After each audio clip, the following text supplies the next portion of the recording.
Chapter 701. We're dead, Little Star exclaimed upon seeing nothing but pitch-black night before her, her face turning green with fear. Others might not understand the peril of Secret Godstar, but Little Star was all too aware. It didn't matter that she was currently immobilized, even if she had been free to move. Arriving at Secret Godstar during the night meant certain death.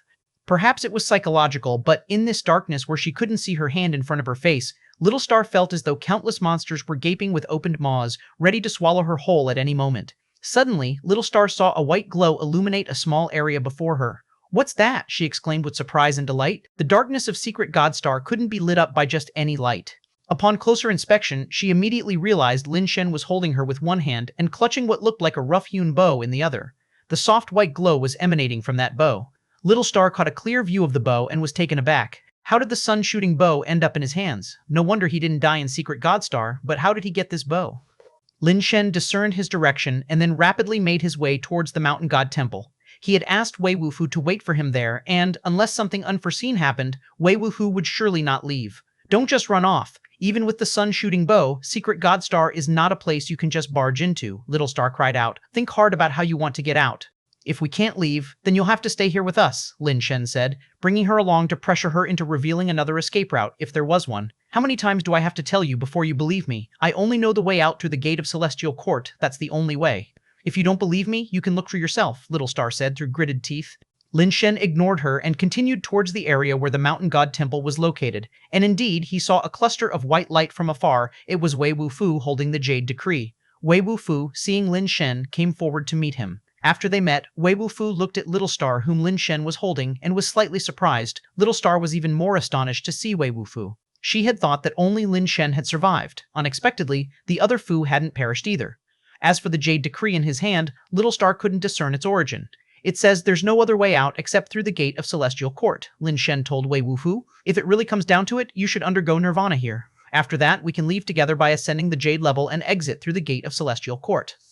At worst, if we have to start over after getting out, the resources we have now are more than enough, and it won't take much time to rebuild. With that, Lin Shen handed Wei Wufu several god-making eggs, including one made of immortal material. Since Wei Wufu no longer had a chance to undergo nirvana at the ancient temple and could only choose the path of minor nirvana here, that immortal-level god-making egg was the best option. If he decided not to rebuild, then he would use that one to undergo nirvana. If he planned to rebuild, he could use one of the other god-making eggs for nirvana. Get out? To where? Wei Wufu asked, frowning. Back on our homeworld, Lin Shen replied. Right now, he couldn't afford to worry about the details. Getting Wei Wufu out was the priority. Now that there is the path from Gourd Mountain, Nirvana beings will no longer be trapped on their home planet, and whether they achieve Nirvana outside or not doesn't greatly affect Wei Wufu. Wei Wufu then took the god-making egg and was about to put it in his mouth, but Lin Shen stopped him. Little Star, think carefully. If you tell us the way out now, I can still spare your life. However, if we manage to leave on our own, you'll become worthless, and I'll leave you here to fend for yourself, Lin Shen said, holding Little Star. I really only know that one path. Even if you kill me, I can only say the same. If I told you I knew other paths and then there weren't any, you would be even less likely to let me go, Little Star said helplessly. Since that's the case, you can fend for yourself here, Lin Shen said as he threw Little Star onto the ground, then turned to Wei Wufu. The night is too dangerous. Let's wait till daylight for Nirvana. Continue your saga on free web novel. Wei Wufu nodded, and the two sat down to wait for dawn. After that, Lin Shen told Wei Wufu what had happened after entering the gates of the Celestial Court. Little Star, who was lying on the ground unable to move, also heard Lin Shen's words. After listening, it was greatly shocked. What did you say? You only saw a white jade bridge behind the gates of the Celestial Court? That's not right. Are you blind? Within the Celestial Court are pavilions, towers, and exquisite jade edifices. Such paradises are hard to find in the universe. And you are telling me there's just a white jade bridge with a jade statue hanging on it? Who are you trying to fool? Lin Shen ignored it and said to himself, now the only way is through Nirvana, there's no other option. That's fine. Wei Wufu didn't really care whether he took the path of Great Nirvana or Minor Nirvana, as long as it was sufficient. Seeing that Lin Shen was ignoring it, Little Star closed its mouth and stopped talking. The Celestial Court appeared in the sky once again, just like before, replaying the images of many creatures attempting to ascend the jade levels. It continued until dawn, after which the Celestial Court and the numerous attempting creatures all disappeared, and the ancient mystery returned to its previous state of temple ruins scattered everywhere. Without any reaction from Little Star, Lin Shen stopped Wei Wufu from using the god-making egg for Nirvana and walked up to Little Star with the scrap sword in hand, making Little Star's heart skip a beat. What are you going to do? Little Star sensed that something was wrong and asked Lin Shen with a hint of panic. I have a good heart and can't bear to leave you here alone to suffer, so I'll see you off, Lin Shen said as he held Little Star down and began to file its shell with the scrap sword. I've told you everything you want to know. You cannot break your word, Little Star screamed. I'm just a despicable person who likes to break his word. Remember my name when you die. I wouldn't want you to get it wrong when you go to complain to Yama, Lin Shen rasped determinedly, with colorful powder occasionally scattering from the snail shell. No matter what Little Star said, Lin Shen continued to file away as if he hadn't heard anything. Before long, he had made the previous mark more and more prominent. Sai, I say, stop your hand. Let's talk this through. I really don't know. That, Shen, your ancestor, say something, will you? Little Star, seeing more and more colorful dust flying around, and a layer already settling beside it, was so heartbroken it could barely breathe. Still, Lin Shen paid no attention to it, prompting Little Star to nearly want to kowtow to him in desperation. This snail shell of Little Star's was not just any shell, but one that had been specially modified and was difficult to repair once damaged. This thing was so robust that even immortal-level strength found it hard to damage. Little Star didn't know how Lin Shen could possess so many terrifying things that could even harm its shell. Chapter 702, The Secret of the Pink Star. Lin Shen had no intention of stopping. He had never considered letting Little Star live. Since it didn't know of any other way out, there was no use in keeping it alive. It was better to just kill it and prevent any further accidents. Stop, I have good stuff. I'll trade my treasures for my life, Little Star pleaded desperately. You've hidden everything inside the snail shell, right? Once I pry open your snail shell, everything will be mine. What gives you the right to use my belongings to trade for your life? Lin Shen continued to grind as he spoke. Upon hearing this, Little Star was so infuriated its face turned black with anger. This man was even more shameless and black-hearted than it was. It now regretted not killing Lin Shen the first time they met. Crunch, crunch. Lin Shen kept grinding relentlessly. It had to be said that Little Star's snail shell was indeed very hard. He had been grinding for quite a while, and only a fine scratch had been made. It was unclear when he would finally be able to grind through. This was also because Lin Shen's strength was insufficient. If he were a little stronger, the speed of his grinding wouldn't be so slow. The hardness of the scrap sword was indeed enough. After grinding for so long, it had not sustained a single scratch. Its durability was even stronger than that of typical immortal materials. Where is this scrap? It's basically pure essence, isn't it? Lin Shen even began to doubt whether the 10 Directions Ghost God Slaying Blade was as hard as this. Little Star initially tried to tempt him with rewards, but when that didn't work on Lin Shen, it resorted to various threats, eventually resorting to cursing outright. Lin Shen was completely unaffected. Having ground away for the better part of the day, he finally felt a change in texture. He had worn a slit in the snail shell, revealing a tiny gap. As soon as the gap opened, something like compressed gas sprayed out, forcefully blasting the scrap sword out of Lin Shen's hand. Then, the gas inside started gushing out more and more, like a column of white vapor shooting up hundreds of meters high, more terrifying than a volcanic eruption. It was hard to imagine how something the size of a fist, like Little Star's snail shell, could contain so much stuff. Read exclusive content at Free Web Novel. Along with the gas, a variety of objects were propelled into the high altitude, then fell like rain. All sorts of musical instruments, pet keys, pet capsules, pet eggs, weapons, and more, along with many objects that neither Lin Shen nor Wei Wufu could recognize, fell from the sky. Bang. A piano dropped from the sky, shattering into pieces on impact, along with headphones, speakers, sunglasses, collapsed beds, and more, all smashed to bits on the ground. This is reincarnation ashes, aren't they? Lin Shen saw dozens of sparkling, irregular crystals raining down from the sky. Picking one up to look, it was indeed reincarnation ashes. Is this an immortal-level pet egg? Lin Shen then spotted a huge egg as big as an elephant. The egg was resplendent with golden light, and around it, space seemed to be distorted. Objects nearby looked like they were reflected in a funhouse mirror, all deformed, and in the center, a mysterious golden mark of immortality was twinkling. Lin Shen had never expected that Little Star would have so many good things on him. This was not just getting a little star, it was like discovering a treasure trove. Various bottles and jars also fell from the sky, and Lin Shen saw one labeled Retrospection Liquid. He was both shocked and overjoyed, hastily picking up the bottle to check for damage. Finding no leaks and the contents intact, he let out a sigh of relief. The renown of Retrospection Liquid was such that even he had heard of it. Rumor had it that as long as one still breathed, no matter how severe the injury or if all limbs were severed, drinking the retrospection liquid would allow one to immediately return to their original state. It was one of the top-tier healing liquids in the universe. This guy really has a lot of good stuff. Lin Shen couldn't believe that Little Star was simply an unlucky soul caught to stand guard. He also felt fortunate that he hadn't resorted to brute force, or else he might not have been able to overcome Little Star. Ah, that's the piano used by the Piano Prince. That's the saxophone played by the King of Singers. That's a lost work of the Sage of Painting. Just kill me. Little Star was on the verge of collapse, actually caring more about those ordinary items ruined than the treasures Lin Shen valued. All right, I'll fulfill your wish. Lin Shen had Wei collect the items, and seeing that Little Star was no longer spewing things out, he continued his work with the scrap sword. Because Little Star's body was too flexible, it was difficult to apply force effectively with the scrap sword. The snail shell, however, was both hard and sturdy, making it easier for the scrap sword to exert force. After a few more filings, more cuts appeared, and the soft and flexible body of Little Star began to split open along with them. Transparent liquid seeped through the openings in the snail shell. The hard shell, instead, became an obstacle restraining Little Star's body, giving the scrap sword enough support to apply force, sawing through Little Star's resilient body within the shell bit by bit.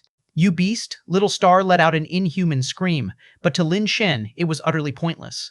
Little Star had nearly killed him and Wei, and now that Lin Shen had maimed it, a deep vendetta was formed, and he couldn't possibly let it live. I know the secret of Pink Star." Little Star tried to use its biggest secret in an attempt to make Lin Shen stop. To Lin Shen's surprise, he didn't even ask, relentlessly sawing away. "Pink Star? Pink Star is the resting place of the Ancient Realm King. That stellar body is the Ancient Realm King's tomb. I am the tomb keeper of the Ancient Realm King, only I know how to open Pink Star.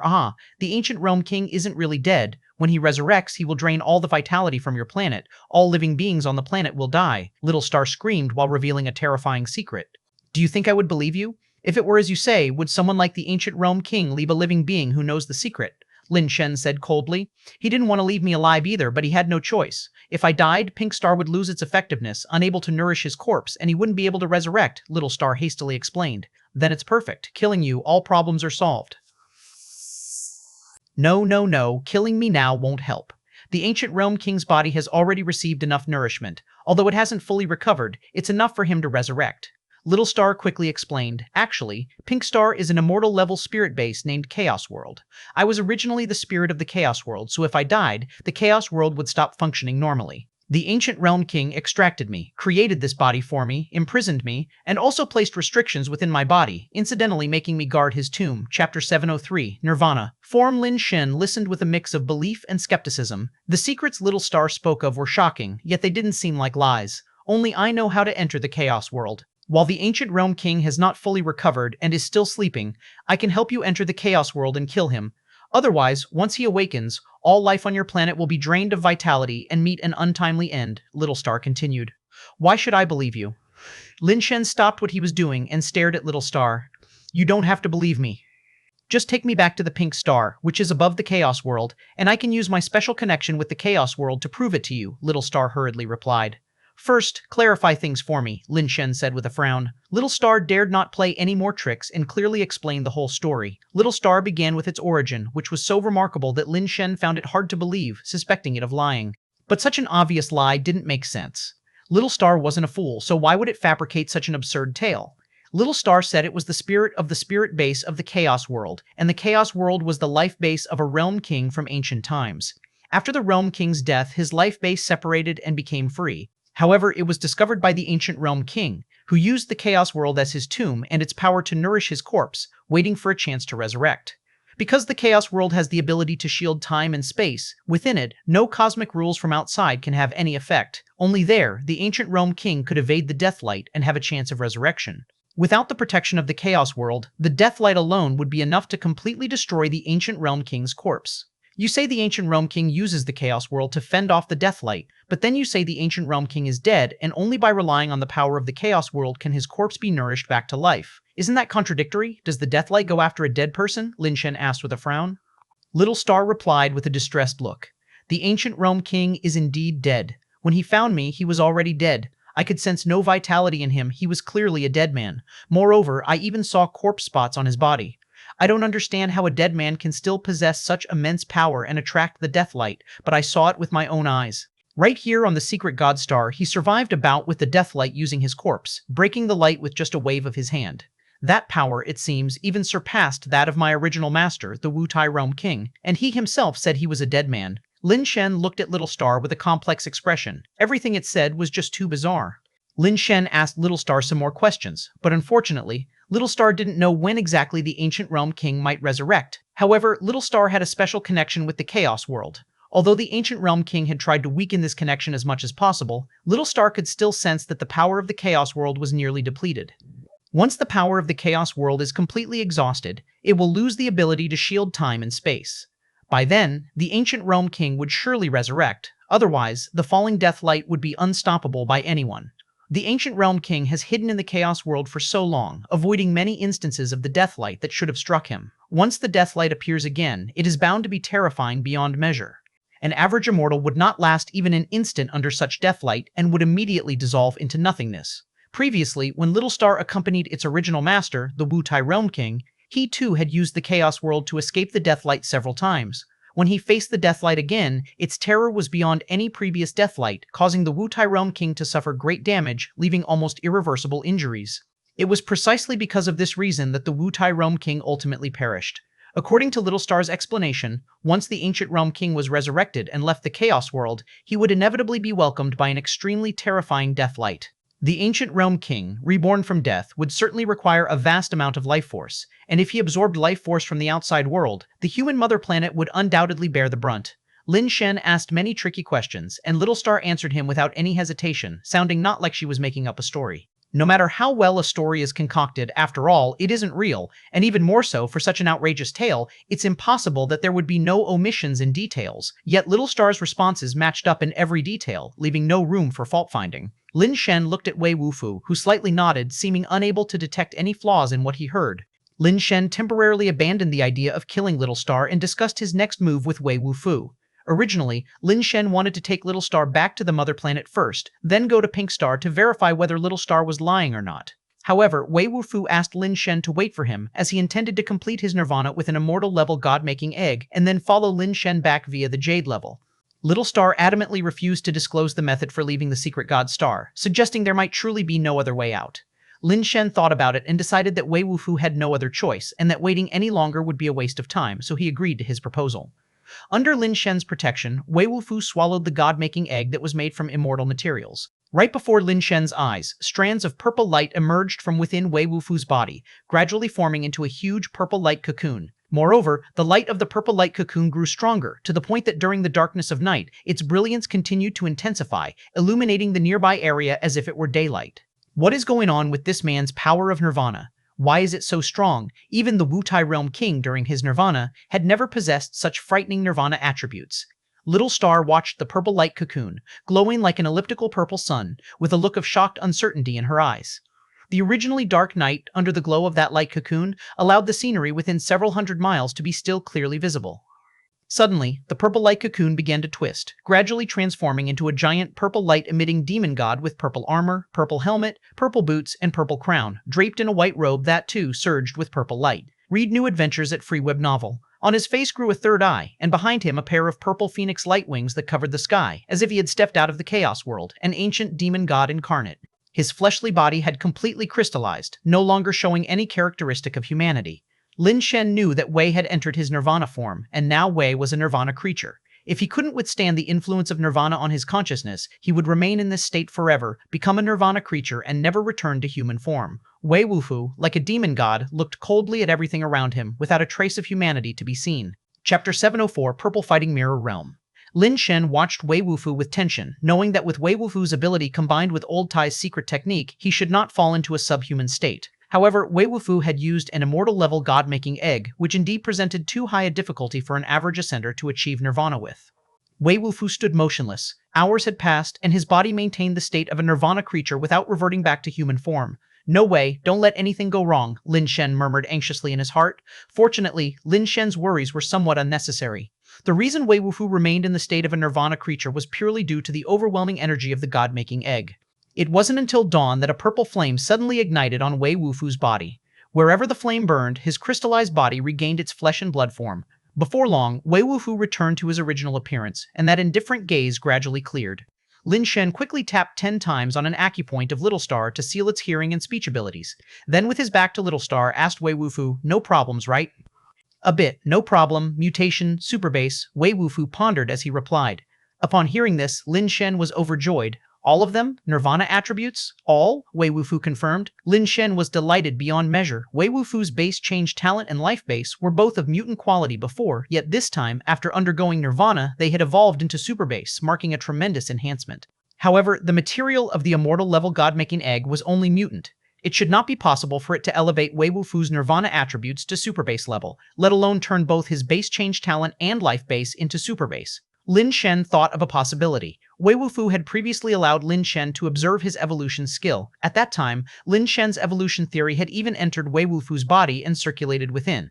Lin Shen wondered if it was due to the influence of that encounter that caused an abnormal change in Wei Wufu's talents during Nirvana this time.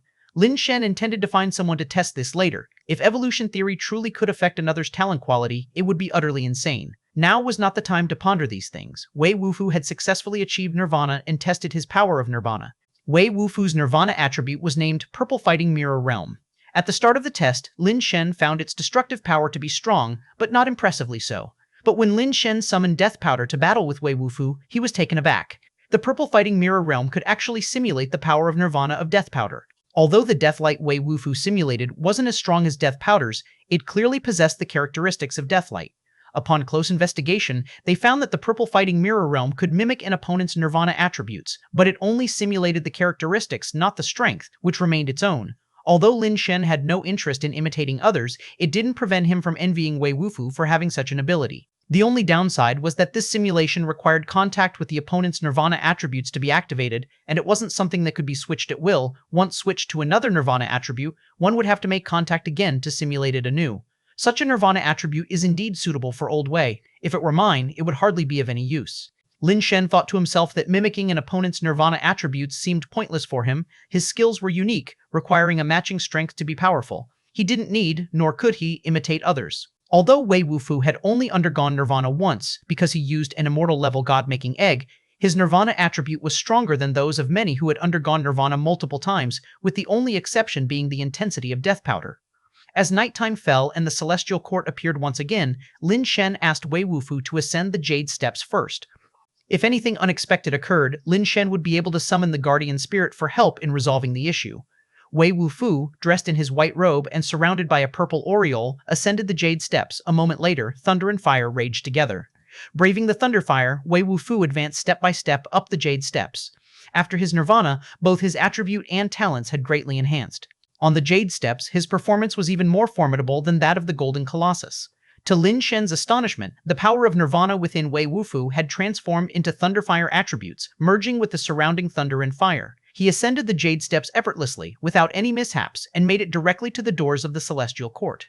Regrettably, even after undergoing the cleansing of lightning, Wei Wufu did not ascend to immortal as the Golden Colossus had. This left Lin Shen feeling somewhat disappointed. Had Wei Wufu ascended to immortal, their journey into the Sea of Blood would have had an assurance of safety. Amongst the humans at present, there were no known immortals. Wei Wufu might have been the first amongst humans to become an immortal. Wei Wufu attempted to push the doors of the Celestial Court. Lin Shen immediately tensed up. It seemed that no Nirvana creature who hadn't ascended to immortal had ever managed to open the doors of the Celestial Court. If Wei Wufu couldn't open them, then they would have to summon the Jade Emperor to do so. Surprisingly, with both hands against the great doors of the Celestial Court, Wei Wufu's strength surged forth, and he slowly managed to push the doors open. Though it looked strenuous, he managed to open a crack in the great doors and swiftly dashed inside.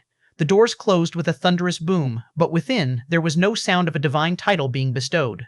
Seeing this, Lin Shen also approached the Jade Steps, clutching Little Star. Little Star, who had been deprived of the ability to hear and speak, was trying desperately to say something, but couldn't even move its lips. It could only watch with eyes filled with terror as Lin Shen began his ascent of the Jade Steps. Wei Wufu had effortlessly completed the ascent and even pushed open the doors of the Celestial Court as a Nirvana being, much to the shock of Little Star. But Lin Shen's decision to ascend as well stunned Little Star even further. For Little Star, Lin Shen's ascent of the Jade Steps was to be expected, as it knew he must have done so previously to leave the secret God Star. Discover exclusive tales on free web novel. But Lin Shen shouldn't be taking it along up the Jade Steps. When two individuals ascend together, the strength of the Thunderfire doubles, and not just by twice as much. While it didn't know what methods Lin Shen had used to ascend the Jade Steps before, now with the intensified strength of the Thunderfire, whether he could withstand it was another concern. If Lin Shen couldn't bear it and was struck dead by the Thunderfire upon the Jade Steps, and Little Star fell onto the steps unable to move or speak, and also unable to hear, while being bathed daily by the Thunderfire, it would truly be a fate worse than death.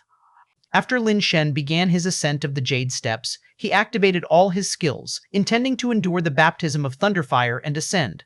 However, upon stepping on the Jade Steps, there was no reaction, no flames burned, nor did any lightning appear in the sky.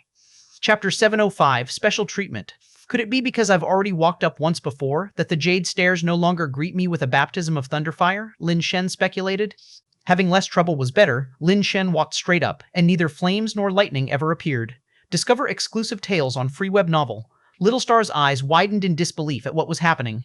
It thought differently from Lin Shen, knowing that no matter how many times one walked, one must endure the baptism of Thunderfire. Even the ancient realm king had to go through it when he came here.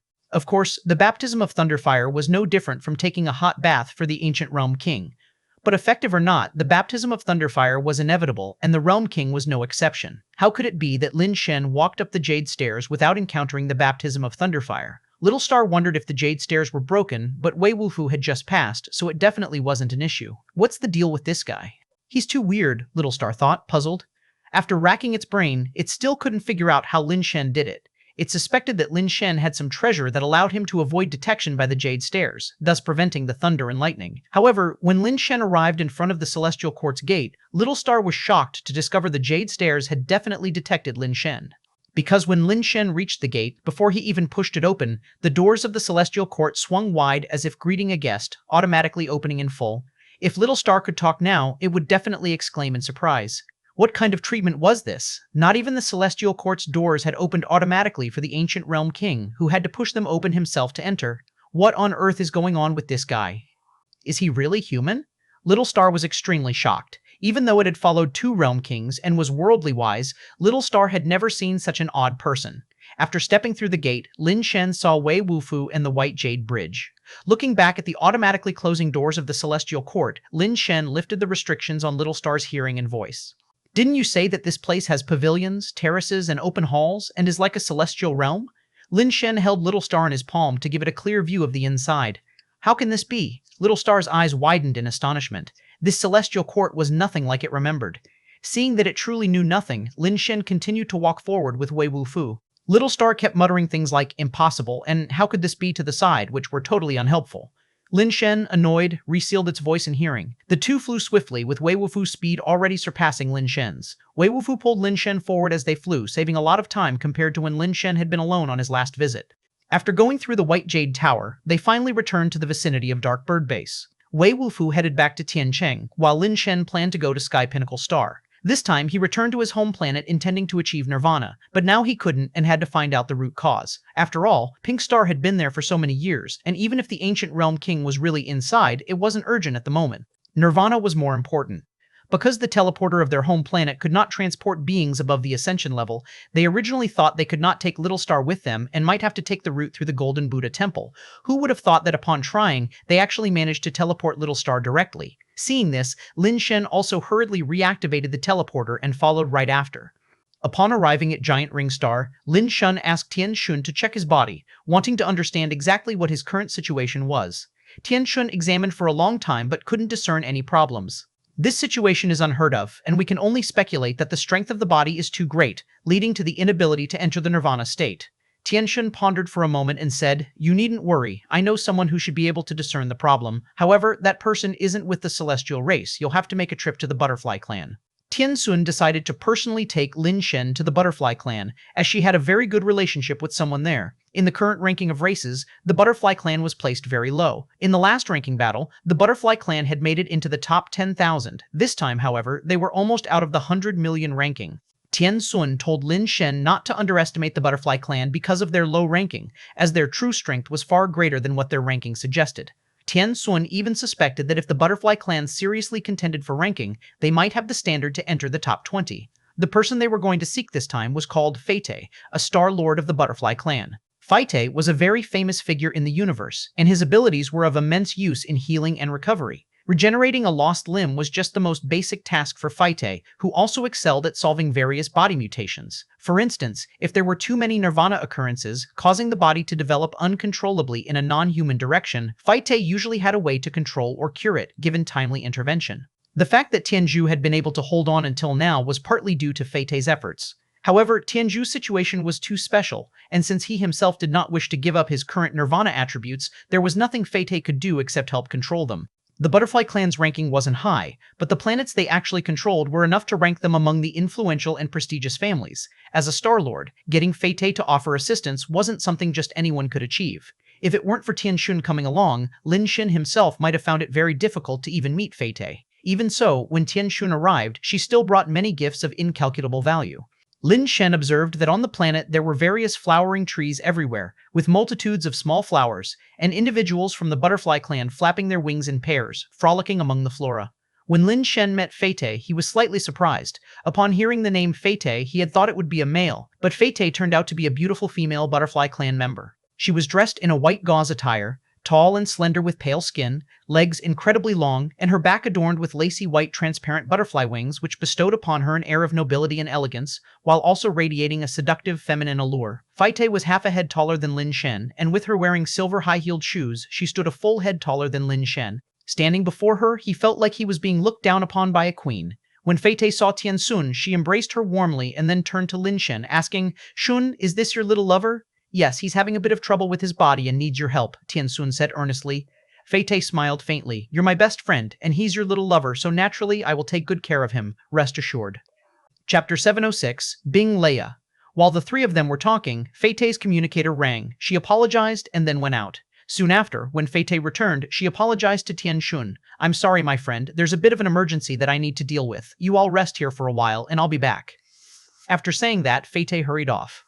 At first, Lin Shen didn't think much of it, but as he waited and waited, dusk approached and there was still no sign of Fei.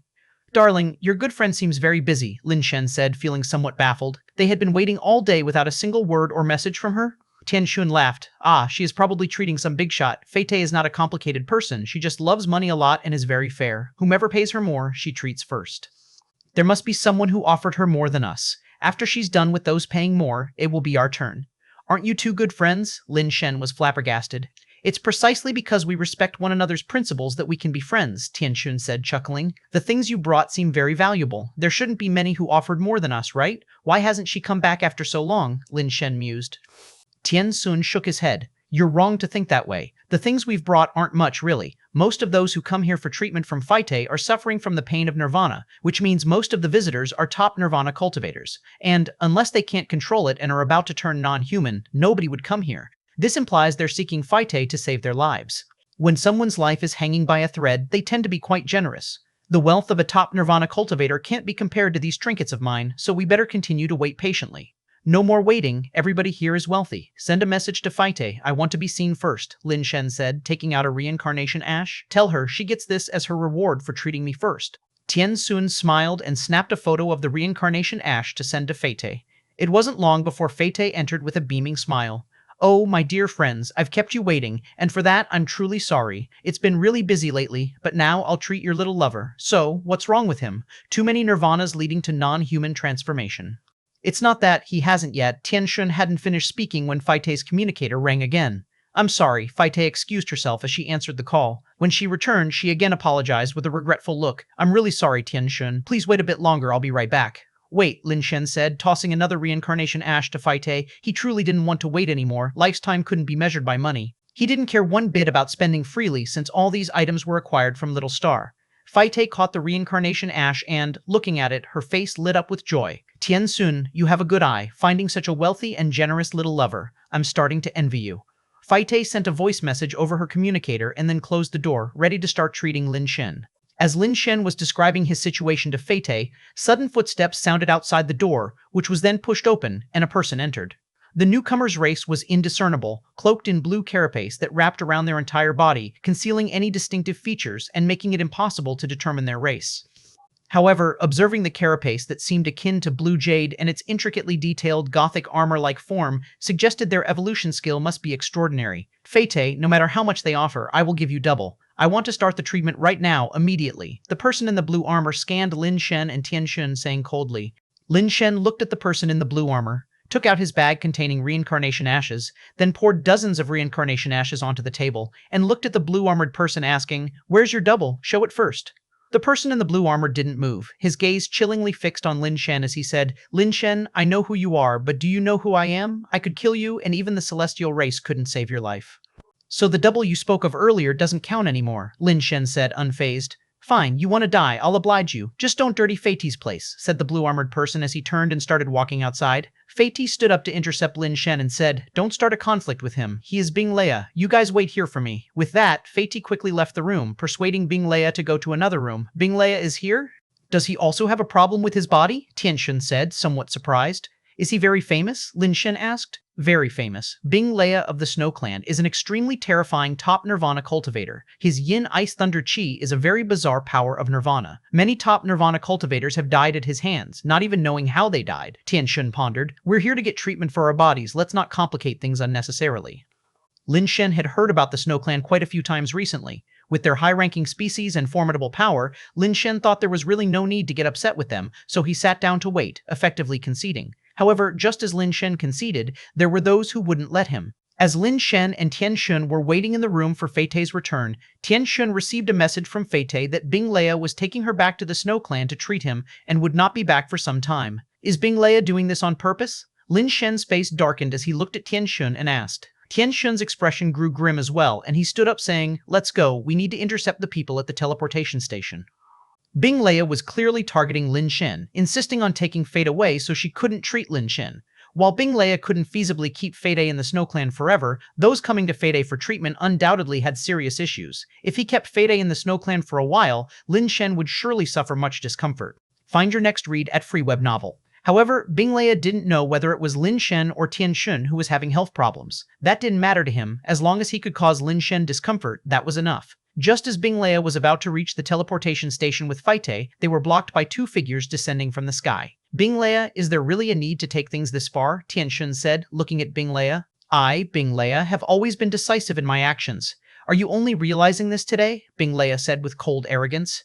Chapter 707, I want to hit someone. Tian Xun knew there was no need to waste any more words with Bing Leia and turned to Fei Tei at her side, saying, his words may count for nothing, but mine do. Whatever he offers, I'll double it.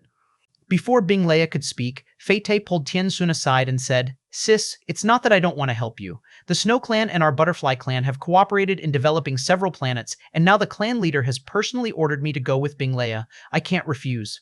How about this? Once Bing Leia's issue is settled, I'll come right back and go directly to Giant Ringstar to find you. I'll treat your lover for free, and I'll pay for the travel expenses both ways. As an apology, what do you say? Tian Xun knew that for Fei Tei to offer her services for free and even cover the expenses, Fei Tei had already given her tremendous face. But if Lin Shen's issue was delayed any further, the difficulty of his nirvana would only increase. The effects of the Dark Domain Lotus Seed would become weaker and weaker, and Lin Shen's body already possessed 4 types of power of nirvana. Without the efficacy of the Dark Domain Lotus Seed, the risks of nirvana were too great. Is there really no other way? Name your price, I can do 5 times, 10 times that, Tian Xun said with a frown. Sis, it's really not about the money this time, Fei Tei said helplessly. On the other side, Bing Leia sneered and said, weren't you acting all high and mighty just now, thinking you can do whatever you want with a bit of money? The world isn't as simple as you think. Your money is only useful if I say it's useful. If I say it's not, no matter what you bring, it's all trash. You want Fei Tei to treat you, right? Fine, let that kid come over here. I feel like hitting someone. Once I've had my fun, Fei Tei can stay and treat you. Bing Leia thought it was Tian Xun who needed the treatment, which was why she was so desperate. Tian Xun was about to speak when Lin Shen came over and interrupted. So you want to hit someone? Then let's find a place. Tian Xun, don't worry about it anymore. I'll handle this myself, Lin Shen said, looking at Bing Leia. Bing Leia laughed. You seem pretty arrogant. I like this kind of arrogance in you. It makes beating you up more satisfying. After speaking, Bing Leia turned to Fei Tei and said, this is your territory. You arrange it. Fei Tei looked at Tian Xun with difficulty, persuading, you came here to solve problems, not to compete in anger. Take him and go back first. Tian Xun knew that Fei Tei was also looking out for her and Lin Shen's best interests, as Bing Leia's abilities were among the top at the Nirvana level. Although Lin Shen had some fame in the universe by now, he was still at the Ascension level when he made a name for himself, and even if he had advanced to Nirvana, he had just attained Nirvana. How could he compare to Bing Leia, a top Nirvana cultivator whose name was known throughout the universe? In fact, Fei Tei didn't even know that Lin Shen had not undergone Nirvana at all and was still an Ascender. If she had known, she wouldn't have even bothered to persuade them, instead pushing Tian Xun to hurry them away. Yet Tian Xun gave Fei Tei a look and said quietly, since he has already put it out there, let's go with it. Fei Tei really couldn't understand what Tian Xun was thinking. Letting Lin Shen fight Bing Leia, did she really want Bing Leia to thoroughly beat Lin Shen up as a form of catharsis? But looking at Tian Xun's eyes, it seemed not to be the case. As Bing Leia urged them again, Fei Tei had no choice but to take them to a combat arena outside the city. When Bing Leia stepped into the combat arena and looked coldly at Lin Shen, who was coming from the opposite side, he said, I don't know my own strength, so don't blame me if you get killed. Hit all you want. Lin Shen stood there as a carapace enveloped his body. Use your power of Nirvana. Once I make my move, you won't stand a chance, Bing Leia said with a condescending expression. What power of Nirvana? I haven't reached Nirvana, I don't have that thing, Lin Shen said. No sooner had he spoken than Bing Lea was taken aback, and Fei, who was watching the battle alongside Tian Shun, was so shocked that his jaw almost hit the floor. "No way? Your little lover is still an ascender?" Fei incredulously asked Tian Shun. "Yes, he has a bit of a problem with his body and can't reach nirvana. This time we came looking for you to solve this issue," Tian Shun explained. "And you still let him duel with Bing Lea? Hurry up and pull him back. Bing Lea really dares to kill. Don't tell me you're tired of him and want to change lovers," Fei remarked. "I would like to change, but sadly he isn't so easy to kill."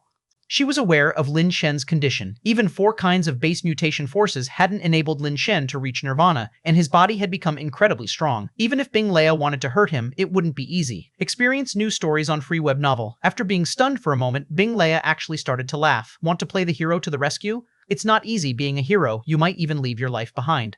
Until then, Bing Lea still thought Lin Shen was standing up for Tian Shun. "My life isn't worth much, you can take it if you can," Lin Shen said casually. Bing Lea wanted to say more, but Lin Shen directly spoke up. "Aren't you eager to fight, or do you fight with your lips?" "Haha, all right, just for your recklessness, I'll make an exception and spare your life," Bing Lea said, ending the talk and throwing a punch directly at Lin Shen. He didn't use the power of nirvana in his punch. In his view, there was no need to use the power of nirvana against an ascender, not even if DEC himself showed up. Having seen the video of Lin Shen's fight with Kristen, Bing Lea knew Lin Shen's movement technique and skills were formidable. The speed of Bing Lea's punch wasn't very fast. It was meant to give Lin Shen time to use his surfing fist or pistol-killing skill. Then Bing Lea would counter with his own strength, shattering Lin Shen's pistol-killing skill or surfing fist to demonstrate the insurmountable chasm between an ascender and a nirvana being. However, when Bing Lea's slowed punch came, Lin Shen didn't react at all, as if he were stunned, just standing there. He didn't block and didn't even attempt to dodge. Bing Lea hadn't expected this at all, leaving him unsure how to proceed with his slowed punch. But Bing Lea was, after all, a top figure. He hesitated only for a moment before landing his punch directly on Lin Shen's abdomen. In order not to kill Lin Shen, Bing Lea even held back a bit of force in his punch. He was here to enjoy himself. Killing someone would ruin the fun. Bing Lea's punch connected solidly with Lin Shen's abdomen, creating a resounding clang, like a hammer striking an iron plate. Bing Lea maintained his punching posture, his fist still pressed against Lin Shen's abdomen, while Lin Shen stood motionless, calmly looking at Bing Lea, creating a rather awkward scene. Chapter 708 Fei was somewhat surprised. Your little lover has some impressive skills, actually able to take a punch from Bing Lea head-on. Even though Bing Lea wasn't serious and didn't use the power of nirvana, to have such strength among the ascenders is already top of the top. Tian Shun gave a slight smile, but said nothing. Bing Lea slowly withdrew her fist, looking at Lin Shen with interest as she said, "Interesting, actually able to withstand my punch. You're worthy of someone who could defeat Kristen." "Get on with it, cut the chatter," Lin Shen said. All right, today I, Bing Lea, have indeed broadened my horizons. An ascender as arrogant as you is really a first in my life. This punch is the price of your arrogance." Bing Lea threw another punch at Lin Shen. This time, she still didn't use the power of nirvana, but there was a subtle strength on her fist. However, Bing Lea utilized the skill of bone-shattering punches, aiming to directly shatter Lin Shen's carapace with this punch to see how he would stay arrogant. Clang! The sound of metal striking metal rang out once again, and the scene froze yet again. Almost exactly like the previous punch, Bing Lea held her punching stance, with her fist still pressed against Lin Shen's abdomen, while Lin Shen still stood there unmoving, looking down at her. The anticipated scene of a shattered carapace, with Lin Shen being knocked flying, did not occur. Bing Lea was somewhat astonished, slowly moving her fist away, only to see that at the place Lin Shen had been struck, not a single mark was on his carapace, let alone shattered. "What's going on? Although I didn't use the power of nirvana, this punch was at least several times stronger than an ordinary ascender's. How could Lin Shen's carapace be so hard?" Bing Lea frowned and said to Lin Shen, "You're lying. You must already be a nirvana being, otherwise the carapace couldn't be this strong." "If you say so," Lin Shen said, not caring in the slightest. "Deceive me, and you'll pay a price you can't afford." This time, Bing Lea directly used the power of nirvana. Green light burst from her fist resembling a sun radiating vast green light as she once again slammed into Lin Shen's abdomen. Bing Lea and Fei both thought that this time, Lin Shen should definitely either block or dodge.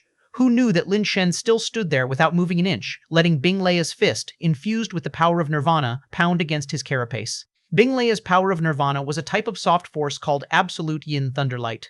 When she struck a stone with absolute yin thunderlight, the stone seemed unharmed, but with just a breeze blowing, the stone would turn into dust. Bing Leia's fist hit Lin Shen again, and this time Lin Shen still didn't move an inch. However, this time Bing Leia anticipated the result. In her view, although Lin Shen stood still, his whole body's carapace should have been turned into dust by the absolute yin thunderlight. Now do you regret it?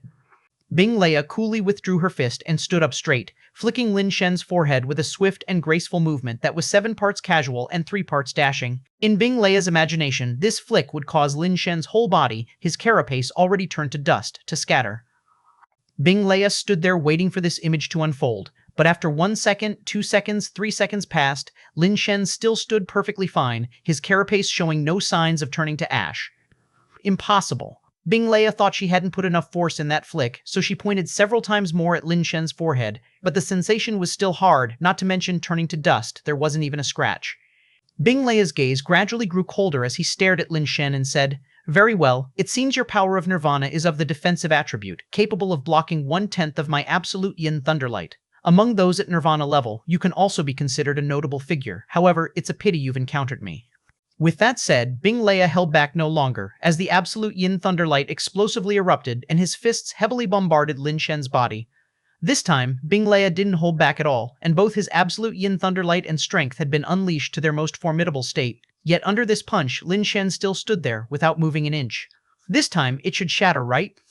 Bing Leia once again reached out to push Lin Shen, but when his palm contacted Lin Shen's chest, it still felt as hard as iron, with no sign of breaking. Bing Leia pushed slightly and then stiffened there, somewhat incredulous that Lin Shen could withstand his full-strength strike solely with the toughness of his carapace. During the racial war, he was only at ascension level. Even if he achieved ascension to nirvana immediately afterward, how has he become so formidable in such a short amount of time? Bing Leia's expression fluctuated uncertainly. "Is this how you hit people?" Lin Shen looked down at Bing Leia's hand on his chest and said indifferently. Only then did Bing Leia regain his senses, quickly retracting his hand from Lin Shen's chest, and stared at Lin Shen with a dark expression. "You really are extraordinary. No wonder even DEC said you are a talent beyond imagination. Sai, if you're going to fight, just fight. Can't you stop the pointless talk?" Lin Shen said somewhat exasperatedly. Why did his opponents always like to talk nonsense to him? Did he look like someone who enjoyed listening? Without uttering another word, Bing Leia directly assaulted Lin Shen, with streaks of lightning appearing around his body. Bing Leia began using his innate skill. Watching Bing Leia's punches, one after another, landing on Lin Shen like a storm of thunderous rage, the Phi-Te people were dumbfounded. Among those at the Nirvana level, it wasn't that there was no one who could battle Bing Leia. He wasn't invincible at Nirvana level. But, after all, he was one of the top Nirvana beings. Even if there were other top Nirvana beings who could contend with Bing Leia, none dared to stand still and let Bing Leia hit them as Lin Shen did. And looking at Bing Leia's state, he had already employed various innate skills, yet his attacks seemed to have no effect on Lin Shen, who stood there immobile, without any intention of counterattacking. After a barrage of attacks akin to a tempest, Bing Leia stopped once again, standing there gasping for breath, his eyes wide and disbelieving as he gazed at the unmoving Lin Shen. He had used various innate skills, but still couldn't leave even a single punch mark on Lin Shen's carapace. Phi-Te, who was watching from outside, had her eyes sparkling with amazement. She had never seen anyone like this. Impossible. This is impossible. No matter how strong a Nirvana level's defense is, it can't block my full-strength skill attack. And moreover, his innate skill isn't even defensive. Bing Leia's gaze towards Lin Shen was becoming increasingly bizarre. If you don't have the strength to hit people, then stop constantly going on about wanting to fight people, Lin Shen said as he raised his hand, pretending to dust off his front, and spoke lightly. Bing Leia's eye twitched and dark lines formed on his forehead, his teeth clenched as he summoned his life base, a green dragon-shaped arm guard.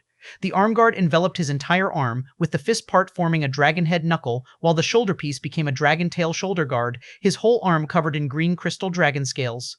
Your journey continues with free-webnovel streaks of green lightning danced upon the arm guard as if containing an incomparably ferocious power. Chapter 709, Think You Can Just Leave After the Fight? The azure thunder on Bing Leia's arm grew increasingly strong, and his entire arm seemed to transform into a true thunder dragon, exuding endless oppressive might. "If I were you, I wouldn't try to take this hit with my body anymore," Bing Leia said, his gaze sharp as knives as he stared at Lin Shen. Lin Shen didn't say a word, simply watching Bing Leia quietly. Bing Leia was thoroughly enraged by Lin Shen's attitude. His arm, wrapped in the electric dragon lone arm guard, was pulled back to the limit, and then he furiously hurled it towards Lin Shen. The roaring thunder dragon tore through the sky, instantly arriving in front of Lin Shen, bringing with it an exploding thunderlight that penetrated into Lin Shen's body. The absolute yin thunderlight, combined with the electric dragon lone arm guard and the skill of the penetrating dragon fist, had reached the peak of Bing Leia's destructive power with this punch. The most terrifying part of this punch was not the horrific destructive power, but the ability of the strength to directly penetrate the body, ignoring the defense of the base mutation carapace and inflicting damage to the flesh and internal organs within. No matter how strong your carapace defense, it couldn't block the power of this punch. When the Thunder Dragon surged into Lin Shen's body, suddenly, thunder flashed within him, as if countless intense currents were intertwining inside Lin Shen's body. I didn't want your life, but you brought this on yourself. Bing Leia coldly watched Lin Shen's body overflowing with thunder, guessing that the flesh beneath his carapace must have been charred to a crisp. Tian Xun, your little lover, Fei didn't know what to say. Lin Shen still didn't fight back, taking Bing Leia's punch squarely. With such power directly penetrating into the body, it's doubtful any Nirvana being's flesh could withstand it. If not dead, it would certainly cut half alive away. Someone like Tian Xun, how could she like someone so reckless and arrogant? Electricity overflowed from Lin Shen's body, with thunder seeping from his eyes, ears, mouth, and nose. Eventually, he looked like an illuminated human-shaped light bulb, flashing terrifyingly with electric light, appearing completely destroyed by the thunder within. When the electric light on Lin Shen faded, he still stood motionless, his black carapace like a pitch-dark abyss. Bing Leia glanced at Lin Shen, then turned to Fei and said, "Let's go." As he said this, Bing Leia turned to leave the place, believing Lin Shen was already a dead man. "You think you can just walk away after that hit?" Lin Shen's voice made Bing Leia's body tremble fiercely, his pupils contracting. Bing Leia whirled around, staring at Lin Shen, his eyes filled with disbelief. When Lin Shen began to move, taking slow steps towards Bing Leia, Fei was also full of astonished disbelief. "You've had your turn, haven't you? Isn't it about time for mine?" Lin Shen said, raising his arm, his hand shaped like a gun pointed towards Bing Leia. Cold sweat instantly dripped down Bing Leia's forehead. He couldn't believe that his all-out strike seemed to have not harmed Lin Shen at all. He couldn't imagine just how strong Lin Shen's body was, and if such a strong body were to strike, how terrifying that attack would be. "Cough cough, Lin Shen, you've won. Fei is yours." Bing Leia slightly turned to the side, avoiding the direction of Lin Shen's finger, and said while coughing lightly, "You've thrown so many punches at me, you don't think we can just leave it at that, do you?" Lin Shen said indifferently. "What do you want?" Bing Leia asked with a pained expression. "You've hit me with so many punches, it's not too much to take one finger from me, is it?" Lin Shen said. "Not too much," Bing Leia gritted through his teeth. "Good," Lin Shen said without wasting any words. Suddenly, he flicked his wrist and flicked his fingers, sending a silent burst of finger sand shooting from his fingertips. Bing Leia hadn't expected Lin Shen to strike the moment he said he would, and now he didn't dare take Lin Shen's attack head-on. He moved swiftly to dodge. Continue your adventure with free web novel. Lin Shen endured his fist power because Lin Shen chose to. Bing Leia had never agreed to withstand Lin Shen's assault. Bing Leia thought he had evaded Lin Shen's attack, but the finger sand quietly curved through the air, striking the dodging Bing Leia perfectly. Bing Leia, still smug about his calculations, suddenly felt numbness in his waist and then darkness before his eyes as he collapsed to the ground. If he hadn't dodged and instead met the finger sand with his own strength head-on, Lin Shen's strength wouldn't compare to his. But his conceited strategy led him right into the trap of the finger sand, blocking his acupoints. "Damn, what the hell is this?" Bing Leia was on the ground, his body convulsing, hurting so much he wanted to scream, but he couldn't make a sound. Lin Shen had struck his numb points, and it was an agonizing experience. Fei stared at Lin Shen in a daze. A top Nirvana cultivator like Bing Leia couldn't even withstand a single one of his finger sands, which was astonishing. "Let's go," Lin Shen said, ignoring the convulsing Bing Leia as he turned to walk toward Fei. Fei looked at Bing Leia on the ground, worried. If Bing Leia were to die here, the Snow Clan would certainly not rest easy. It would cause trouble not only for Lin Shen but also implicate the Butterfly Clan. "He won't die, just suffering a bit," Lin Shen replied, not wanting to kill Bing Leia, but also not intending to make it easy for him. Fei let out a sigh of relief and said nothing further. After all, it was a matter between Lin Shen and Bing Leia. It would be improper to plead for Bing Leia now. Watching Lin Shen and the others leave, Bing Leia wanted to shout but couldn't manage. His body was numb and in pain, feeling as though it was convulsing all over, and the intense discomfort almost drove him mad. For a moment, Bing Leia would rather die than endure such pain. Unfortunately, he couldn't even kill himself at present. His body continued to convulse on the ground until he eventually passed out. Fei had some people take Bing Leia away and revive him. However, after waking up, Bing Leia's body still kept convulsing continuously, and it wasn't long before he lost consciousness again. The people sent by Fei saw Bing Leia pass out once more, quickly reviving him, only to increase his suffering. He rather preferred to remain unconscious. "What's wrong with your body? Did something go wrong with your Nirvana?" Fei asked, giving Lin Shen's body a once-over. Previously, Tian Xun said that Lin Shen couldn't undergo nirvana, and after seeing Lin Shen's fight with Bing Leia, Fei couldn't believe that Lin Shen had not undergone nirvana, thinking instead that something had gone wrong with it. You're really still an ascender? Fei asked incredulously as she looked at Lin Shen. Yes, Lin Shen nodded slightly. Fei used her innate ability to check Lin Shen's body, finding out that Lin Shen indeed hadn't undergone nirvana. There was no power of nirvana within his body. Chapter 710. Fei's Plan. Fei examined Lin Shen's body with her instruments, but the results left her astonishingly surprised. Lin Shen had not achieved nirvana, yet the strength of his flesh had far surpassed that of ascenders, even stronger than the nirvana beings. After a series of examinations, Fei looked at Lin Shen with a complex expression and said, "Your body definitely has a serious problem, but I have never seen anything like it before. How should I put it? If we compared the body of an ascender to water, then the power of nirvana is like milk. When milk is poured into water, it merges with the water, giving the water the taste of milk. But in your case, the body is no longer water, but a block of iron. No matter how much milk is poured in, milk cannot merge with a block of iron. Milk remains milk, iron remains iron, they cannot merge together, and naturally, you cannot achieve nirvana." Fei finally understood why Lin Shen could withstand the terrifying power of Bing Leia. Explore new worlds at Free Web Novel. Fei was very curious about how Lin Shen had managed to strengthen his body to such a degree, which theoretically should be impossible for ascenders. Lin Shen merely said he had used special methods to fortify his body. Naturally, he couldn't tell Fei about the affairs of Secret God Star. "Is there any way to solve this?" Tian Xun asked with a frown. "There's no solution for the time being. Give me some time to think and confirm a plan," Fei replied, deep in thought. Lin Shen and Tian Xun had no choice but to stay at Fei's place for the time being, while Fei went to look for information.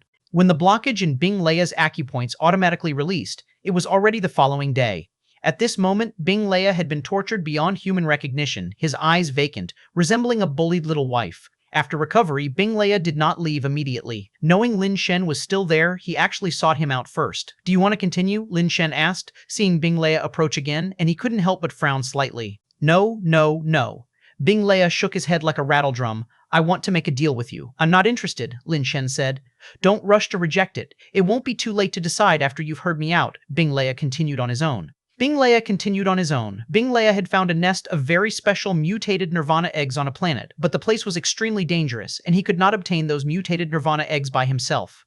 Moreover, the teleporter on that planet could only transport nirvana level and below beings. Immortals could not enter. Bing Leia had organized several teams in the past and recruited some of the top nirvana beings to the planet, hoping to get his hands on that nest of mutated nirvana eggs. Not only did they fail to secure the mutated nirvana eggs, but they also suffered heavy losses. His own body problems were also because he had been injured there. No one could withstand the attacks of the mutated nirvana creatures on that planet, not even himself. After the battle with Lin Shen, however, he saw hope. With Lin Shen's abnormal body strength, perhaps he could withstand the power of those mutated nirvana creatures, go inside, and retrieve the mutated nirvana eggs. There are a total of 3 mutant nirvana eggs there. "If you can retrieve them, I can give you one, or name your price and I'll pay you up front," Bing Leia said. "What kind of mutant nirvana creature is it?" Lin Shen asked. "I don't know the name of the mutant nirvana creature, but I do know it has a double life base, a shield, and a sword. The sword has incredible destructive power, but that's not the main problem. Although it is highly destructive, I can handle that. The issue is with its shield, which has a special skill. There is a carving of an evil ghost's head on the shield, and when those eyes open, our attributes and skills will be severely weakened." Bing Leia detailed the abilities and characteristics of the mutant nirvana creature. Lin Shen was somewhat surprised. Double life base was already rare enough, let alone having comprehensive weakening skills. That was extremely rare. If those nirvana eggs hatched and also had the same abilities, they would certainly be top-tier nirvana pets. "Haven't you thought about getting pets or nirvana beings with weakening and enhancing skills to go against it?" Lin Shen mused. "I tried that, but if it were effective, I wouldn't be seeking your help. If I could manage such exceptional pets on my own, why would I share them with anyone else?" Bing Leia sighed. That nirvana creature itself is immune to negative effects, and any amplifying skills would be neutralized by that shield skill. "I've thought of many ways, but still couldn't deal with the nirvana creature." Lin Shen still refused Bing Leia, who knew if Bing Leia was harboring resentment and plotting against him. Bing Leia understood Lin Shen's concerns and continued to persuade him, but to no avail. Bing Leia did not give up. He stayed on Secret God Star, bringing up the matter from time to time with Lin Shen, hoping to persuade him. For several days, Fei was nowhere to be seen. Just when Lin Shen thought Fei had no solutions and that his trip had been in vain, Fei finally came to him. "Under normal circumstances, it is almost impossible for you to achieve nirvana now. I thought it over, and there are only 2 ways that might enable you to enter the state of nirvana," Fei said, eschewing small talk to relay the 2 possibilities to Lin Shen. The first option was quite direct, involving starting over with cultivation to return the body to its most primitive state and then evolving anew. Lin Shen immediately dismissed this option. His current innate skills and life base were a great help to him, and if he started over, it was uncertain whether he could obtain those innate skills and life base again.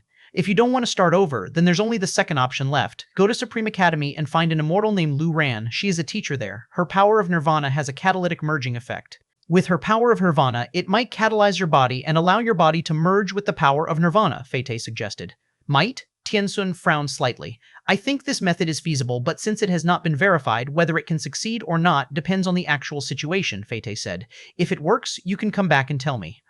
Lin Shen and Tianxun were left feeling a bit helpless, but since Fei-Tei had no other solution, they thought they might as well try. Lu Ran has a peculiar temperament, but she and I have some connections. I can write you a letter of recommendation. Whether she is willing to help you or not will depend on your destiny. Fei-Tei gave Lin Shen a letter she had written. After bidding farewell to Fei-Tei, Lin Shen thought about trying his luck with Lu Ran. Tianxun had no connection to Lu Ran, and it was not appropriate for someone of her status to go to the Supreme Clan, so Lin Shen had to go to Supreme Academy alone to find Lu Ran. Chapter 711, Seeking Help from Lu Ran. Lin Shen, after several teleports and boarding the spaceship heading to Chonggao Star, unexpectedly found Bing Leia also on the spaceship. When he left, he had clearly not disturbed Bing Leia. He had no idea how Bing Leia had found him.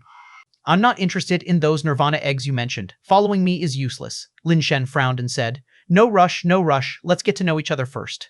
Who knows, you might change your mind later. Bing Leia, however, was determined to stick with Lin Shen, seemingly resolved not to give up until achieving his goal. Seeing that nothing he said made any difference, Lin Shen simply stopped paying attention and closed his eyes to rest. Once again arriving at Chonggao Star, Lin Shen went to Supreme Academy, but meeting Lu Ran was not as easy as he had hoped. He asked some of the Academy staff, but no one could help Lin Shen contact Lu Ran. Lu Ran is a teacher at the Supreme Academy, right? I'll think of a way to help you. Just wait a moment. Let me ask around. Bing Leia didn't know why Lin Shen was looking for Lu Ran, but was nevertheless eager to help Lin Shen make contact. Unfortunately, Bing Leia's influence wasn't particularly effective with the Supreme Clan, managing only to find out when Lu Ran's next lecture was. Unfortunately, since Lin Shen and his group were not students of the Academy, they couldn't enter the teaching area. They could only wait outside, hoping to be lucky enough to encounter Lu Ran heading to the teaching area. For several days, Lin Shen and his group didn't run into Lu Ran. What do you need from Lu Ran? If there's an issue, you can tell me. Maybe I can help. Bing Leia saw an opportunity and prodded indirectly. Lin Shen ignored him, sitting on a flower bed to rest while pondering how he could meet Lu Ran. Last time, serving as a representative of the celestial race, meeting Lu Ran had been easy. Now, no longer having the status of a representative of the celestial race, he hadn't expected that finding someone would be so difficult. Lin Shen? While Lin Shen was deep in thought, he suddenly heard someone calling his name. Looking up, he saw DSE standing not far away, looking at him with a surprised expression. DSE. Seeing DSE, Lin Shen immediately felt a surge of happiness and quickly stood up to greet him. Why are you here? DSE asked with a touch of confusion. I need to ask your teacher, Lu Ran, for some help with a matter. Could you make the introduction? Lin Shen straightforwardly stated his purpose. Introducing you to teacher Lu Ran is no problem, but what do you need from her? DSE asked, curious. I'm having a bit of a problem with my body and I need her help. Lin Shen did not elaborate. What's wrong with your body? DSE looked Lin Shen over but noticed nothing abnormal with his body. It's not something I can explain in a word or two, Lin Shen said with a wry smile. Then come with me, DSE said and began walking into the teaching area. With DSE leading the way, no one stopped them this time and Bing Leia followed as well. Bing Leia placed a hand on Lin Shen's shoulder, flashing a full-faced smile and said, Lin Shen and I are good friends. I came especially to accompany him. You? Good friends? DSE looked at the two in surprise. Lin Shen took Bing Leia's hand away and said helplessly, Since when have we been good friends? Explore stories at Free Web Novel. No fight, no acquittance, eh? I've considered you a good friend for a long time, Bing Leia said with a thick face. Noticing that the relation between the two wasn't as Bing Leia described, DSE thus said, It's not convenient for so many people to enter the place where teacher Lu Ran works. No problem, you go ahead, I'll wait here. Bing Leia seemed very easygoing as he stepped aside to wait. DSE gave him a surprised look but said nothing more, continuing to lead Lin Shen further inside. After they had walked a bit further, DSE then said, How come you are with Bing Leia? It's not that I want to be with him, it's that he insists on following me, Lin Shen said helplessly. I know a bit about Bing Leia. If he weren't asking you for something, he wouldn't be so easy to talk to, DSE said with a smile. Judging by his demeanor, it must be no small favor he's asking for. Lin Shen briefly recounted the matter of the Nirvana creatures as explained by Bing Leia. After hearing this, DSE looked Lin Shen up and down and said, He actually asked you to go to Ghost Gate Star to kill the Asura Ghost King. You know about that Nirvana creature? Lin Shen was somewhat surprised. DEC said, Ghostgate Star has only recently been discovered, immortals cannot enter, and the environment greatly benefits the Asura Ghost King. Many have tried to go after the Nirvana egg of the Ghost King, but all failed and many died. I heard that Bing Leia organized several teams to try to kill the Asura Ghost King and also failed, injuring himself severely in the process. He actually came to you, which means you must have achieved Nirvana, DSE said, scrutinizing Lin Shen. Perfect. I've also returned to Nirvana level, so we can spar again. I haven't reached Nirvana yet. Let's leave sparring for another time, Lin Shen said, somewhat depressed. Why did all these people have such strange fixations on fighting and killing? Couldn't they just enjoy life? That's odd. You haven't reached Nirvana yet. Why would a person like Bing Leia turn to you for a trip to Ghostgate Star? DEC wondered. Who knows? Maybe his brain is sick, said Lin Shen. But DEC shook his head and said, Bing Leia is very capable and he's not sick in the head. If he's approached you, he must have his reasons and it's definitely not without purpose. At this point, DEC looked at Lin Shen with renewed interest and said, if you guys are going to Ghostgate Star, count me in. I'm currently plagued by troubles. I'm not in the mood for a trip to Ghostgate Star, Lin Shen sighed. DEC brought Lin Shen to Lu Ran's laboratory and asked Lin Shen to wait outside while he went in to explain the situation to Lu Ran. Before long, DEC came back out to call Lin Shen in. DEC told me you need my help. What is it? Lu Ran asked straightforwardly. My body has some problems and I can't achieve Nirvana. Fate said only your power of Nirvana can help me. Lin Shen handed the letter from Fate to Lu Ran. After reading the letter, Lu Ran looked Lin Shen up and down with some disbelief. Is your body really as strong as Fate said, comparable to Nirvana? Hearing this, DEC's eyes suddenly lit up. You haven't achieved Nirvana, but your body's strength is already comparable to that of Nirvana? An accident occurred, and my body was overly enhanced. Indeed, it's a bit stronger than a typical ascender. Lin Shen sighed. Teacher Lu Ran, can you help me? Chapter 71T Experiment.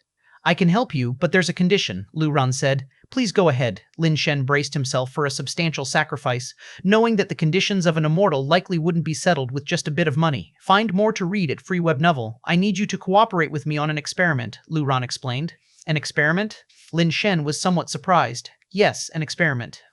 If your physical strength is truly as Fate described, then completing this experiment should pose no risk, provided that you really are an ascender, yet capable of reaching the standard of a Nirvana being, Lu Ran said, looking at Lin Shen. Can you elaborate? What exactly is this experiment? Lin Shen was reluctant to be a guinea pig, but it seemed he had no other choice at the moment. Lu Ran detailed the experiment she wanted to perform, including its process and purpose, to Lin Shen. Lu Ran had extracted a substance from a base mutation plant which could enhance the mental power of ascended creatures, but it had intense side effects. Being mentally strong enough reduces the chances of becoming non-human during Nirvana, a most useful effect. However, because of the severe side effects, the bodies of ascenders found it very difficult to endure. Thus, this extract had always been problematic for use in ascenders' Nirvana. Lu Ran had already conducted numerous experiments. Nirvana beings could withstand the side effects, but the boost in mental power was quite limited. Furthermore, thus far, no method had been found to eliminate the side effects. After discovering Lin Shen's condition, Lu Ran suddenly had an idea. She wanted to use Lin Shen for a complete experiment to confirm whether this extract could genuinely enhance an ascender's mental power. After all, in previous experiments using ascended creatures, those test subjects all died, but before their death, there was indeed a significant increase in the fluctuations of their mental power. However, when the experiment was conducted using Nirvana creatures, there wasn't a significant enhancement in mental power, so Lu Ran needed to verify this once more. After Lin Shen inquired in detail about what exactly the side effects were, he agreed directly to Lu Ran's condition, willing to be her lab rat in exchange for her help. The side effects of this extract were toxic, damaging the body and potentially leading to organ failure if the body's strength was insufficient. Since many trials had already been done, it was known that if the body's strength reached the Nirvana level, the toxin would cause only minor damage to the body, not fatal, and the affected body could be treated afterwards. Lin Shen's physical strength should be able to withstand it, and he wasn't afraid of toxins, which is why he agreed so readily to Lu Ran. Lu Ran didn't waste words, taking Lin Shen straight to the experiment pod, isolating him inside before injecting him with the extract.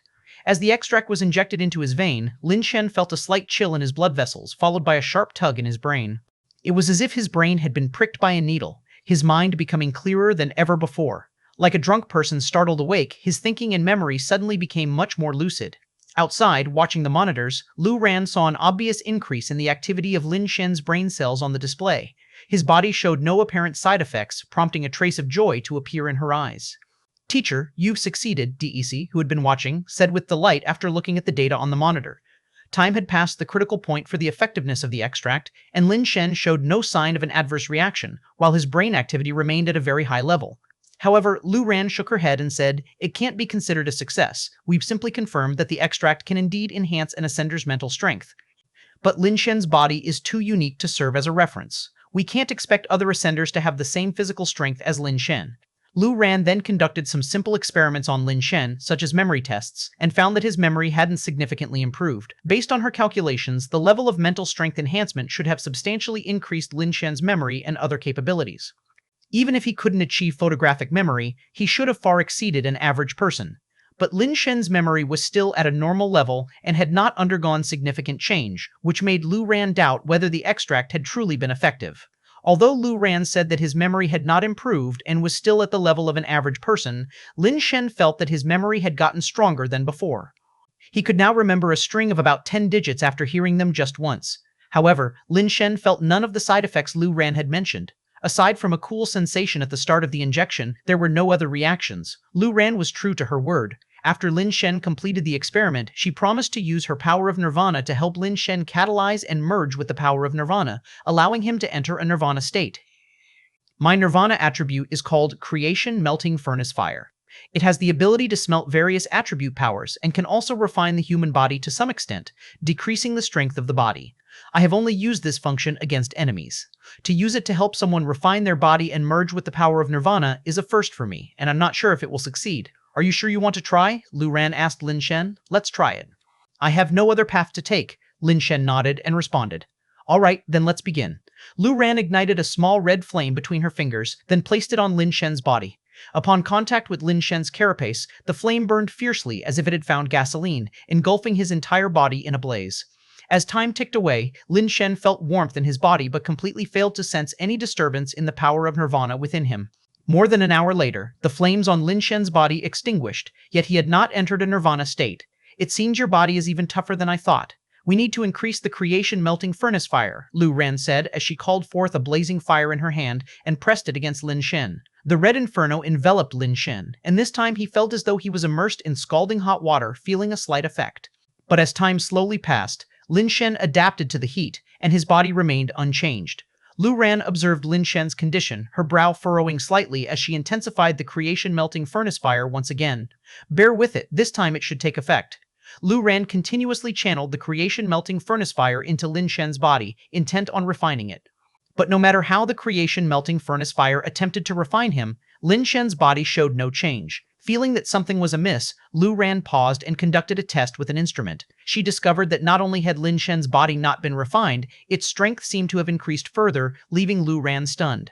Chapter 713, Transforming the Power of Nirvana, What's Going On? Lu Ran had never seen anyone's body become stronger under her creation melting furnace fire, and for a moment she too was stunned. The various data displayed on the instrument indicated that the strength particles within Lin Shen's body had become more solidified. Teacher Lu Ran, what happened? Seeing Lu Ran's expression, Lin Shen felt something was amiss. With a peculiar look, Lu Ran said to him, "The data shows that my creation melting furnace fire not only failed to refine your body, but it also made the strength particles inside your body more solidified, which simply means the strength of your body should be higher now."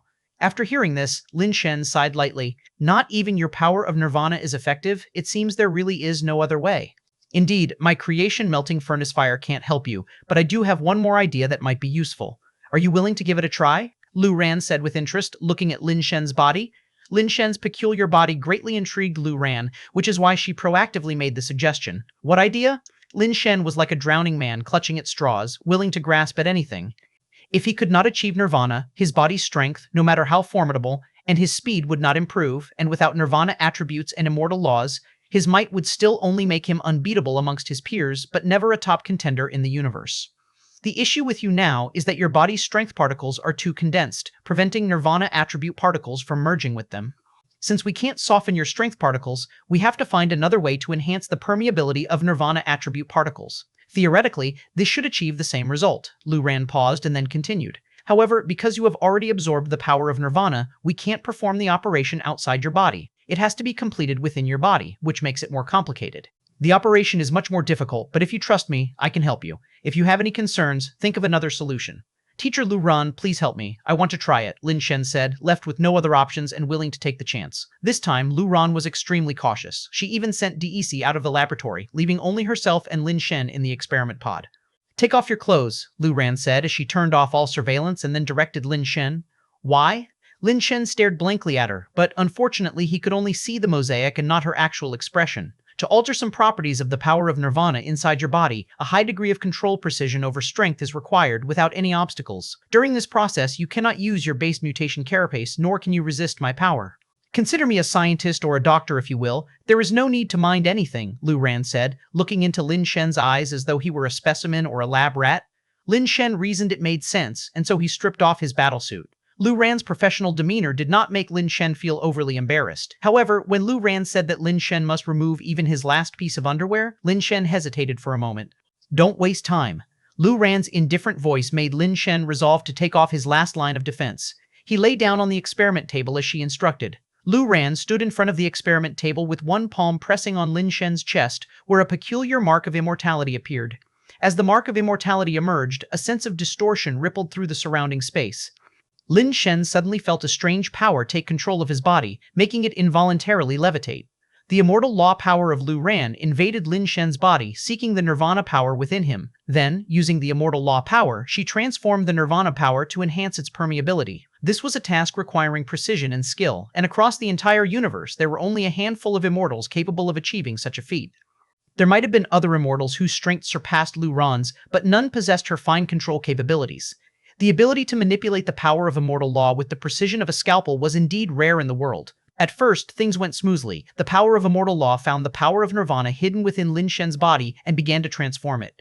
But as the transformation progressed, Lu Ran gradually realized something was amiss. With her understanding of the power of nirvana, even if Lin Shen were using a nirvana-level base mutation site or had completed nirvana with a top-grade nirvana egg, there should have been a limit to the power of nirvana within his body. Yet now, as she continuously transformed the power of nirvana inside Lin Shen, it felt as though it was emerging incessantly, seemingly limitless. The power of immortal law was already greatly exhausting to use, and such precise operations even more so. Lu Ran had originally thought the transformation would be an easy task, but as the power of nirvana within Lin Shen kept emerging endlessly, she gradually felt her own strength beginning to deplete. Clearly, Lu Ran had been overly optimistic, as her strength was quickly running out, while the untransformed power of nirvana within Lin Shen continued to emerge unceasingly. Stay tuned to Free Web Novel. Lu Ran gritted her teeth and took out a potion, downing it, and immediately regained some strength to continue Lin Shen's transformation. Time ticked by, and Lu Ran had already consumed the 5th bottle of the potion, yet Lin Shen's power of nirvana had still not been entirely transformed. This was beginning to take its toll on Lu Ran. Those 5 bottles of potion, capable of restoring the power of immortal law, had already cost her dearly, and yet the transformation was still incomplete. If she were to give up now, all her efforts would have been in vain. Lu Ran persisted, gritting her teeth, cursing Lin Shen countless times in her mind. She now understood that Lin Shen must have absorbed more than one kind of power of nirvana, possibly even 3 or 4 kinds, to explain the sheer magnitude of it. But by now, cursing Lu Ran was of no use. She could only force herself to continue. Only one last potion was left that could restore her strength. After swallowing the last potion, Lu Ran was at the mercy of fate. If she couldn't complete the transformation, there was nothing more she could do. The power of immortal law was depleted bit by bit, and soon Lu Ran felt that same sensation of being hollowed out once again. Do your utmost and leave the rest to fate. Whether it succeeds or not is now in your hands, Lu Ran said, squeezing out the last bit of her strength, pushing through to the final second. It was only when she was completely drained that the transformation of the power of nirvana within Lin Shen's body was finally completed. It's done! Lu Ran stumbled backward, collapsing onto a chair, and took a long, relieving breath as exhaustion swept over her like a tidal wave. Chapter 714, Taking Advantage of Someone's Peril. Lu Ran's physical strength was overdrawn, yet she still forced herself to stand and examine Lin Shen's body. Logically, after the fire seed inside Lin Shen's body was transformed by her power of law, the penetrating and merging strength should have far exceeded that of before, and Lin Shen should have started his nirvana by now. However, she saw no abnormal changes in Lin Shen's body, nor any signs of the power of nirvana overflowing. This could only mean one thing: that the nirvana particles she had altered failed to reach the level where they could merge with the strength particles in Lin Shen's body. Failed? Lu Ran, struggling to maintain her composure, walked toward Lin Shen, wanting to check his body again and to observe the physiological data. But Lu Ran's physical exhaustion was simply too severe, and as she forced herself to stand up, she immediately felt dizzy, as if her brain was lacking blood, and she staggered, almost falling. Lin Shen jumped down from the experimental platform and caught Lu Ran in a semi-embrace. "Teacher Lu Ran, are you all right? Please sit down first." Lu Ran was assisted by Lin Shen to sit on the experimental platform, but suddenly, her vision blackened and then she passed out. Lin Shen looked at the unconscious Lu Ran and carefully laid her flat on the experimental platform. Teacher Lu Ran, I'm sorry, but I had no choice, Lin Shen apologized inwardly. Just now, while helping Lu Ran, Lin Shen's fingers, seemingly inadvertently, touched her sleep acupoint 10 times, causing her to fall asleep. Lin Shen did not intend to harm Lu Ran, but the fire seed on her person had to be taken no matter what. Without it, the heaven-defying bone would be incomplete, rendering this perfect fire seed useless. The nirvana particles transformed by the immortal laws still can't merge with the strength particles in my body. Now, achieving nirvana has really become a problem, Lin Shen lamented silently. Even though he had not achieved nirvana, the trip was still not in vain. Lin Shen donned his battle suit, then apologized to Lu Ran, who was still on the experimental platform, and carefully lay down next to her. He placed one hand on her, closed his eyes, and rested. Because Lu Ran had been put to sleep through an acupoint, she remained unconscious when Lin Shen woke up. However, when Lin Shen woke up and looked at Lu Ran again, he no longer saw a blur but a mature beauty in a white lab coat and a ponytail, looking crisp and high-cold. Even in her unconscious state, Lu Ran seemed somewhat unapproachable. She was beautiful indeed, but a bit too serious. Lin Shen did not take to excessively aloof women, and after a brief glance at her, he picked up a pair of glasses that had fallen to the floor, presumably belonging to Lu Ran, and placed them on her face. It was just a pair of glasses, yet upon looking at Lu Ran again, Lin Shen was surprised to find that her somewhat icy and distant facade, while still giving off an aloof vibe, seemed to invoke a desire to conquer her. How can there be such a unique woman in this world? Lin Shen marveled, the term pure yet desirous coming to mind. Mere glasses transformed a high-cold woman who seemed immune to any inappropriate thoughts into someone irresistibly tempting, an astonishing change. Lin Shen shook his head, dispelling the wicked thoughts from his mind. After all, Lu Ran had tried her best to help him, and he couldn't take advantage of someone in such a state. Moreover, he did not wish to be hunted by an immortal-level powerhouse. His life was still the #1 priority. Lu Ran's fire seed was indeed a heaven-defying bone with 10% completeness. Outside of their home planet, Lin Shen had never seen any other fire seed besides the heaven-defying bone, which was not unexpected. After positioning Lu Ran's body properly and ensuring there were no issues, Lin Shen pressed a few points on Lu Ran's body and then stood by waiting for Lu Ran to wake up. The point of unconsciousness had been released, and Lu Ran soon came to. Almost instantly, Lu Ran rose into the air, her body floating as her cold eyes surveyed her surroundings. Teacher Lu Ran, are you all right? You were unconscious for a very long time. Is there any issue with your body? If it's because of me that your body has suffered, I really wouldn't know how to repay your kindness, Lin Shen said, his face filled with 3 parts guilt and 7 parts concern, his sincerity showing as he looked at Lu Ran. Lu Ran's brow furrowed slightly as she scrutinized Lin Shen but saw no issue, his face full of sincerity. Lu Ran checked her own body and didn't find anything wrong, but she was still puzzled. Even though her body had been severely drained, with her willpower, it was impossible for her to faint in front of someone else. Moreover, after checking the time, she realized she had been unconscious for nearly 6 hours, which was even more improbable. Find exclusive stories on Free Web Novel. She suspected that Lin Shen was to blame, yet his body, although abnormally strong, was still only at ascension-level strength. Even when she was physically drained, Lin Shen was not capable of hurting her, let alone causing her to lose consciousness. Furthermore, there were no issues with her own body or with the items in the lab, which left no motive. Teacher Lu Ran, are you all right? Seeing Lu Ran check the entire lab methodically, Lin Shen was also somewhat surprised by her calm and clear logic. You don't owe me any favors. This was our deal. You were my test subject, and I did my best to attempt it. Besides, it hasn't succeeded yet, so there's no question of anyone owing anyone anything. You should stay here for now. I need to observe you for another couple of days to ensure whether there's still a possibility for your ascension, Lu Ran said as she turned on all the previously shut down lab surveillance systems. Lu Ran called DEC over, asking him to take care of Lin Shen and monitor his bodily data, and to notify her immediately if there were any issues, as she needed to rest first. After leaving the lab, Lu Ran did not go home, but went to her own private office and then activated her brain-computer interface. Pull up the surveillance video from the lab at 11,023 yesterday, Lu Ran instructed the brain-computer interface. Right away, master. The brain-computer interface quickly retrieved the requested video from the lab. All surveillance in the lab had been switched off, but Lu Ran herself had hidden an additional camera that Lin Shen had not discovered. The holographic footage was quickly projected, displaying the moment Lin Shen steadied Lu Ran and had her sit on the test platform. Lu Ran carefully watched Lin Shen's every move, feeling that the motion of one of his hands was somewhat awkward and illogical. However, that kind of movement had no point of strength release and couldn't possibly harm her body, much less cause her to lose consciousness, so Lu Ran could not determine whether Lin Shen really had any issues. But when she saw Lin Shen lay her on the test platform and then lay down himself, also reaching out to embrace her, her face immediately flushed red. Chapter 75 Lu Ran's question, pervert. Lu Ran's mind immediately conjured up this word. Then she thought of many scenes that she found unacceptable. Maybe Lin Shen had done many unspeakable filthy things to her, just that he had restored everything before she woke up. Thinking that the clothes on her body might have been taken off and then put back on by Lin Shen, Lu Ran felt itchy all over, as if millions of ants were crawling on her skin. Lu Ran couldn't stand it for a second and rushed straight into the office's private restroom, discarded all her clothing, and washed her body over and over again. By the time she came out of the restroom, she was already dressed in a new set of clothing, and she clenched her teeth as she continued to watch the video. Although she knew she had not been violated, who knew what vile things Lin Shen had done to her? Now she wanted to tear Lin Shen to pieces. Lu Ran patiently continued watching. She had to know what exactly Lin Shen had done.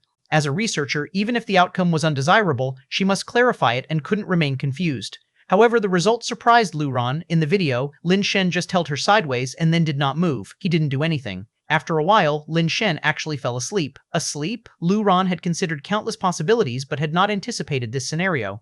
Lu Ran doubted whether Lin Shen was pretending to sleep, but as time passed, Lin Shen was truly asleep, and she had to speed up the playback, letting the video play faster. Lu Ran felt that Lin Shen definitely couldn't have just held her and slept. It must be because his body was too tired from the previous experiment, so he needed to rest before harboring any evil thoughts. Yet she watched until Lin Shen woke up and nothing had happened. Lin Shen had not made any filthy moves on her, not even a single inappropriate touch. When Lu Ran saw Lin Shen pick up the glasses that had fallen on the floor and put them back on her, saying, "How can there be such a special woman in the world?" the murderous intent in her heart dissipated a lot. Then Lu Ran saw Lin Shen tap her body a few times, and then she woke up. The whole process was completely different from what she had imagined. Lu Ran watched the beginning and the end of the video many times, growing more puzzled by the review. Without a doubt, her unconsciousness was surely caused by Lin Shen, but she couldn't figure out how Lin Shen had done it. She was certain that Lin Shen's fingers had not exerted much force, and even if he had, Ascension-level strength couldn't possibly have knocked her out, a power that can affect an immortal? Lu Ran made her judgment, and she was very close to the truth. This judgment made Lu Ran want to find out what exactly was that kind of power. She had never heard of an Ascension-level ability that could so easily affect the body of an immortal. It was unprecedented. What puzzled Lu Ran even more was what Lin Shen's intentions were in taking action against her. Lin Shen had not stolen anything from the lab, nor had he done anything to her body. He just held her and slept. Was it worth it to take such a huge risk just for that? Lu Ran felt that nobody would fail to calculate this. If Lin Shen had done something to her body, Lu Ran could have understood. Now, however, Lu Ran found it very strange. What exactly is he plotting? Lu Ran did not believe Lin Shen just wanted to hold her and sleep for a bit. There must be some ulterior motive that she had yet to clarify. Anything that wasn't clear, Lu Ran sought to understand. Her gaze fixed on Lin Shen in the video, a cold smile appearing at the corner of her mouth. Lin Shen had just slept, and now he lay on the experimental platform unable to sleep again, so he chatted with DEC. DEC was very curious about how Lin Shen's body could have been enhanced to such an extent. Unfortunately, Lin Shen was also unable to answer this question, so he equivocated his way through it. The two of them then talked about the matters of Ghost Gate Star and Asura Ghost King. Recently, many top-level Nirvana beings had organized teams to venture to Ghost Gate Star, hoping to seize the Nirvana egg from the Asura Ghost King. The double life base and that shield's abilities were too heaven-defying, but due to environmental factors, the Asura Ghost King was like an impregnable fortress, single-handedly repelling one Nirvana being team after another. Quite a few Nirvana beings had already perished. Up to now, no one had managed to enter the lair of the Asura Ghost King and take away those 3 Nirvana eggs. According to the information that had been obtained so far, all kinds of abilities of the Asura Ghost King were pervertedly strong, possessing powerful innate skills as well as life-based skills.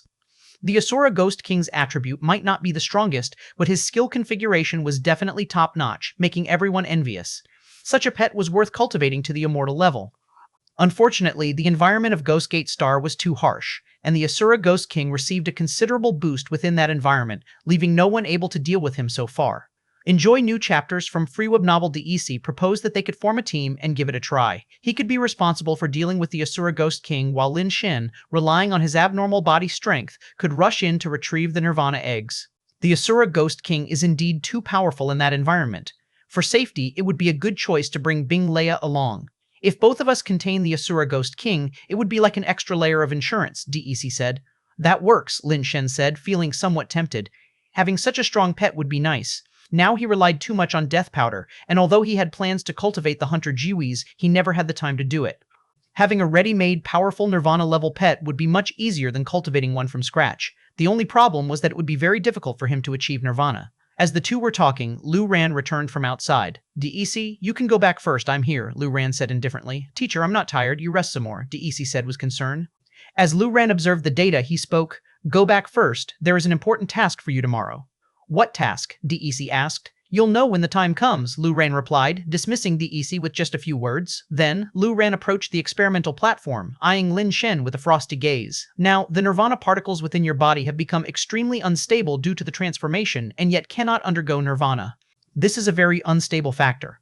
I'll give you an injection of stabilizer first to prevent them from getting out of control, Lu Ran said, picking up a syringe ready to inject Lin Shen. Teacher Lu Ran, do I really need it? Lin Shen had a bad feeling in his heart and sensed that something was amiss. If a stabilizer was needed, Lu Ran should have administered it when she woke up. Why was she suddenly intending to give him a stabilizer injection now? Could she have discovered something? Lin Shen wanted to refuse, but he couldn't dodge. The syringe in Lu Ran's hand directly penetrated his body. Lin Shen's formidable body could not withstand the syringe imbued with law power. It pierced right in, and a whole vial of liquid was injected into him. Chapter 716. Enough, it's over. Lin Shen knew his secret had been revealed, and he was afraid his life was in danger. Lin Shen wanted to resist, but the speed of the immortal was just too fast. He didn't have time to react before the liquid was injected into him. As Lin Shen tried to rise, he suddenly felt the world spinning around him, and his body was thrown back onto the experimental platform. Stars burst before Lin Shen's eyes, his arms and legs went limp, and he couldn't muster any strength in his body, as if he had turned into a soft-bodied animal. He struggled several times but couldn't get up. After a while, Lin Shen felt that his head was not so dizzy anymore, but his body was still as soft as a puddle of mud. Fortunately, his vision cleared up, and he could see the cold and beautiful Lu Ran standing in front of the experimental platform, watching him with an indifferent gaze. Teacher Lu Ran, is there a problem with this stabilizer? Why do I feel extremely weak all over? Lin Shen pretended ignorance, as if he were an uninformed Xiaobai. There's no problem. This isn't a stabilizer, it's the cartilage fluid I've developed. Once injected with cartilage fluid, a creature's body will become as limp as liquid without any support, Lu Ran said lightly. Upon hearing this, Lin Shen was shocked. Damn it, this woman is so malicious. I just slept with her, and now she wants to turn me into a puddle of mud. While he cursed Lu Ran in his heart, he still maintained an innocent face. Teacher Lu Ran, injection errors are inevitable. You don't have to take it to heart. How long does the effect of the cartilage fluid last? Is there any way to reverse it? It's not an injection error, and it cannot be reversed. You will always be this way, living like a pile of mud, Lu Ran said, with the corners of her mouth curling up slightly, revealing a sinister smile. Teacher Lu Ran, why are you doing this? Lin Shen made a last-ditch effort. Why? Don't you understand what's in your heart? As she spoke, Lu Ran took out another syringe, bent down, looked at Lin Shen's face, and plunged the needle directly into his neck. With the liquid's injection, Lin Shen felt something was wrong with his body. A wave of heat flowed through his feeble body toward a certain limb, making Lin Shen feel as if his boneless body had a spot that was harder than steel. What are you trying to do? Lin Shen began to panic. For a vile person like you, it's natural not to leave behind a scourge, Lu Ran said while taking out a tray from the disinfectant cabinet beside her. The tray was filled with disposable tools, including various scissors and surgical knives. Damn, this woman is too sinister. Lin Shen was horrified and quickly shouted, Teacher Lu Ran, there must be some misunderstanding. I haven't done anything to you. I just admired you, so I couldn't help myself. I swear, I haven't done anything inappropriate to you. In my heart, you are a noble and pure woman not to be desecrated. I suggest you'd better not talk or move around. Otherwise, if I cut too much, don't blame me, Lu Ran said as she chose a scalpel and carefully examined it. The expression on her face, as seen by Lin Shen, was more terrifying than the devil's. Teacher Lu Ran, I really didn't do anything. Lin Shen said with a pained expression. This is your last chance. I ask, you answer. If your answer dissatisfies me, the surgery starts immediately, Lu Ran said, ignoring Lin Shen as she hunched down and spoke to herself. How did you make me lose consciousness? Stay connected through free web novel. Lin Shen immediately felt a cold touch on one of his limbs and blurted out without hesitation, I have a unique ability that allows me to ignore defenses to a certain extent. From my research on you, the talents you've displayed have already exceeded 3, Lu Ran spoke indifferently. My talents are uncommon. I have a total of 5, Lin Shen said. List all of your talents in detail without any omissions. You know the consequences otherwise. Lu Ran was surprised. A typical evolver would only have 3 talents, and those with 4 talents were extremely rare. Yet Lin Shen turned out to have 5. Warsong, Lin Shen repeated the talents he had exhibited in public, which others had likely researched countless times. Even if he didn't say it, anyone who had researched him should have a fair understanding. The only ability unknown to others was his acupoint sealing, but Lin Shen described it not as acupoint sealing, but rather as an ability to perceive weaknesses and ignore defenses to a certain degree. Lu Ran listened without suspicion. If Lin Shen had mentioned anything like acupoint sealing or a 1 in 10 certainty, a researcher like Lu Ran would not have been able to accept it because, in her view, those were unscientific. Why did you do that to me? With one question already resolved, Lu Ran sought to clear up another doubt. Lin Shen had held her in his sleep, but did not act indecently toward her. Aside from resting his arm over her, there had been no other inappropriate conduct. This seemed pointless, so Lu Ran wanted to know the real reason. Because Lin Shen didn't know how to explain for a moment.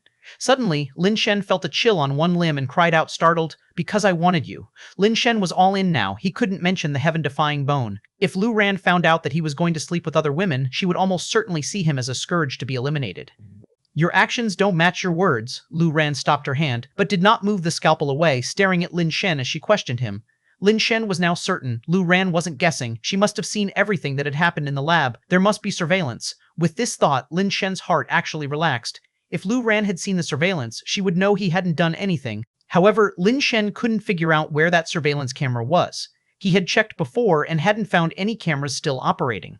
A bitter expression came over Lin Shen's face as he sighed and said, "I really do want you, but my reasoning tells me that I'm not worthy of you. I'm just an ascender who might find even nirvana out of reach and is likely to remain at the ascension level for life. And you are a tutor at the Supreme Academy, adored by millions, an immortal that others can't become no matter how hard they try. As for me, aside from being handsome, I have nothing to offer. Just having the chance to share one sleep with you is enough satisfaction for my whole life. You are the lotus above the water, and I the mud beneath it. How could I bear to tarnish someone like you? You deserve someone better. I cannot let my own selfish desires ruin you." Glib tongue. "It seems you really don't want it anymore." Lu Ran tightened her grip on the scalpel as she spoke. Lin Shen, however, did not react as vehemently as before. Instead, he closed his eyes, his face showing a resigned calm, and a tear even slipped down from the corner of his eye as he accepted his fate. "Having shared a night's sleep with you in this life, it's enough." Chapter 717, Asura Ghost King Crack. Lin Shen heard a sound and immediately felt a sense of utter despair as tears streamed down his face. This time there was no acting involved, it was all genuine emotion. Lu Ran couldn't help but laugh. "That's more like it. Remember this feeling and act like this next time you're performing." As he spoke, Lu Ran straightened up and took another syringe, administering an intravenous injection to Lin Shen. Soon, Lin Shen felt like his body, previously limp as mud, had a skeleton again and hurriedly sat up to look down. Seeing a certain member standing erect, the hand sword skill inserted just between his legs, mere millimeters away from it, Lin Shen broke out in a cold sweat and carefully removed the surgical knife before getting off the experiment table. While the effect of the cartilage fluid had worn off, another drug was still at work, causing Lin Shen some embarrassment. Absolutely, Lin Shen hurriedly replied. "Teacher Lu Ran, what about the antidote?" "You're lucky I didn't cut it off. You're looking for an antidote? Deal with it yourself," Lu Ran said as she headed out of the laboratory. Feeling helpless, Lin Shen could only follow Lu Ran out of the lab, walking strangely. It was a good thing his battlesuit was restrictive enough, or he'd have been too ashamed to show his face. "Teacher Lu Ran, I'll be taking my leave then," Lin Shen said as soon as they left the experiment building, eager to get away from Lu Ran. "Hold on," Lu Ran called after him. "Teacher Lu Ran, do you have any further instructions?" Lin Shen stopped reluctantly, offering Lu Ran a forced smile. "How am I supposed to find you for the next experiment without your contact number?" Lu Ran demanded expressionlessly. Lin Shen gave her his contact number, but when he asked for hers, she simply stated that she would contact him when necessary, without giving him any number. Lin Shen didn't really care. He hadn't actually wanted her number anyway. He had already obtained the fire seed from her and didn't plan on seeing her again. As he left the academic district, Bing Leia was unexpectedly still waiting outside. Upon seeing Lin Shen, Bing Leia hurried over. "DEC said something was wrong with your body. Are you all right?" "I'm fine." Lin Shen shook his head. "Good to hear. What about the matter I mentioned? Have you thought it over?" Bing Leia asked again. "You go find DEC." "If DEC goes, then I will," Lin Shen replied, as he had not yet attained nirvana and needed a reliable person to accompany him. Though not exactly a friend, DEC's character was trustworthy, and Lin Shen didn't have to worry about being betrayed by him. "I'll contact DEC right away," Bing Leia said somewhat reluctantly, but still proceeded to contact DEC according to Lin Shen's wishes. If he were to cooperate only with Lin Shen and call upon several nirvana beings for help, he wouldn't need to split any nirvana eggs with them. But involving DEC meant they would have to share a nirvana egg with him. Fortunately, there were 3 nirvana eggs there, so DEC, Lin Shen, and Bing Leia cooperated. Each of them was still able to obtain one without having to pay to find additional helpers. Having calculated this, Bing Leia felt it was acceptable. The strength of the 3 of them should be sufficient to secure the Asura Ghost King's pet eggs. After contacting DAC readily agreed. The 3 set a time to go to Ghost Gate Star, and Lin Shen found a place to stay and rest in the meantime. Thankfully, the issue he had worried about didn't occur, and after one night, a certain limb finally returned to normal, which was a great relief to him. These research women are too terrifying.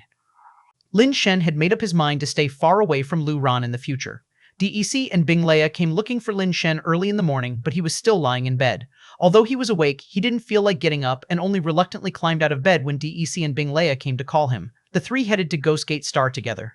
Currently, there were 4 teleporters that led to Ghost Gate Star, divided among 4 different forces. 3 of them were already open for public use, and anyone could teleport to Ghost Gate Star for a fee. Of course, Bing Leia paid for the teleportation. Once the 3 arrived at Ghost Gate Star, Lin Shen looked around, noticing that there were only stars, no moon or sun, and the temperature was very low, yet there were no glaciers. The gravity was stronger than on Giant Ring Star, but it didn't significantly affect them. Surrounding them were black mountain ranges, and in the sky, streaks of light could be seen occasionally flying by, probably Nirvana beings rushing on their way. Many Nirvana beings had recently come to Ghost Gate Star, all eyeing the 3 pet eggs of Ashura Ghost King. Bing Leia, fearing that delays might lead to trouble, was in a hurry to move on. However, Lin Shen's flying speed was too slow, unable to keep up with Bing Leia and DEC, who had already reached Nirvana level. Bing Leia, unaware that Lin Shen was still an ascender, puzzled over why Lin Shen flew so slowly, yet he didn't dare to ask in case he offended Lin Shen. DEC summoned a Nirvana-level mount, inviting Lin Shen to ride together, which finally increased their speed. Your next journey awaits at Free Web Novel. Before reaching the domain of the Asura Ghost King, they saw a valley ahead filled with people, bustling like a night market, with some even setting up stalls in the valley. The arrival of Lin Shen and his companions immediately drew the attention of many Nirvana beings. Bing Leia was a very famous figure among Nirvana beings. Not many were aware that DEC had achieved Nirvana, but even without Nirvana, DEC was always the center of attention wherever he went. Only Lin Shen kept a low profile, due to some changes in his carapace, which now looked quite different from his previous silver crystalline carapace. Very few people could recognize him. Lin Shen's gaze was fixed on the end of the valley, where there was a cave. Outside the cave, several Nirvana beings were battling a Nirvana creature. The Nirvana creature resembled an evil ghost with a fierce appearance, nearly 3 meters tall, carved wholly from jade-like stone, clad in black jade armor and helmet, with a single horn on its head, holding a sword in one hand and a shield in the other. The sword, though, was slightly curved and also crafted from black jade. One side was sharpened while the other was thicker, resembling a blade more than a sword. The blade was wreathed in dark smoke as if entwined with countless tormented souls. The shield in its other hand was shaped like the fletching of an arrow, also carved from black jade. On the front of the shield was the image of an evil ghost's head. Its eyes, now open, were emitting a strange red glow. The Nirvana beings fighting it were top-tier fighters, accompanied by several formidable Nirvana pets. They were enveloped in various enhancement abilities, which made them radiate halos of multiple colors. However, under the stare of the evil ghost image on the shield, their radiant halos disappeared without a trace. Despite the interweaving powers of Nirvana, they couldn't overcome the Nirvana creature, which repelled all their powers with its shield. Meanwhile, the black smoke blade Chi that its blade cut through the air brought great trouble to the Nirvana beings with every strike. On the ground lay several dead Nirvana pets, likely just slain by the Asura Ghost King. Chapter 718, Dual Cultivation. Phoenix Lin Shen watched for a while and discerned the anomaly. From the mountain cave behind the Asura Ghost King, black smoke continually billowed outwards. This cold, sinister smoke mostly drifted towards the Asura Ghost King's body, accumulating around him as though granting him a significant boost. A portion of the black smoke clung to the bottom of the valley, making the nearby area resemble a sea of black clouds. The Asura Ghost King battled amidst this smoke, while the Nirvana beings and their pets all fought him from the air, daring not to touch the black smoke. Bing Leia explained, "This black smoke is extremely yin and cold. Even the bodies of Nirvana beings, upon contact with the black smoke, can be invaded by the cold. At the lightest, one's body will be frozen stiff. At worst, the blood will coagulate into ice. Those with inferior physique and power of Nirvana simply cannot survive in the smoke, let alone fight." After a pause, Bing Leia continued, "The black smoke inside the cave is even denser and colder. Unless you have a robust body like yours, it's impossible to reach the location of the Nirvana eggs." Lin Shen looked towards the cave. The black smoke inside was so thick that he couldn't see anything. He frowned and turned to Bing Leia. "I can't see anything. How do you know there are 3 pet eggs inside?" "Ghost Gate Star has no star to provide light. It's always in this state with no day." But on a past day, Ghost Gate Star entered the region of another star system. The light from that system's star illuminated this place, and the black fog in the cave lightened a lot. The Asura Ghost King's strength also greatly diminished. That's when someone rushed in and saw them. Bing Leia went on to explain, "According to calculations, in about a month, Ghost Gate Star will again approach that star system, and this place will be illuminated once more. The black smoke in the cave will significantly decrease. We must seize the Nirvana eggs before that happens, or else when that time comes, many more will be able to rush in, and our turn may never come." "I see," Lin Shen nodded slightly. All the Nirvana beings who had come here were probably harboring the same idea. Unfortunately, up until now, no one had been able to rush into the cave and seize the pet eggs of the Asura Ghost King.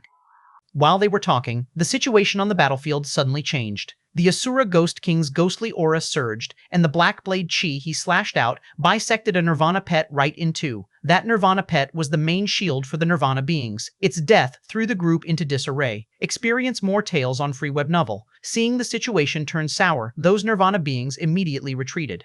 Even then, the Asura Ghost King killed a few more of their pets before they could withdraw to a safe distance. The Asura Ghost King did not pursue. He turned around and went back into the cave, his formidable silhouette vanishing in the black smoke. The Asura Ghost King isn't lured easily. He hardly leaves the vicinity of the cave entrance. Rushing in is not an easy feat. And even if one could rush in, the frigid black smoke would turn most Nirvana beings into ice sculptures before they could fetch the pet eggs. Even if they didn't turn into ice sculptures, their bodies would become stiff and sluggish from the cold, and if the Asura Ghost King followed, it would be a certain death, Bing Leia concluded, then looked at Lin Shen and Daiisi to continue. Daiisi and I will hold it off. You take the chance to rush in. With your physical condition, you should be able to withstand the yin-cold black fog, right? I need to get used to it first. Let's all fight against that Asura Ghost King together, and once I'm accustomed to the black fog, I'll find an opportunity to rush into the cave, Lin Shen said thoughtfully. All right, Daiisi and Bing Leia consented with a single voice. As the three were about to move forward, they saw a man and a woman approaching the cave where the Asura Ghost King resided. Are those people from the Phoenix clan? Lin Shen spotted the man and woman who had phoenix eyes and feathers, dressed in golden carapace that resembled the plumes of a golden phoenix, and surmised their identity. Correct. The Phoenix clan has recently claimed the title of the cosmic's foremost race, currently at the height of their influence.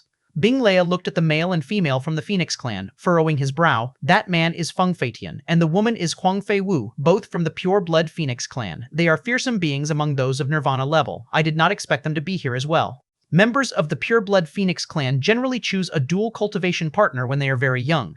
The Phoenix Nirvana skills they practice allows them to undergo Nirvana together, and the Nirvana attributes they gain from dual cultivation are much stronger than those gained from cultivating alone. Therefore, the Nirvana attributes of the pure-blood Phoenix clan are much stronger than those of Nirvana beings from other races.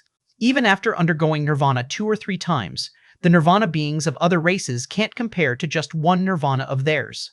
Bing Leia said with some worry. Feng Feitian and Huang Fei Wu are outstanding individuals among the Phoenix clan. It is said they have both experienced Nirvana 11 times. Their strength is extremely formidable. It's possible they have the power to take the Nirvana egg. Should we go there now? They've already gone, let's wait a bit longer. Daiisi was not keen to go and compete with the Phoenix clan for the egg right now. Lin Shen was also not willing to cut in line, agreeing to wait as well. If they take it, our trip here will have been in vain, Bing Leia said helplessly, only able to watch the battle with Lin Shen and the others. Just as Feng Feitian and Huang Fei Wu approached the cave, 2 streaks of dark smoky blade chi flew out of the cave, slashing towards Feng Feitian and Huang Fei Wu respectively. The 2 of them were unafraid, each casually releasing a beam of golden light that actually shattered the dark smoky blade chi. Bing Leia watched with a tight heart, growing even more worried. The Asura Ghost King burst out from the cave, still in his previous form, his robust body swirling with black mist, one hand holding a shield, the other clutching that sword-like, knife-like weapon, and went straight for the male and female members of the Phoenix clan. Feng Feitian and Huang Fei Wu radiated dazzling golden light, sending out beams of gold that actually pushed the black mist-empowered Asura Ghost King back step by step, relying solely on the ghost shield to avoid injury. The golden light seemed to be the natural enemy of the black mist. Wherever the gold went, the surrounding dark smoke was dispelled into nothingness. The Asura Ghost King raised his ghost shield, and the ghastly faces on it suddenly opened their eyes, emitting a sinister red light. The radiance of Feng Feitian and Huang Fei Wu was significantly weakened, even their speed slowed down. The 2 joined forces to battle the Asura Ghost King, and for a time they were evenly matched, neither able to gain the upper hand. Feng Feitian and Huang Fei Wu joining forces, and yet they could not gain the upper hand. The Asura Ghost King is even more formidable than we imagined, the bystanders discussed among themselves. Bing Leia's expression also grew solemn as she quietly said, the combined strength of 2 people from the Phoenix clan who dual cultivate is more than just double. It can be said that these 2 together stand as an unbeatable existence at the Nirvana level. Yet they still can't gain any advantage. We must be careful later on. While they were talking, they suddenly saw Huang Fei Wu breaking away from the battle, charging into the cave. A light explosion burst from Feng Feitian's body, his pupils became rings of golden light, a golden feather blade appeared in his hand, and a pair of golden wings of light emerged behind him. He looked like a deity enveloped in golden light, and with his solitary strength he tangled with the Asura Ghost King, preventing him from returning to the cave. This is bad, they're going to succeed, Bing Leia regretted immensely. Chapter 719, Asura Ghost Queen Feng Feitian alone battled the Asura Ghost King and was surprisingly not at a disadvantage, drawing continuous admiration from the onlookers. The Nirvana beings that fought earlier also hailed from the great cosmic clans, were well-known figures, and even a few of them had ranked within the top 100 on the Nirvana level leaderboard. Together they battled the Asura Ghost King, even employing numerous pet eggs, yet they returned with their feathers clipped. But Feng Feitian alone, with a single golden feather, was actually fighting the Asura Ghost King to a standstill, which was truly astounding. It's a pity that Feng Feitian didn't take part in the clan ranking battle, otherwise he would surely have been first on the Nirvana leaderboard. The depth of the Phoenix clan's legacy is terrifying. This prodigy hasn't even joined the battle, and his achievements are already shocking and unconventional. Who knows how many more formidable warriors they are hiding? Not just the Phoenix clan, among those powerful cosmic races, who knows how many hidden warriors have not participated in the battle? No one lays all their cards on the table. The golden feather in Feng Feitian's hand blazed with soaring golden light, his skills resembling both sword and axe, and his movement technique was even more mysteriously unfathomable. Bing Leia discerned the subtleties and said with frustration, "That ghost shield of the Asura Ghost King seems to be useless against Feng Feitian. It can hardly weaken his combat power." DEC watched as Feng Feitian displayed his divine prowess and nodded in response. "I've heard that the Phoenix clan possesses an extremely rare base change talent known as Phoenix Bloodbath. Only the pure-blood Phoenix clan might naturally obtain it, which can confer immunity to all negative states. It looks like Feng Feitian has a similar talent. Experience more on free web novel Bing Leia sighed. I've also heard of this talent, Phoenix Bloodbath. Even among the pure-blood Phoenix clan, it's a rarely seen gift. I didn't expect Feng Feitian to have such luck. It seems our trip here has been in vain." Hearing this, Lin Shen turned to DEC and asked, "Did you choose to start over because you were born with poor talent?" DEC was a natural Nirvana being, and Lin Shen had always been curious why he would choose to start over. The conversation about talents with Bing Leia and the others prompted him to ask. DEC smiled and said, "My innate talent is not bad, but I wanted to experience those things I had never encountered before, which is why I chose to start over. It doesn't have much to do with my talent." Bing Leia chimed in, "DEC is being modest. His innate talent was already among the top tier. His current talent may not even be superior to his natural one." Lin Shen was somewhat surprised. "Then aren't you at a loss by starting over?" "It's not necessarily a loss. One is the accumulation and inheritance given by our ancestors, and the other is one's own choice.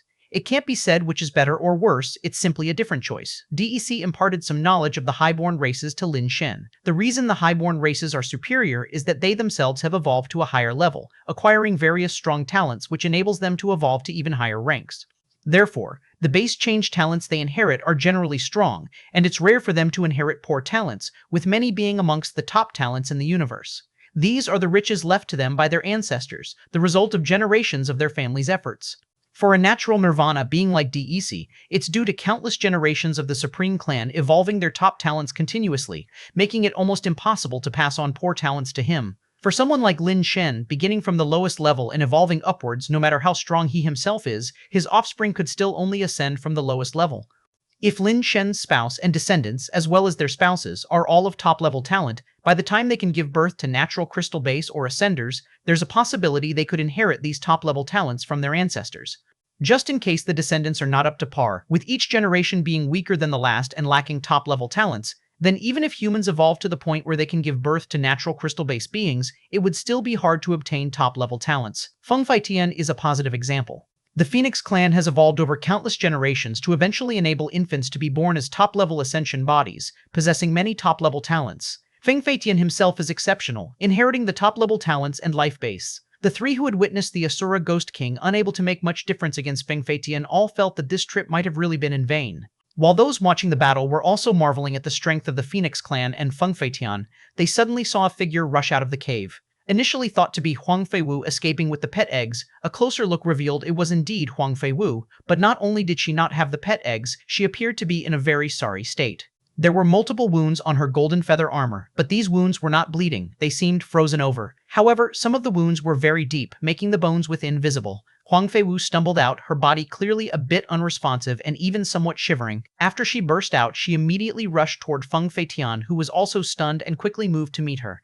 Then another figure charged out of the cave. It was a creature slightly shorter than the Asura Ghost King, but still much taller than an average human. Unlike the Asura Ghost King, this creature was completely white, as if carved from mutton-fat jade, with snow-white armor covering its body and bearing an enchanting posture, its face as beautiful as an exquisitely carved artwork by a master sculptor. In her hands, she also held a life base. In her right hand was a crystal-clear, translucent knife, and in her left was a similarly made fork. They seemed like a dining knife and fork, but on a larger scale. The wounds on Huang Feiwu's body had clearly come from the knife in this creature's hands. On that sparkling blade, there were specks of red crystal which were congealed blood. "What is that? Another Asura Ghost King?" Lin Shen asked, looking at Bing Leia and DEC in confusion. "I've never heard of any other Nirvana creatures inside. Those who entered before didn't encounter this creature. Where she came from, I don't know." Bing Leia was equally astonished.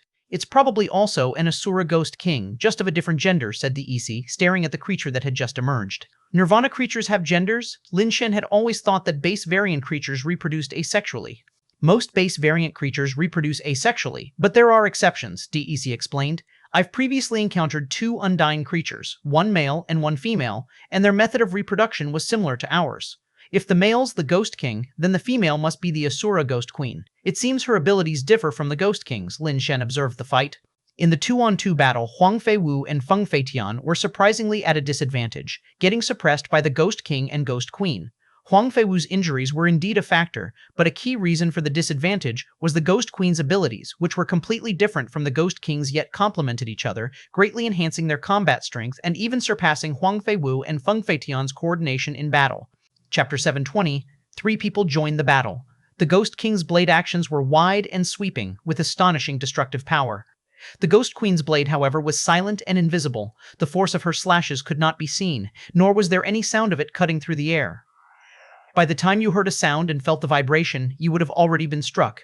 In the Ghost Queen's other hand, the fork was like the fangs of a vampire, actually capable of sucking in the power of Nirvana and transforming it into energy to enhance herself. The Ghost King was staunch in head-on confrontation, while the Ghost Queen moved unpredictably. Coupled with their unique abilities, their coordination made it extremely difficult for Feng Feitian and Huang Feiwu to fight.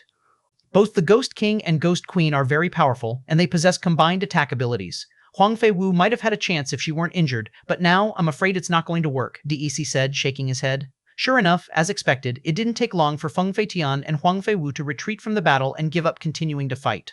After they withdrew, the Ghost King and Ghost Queen did not pursue but returned to the cave, giving no chance to anyone else. For a while, no one else rushed to the cave. Some teams that had been prepared were thrown off by the sudden appearance of the Asura Ghost Queen, disrupting their plans.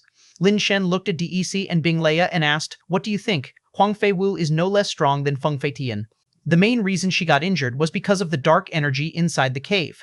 One more Ghost Queen is not a big problem, but I'm worried there might be other Asura Ghost Kings or Queens inside," Bing Leia said. "Let's try our luck," Lin Shen mused. His evolution theory was not afraid of the dark energy, and his physical strength was sufficient. Even if there were other Ghost Kings and Queens inside, they couldn't do much to him. DEC looked at Lin Shen and said, "Let's draw out the Ghost King and Ghost Queen first, and you take the chance to go in." "All right, let's stick to the original plan then," Lin Shen nodded. The 3 of them flew down from the mountain and walked toward the cave enveloped in dark energy. The Nirvana beings on the mountain grew tense as they saw DEC and Bing Leia heading towards the cave. Experience more content on Free Web Novel. The reputations of these two were no less than that of the members of the Phoenix clan. If they managed to succeed, all the preparation of the many people present would be in vain. Feng Feitian and Huang Feiwu landed on a mountain peak and did not leave. Feng Feitian was treating Huang Feiwu's wounds while keeping an eye on DEC and the others. If DEC and company failed, they planned to wait for Huang Feiwu's wounds to heal and then challenge again. With their previous experience, once their condition was restored, they were confident they would succeed in obtaining the pet eggs. Who is that guy? To be moving alongside figures like DEC and Bing Leia, he must be no ordinary person. Why don't I have any impression of him? Indeed, there's no impression. He might be one of those reclusive powerhouses, someone speculated. I wonder if DEC has returned to Nirvana. If he hasn't, I fear it would be quite difficult for him to be a match for the Ghost King and Ghost Queen. Their combination looks a bit strange. DEC is from the Supreme Clan, Bing Leia is from the Snow Clan. Although that person is wearing a carapace, which makes it hard to tell his clan, by his physique, he's likely neither from the Supreme Clan nor the Snow Clan. How did such a trio come together? While everyone was busy discussing, Bing Leia had already reached the entrance of the cave, with DEC and Lin Shen following a bit behind. Especially Lin Shen, standing farthest back, was just standing amid the dark energy, letting his body feel the coldness of the dark air. The temperature on Ghostgate Star was already very low, and this dark energy was extremely chilling. Just standing amidst the dark air made Lin Shen feel as though he was going to freeze stiff. No wonder Huang Feiwu rushed into the cave and got so seriously injured. It's mainly because of this dark energy. Lin Shen realized that despite the strength of his body, he couldn't withstand the invasion of the cold, making his body stiff as if even his cells were about to be frozen. Fortunately, evolution theory took effect. Lin Shen had already had quite a bit of experience in resisting low temperatures, so he didn't see it as a problem. On the other side, the Asura Ghost King charged out again, like an untiring machine. After battling for so long, there was no sign his strength was waning. Bing Leia directly summoned his arm guard life base and engaged in a fierce battle with the Asura Ghost King. Lin Shen and DSE showed no intention of going up to help. Bing Leia was fighting the Asura Ghost King alone, unleashing terrifying combat power. Lin Shen watched from the side with some surprise. He had only stood previously while Bing Leia struck, never truly witnessing Bing Leia's ability. Seeing it now was somewhat shocking. Bing Leia's skills leaned towards the soft and the sinister. His fist power, amazingly similar to that of the Asura Ghost Queen, was silent and without warning. The difference was that Bing Leia's fist power was very slow, so it was hard to gauge where his punches would land. Several times, the Asura Ghost King unknowingly collided with Bing Leia's fist power. Unfortunately, the defensive abilities of the Asura Ghost King's Ghost Shield were too strong, and Bing Leia's fist power couldn't break it. The spectators were also amazed at Bing Leia's strength. Like Feng Feitian, he alone withstood the Asura Ghost King. "You wait, I'll go in first," the EC said, seeing that the timing was about right, and rushed into the cave. His goal was not the pet eggs, but to lure out the Asura Ghost Queen to create space for Lin Shen. Okay, Lin Shen nodded and stood amidst the dark energy, continuing to let evolution theory mutate and strengthen his body to adapt to the extreme cold of the dark energy. After DAC entered the cave, the Asura Ghost King roared, trying to follow, but Bing Leia entangled him, preventing him from leaving. Bing Leia swung his fists frantically, sending streams of dragon-like lightning fist power spinning through the air, sealing all the Asura Ghost King's retreat paths, leaving no chance for him to return to the cave. The Asura Ghost King's Blade Chi and Ghost Shield came out together, shattering Bing Leia's punches. Without the ability to weaken the Ghost Shield, Bing Leia held his own against the Asura Ghost King purely by utilizing skill and tactics. His fist power was erratic, sometimes fast, sometimes slow. At times it thundered fiercely, other times it was silent and stealthy. Combined with ghost-like movement techniques, the Asura Ghost King couldn't get the upper hand. Lin Shen found it very interesting and thought he might have underestimated Bing Leia before. If it wasn't for his peculiar condition, which made Bing Leia unable to break his defense, actually besting him in skill wouldn't be easy. It wasn't long before DEC emerged from the cave, chased by the Asura Ghost Queen. But he was not as bedraggled as Huang Feiwu and wasn't injured. Starlight twinkled around him, and when the Asura Ghost Queen's invisible, intangible Blade Chi touched those stars, they exploded instantly, with none of the Blade Chi reaching DEC's body. DEC has indeed returned to Nirvana. DEC is still strong. The Asura Ghost Queen, who injured Huang Feiwu badly, couldn't harm him in the slightest. It seems DSE hasn't used his full strength yet, otherwise the Asura Ghost Queen probably wouldn't be his match. This time, the pet eggs are going to be taken away. With DSE's return to Nirvana, those mere pet eggs are easily within reach. Chapter 721, Asura Ghost DEC stood there without even moving a hand. The countless dust particles twinkling with starlight around him had blocked all the attacks from the Ghost Queen. Moreover, the starlit dust grew more abundant, actually encircling the Ghost Queen. Upon seeing this, Lin Shen dashed toward the cave. His body had almost adapted, and although the chilling darkness still affected him, it no longer froze him stiff. Only then did the onlookers understand why Lin Shen had been standing by, watching the battle without any intention of joining in.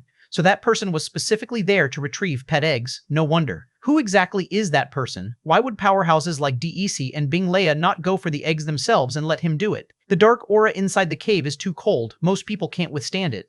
Bing Leia had suffered a great loss before, so I guess this person must possess the ability to resist the cold. He was brought in specifically to enter the cave and retrieve the pet eggs. Continue reading at Free Web Novel.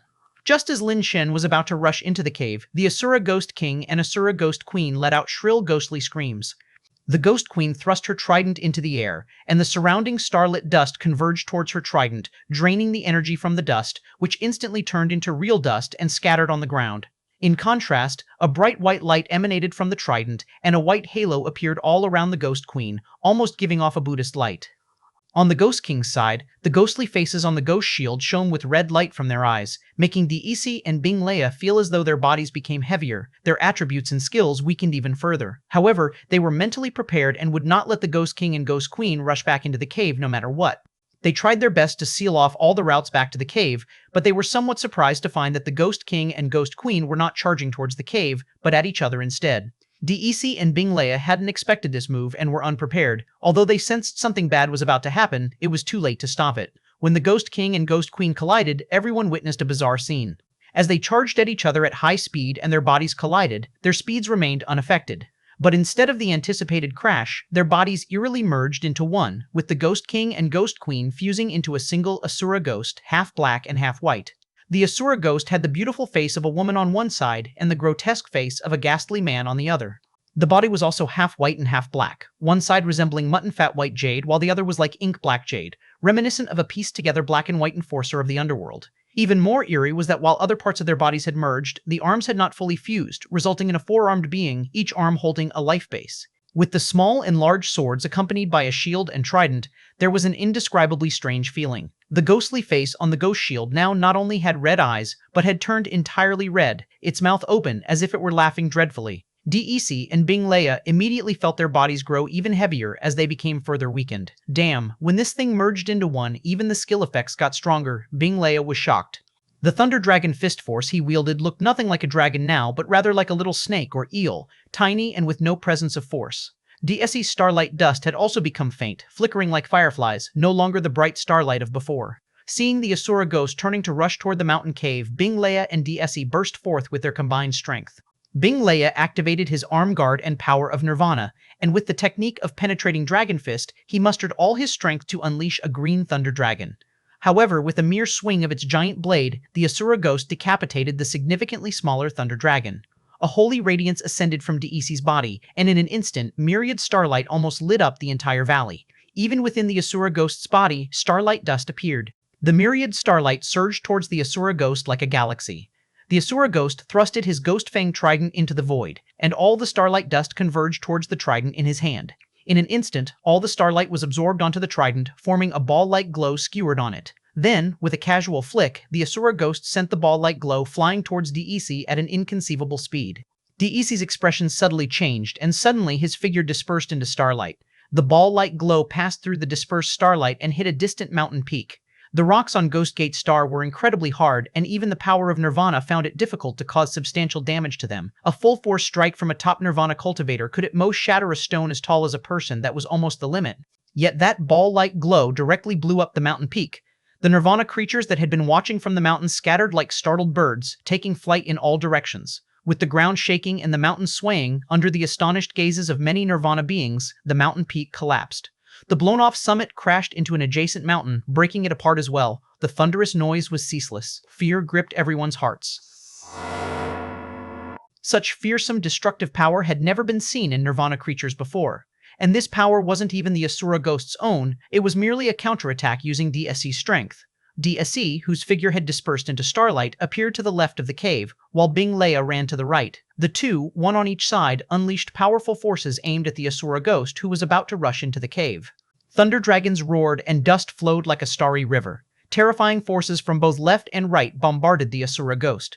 DEC and Bing Leia hadn't expected the Asura ghost to vanish suddenly and couldn't control their powers in time. The two terrifying forces collided, causing a massive explosion. Thunder and light explosions erupted continuously. The shockwave sent both of them retreating uncontrollably, and it was too late to pursue the Asura ghost.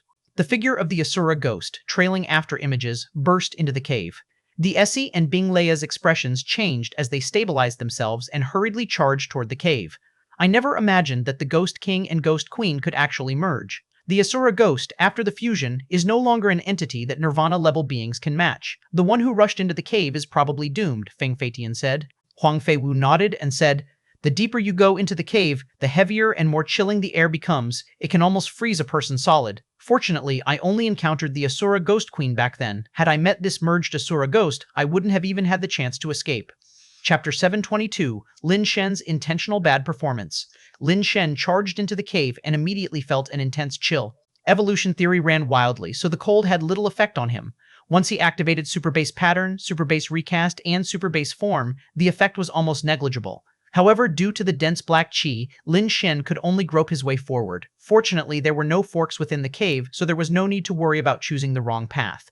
He hadn't gone far when he suddenly felt a surge of black chi behind him, and a strong fluctuation of strength came from the direction of the cave entrance. How did they come in so fast? Is it the Ghost King or the Ghost Queen? Lin Shen was startled and quickly turned to look back. He saw the black chi at the entrance of the cave rolling back like waves, then a shadowy figure burst through in the swirling black chi. What the hell is that? Lin Shen saw the Asura ghost merged into one and his eyes widened.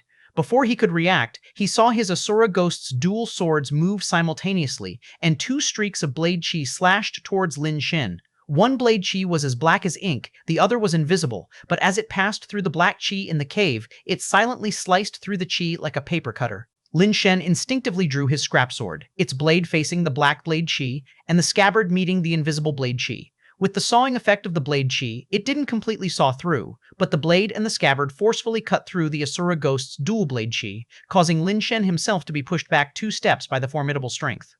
With the ghost shield in the hands of the Asura ghost flashing red, Lin Shen suddenly felt his body grow heavy and clearly felt his strength and skill effects being affected. Facing the Asura ghost's relentless slashing of dual swords, waves of blade chi flying at him, Lin Shen could only wildly brandish his dual swords, countering the blade chi with blood life blade skill.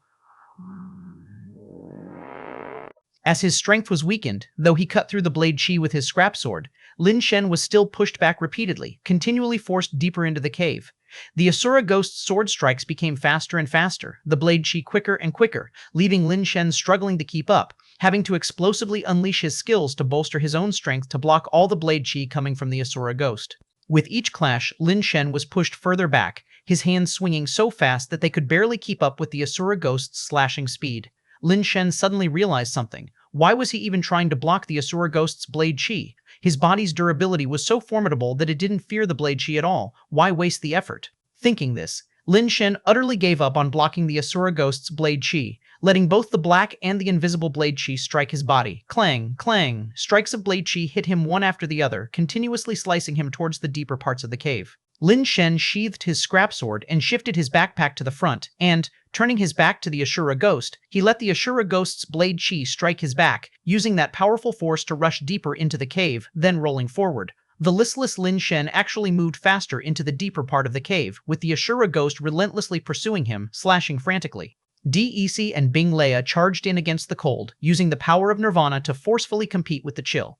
However, the harsh coldness here wasn't a power emanating from the Asura ghost. Instead, it came from the natural forces of Ghost Gate Star. Even they found it difficult to contend with the might of nature.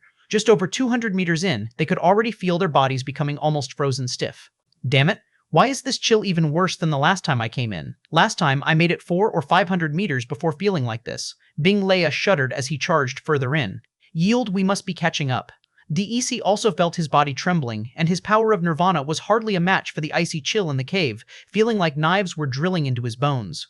But hearing the continuous crashing sounds ahead, DEC had no choice but to push forward, hoping to find Lin Shen before the Asura ghost killed him and stop the Asura ghost. Even if they couldn't get the pet eggs, at least they needed to save their own lives. However, the further forward they went, the colder it got. At 500 or 600 meters in, their bodies began to stiffen, cells nearly halting their functions, bodies almost turning into ice sculptures.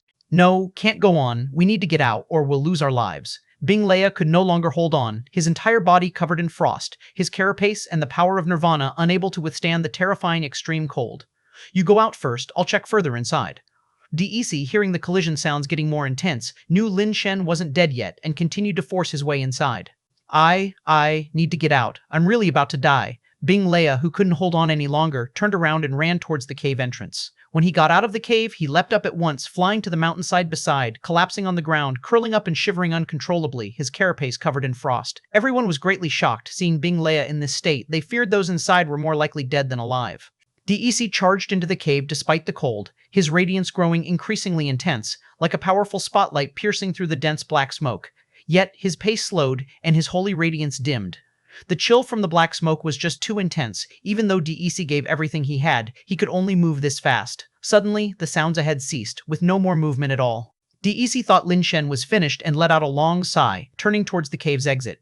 After he burst out of the cave, he also leapt up at once, landing on a nearby mountain peak. His body seemed fine at first, but as soon as he stopped, a large amount of black air burst from his body, quickly forming a thick layer of black ice around him, growing thicker by the moment. In the blink of an eye, an ice peak formed around DEC's body as the center.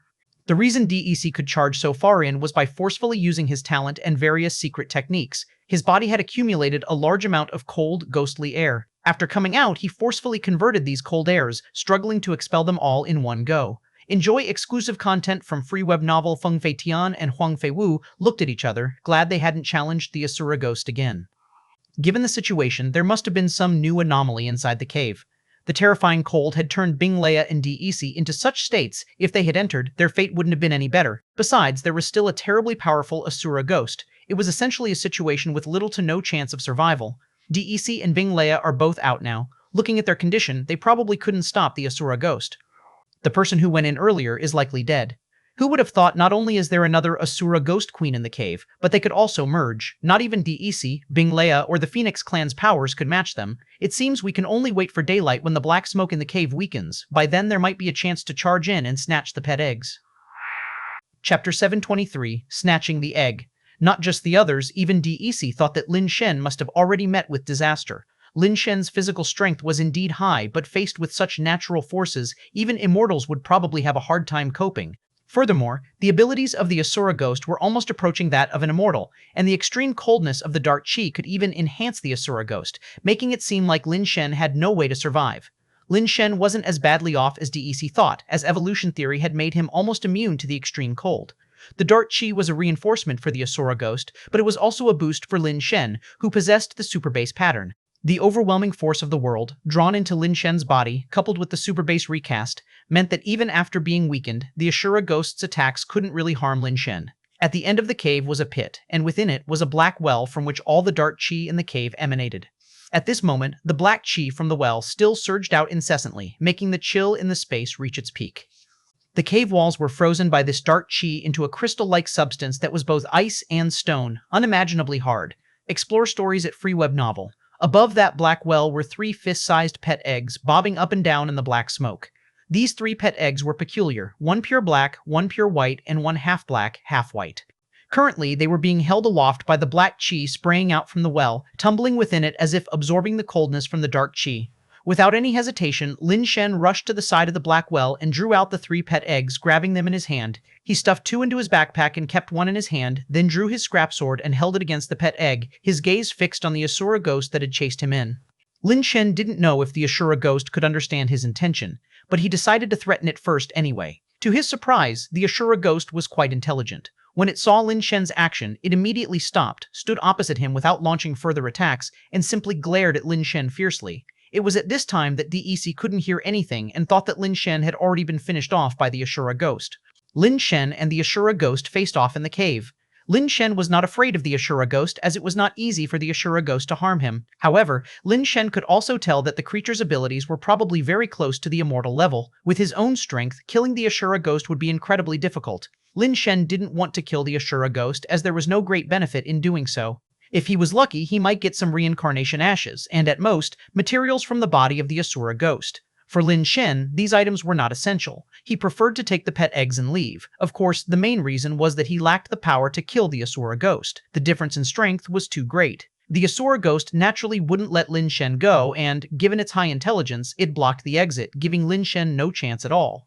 Never mind, thought Lin Shen. Unable to come up with a plan, he gritted his teeth and charged straight toward the Asura ghost. The Asura ghost roared and raised its sword to chop down on Lin Shen. Lin Shen lifted the pet egg in his hand to meet the attack, instantly surprising and infuriating the Asura ghost, who was forced to stop its blade. Seizing the opportunity, Lin Shen powered up his surfing step. With a sidestep, a spin, and a back spring, he accelerated continuously through this sequence of moves and bizarrely dashed past the Asura ghost. The Asura ghost turned and pursued, wielding dual swords, the ghost shield, and the ghost fang trident, launching a frenzied attack on Lin Shen. Lin Shen would block if he could, and if he couldn't, he would just have to endure the blows. The power of the Asura ghost instead pushed him even further away. The Asura ghost was incredibly unlucky, never expecting to encounter someone as tough to kill as Lin Shen. Unable to kill or capture him, the Asura ghost could only watch helplessly as Lin Shen ran towards the outside, the distance between them growing greater. The Asura ghost let out a sharp, ear-piercing scream, and the ghost fang trident burst into a strange glow, stabbing into the void. Instantly, Lin Shen felt a terrifying suction force coming from behind him, pulling his body to fly backward. Lin Shen immediately summoned the Contrarian to merge with him, and at the same time, he struck a surfing fist behind him. It was directly the 7 consecutive surfing fists. The super base pattern absorbed the world's force from here, supporting him enough to perform the 7 consecutive punches. The Asura ghost raised its dual swords at the same time, crossing them in a slash. Two different blade chi energies fused into one, forming a bizarre half-black, half-transparent blade chi that instantly cut through the fist power of the 7 consecutive serving fists, as if slicing through tofu. Bang! The blade chi landed on Lin Shen's body, cleaving it brutally as if he were a cannonball being launched away. A deep gouge appeared on the carapace on Lin Shen's back, but then instantly restored. The sword slash failed to kill him, and instead, Lin Shen used its force to break free from the suction of the Ghost Fang trident, shooting out of the cave like a cannonball. People outside the cave suddenly saw a mass of dark energy gushing out from within. Before they could understand what was happening, they saw a figure flying out like a missile.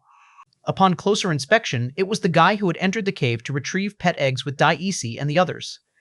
He's still alive? He managed to escape? This guy's strength is really something. What's that in his hand? Damn, pet eggs, he actually managed to bring out the pet eggs. Dec and Bing Leia were both shocked and pleased, never expecting Lin Shen to still be alive, and what's more, he'd brought out a pet egg with him. Lin Shen took advantage of his momentum to soar into the sky, aiming for where Dec was, and landed on top of a peak. At that moment, Dec had just forced the cold energy out of his body and shattered his way out of an iceberg. Before Lin Shen could even stabilize himself, the Asura ghost burst out of the cave and soared into the sky, screaming as it flew at an incredible speed, almost instantly reaching the front of the peak. Divine light burst from Dac's body, and the sky filled with starlight that formed into countless beams of light hurtling towards the Asura ghost. The Asura ghost, now insane, didn't bother to use the Ghost Fang trident to counter, it simply used the ghost shield to block the sky, full of light beams, while its dual swords clashed and released the half-black, half-transparent blade chi. The blade chi swept across, instantly shattering all the starlight in its way. In a blink, the blade chi was in front of Dec and Lin Shen. Dec stretched out his hand, and the countless starlights converged into his palm, turning into a dazzling starlight sword, which he furiously swung at the bizarre blade chi. With a crisp snap, the starlight sword in Dec's hand was directly cut in two, but the blade chi didn't stop there and continued to slash down. Lin Shen had already risen into the sky, while Dec's figure dispersed into starlight, avoiding the slash. As the blade chi swept past, the peak was cleaved in half. The Nirvana beings on the mountain and in the vicinity rose into the sky in horror, scattering in all directions to flee. Chapter 724, The Great Battle with Asura Ghost. The Asura Ghost, who usually wouldn't leave the vicinity of the cave entrance, had this time charged straight out. His figure flashed, catching up to Lin Shen, who had taken to the sky, with the Ghost Fang trident in hand stabbing towards Lin Shen. Lin Shen suddenly felt a pulling force dragging his body towards the Asura ghost, and the ghost's large sword was about to decapitate him from behind. Lin Shen himself didn't feel much. The Asura ghost's strength was strong, but at most, it would only harm his body and couldn't kill him. Dec and Bing Leia, however, were terrified, their souls nearly departing, with lightning flickering. Bing Leia leaped from the mountain wall like a bolt of lightning, and instead of punching the Asura ghost, he aimed a punch at Lin Shen's feet. Lin Shen only felt explosive strength emanating from under his feet, propelling his body quickly upward. Meanwhile, Dec's fingers moved. Myriad starlight and dust life base wrapped continuously around the Asura ghost's sword-wielding hand, forcibly preventing his sword from cutting down, slowing the speed of his swing. Lin Shen escaped a disaster and wasn't cut by the Asura ghost, but the ghost was relentless and chased after him again. Seeing this, Lin Shen knew he couldn't escape without settling the outcome with the Asura ghost. Not to mention his speed, even if it were Dec and Bing Leia's speed, if the Asura ghost truly wanted to chase them, it's likely they would have trouble shaking him off as well.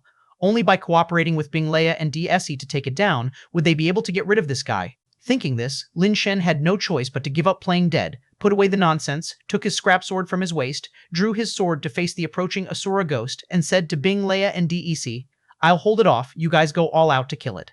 Observing from a distance, the Nirvana beings, hearing Lin Shen say he would hold off the Asura ghost alone, were curious as to how he was going to do that, then saw Lin Shen with a sword in one hand and scabbard in the other, directly facing the Asura ghost's dual swords. Everyone was shocked. Dec and Bing Leia had just barely managed to withstand the Asura ghost's attack frontally, and this person actually wanted to face it head-on. Could he be stronger than Dec and Bing Leia? While they were puzzled, they saw Lin Shen's sword and scabbard fiercely slashing and chopping, brutally severing all the blade chi slashed out by the Asura ghost. Even the invisible blade chi from the Asura ghost's small knife was cut apart as well.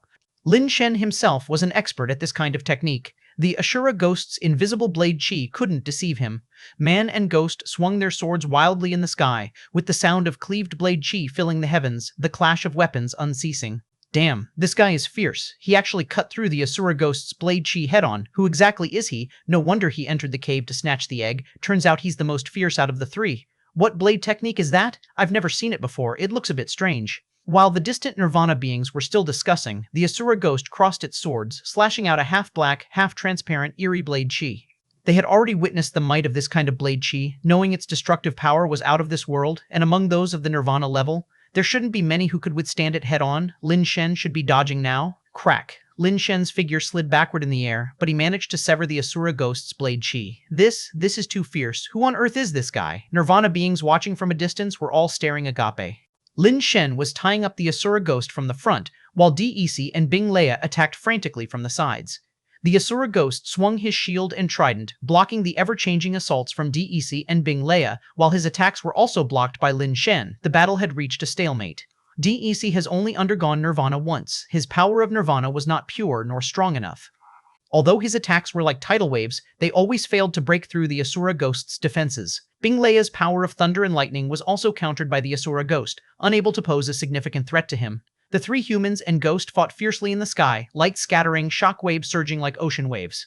Lin Shen also realized the problem. DEC had hit the Asura Ghost several times, but after his power of Nirvana was weakened by the Ghost Shield, it had become difficult to inflict effective damage on Asura Ghost. The omnipresent Dust Life base was also unable to harm the Asura Ghost's body, even infiltrating inside proved useless. The Ghost Fang Trident even had a strong absorbing ability, capable of sucking out the stardust that entered the Asura Ghost's body. This move was an absolute counter to DEC, as normally he could allow the stardust to continuously enter Asura Ghost's body. Accumulating to a certain extent, the Dust Life base's strength could then blow up the Asura Ghost's body directly. Explore more stories at Free Web Novel. But due to the abilities of the Ghost Fang Trident, this move became impracticable. Once the Ghost Fang Trident absorbed the stardust, it could actually transform and utilize it, throwing it back at Lin Shen, condensed into a ball of light. In the end, it was Lin Shen who took it all, bravely splitting the ball of light in two. The two halves flew towards the mountain walls on either side, blasting away two sections of the mountainside. Such a strong person, such skills, why have we never heard of him before? Feng Feitian said, frowning. Judging by his physical characteristics, he should not be from within the top 10 races, Huang Feiwu pondered. I wonder which clan produced such an individual, and if it's possible to recruit him under our banner, Feng Feitian said, gazing up at Lin Shen in the sky. It's probably difficult. He's with DEC and Bing Leia, likely related to those two clans, perhaps even an affiliate of them, Huang Feiwu speculated. Feng Feitian did not speak, seemingly contemplating something. The other Nirvana beings were also curious about who Lin Shen was, to be able to withstand the Asura Ghost's onslaught single-handedly. At this very moment, Lin Shen appeared even fiercer than DEC and Bing Leia, as if he was the main force among the three. Suddenly, DEC retreated some distance and did not continue to attack the Asura Ghost. He raised his hands up high over his head, and the stars started to emerge and gather between his hands. In the blink of an eye, he had condensed a starlight sword over 1 meter long in his hands, and countless starlights continued converging towards the sword, making it bigger and bigger. In an instant, the starlight sword had already grown to 4 or 5 meters in length. The starlight on the blade grew stronger, emitting a terrifyingly powerful fluctuation of strength. As the surrounding stardust diminished, DEC moved quickly, flying while absorbing the stardust around him, making the starlight sword larger and more powerful. Everyone could see DEC's intention. He was accumulating strength to deliver the strongest strike to slay the Asura Ghost. Chapter 725, Asura Transformation, DEC, still DEC, this works too. It's practically cheating. Who plays like this? Infinite accumulation of strength. Is that really fair? Find your next read at Free Web Novel. How else do you explain it? In the cosmos, there is only one DEC. Everything about him is reasonable. With such stacking, not even the immortal level can withstand his massive blade. Feng Feitian and Huang Feiwu, watching the dozens of meters-long greatsword in DEC's hands, also had their expressions grow darker. Although the Phoenix Clan had achieved the first rank in the cosmos this time, the Supreme Clan remained the Phoenix Clan's biggest competitor. With a powerful being like DEC in the Supreme Clan, the Phoenix Clan's position at the top was always shaky. Of course, even without DEC, the status of the Phoenix Clan wasn't very stable because the participants from the Supreme Clan in the race rankings weren't the strongest among them. If the strongest member of the Supreme Clan had participated in the war, even Feng Six would not be assured of victory. The Starlight Blade in DEC's hand was now over 100 meters, and the power condensed on it had reached a terrifying level beyond imagination. Just the fluctuations of strength on the Starlight Blade were enough to make distant Nirvana beings feel their hearts tremble in fear. DEC didn't continue to condense further. Such power had already far exceeded what he could control, and if he continued stacking the starlight dust, he feared he might not be able to swing it. Holding the 100-meter greatsword with both hands, DEC charged at high speed towards Asura Ghost while loudly shouting, "Move aside." Bing Leia, who had been desperately attacking Asura Ghost, retreated like a flash of lightning upon hearing this. The dazzling starlight greatsword, like a blade of heavenly punishment, chopped down directly towards the top of Asura Ghost's head. For the first time, Asura Ghost abandoned his attack on Lin Shen, his half-white, half-black face looking up at the starlight greatsword slashing down from above. His hands crossed blades, fiercely emitting a half-black, half-transparent blade, Chi, which met the starlight greatsword. The blade Chi forcibly opened a gash on the starlight greatsword, but it itself was rapidly depleting. Barely cutting in more than a meter deep, the blade Chi was completely worn away. The notch on the starlight greatsword was instantly filled by the surrounding starlight dust, and it harshly chopped down. The terrifying force of the impact produced an explosion that directly blasted all nearby people away. A huge round of light explosion instantly expanded, resembling a cosmic Big Bang, the light swallowing everything within several hundred meters in an instant. The shockwave even caused distant Nirvana beings, several hundred miles away, to keep rolling uncontrollably, collapsing nearby mountains. It seemed as if a tremendously large sun had risen over the dark Ghost Gate star, brightly illuminating thousands of miles in the area.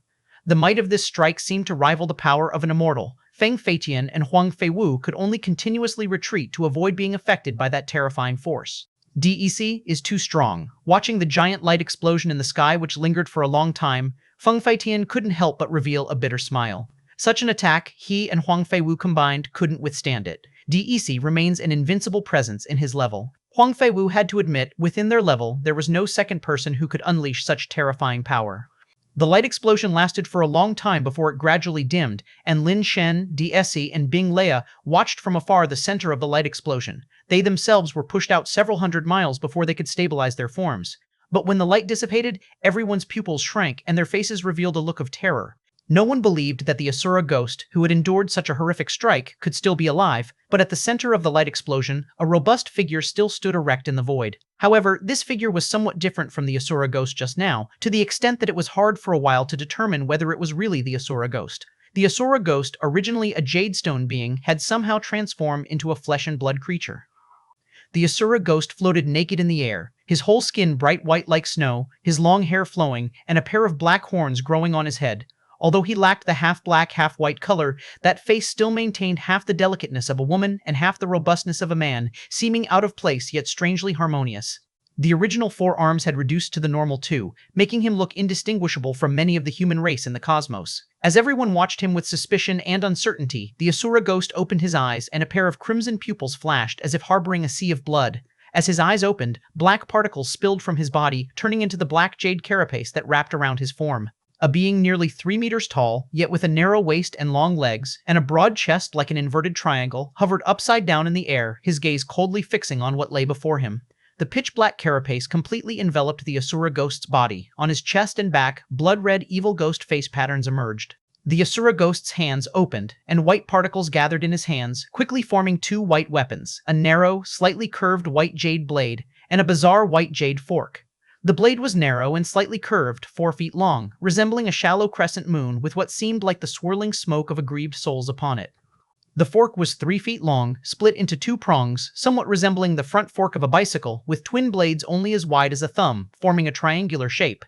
Everyone watched, dumbfounded, as the Asura Ghost underwent such transformations truly beyond imagination. A base mutation creature had acquired a flesh and blood body, something unthinkable. The gaze of the Asura Ghost fell on DEC. The blade in his hands slowly rose above his head, then he abruptly swung it toward DEC. A crescent-like blade chi tore through the space towards DEC. DEC's gaze sharpened, and countless cosmic stardust in the sky, like a pouring star river, met the white crescent blade chi, instantly submerging it. Under the relentless assault of the cosmic stardust, the crescent blade chi instantly sliced through it, like a moon blade cutting through water, and in an instant it was before DEC. DEC's gaze sharpened, his figure dispersing into stardust, but the crescent blade chi suddenly seemed to activate an acceleration mode, sharply speeding up, then disappeared. Before anyone could comprehend what had happened, they saw a crack appearing in the sky. It was a breach blasted through the atmosphere. Boom! A mountain peak suddenly split as if struck by a heavy blow. People stared in shock only to see DEC's body crashing through the split mountain and hitting the ground, creating a huge crater in the rocky earth. DEC knelt on one knee, one hand pressing against the ground as he forcibly stood up. But on his chest, there was a wound that almost diagonally crossed his entire torso, from which blood was gushing. Everyone was horrified beyond words. DEC had been wounded to such an extent, a sight they had never seen before. Already, the quicker reacting Nirvana beings, disregarding everything, turned and fled. The Asura Ghost, able to survive such a strike and with a casual slash wound DEC in this way, was no longer an existence that the Nirvana beings could contend with. Not fleeing now and waiting for the Asura ghost to start a massacre, likely no one would survive. Chapter 726, Annihilate Completely. Fear spread among everyone's hearts. Even though many of those who had come here were renowned nirvana beings from across the cosmos, facing such bizarre Asura ghosts, their hearts were likewise filled with extreme terror. Looking down from above, the Asura ghost observed DEC on the ground like an ant, without launching another attack. Glancing briefly at the nirvana beings scattering in flight, it suddenly hurled the strange white jade blade in its hand toward the ground. With a crisp, jade-like chime, the white jade blade directly pierced the earth, vanishing into the rock in an instant. Your journey continues with free web novel. The next second, including Lin Shen within their number, the fleeing nirvana beings suddenly felt a heaviness in their bodies, and one by one, they fell from the sky like meteors. A rain of nirvana beings began from the sky, each with different postures as they plummeted, some diving headfirst into rocks, others slapping flatly against the ground, displaying all sorts of odd poses. Lin Shen, whose escape was not slow, also fell to the ground, but fortunately reacted quickly. His feet landed, burying themselves in the shattered rock. Lin Shen tried to pull his legs out, but discovered that the gravity of the planet seemed abnormally high. He couldn't pull his legs out at first attempt. The other nirvana beings also wore faces of terror, realizing it was not just a problem of being unable to fly, but that the gravity of the planet had become unimaginably heavy. The tall mountains around them, because of this terrifying gravity, began to collapse. The earth seemed to contract. Rocks split open, squeezed upward, forming new mountain ranges. Yet these pressed-up mountains, once reaching a certain height, collapsed again due to the terrifying gravity. The whole continent vibrated intensely, as if it was the end of the world. The nirvana beings wanted to run, but their speed was unimaginably slow. Now, their speed could not even match that of ascenders. Lin Shen was originally an ascender, and although his strength and speed were much stronger than average ascenders, they were slightly inferior to those of nirvana beings. In this situation, he ran even slower than those ascenders. It's toxic, truly toxic. I just wanted to get a pet by my side. How did I encounter such a monster? Lin Shen felt numb, wondering how a simple monster hunt for pet eggs could have turned out like this.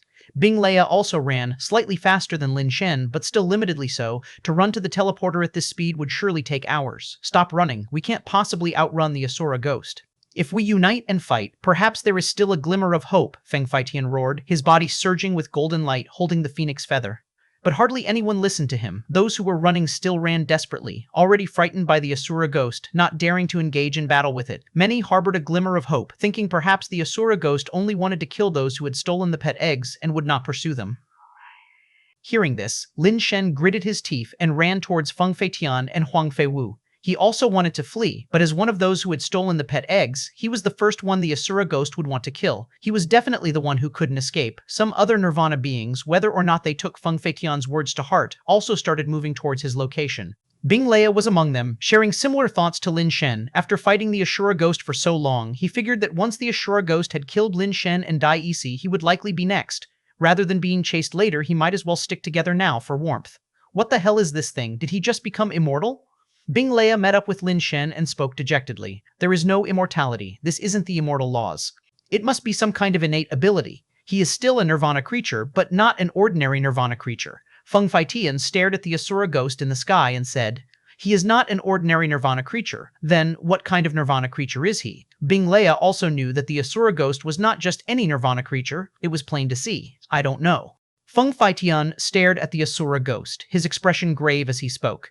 I've only read in some records about base mutation creatures that could transform into flesh and blood bodies. The records were scarce, but those base mutation creatures that could transform had unimaginably terrifying abilities, even easily killing those of higher levels. I thought it was just a legend, and yet such beings actually exist. The Asura ghost in the sky just coldly watched them without making another move. His gaze landed on Lin Shen, making him feel extremely uncomfortable. Is it a bit late to return the pet eggs now? Lin Shen said glumly. Too late or not, from his expression, he's set on killing you, Bing Leia said from his side. With a flash of starlight, DEC also arrived nearby. The wound on his chest had been mended by stardust, but it didn't seem quite right. It looked like his injuries hadn't healed completely. The Asura ghost is indeed at the Nirvana level, but his power of Nirvana has become unimaginably strong. Even if I underwent Nirvana 10 more times, I would probably never reach his level, DEC said. What is he waiting for? Huang Feiwu suddenly said. No one could answer her question. They all harbored the same doubt in their hearts. The Asura ghost had only slashed DEC once, then used the white jade blade to increase the planet's gravity. After that, he just kept watching them from the air, not making another move. Strange indeed. While they were puzzled, they saw the Asura ghost release the white jade blade. Everyone was shocked, bursting out their strength, ready for a do-or-die battle. Everyone's eyes watched the white jade blade falling. It slowly descended, and just as it was about to stab into the ground, it suddenly stopped. The blade was less than a centimeter from the ground before it slowly flipped to its side. The next second, the white jade blade moved again, turning into a white streak of lightning flying close to the ground. Cries of agony arose as Nirvana beings, their bodies wrapped in carapace, were pierced through as if they were made of foam. They were too slow to avoid it. Some Nirvana beings struggled, wielding their life bases or summoning pet eggs, but they all put up a futile fight against the lightning formed by the white jade blade. Both the life bases and pet eggs were pierced through. In the blink of an eye, countless Nirvana beings had died. More Nirvana beings didn't even have a chance to fight before they were impaled by the white jade blade and met their untimely deaths. Looking at the Asura ghost in the sky, everyone felt a chill, knowing the Asura ghost was clearly intent on annihilating everyone without sparing a single soul. Chapter 727. The power of Nirvana condenses. The star shield gazing up at the figure of the Asura ghost in the sky, even the likes of Feng Faitian and Huang Faiwu felt a chill rising in their hearts. Though they couldn't see the Asura ghost's expression or eyes, it seemed as if everyone could see a mocking sneer on its face. That feeling was akin to being targeted by an evil ghost, their bodies trembling uncontrollably. Everyone knew that the Asura ghost intended to annihilate them all, yet it merely watched and didn't immediately attack, like a cat toying with a mouse. If they stood their ground, the Asura ghost wouldn't kill them. But if they ran, they would end up like the other Nirvana beings, easily tortured and killed by the Asura ghost. He hasn't struck us, probably because of the pet egg on this friend, Feng Feitian said, looking at Lin Shen. All eyes then turned toward Lin Shen, with someone shakingly saying, "Friend, if you return the pet egg to him, perhaps we still have a sliver of hope." Before Lin Shen could speak, Feng Feitian interjected, "That's impossible. The Asura ghost has already set its killing intent and will certainly not spare us. Giving away the pet egg would only hasten our demise, so banish that thought." Huang Feiwu continued, "Our only plan now is to band together for protection. By exploiting the Asura ghost's reluctance to damage the pet egg, we may find a glimmer of hope." "That's right," DEC said. "I have a method that may fend off the Asura ghost's attacks, but I need everyone's help." With no time to spare, just tell us, what do you need us to do? Bing Leia asked. Feng Feitian and the others also looked toward DEC, waiting for him to reveal the method to ensure their safety. "I can condense dust to form a protective barrier. The more dust I gather, the stronger the barrier will be. If we can reach a certain level, it could even withstand the strength of an immortal level. However, I need time, and my own power has its limits. If I keep condensing dust, I cannot maintain it indefinitely," DEC said, his gaze sweeping across the faces before him. "DEC, are you suggesting we hold off the Asura ghost for you? That idea seems unrealistic." "You've seen our strength. We cannot possibly delay the Asura ghost, not even for a brief moment," a Nirvana being from the Tiger Clan said. The same thought echoed in everyone's minds. Even if they scattered to flee under such heavy gravity, no one could escape far enough to gain much time. "You don't need to buy time from me," DEC said. "You only need to combine everyone's strength to forge the protective barrier. Only then might we stand a chance against the Asura ghost."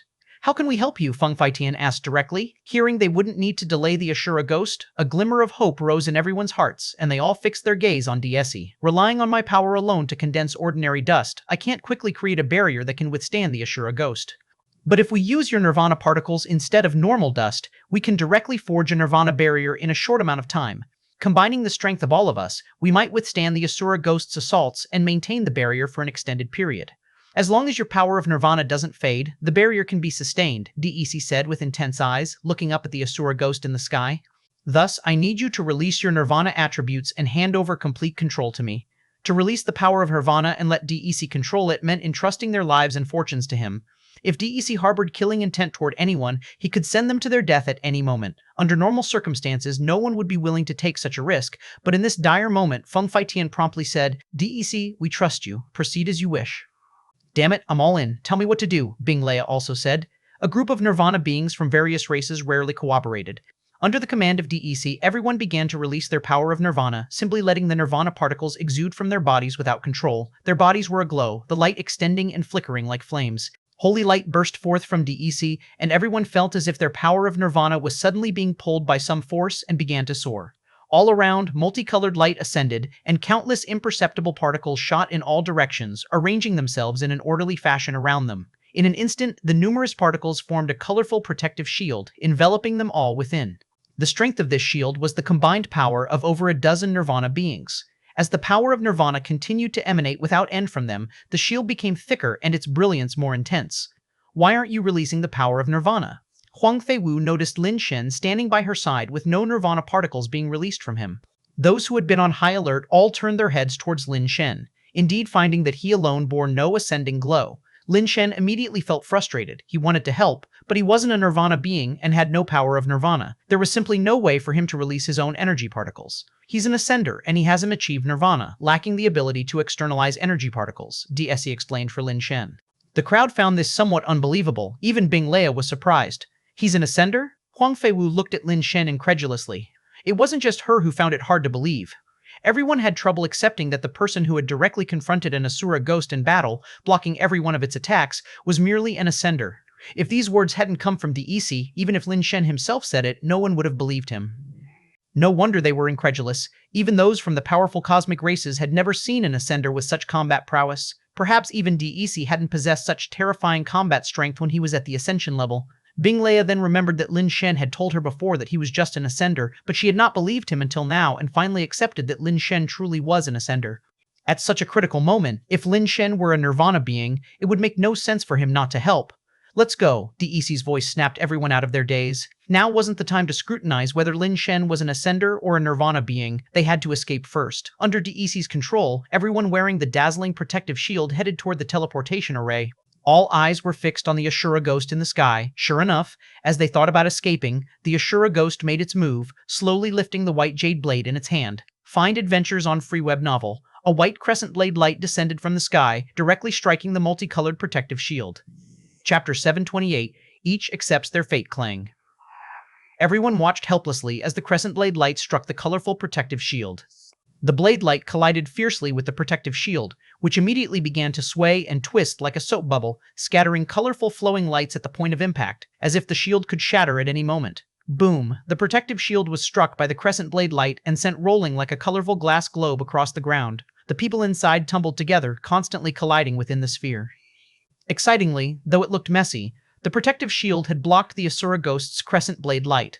Before they could celebrate, the Asura ghost had already vanished from the sky like a specter and appeared directly in front of the rolling protective shield, wielding the white jade blade like a god of death, slashing at the incoming shield. The protective shield's colors flew chaotically, and its body shook violently, as if it were a glass struck by a heavy blow, shaking incessantly. Don't stop. Release the power of Nirvana with all your strength, DEC commanded loudly, hovering within the shield. People were falling over but still desperately releasing their own power of Nirvana. They all knew very clearly that if the protective shield were breached, they would all face certain death, with no one surviving. The Asura ghost's white jade blade kept hacking at the protective shield, each slash making the shield splash with brilliance.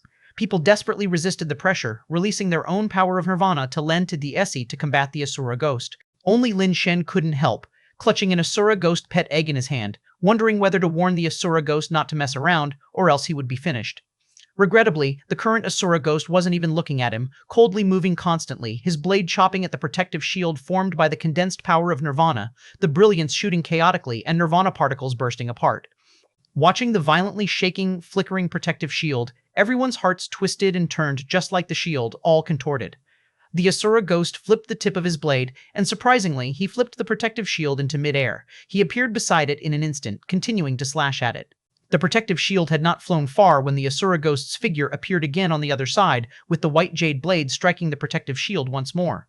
The protective shield, like a large sandbag in the air, was constantly surrounded by the Asura ghost's figure, each slash causing the shield to sway and shake incessantly. In the air, the protective shield twisted and deformed, its colors splashing and fanning out, making everyone inside tremble with fear. Boom! With his final slash, the Asura ghost chopped the protective shield down.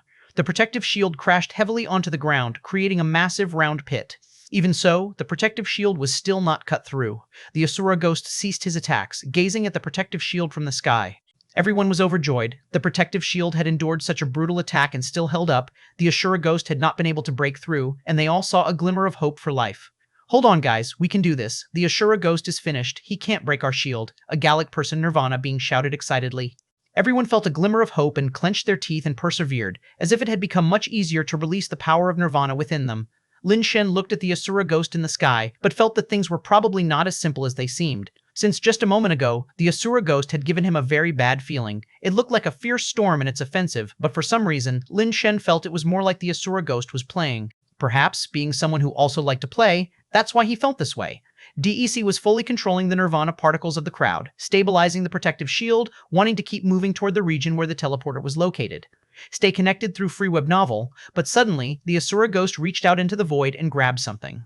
As everyone wondered what it was grabbing, a beam of white light flew up from the earth and landed in the Asura ghost's palm. It was the strange white jade blade. Once the white jade blade was detached from the earth, everyone suddenly felt lighter. The terrible gravity disappeared, returning to normal.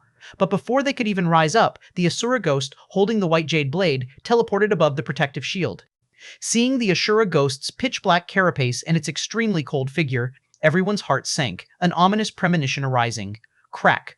The white jade blade in the hand of the Asura ghost viciously stabbed the protective shield, penetrating 2 holes through it.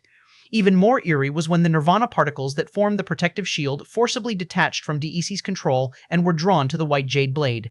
Nirvana particles of 5 and 6 colors gathered above the blade, forming a colorful orb of light, expanding rapidly like a colorful cotton candy. As the light orb on the white jade blade expanded, the radiance of the protective shield immediately dimmed and shrank increasingly. Retrieve. DEC's face turned pale. Controlling so many Nirvana particles was already very strenuous, and his strength was no match for the Asura ghost. He couldn't compete and could only urge everyone to quickly retract their own power of Nirvana. Otherwise, all these powers would be sucked away by the white jade blade. In fact, DEC didn't need to say anything. Those who had survived to this point were all the elites of the elite. They all knew what was happening and were desperately pulling back their own power of Nirvana. The protective shield immediately shattered, with a large amount of power of Nirvana being sucked away by the white jade blade. The amount people managed to retrieve was only a small fraction. The Asura ghost, holding a blade in one hand and the fork in the other, hovered in the air, mockingly watching everyone, and slowly lifted the fork in his hand. Everyone's hearts jumped, thinking that the Asura ghost was about to throw the light orb back at them as an attack, but instead, the Asura ghost lifted the white jade blade to his face. The pitch-black face armor split open with jagged crevices, biting down on the light orb like the fangs of a demon. Under the horrified gazes of the crowd, the light orb was actually bitten off by the Asura ghost and swallowed. At that moment, everyone understood they were no match for the Asura ghost, who from the beginning to the end was just toying with them. The Nirvana beings all looked pale, terrified as they watched the Asura ghost eat the light orb from the white jade blade like eating cotton candy, bite after bite. Even DEC's face showed a hint of shock, knowing that facing the Asura ghost, they had virtually less than a 1 in 10,000 chance of winning. Let's split and flee, to fate we surrender. Feng Faitian had already fallen into despair, adopting a mindset of a dying horse being the live horse doctor. The crowd scattered and fled, all except Lin Shen, who remained standing in place. It wasn't that he didn't want to escape, but he knew he couldn't. Not to mention that his speed was the slowest among them all. Even if he were the fastest, he wouldn't be able to escape. The Asura ghost would surely want to kill him first. If others still had a 1 in 10,000 chance of survival, he didn't even have 1 in a billion. Lin Shen stood still, staring at the sky where the Asura ghost, like a demon mocking all beings, held the scrap sword by the handle and sang in a deep voice, "The sky so vast, the wild so extensive. In my life I've been most rampant. The sky so vast, the wild so extensive. In my life I've been most rampant." His voice, from low to high, from slow to fast, from deep to intense, the wild and unrestrained voice gradually resonated through heaven and earth. Chapter 729, Close Combat. Everyone paused upon hearing this voice. They could forget the name Lin Shen, even forget Lin Shen the person, but the moment this peculiar war song began, they immediately knew who he was. In the Ascension level knockout rounds of the race rankings, he was the one whose war song ignited the cosmos, familiar even to many immortals. Even if they couldn't remember his name, they knew said individual existed. Actually, many people did know Lin Shen's name, and those like Feng Faitian were also aware of Lin Shen's identity. Read exclusive adventures at free web novel watching Lin Shen not fleeing, but rather facing the Asura ghost alone and singing the war song. Everyone's expressions fluctuated, seemingly hesitant. They actually knew they couldn't escape, they just had no choice but to run. Lin Shen's war song reminded them that with the empowerment of the war song, Lin Shen too could become immensely powerful. However, Lin Shen was only at the Ascension level, and there were only about a dozen of them here, unlike during the Battle of the Race Rankings, where hundreds of millions lent their support to Lin Shen's war song. Even if they were willing to stop and sing war song for Lin Shen, could he gain the power to fight the Asura ghost? Keep in mind that when they previously combined their strength to lend to DEC, it was as if gathering everyone's strength to battle the Asura ghost, and still, they were devastatingly defeated. Just singing to empower Lin Shen, the effect was sure to be even less. DEC of the Nirvana level had lost under those circumstances. Could Ascension level Lin Shen truly hold any hope? With these thoughts in their minds, they hesitated for a moment. The sky so vast, the field so wide, I've lived my life so wildly. A voice arose alongside Lin Shen's singing. It was outrageously DEC. Seeing the turn of events, Bing Leia, who was in the midst of fleeing, thought to himself, the chance of escaping is minuscule, might as well take a gamble, there could be a possibility. Bing Leia stopped as well, bellowing out the war song loudly to bolster Lin Shen's morale. Seeing DSE and Bing Leia not fleeing, heading toward Lin Shen while shouting the war song, many couldn't help but clench their teeth and followed suit in shouting. With slim hopes of escape, if someone was willing to lead, it was slightly better than leaving their fate to the heavens. Although the dozen people shouted the war song with all their might, there were too few of them. Their momentum was not sufficient. Lin Shen himself hadn't expected them to sing the war song to aid him. He sang mainly because he had learned a singing technique from Little Star that significantly enhanced himself when he sang the war song alone. The effect of the dozen people singing the war song was far from as strong as Lin Shen singing by himself. This was because none of them were adept at using sound series powers. If it had been the Nightstar 4 ladies, the effect would have instantly skyrocketed. Even a mosquito, as tiny as it is, still counts as flesh, especially since Daisy and the rest were Nirvana beings. Their singing of the war song did have some effect. Lin Shen didn't truly expect to defeat the Asura Ghost with just the war song. Besides the war song, he also had his previously accumulated sacrificial halo. Originally, the sacrificial halo hadn't accumulated much attribute. After so much time, it had accrued just under 1,000 points. However, the Asura Ghost's killing spree, massacring thousands of Nirvana beings, wound up inadvertently benefiting Lin Shen. The Nirvana-level sacrifice caused the attributes of the sacrificial halo to skyrocket frantically, and it had now broken through the 6,000 mark. Adding in his own attributes and the enhancement of various skills, his attributes could reach around 7,000 to 8,000. The attributes of a Nirvana being are merely a little over 1,000, so theoretically, with a strike from the sacrificial halo, Lin Shen's attributes were far stronger than those of the Asura Ghost. However, the combat power at Nirvana level isn't solely determined by attributes. The power of Nirvana is the key, and the power of Nirvana held by the Asura Ghost is terrifyingly strong. Lin Shen wasn't sure if a full-force strike with 7,000 to 8,000 strength could take down the Asura Ghost, but now that it had come to this, he had to at least try. It's a pity that the sacrificial halo only allowed for one strike. If it could be used continuously, even for just a few seconds, giving Lin Shen the opportunity to strike in succession, dealing with the Asura Ghost wouldn't be so difficult. Lin Shen contemplated whether to execute this decisive attack using the Scrap Sword skill or the Acupoint Sealing. The Scrap Sword skill was more destructive, but if one strike couldn't severely wound or kill the Asura Ghost, Lin Shen would have no more chances. Acupoint Sealing could control the Asura Ghost, but it required the use of Finger Sand. The destruction caused by Finger Sand was slightly less than that of the Scrap Sword skill, unsure if it could break through the Asura Ghost's defense of the power of Nirvana. Choosing one between the two, Lin Shen only had one opportunity. With all his skills fully activated, his armor, black crystal-like in appearance and actually emitting light, became more profound the brighter his aura shone. Thus, to others, it appeared as if his carapace had no radiance at all. The Asura Ghost in the sky, watching Lin Shen, who was singing the war song, did not take action because there was his Nirvana egg on Lin Shen. He simply didn't want to damage his own Nirvana egg. Otherwise, he would have made his move against Lin Shen long ago. It was mainly because Lin Shen's physical resilience was too great, even stronger than his Nirvana egg.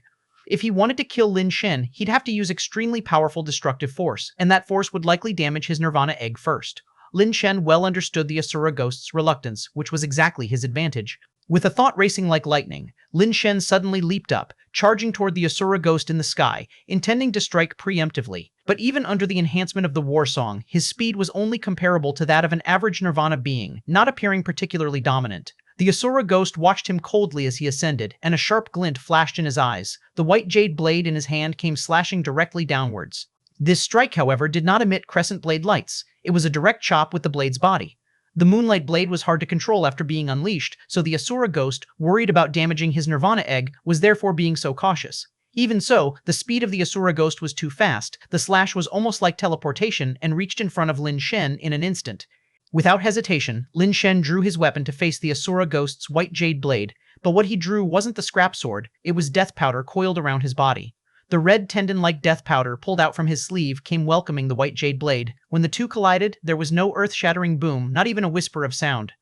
The seemingly boneless death powder, like a snake, wrapped itself around the white jade blade and even coiled toward the Asura Ghost's arm. The Asura Ghost seemed not to have anticipated this, his hand gripping the white jade blade forcefully, causing the blade to flash with light as he attempted to sever the death powder entangled on it. Unfortunately, the death powder was too resilient, and with the doubled effect of the base mutation talent super base demonization as reinforcement, the Asura Ghost's forceful attempt did not manage to sever death powder, nor did it free the blade. Instead, death powder was about to coil up to the Asura Ghost's arm. Chapter 730, Blood Spilled Across the Sky. Everything happened too quickly. Feng Feitian and the others only saw Lin Shen fly up at a not-so-fast speed, while the Asura Ghost, like an apparition, flashed down and slashed toward Lin Shen's head. Then, a red light flashed in Lin Shen's hand, blocking the white jade blade of the Asura ghost. In the next instant, something incredible happened. The Asura ghost actually let go of the white jade blade in his hand, retracted his arm, slightly sidestepped, and abandoned the blade. Huang Feiwu's eyes widened in utter disbelief. The Asura ghost, who was almost indomitable like a demon god and whom more than a dozen Nirvana beings struggled to contend with even when combined, had his blade forced away by Lin Shen in a single encounter. Bing Lea was also stunned, his fist clenched tightly, desperately hoping that Lin Shen could hold on. The other Nirvana beings were both shocked and delighted. None had anticipated that Lin Shen could achieve such a result in battle. They even thought that their war song had such a strong supporting effect on Lin Shen, so they shouted out the war songs more vehemently, almost breaking their throats. The Asura ghost clearly wasn't one to give up easily. He abandoned the blade only to avoid the entanglement of the death powder, and with the white jade trident in his other hand, he thrust directly at the body of the death powder. The white jade trident had a strange ability. If it touched the body of the death powder, the latter would be subjected to intense gravity, rendering it significantly less agile due to the overwhelming force, even if it didn't lose its combat effectiveness. Almost as a natural reaction, Lin Shen forcefully yanked the death powder, flinging it upwards along with the white jade blade. The white jade blade collided with the white jade trident and was surprisingly absorbed onto the surface of the trident. However, the downward thrust of the white jade trident was thereby hindered. But the soft body of the death powder stiffened in an instant and shot toward the Asura ghost like a viper emerging from its hole. Fast. It was incredibly fast. The death powder, moving rapidly in Lin Shen's hands, left a trail of red afterimages in the air, like a sky full of red floral bursts flickering. The Asura ghost's figure moved through the spear's blossoms with speed akin to teleportation, dodging the death powder's attacks time after time, yet unable to escape the range of its assault. The onlookers were stunned. Even the formidable Asura ghost could only dodge beneath the weird spear in Lin Shen's hands. Is that person really Lin Shen, just an ascender? Some began to doubt in their hearts, suspecting that the person fighting the Asura ghost couldn't be Lin Shen, nor could it possibly be an ascender. Could an ascender wield a spear that fast? Fast enough that the Asura ghost could only dodge with all his might, with no time even to wield his blade in response. Moreover, no one had heard that Lin Shen excelled in spear techniques. Wasn't he skilled in finger and fist skills? When he used his blade technique to block the Asura ghost, it already felt unreal, but now there was an even more absurdly fast spear technique. This spear technique, let alone being used by an ascender, shouldn't be possible even for top Nirvana beings like Feng Feitian and Huang Feiwu to perform at such speed. They had no idea that it looked like Lin Shen was using the gun, but in reality it was the death powder fighting on its own, with him merely in charge of controlling the overall situation. Lin Shen had not expected that the death powder, boosted by super base demonization, would be so fierce. Super base instantaneous speed combined with super base armor. Piercing stab created a sky full of gun blossoms, so fast that even the Asura ghost struggled to cope. Suddenly, the ghostly patterns on the chest and back of the Asura ghost glowed bright red, and the speed of the death powder instantly slowed down. Now the Asura ghost had time to reach out and grasp the handle of the white jade blade stuck on the white jade fork. Blade and fork struck together, attacking the death powder with a strong glow. Lin Shen, with a swift pull and a flick of his wrist, turned the straight death powder into a whip in an instant, circling around the attack of the blade and fork, striking at the head of the Asura ghost. The Asura ghost swung its blade to chop, with its white light so dazzling it seemed indomitable. But when the blade light met the red glow on the death powder's body, it was directly cleaved apart, and the body of the death powder collided with the white jade blade. The white jade blade was halted in its tracks, as was the rear of the death powder, but the front end lashed out even faster toward the Asura ghost, looking set to wrap around his neck. In an unbelievable speed, the white jade fork in the Asura ghost's hand appeared, blocking the front end of the death powder that was wrapping around his neck. The Asura ghost felt a surge of joy as the white jade fork touched the death powder and immediately clung to it. But at the very same time, the Asura ghost suddenly felt a piercing pain in his waist, and looking down, he saw Lin Shen's other hand pointing towards his waist area. The carapace at his waist was pierced with a needle hole, causing the Asura ghost to feel numb all over, his body shaking uncontrollably, the paralysis terribly severe. Seeing this, Lin Shen was shocked. His stealthy finger attack, enhanced by the Nirvana attributes of Sacrificial Halo, had failed to completely immobilize the Asura ghost, who was still able to look down at his own injured body. Lin Shen didn't dare to hesitate any longer. He released his grip on the death powder, allowing it to wrap around the Asura ghost's body. His 10 fingers danced in the air, swiftly flicking towards the same acupoint on the Asura ghost's body with the silent and breathless finger sand. One must hit of 10. Only with one must hit of 10 could he completely restrain the Asura ghost. Lin Shen clenched his teeth, his 10 fingers flying wildly. Despite his body being numbed, the Asura ghost was still able to move. Twisting his body, he caused most of Lin Shen's finger sand to miss, unable to hit that acupoint. Alarmed and enraged, the Asura ghost wanted to swing his blade and fork to slay Lin Shen before him, but he found that the death powder had already entangled his arms in the blade and fork, pulling them back forcefully so he couldn't swing them down. Biting down hard, Lin Shen charged forward, embracing the Asura ghost whose body was bound by the death powder and hands raised high, touching the injured acupoint with his fingers. The Asura ghost, paralyzed and bound by the death powder, couldn't dodge, and Lin Shen embraced him tightly, his fingers rapidly pressing on various points on his body. The Asura ghost roared, trying to erupt with the power of Nirvana to shake Lin Shen off, but it was already too late. Lin Shen's final finger pressed down, and the Asura ghost instantly felt his body go numb, completely losing control over it. Lin Shen pulled back on the tail of the death powder, pulling back the death powder that was entwined around the Asura ghost's body. The Asura ghost's body spun like a top from the force of the pull. Your journey continues on free web novel. Lin Shen swung the death powder, drawing streaks of red deathly light, viciously whipping it onto the Asura ghost's body. Instantly, deep bone-deep cracks appeared in the carapace, with blood splattering from the wounds. Lin Shen was inwardly shocked. The death powder had undergone several nirvanas, and its deathly light was terrifyingly powerful. It wouldn't be an exaggeration to say it had one of the most top-tier nirvana attributes in the cosmos in terms of destructive power.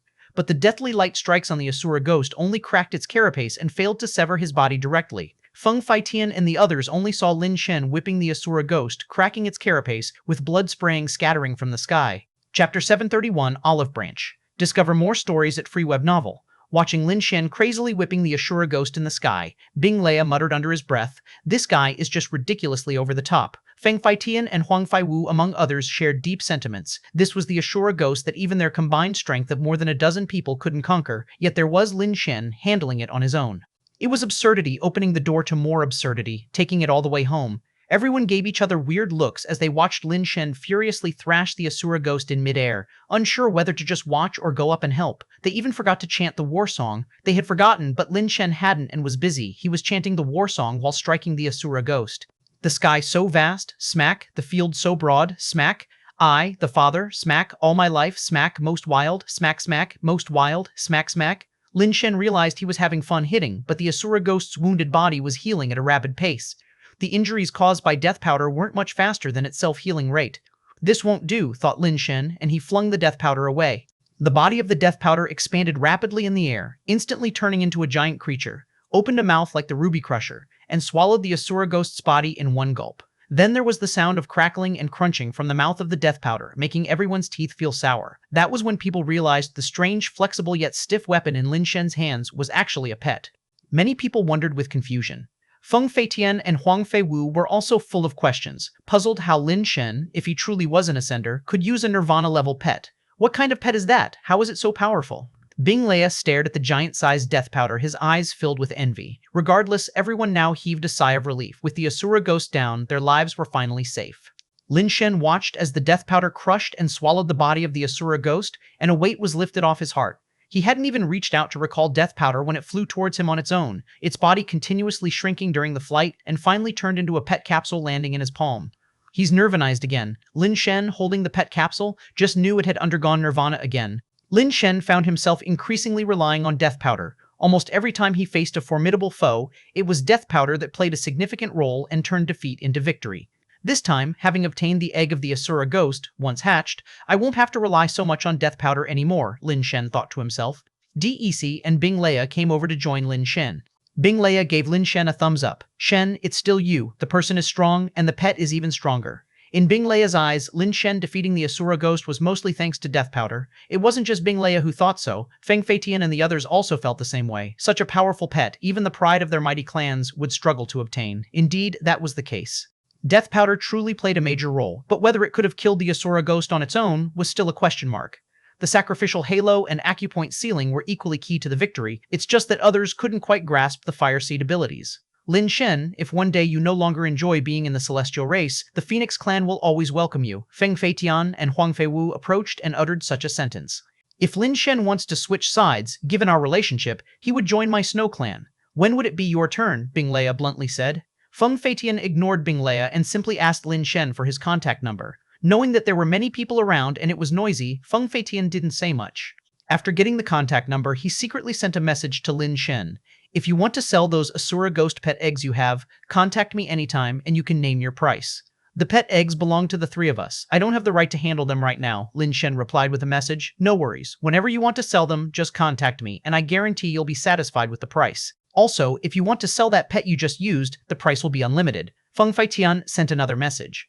This time, Lin Shen didn't reply and greeted everyone before leaving Ghost Gate Star with DEC and Bing Leia. Lin Shen's pet is so powerful now that he has obtained the Asura Ghost pets, he might become an unbeatable force within the Nirvana level. Huang Feiwu watched their retreating figures, her face full of envy. You don't really believe he managed to kill the Asura Ghost just with that pet, do you?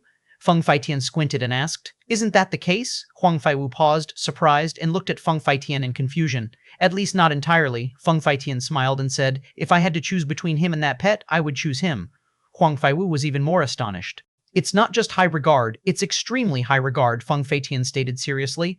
Unfortunately, I heard he's the dean of the Celestial Master Institute and is highly favored by Tian Shu. It's unlikely that he would leave the celestial race to join our Phoenix clan, Huang Feiwu sighed. That's not necessarily true. The celestial race is a clan that puts a great emphasis on bloodlines and isn't friendly to outsiders.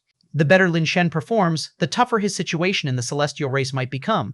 We might not be completely out of chances, Feng Feitian laughed. We just need to keep a good relationship with him, leave a good impression, give him some time, and give the celestial race some time. Perhaps there will be unexpected gains in the future.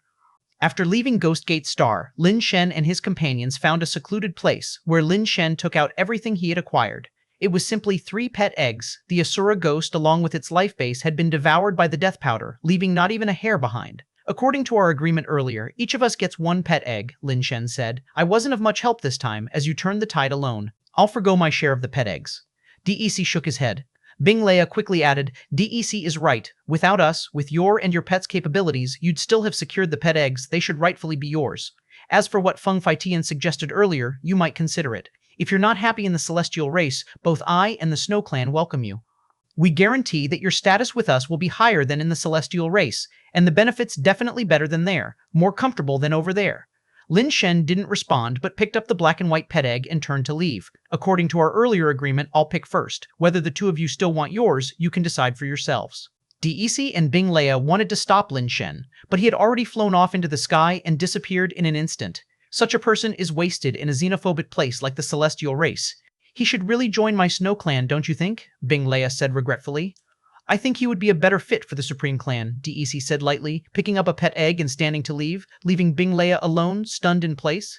DEC, such a person judging groups and alliances? Chapter 732, Asura Ghost Baby Lin Shen immediately returned to the giant ring star and placed the half-white, half-black Asura Ghost pet egg into the incubation chamber. Stay connected with free web novel Death Powder and Sacrificial Halo could no longer be relied upon. During this time, Lin Shen had no plans to go anywhere, instead deciding to hole up at Tianshun to implement the human creation plan.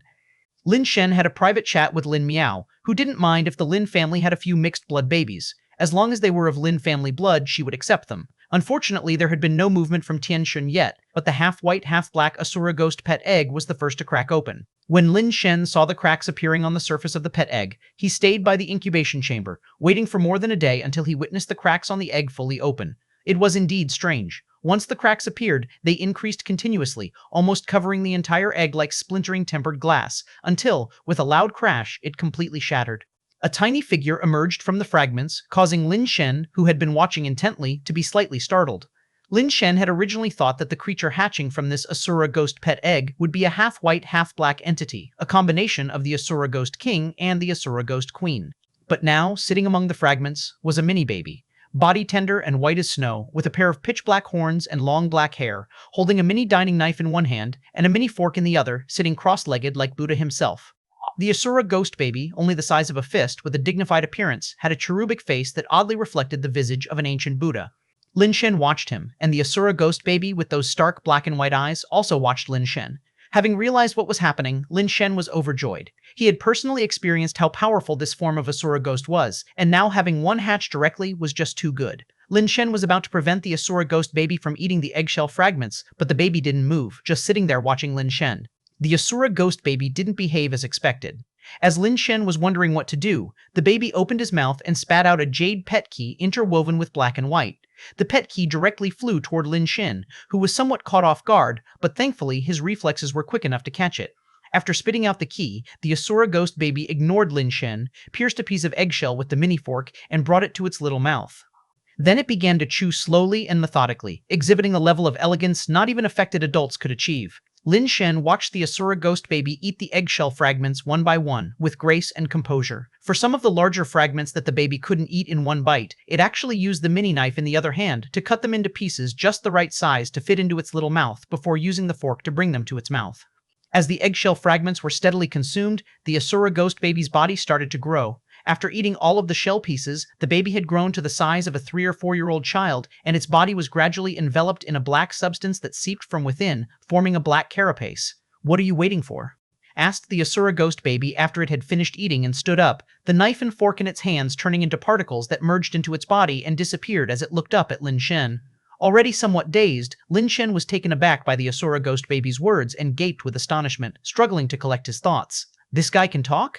Lin Shen stared dumbfounded at the Asura ghost baby. Lin Shen had other flesh and blood pets, but one that could speak human language like the Asura ghost baby was truly a first. Xiaoye and Xiaona, though they appeared to be human as well, flesh and blood, didn't seem to be able to speak. The Asura ghost that was swallowed by the death powder similarly couldn't speak, so why could his baby actually speak human language and, moreover, speak from birth? This wasn't very scientific. The Asura ghost baby clearly had no intention of discussing science with Lin Shen. It got up, walked over to Lin Shen, and extended its hand in a rather cool, adult-like manner. "If you're not planning to take me in, then give my pet key back to me." "Who said I'm not planning to take you in?" Lin Shen looked at the Asura ghost baby curiously and asked, "Would you willingly accept me as your master?" "Not at all," Lin Shen said with a wry smile, shaking his head. He found that this pet was really something he couldn't quite figure out. "Right now you're stronger than me, so my life is in your hands. So, whatever you tell me to do is fine. Whether you want to be my master or my dad, that's up to you. But once I become stronger than you, one day I'll make you call me Dad," said the Asura ghost baby, speaking as if he was stating the most normal thing in the world. Lin Shen wasn't angry and studied the baby with interest. "Don't you want to avenge your parents?"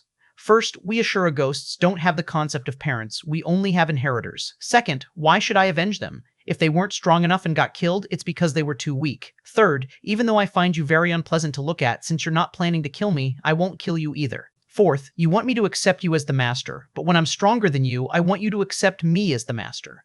After finishing his speech, the Asura ghost baby approached Lin Shen. "Stop the nonsense. I need to rest. Let me revert to capsule form." "That makes a bit of sense. However, according to what you said, right now I call the shots, so it's not your turn to make arrangements," Lin Shen said. "Whatever you want," said the Asura ghost baby with an indifferent attitude. "Follow my command and revert to your capsule form." Lin Shen extended the key toward him. "Boring, childish." The Asura ghost baby pursed his lips, looking at Lin Shen as if he were an uninteresting child.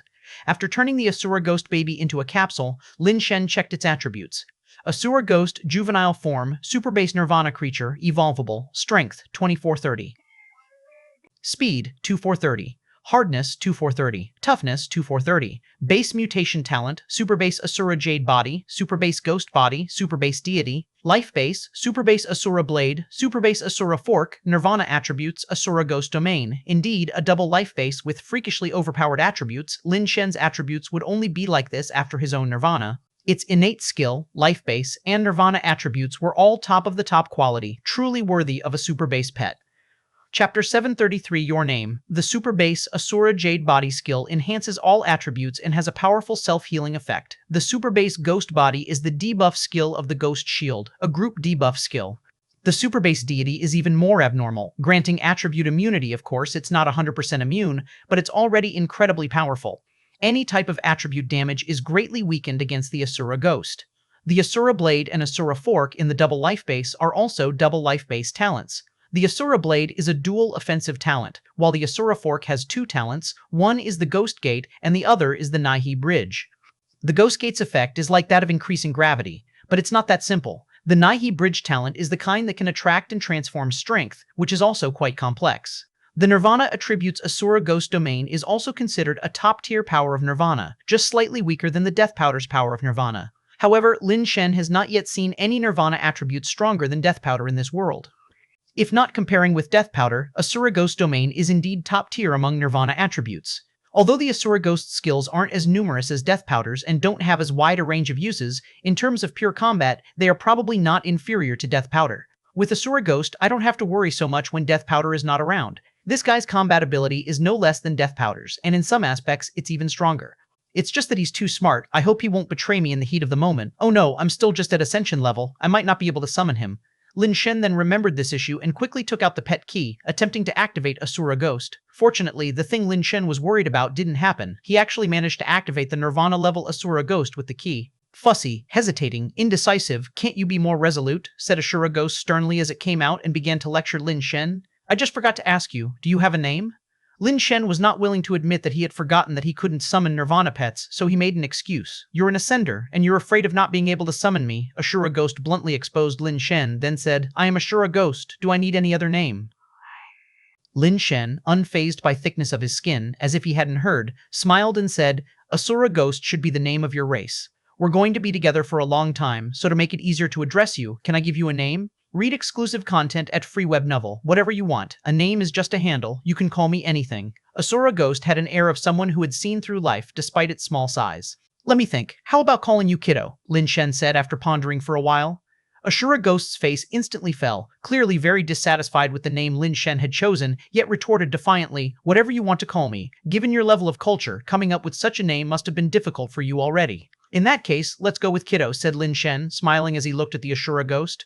Asura Ghost was clearly still too young. Its expression changed, and it even ground its teeth, but it didn't argue further. Lin Shen smiled and continued, however, the name Kiddo only suits you now. When you grow up, using such a cute name might not be appropriate. Forget it, let's just consider Kiddo your nickname for now, and I'll give you a formal name. Asura Ghost seemed to breathe a sigh of relief at Lin Shen's words, its expression noticeably relaxing. You look like a jade doll, and your carapace is also jade-like. So, I'll call you Jade Ashura, Lin Shen said with a warm smile as he looked at the Asura Ghost. Whatever you want, Ashura Ghost still pretended to be indifferent, but the reaction was clearly different from before. At least there was no rejection, indicating that it was somewhat pleased with this name compared to Kiddo. Fine, from now on you'll be called Jade Asura, or Little Jade for short. Lin Shen's initial words were quite normal, yet as he continued, the Asura Ghost's face turned even uglier than before. He had not seemed so upset when Lin Shen named him Little Ghost. Little Jade, go back and rest. Lin Shen didn't give him another chance to speak and directly reverted him to his capsule form. The sapling won't straighten without guidance. I'll have to teach him slowly, or with his intelligence, he might choose the wrong path. Lin Shen, fearing that this creature might turn on him, planned to take every opportunity to properly train him. Fortunately, he had the pet key in hand, ready to deal with him at any moment, so there was no need to worry too much. Death Powder was still in a state of nirvana, and it was unclear when it would emerge again.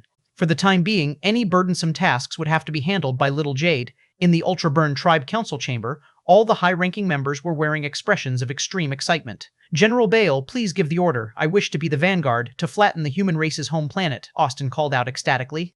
General Bale, this is a God-sent opportunity. The heavens have allowed us to find the teleporter to the human race's home planet. If we don't annihilate the humans, it would be against the natural order. By eradicating the humans, we can monopolize the Realm King planet's resources. Let's not hesitate any longer. If the humans discover the location of the teleporter and prepare for us, even though we can still conquer their home planet, it will certainly cost us far more.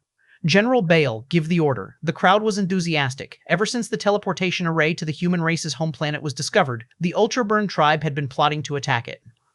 The Realm King planet might only have base mutation resources, but those mutation resources were incredibly plentiful, of great use in nurturing the younger generation. Previously, they could only confront the humans on Realm King planet, but with level restrictions in place, the mightiest of the Ultra Burn tribe were unable to fully exert their strength. This time, having found the teleporter to the human race's home planet, the entire Ultra Burn tribe's upper echelon was boiling with fervor. Karo, what's your take? General Bale turned his gaze toward Karo, who seemed to be asleep. Karo, as if rudely awakened from a dream, pondered for a moment before speaking. I recall that in this round of the species rankings, the human race broke into the ranks of the 100 Empires. Their strength should not be underestimated. Barely making it into the 100 Empires rankings is no concern for us with the Ultra Burn tribe's current power, Austin immediately objected. As far as I know, although the humans haven't been in the cosmos for long, they've developed quite well. Several human families have joined extremely powerful cosmic races. Take Lin Shen, who defeated Kristen, for instance. He serves the celestial race, is greatly favored by the Emperor Tianshu, and holds a high position as a teacher at the Celestial Master Institute, Karo continued. A mere ascender, hardly a threat. We need not pay any heed to those few nirvana beings among the humans. If one comes, we kill one. If two come, we'll kill both. If that Lin Shen shows up, I will personally chop off his head, Austin said with contempt. What about the celestial race? If humans have backing, don't think the Ultra Burn tribe doesn't have our own. Karo, you really are becoming more cowardly with age. A race that has only entered the cosmos for a little over 200 years. What is there to worry about? It's not just about occupying their home planet. Even wiping them out would be a mere trifle. We, the Ultraburn tribe, are determined to seize the myriad resources of Realm King Planet. We cannot let humans share their resources any longer, Jerry also said. General Bale, Caro tried to persuade him further but was interrupted by General Bale gesturing for silence, which also quieted everyone else. The long-standing feud between us and the humans, it's indeed time to bring it to an end, General Bale declared, instantly exciting everyone in the room. Chapter 734. Whatever you want, you have Lin Shen. Could your lies be any more fake? Tian Xin pointed at little Yu, who was dressed in casual clothes and wearing a hat, and scoffed. I bet this is your illegitimate child from outside. You actually dare to think about bringing him back under the guise of a pet. You can consider him my illegitimate child if you like. Lin Shen didn't argue and continued reading a book.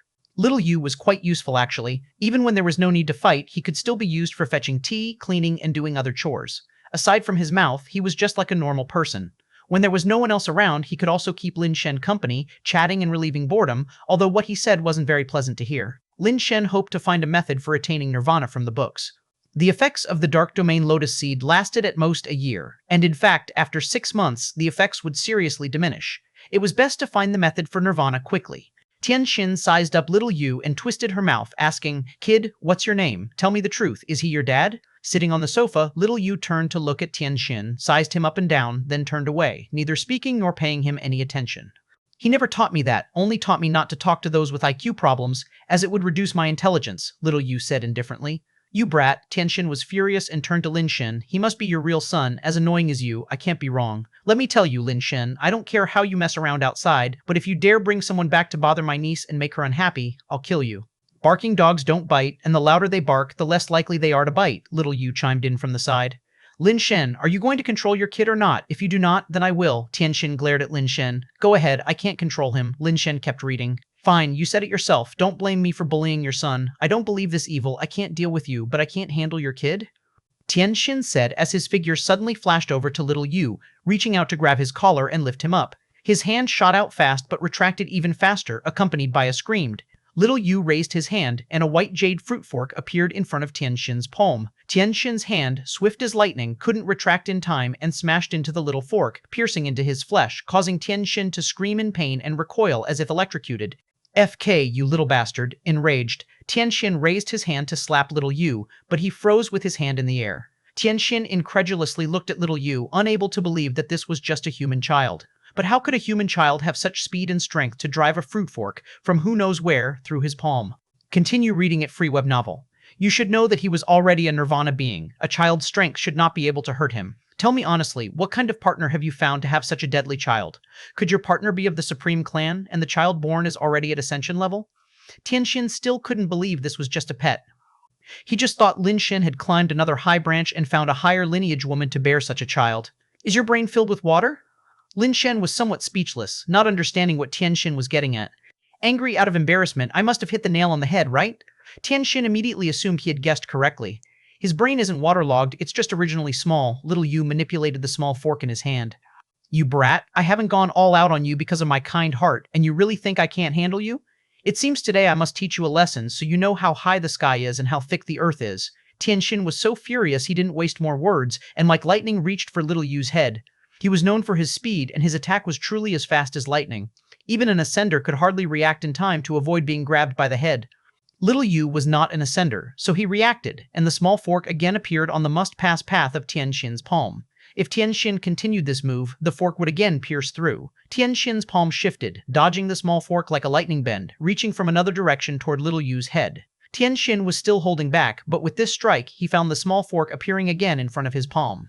Shocked, Tian Xin changed his technique again. In the blink of an eye, he changed his technique over a dozen times, but each time the little fork appeared right in front of his palm, forcing him to retract and switch positions. Tian Xin's techniques grew faster and faster, almost no longer holding back, yet still not faster than little Yu, with that small fork accurately blocking every time. Tian Xin stepped back a few steps, shocked and incredulously staring at little Yu. Really a pet? At Nirvana level? Didn't I tell you already? Lin Shen said lazily. This is unscientific. How can a pet have a flesh and blood body and even talk like a human? Tian Xin was increasingly astonished. Although he hadn't used his real strength, little Yu's speed was enough to surprise him. His speed attribute had already reached the pinnacle of nirvana, and little Yu was obviously faster, which was highly unscientific. How should I know? He hatched out like this, Lin Shen said.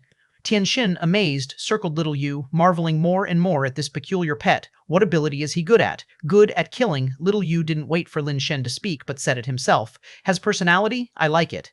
Lin Shen, why don't you just transfer him to me, to avoid people misunderstanding that you have an illegitimate child? It's fine for me, I can handle it. Tian Xin's eyes roved as he spoke. You ask him if he wants to follow you, I don't mind, Lin Shen smiled. That's what you said, don't regret it. Tian Xin turned to little Yu with a big smile. Little buddy, we need to get to know each other again. My name is Tian Xin, the future successor of the Tian family, one of the three great celestial families, with a wealthy foundation and incredible resources. If you follow me, you'll have whatever you want, nirvana whenever, immortality whenever, have whatever I want. Little Yu looked at Tian Xin with interest. Yes, whatever you want, just say it, Tian Xin smiled.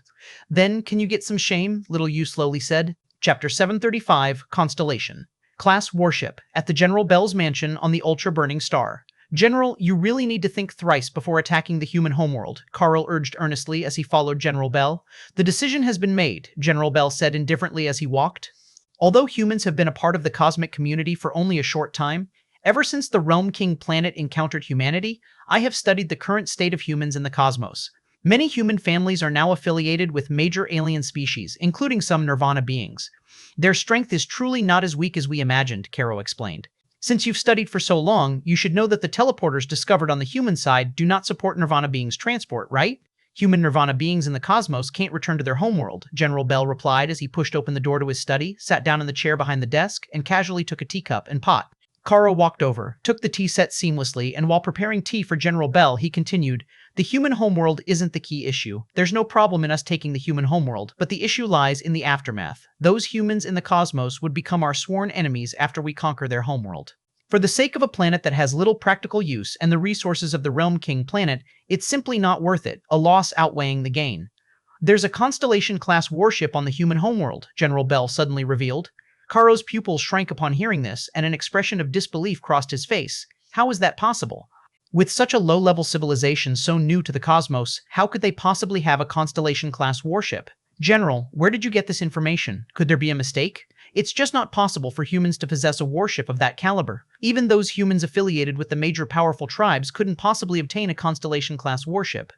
Caro simply couldn't believe that such a thing would exist on the human homeworld, knowing that Constellation warships have the capability of interstellar travel, and at present, there are only 2 species in the universe that can build such ships. Species that own Constellation warships tend to rank within the top 100. Because the sale price of that thing was outrageously high to begin with, and it wasn't something you could just buy if you wanted it, it depended on whether the seller was willing to sell. For a small tribe like the Ultra Burn tribe, even if they sold all their possessions, they probably couldn't afford a Constellation-class warship. The intelligence is not wrong. It came from humans captured on Realm King planet, and we have confirmed it many times. It's accurate, General Bell inhaled deeply and said. It is a Constellation-class warship that crash-landed on the human homeworld and broke in two, loaded with many pet eggs. The reason humans began the base mutation is due to the crash of that Constellation-class warship. The spilled pet eggs became a source of infection. Humans don't even know it's a Constellation-class warship nor what it signifies. Currently, only one human family is guarding it, and they have not yet explored the inside of the warship. This is our opportunity. If it's any later, once humans realize it's a Constellation-class warship, it might be too late. Karo's face showed conflicting emotions, and after a long while, he let out a sigh. So, our true objective is that warship which for some reason crash-landed on the human homeworld. Otherwise, why do you think I would agree to the attack on the human homeworld, a planet that humans themselves are nearly abandoning? Even as a wreckage, the value of the contents and the warship itself are immeasurable, Bell stated. If that is the case, I shall do my utmost to assist you, General, in taking down the human homeworld. But please, General, be sure to prepare for war with all the human families in the universe, Karo said as he stood up straight and saluted. Karo, rest assured, Iod Biao and the others have returned, Bell said with a smile. Karo's face immediately showed ecstatic joy upon hearing the words, Aode Biao and the others have returned. Does that mean the old general, General Bell, nodded slightly, a confident gleam flickering in her eyes. Yes, Aode Biao and the others found the old general, and he has become immortal. Ah, our Ultra Burn tribe finally has another immortal, Karo exclaimed, his body trembling with excitement. The Ultra Burn tribe once had an immortal, which was during the tribe's most rapid development period. However, as the immortal passed away, the many years of development of the Ultra Burn tribe not only came to a halt, but even significantly regressed. Now that the Ultra Burn tribe finally had a new immortal, it meant that a new era of great development was on the horizon for the tribe. Although the old general has become immortal, he cannot return to our tribe just yet because no one is able to assist him. He needs to spend a great deal of time and energy preparing for his ordeal of death, Belle said, pausing before she added. However, by utilizing a Nirvana land he now controls, the old general helped Aode Biao and the others achieve Nirvana, and they have all become Nirvana beings. You mean the team that went to the chaotic star system? Everyone completed Nirvana? Karo widened his eyes and asked excitedly. Yes, everyone. The entire team, 57 people, without exception, all underwent Nirvana, not a single failure, General Bell said with a smile. Karo was so excited he was trembling, hardly daring to believe it. Nirvana was extremely dangerous for ascenders of a low-level race like theirs, and even taking the path of minor Nirvana had a failure rate exceeding 70%. Suddenly having 57 more Nirvana beings, and all of them having undergone the path of Great Nirvana, directly advanced the Ultra Burn tribe's strength by a notch. The Nirvana land that the old general controls has become very mature. From now on, as long as our tribe members are sufficiently talented, they can directly undergo Nirvana there. Our Ultra Burn tribe now has its own Nirvana land. The old general's contributions will be remembered forever. The more Karo listened, the more thrilled he became. A mature Nirvana land that could allow their tribe's people to undergo Nirvana safely was exceedingly important for the Ultra Burn tribe. With this Nirvana land, given enough time to accumulate, it was even possible for the Ultra Burn tribe to enter the ranks of the thousands of races. Of course, that would require a long time to accumulate and develop, and it was not something that could be achieved by having just a few more Nirvana beings. More immortals had to emerge. About the old general's situation, no one knows yet. Don't let the information out, General Bell reminded him as Karo was leaving. Karo's mental state had also undergone a change. If initially he felt they should not attack the human mother planet, he now felt indifferent about it. Find exclusive stories on Free Web Novel. Humanity's young powerhouses were indeed strong, but powerhouses were common everywhere, and what the cosmos didn't lack were talented powerhouses. Yet, how many of them could ultimately become immortal? Now that the Ultra Burn tribe had regained an immortal powerhouse, there was no need to have concerns about other low-level races. Conquering the human mother planet and seizing the Constellation-class warship, if the contents inside were valuable enough, the Ultra Burn tribe might be facing even greater opportunities in development, possibly even more valuable than having an immortal. Chapter 736, You Just Keep Moving Forward, Leave the Rest to Me. Lin Shen hadn't been able to find a method for Nirvana, but his attitude had always been fairly good, and he passed each day very leisurely. An incoming message from Ouyang Yudu, however, made Lin Shen's good mood instantly vanish without a trace. After reading the message, Lin Shen dialed Ouyang Yudu's number. Ouyang, are you sure about your news? Accurate, Ouyang Yudu replied. Since the appearance of the Ultra Burn tribe on Realm King Planet, our family has been keeping an eye on them. At that time, however, our capabilities and resources were limited, so our understanding was based solely on others' information. Since I took over the Special Service Department of the Celestial Master Institute, I have utilized its resources and privileges to conduct several studies on the Ultra Burn tribe, and have even implanted some spies within them. Here, Ouyang Yudu's expression darkened slightly. The spies just sent back news that the Ultra Burn tribe has discovered the teleporter entering our human home planet, and there are no restrictions. Any level of life form can use that teleportation array to access our home planet. How strong is the Ultra Burn tribe overall? Lin Shen asked pensively. On the surface, the native Ultra Burn tribe combined with those affiliated with other great families sum up to more than 2,000, but I estimate there are at least 3,000 or more Nirvana beings in hiding, and the number of ascenders is countless, Ouyang Yudu considered before replying. 5,000 Nirvana beings, that could indeed be troublesome, Lin Shen frowned. That's just a conservative estimate. However, there aren't many native Nirvana beings on the ultra-burning star since their local resources are limited. Thus, similar to most human families, once they leave their home planet, they serve other great families in exchange for resources. The vast majority of their Nirvana beings are actually on alien planets, and the natives could very likely be just a few hundred. Lin Shen understood Ouyang Yudu's point, his eyes lighting up as he asked, "Does the Ultra-Burn tribe have any immortals?" "There were some long ago, but they died in the death calamities, and there haven't been any new immortals for a long time," Ouyang Yudu said, squinting. "So, the best solution to our problem is to go to the Ultra-Burn tribe and take back that teleporter," Lin Shen smiled. "Perhaps we can even collect some interest," Ouyang Yudu also smiled. "We need a plan," Lin Shen said. "Leave it to me," Ouyang Yudu paused and added, "You need to inform Wei on your end. Since the Ultra-Burn tribe knows our human particulars, they probably won't send too many Nirvana beings over. However, only the Wei family on the home planet has the capability to stop them. Unfortunately, our Nirvana beings can't enter the home planet, so the Wei family will have to continue bearing it." The discovery of the teleporter that could freely enter and exit the home planet was both a crisis and an opportunity. With this teleporter, human nirvana beings could freely move to and from the home planet without being confined by it. Lin Shen had always been troubled by how to get Wei Wufu out, as that guy was stubborn like a mule and basically unmoved by persuasion. Now, as long as he obtained the teleporter from the ultra-burning star, this problem would no longer be an issue. Stay tuned with Free Web Novel. I'll talk to Wei, you keep an eye on the ultra-burn tribe, Lin Shen said. Rest assured, with me here, I won't give the ultra-burn tribe any chance, Ouyang Yudu replied. Ouyang, having you here is really great, Lin Shen sincerely exclaimed. He was naturally playful and could never focus on the full picture and strategize from the details like Ouyang Yudu.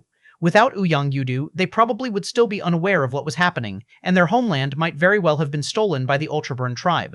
Lin Shen truly didn't know how much Ouyang Yudu had silently accomplished. Ouyang Yudu smiled and said, "You just keep moving forward, leave the rest to me." A seemingly light-hearted remark, as if a joke, yet Lin Shen didn't find it funny at all because he knew the amount of blood, sweat, and effort Ouyang Yudo had put into making that casual statement a reality. Having turned off the communicator, Lin Shen prepared to return to his home planet. The situation might not be something Wei could handle alone, necessitating the collective effort of the Wei family to withstand the invasion of the Ultraburn tribe.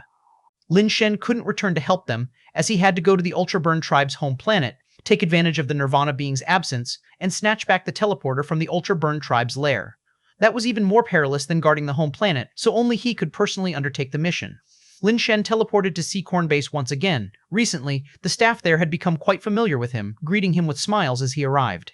On the home planet, the Lin family was not very well known, but beyond the human home planet, every family knew exactly what kind of force the Lin family represented. Now, as the dean of the Celestial Master Institute and greatly favored by Emperor Tianshu, Lin Shen was a significant reason the human race rose in the cosmic rankings, chiefly because of Lin Shen's elder brother, Lin Shengdong. Though the Lin family was obscure on their home planet, they had become the most prominent voice for humanity in the universe. As Lin Shen was talking to the staff, he noticed a familiar and stunning figure walk in. Goddess consort? Lin Shen, slightly surprised at recognizing her, didn't expect to encounter Bai Shenfei here. Seeing Lin Shen, Bai Shenfei's expression turned slightly complex. She obviously had heard of the numerous exploits Lin Shen now had in the cosmos. "Why are you back?" Bai Shenfei asked emotionlessly. Lin Shen smiled. "Just some matters to attend to in Tiancheng. Where are you headed?" Lin Shen knew Bai Shenfei was here to teleport into the cosmos, but he was curious whether she had made any breakthroughs with gift theory. Like Ouyang Yudo, Bai Shenfei was practicing gift theory, though she had not yet made any breakthroughs. This time, as Bai Shenfei prepared to teleport from the home planet, she probably had made a breakthrough. "I'm heading to Donafili Star," Bai Shenfei replied indifferently, as if nothing could touch her. "Did you make a breakthrough with gift theory?" Lin Shen couldn't help but ask. "Yes," Bai Shenfei nodded slightly, her expression slightly odd. "That's good." Lin Shen felt happy for Bai Shenfei. Gift theory, purely a human creation, could even compete with top cosmic evolution skills. Naturally, it would be wonderful if it could be more widely adopted, and Lin Shen was pleased to see it succeed. Of course, he primarily felt happy for Bai Shenfei. After all, the two were quite familiar and had a good relationship. "What about you, nearing Nirvana?" Bai Shenfei, uninterested in discussing her breakthrough, looked at Lin Shen. "Almost." Lin Shen took out a notebook, wrote down his communication number, and handed it to Bai Shenfei. "I'm doing quite well now. If there's anything I can help with, don't hesitate to contact me." After talking a bit more with Bai Shenfei, Lin Shen then left the teleportation station. Bai Shenfei watched Lin Shen's departing figure, her expression growing even stranger. "He hasn't achieved nirvana yet. I still have a chance to catch up, not in vain that I took that path." Chapter 737, Really Need Your Help. Carrying special products from Giant Ring Star and several bottles of kidney treasure pills produced by elder sister Lin Shen, went to see Coach Mu and hinted to him that there might be a possibility of an alien race invading their mother planet, advising him to make preparations early and arrange his family's safety. The reason he did not tell Coach Mu the details directly was that if the information leaked out now, it might be discovered by people from the Ultraburn tribe, and who knows what accidents might occur then. Letting other people know actually wouldn't serve much purpose, as there were very few Nirvana beings among the major families on the mother planet, and the vast majority who could leave had already left. There were hardly any people who could help. "Aliens have discovered a teleporter to our mother planet." Coach Mu immediately realized something. His face changed drastically, and he stood up, saying, "I'll go notify everyone to get ready to jointly resist the alien invasion." "I don't know anything," Lin Shen said indifferently. Seeing Lin Shen's attitude, Coach Mu suddenly paused, then sat down despondently and chuckled bitterly. "Right, there aren't any real powerhouses left on the mother planet anyway. Those who could leave have all left. If there's really an alien invasion, whether we can resist together or not doesn't make much difference. Besides, each of the major families has their own agenda. Perhaps they might even have an adverse reaction. Let it be, don't let it affect your plans." Coach, rest assured, no matter what happens in the future, I'll do my utmost to protect the safety of our mother planet, Lin Shen comforted. With your words, I consider our acquaintance not to have been in vain. Coach Mu shook his head and said, but listen to me. If the mother planet can be defended, then defend it. If it can't be defended, abandon it. As long as people are alive, anywhere can be home. If people are gone, what's the use of keeping a broken place? It's easy to choose, but hard to be at peace, Lin Shen sighed. Discover more content at Free Web Novel. Haha, that's because your skin isn't thick enough yet. You need to practice more and learn from the people at Wanderer Base, the coach laughed. Has something bizarre happened with Wanderer Base? Lin Shen was somewhat puzzled. Although he had had some disputes with Wanderer Base in the past, after leaving the mother planet, he hadn't thought about this matter and had not troubled Wanderer Base.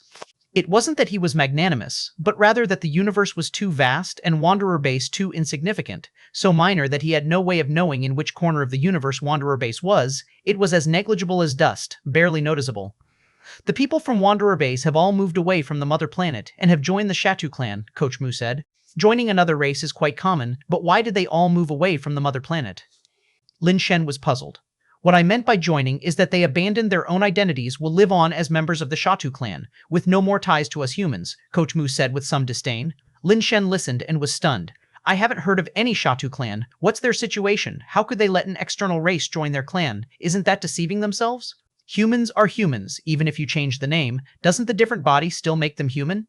That might not necessarily be the case. Some people abandon humanity to behave like beasts, Instructor Mu said more and more angrily. Lin Shen asked in detail about the situation and then found out that the Ch701 clan had poor fertility, which had always hindered their development. Therefore, they were keen on absorbing members from other tribes into the Ch701 clan. The technological level of the Ch701 clan was decent, and they excelled in genetic modification technology. Those willing to join the Ch701 would only need to undergo a modification to gain a dog-like nose, characteristic of the Ch701, and they would be considered part of the tribe. Instructor Mu, Lin Shen said, the Ch701 clan wasn't anything decent, just like the people from the Wanderer Base. Forget about them. It irritates me even to talk about them. How are things on your end? If you need manpower, your fellow disciples can lend a hand. I'm currently reliant on others and have to watch their faces to live. I can't let my brothers suffer this indignity with me, Lin Shen said with a bitter smile. Instructor Mu nodded. I know it's not easy for you out there. An equal effort yields equal rewards. Although it may seem glamorous on the surface, you've definitely faced hardships in the shadows. If there's anything we can help with, just let us know. Coach, since you mentioned it, there is actually something I'd like you to help me with, Lin Shen said earnestly. I knew you had something up your sleeve with all this beating around the bush. Just say it. Considering all that you've done recently, I'll definitely help if I can, Instructor Mu said, half jesting. It's not a big deal, really. That giant sea serpent tooth you have, could I borrow it for a few days? Lin Shen had always had his eye on that tooth imbued with fire seed but couldn't think of a pretext to take it. He finally saw his chance today. It's just a souvenir. You can take it, no need to talk about borrowing it. But at your current level, what use could that item be to you? Instructor Mu said, walking into the kitchen. He fetched the giant sea serpent tooth and handed it to Lin Shen. It's hard to explain. It's useless to others, but it's of great use to me. I'll just borrow it for a few days. I won't damage it and will return it to you soon, Lin Shen said with joy as he took the tooth, uncertain of what fire seed abilities it might unveil. In that case, return it when you have time. It is a memento from my youthful years, Instructor Mu said with a smile. By the way, Coach, how's the training camp going? Lin Shen tucked away the giant sea serpent tooth and asked about the training camp's status. As soon as the topic of the training camp came up, a spark lit up in Instructor Mu's eyes. With those evolution skills you've provided, the training camp is doing well. We've accepted quite a few students with great potential. It's just that space is limited.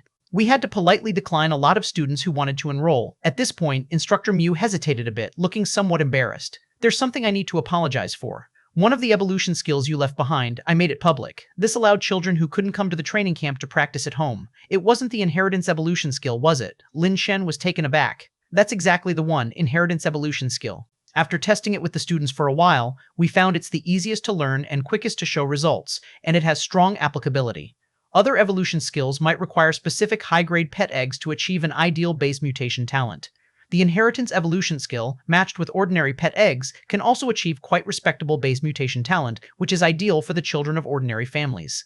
That's why I promoted it so vigorously, Instructor Mu explained, feeling a bit guilty for not having informed Lin Shen beforehand. Coach, you've done an excellent job. I gave it to you hoping that you would promote it widely. The more people who practice it, the better, Lin Shen laughed, elated by Coach Mu's strong backing. He had been unsure about how to spread it himself. Chapter 738. Leaving instructor Mu's house, Lin Shen made another trip back to the Darkbird base to check on the people at his old home.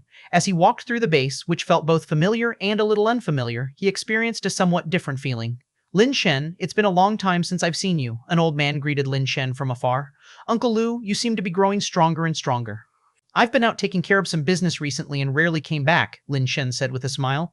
Is your elder sister doing well? Uncle Lu asked. She's doing very well. She's running a big business outside, very busy, and has no time to come back. I'll talk to her and tell her to come see you, Lin Shen said. Information at the Darkbird base was limited, and most people there only knew that something had happened to the Lin family, but few knew exactly what had happened or how the Lin family was faring now. Uncle Lu waved his hands dismissively. Business is important, don't trouble her to come all the way back. As long as you all are fine, that's good enough for us old neighbors.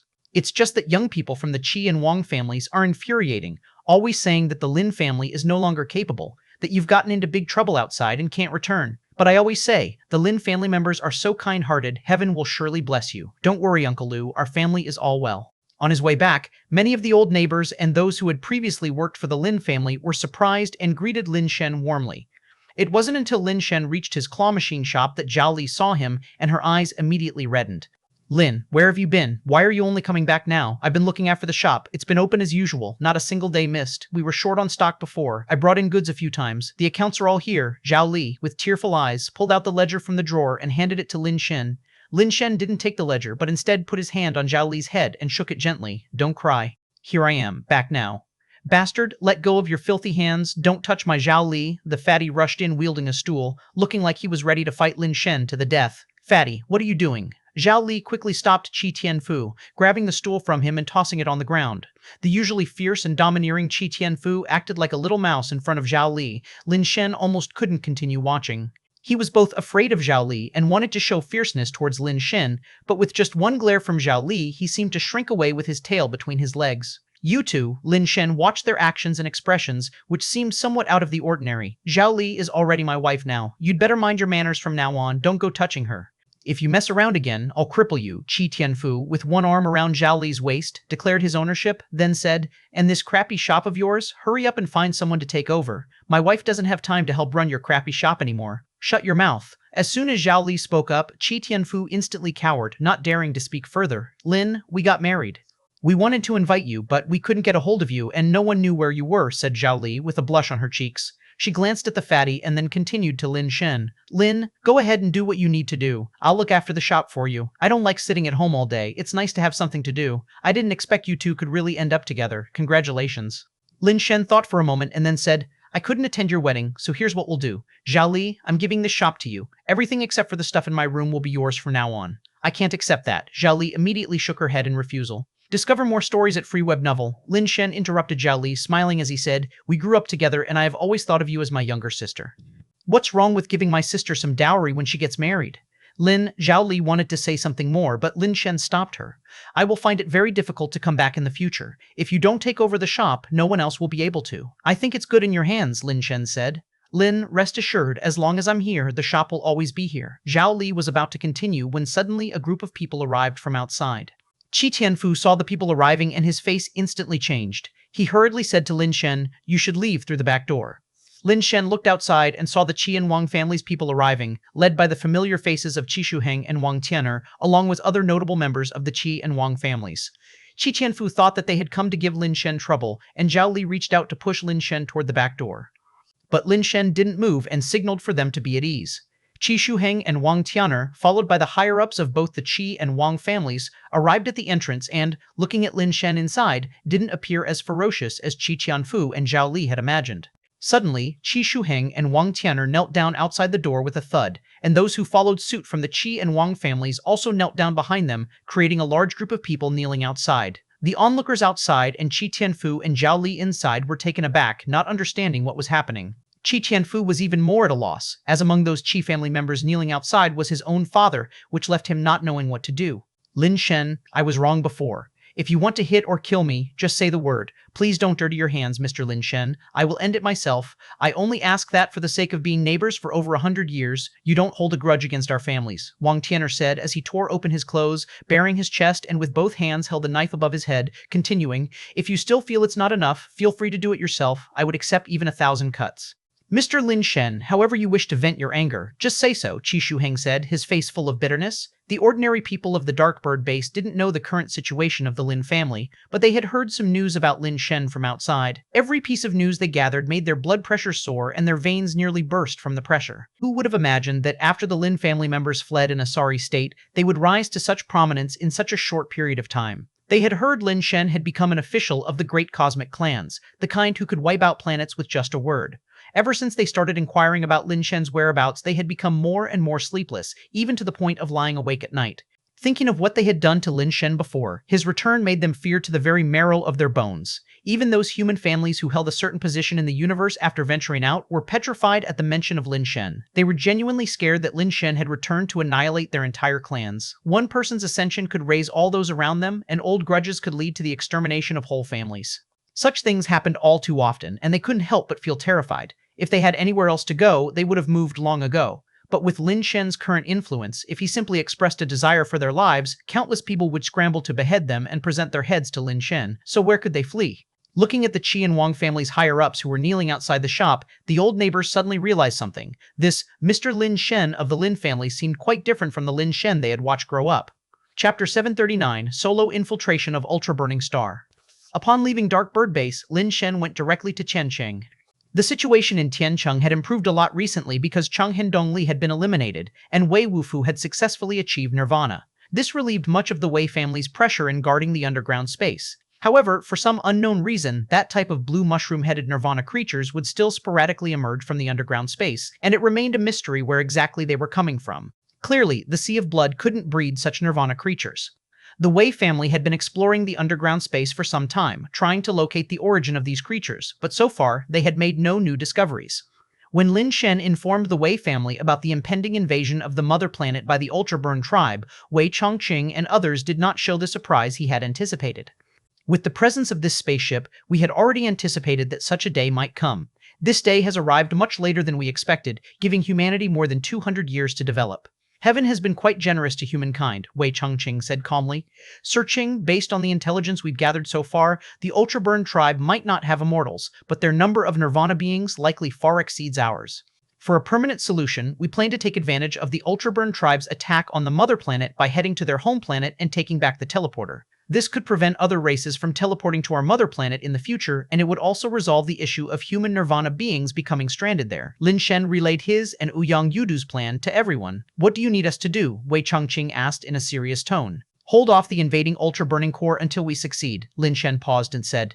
Rest assured, as long as a single member of the Wei family is alive, the Ultraburn tribe will not have peace, Wei Chongqing declared resolutely. Continue your adventure with free web novel, Sir Qing. Now is not the time for desperate measures. We have studied the Ultraburn tribe and combined this with the intelligence we've gathered. We speculate that their invasion of our mother planet is not just for the resources of the Realm King planet. It is very likely their true target is the underground space. Lin Shen detailed Ouyang Yudu's speculations to Wei Chongqing and others alongside their plan. If that's the case, let's proceed with the plan. Let's begin evacuating the people of Tiancheng.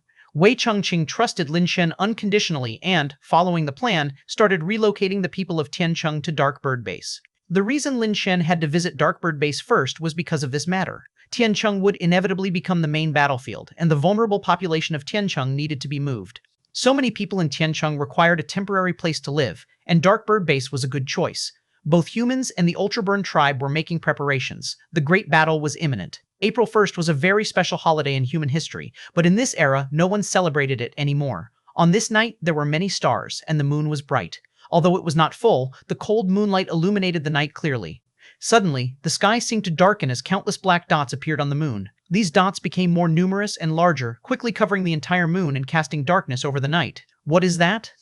Humans who had not yet fallen asleep saw countless streaks of light appearing in the sky, like a rain of lights flying across the heavens. That is, ascenders. Why are there so many ascenders? Someone finally recognized what they were. Countless ascenders flying through the sky, their numbers too great to count, swarming into the atmosphere and speeding through the sky. The ascenders formed ultra-burning core, descended like a plague of locusts onto the human mother planet. The human mother planet really is a hospitable world. General Bale breathed in the air of the human mother planet and found almost no gases harmful to the Ultraburn tribe. They were more comfortable here than on their own home planet. This is an unexpected pleasure. Once we take over the human mother planet, we can use it as a breeding planet, Austin said with a smile. The humans here can become our slaves, serving the noble Ultraburn warriors, Jerry also said. General, we should hurry up and take down Tiancheng, Karo said as he looked at the map, to avoid any complications. Besides the Tiancheng Wei family, there basically aren't any Nirvana beings left on humanity's mother planet. Once we take down the Wei family in Tiancheng, the human mother planet will be ours. The Ultraburn tribe had captured quite a few humans on the Realm King planet and obtained very accurate information, achieving a high level of understanding of the human mother planet.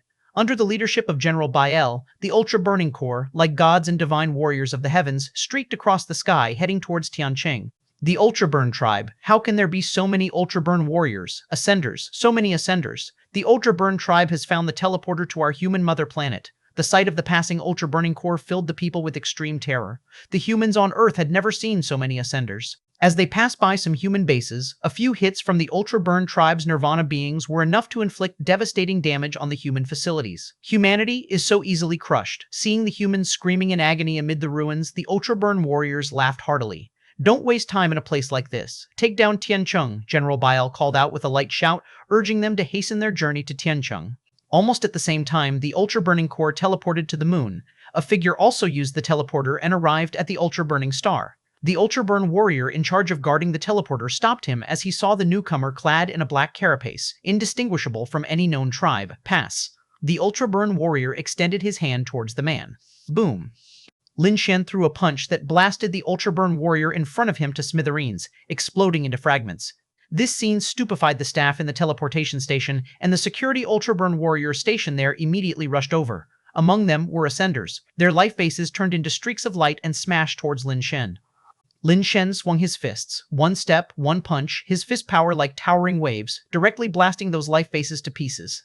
The multitude of Ultraburn ascenders, one by one, spat out blood and looked on in horror at the figure. Lin Shen didn't entangle with them. After bursting out of the teleportation station, he flew towards the Ultra-Burning Corps' military area. Woo woo woo woo. The sound of sirens rose and fell in the skies of the Ultra-Burning Star, leaving many of the high-ranking members in shock, not knowing what had happened.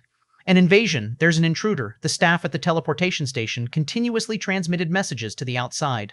The inhabitants of the Ultra-Burning Star found it somewhat unbelievable. Someone dared to invade the Ultraburn tribe's mother planet, an incident that hadn't occurred for hundreds of years.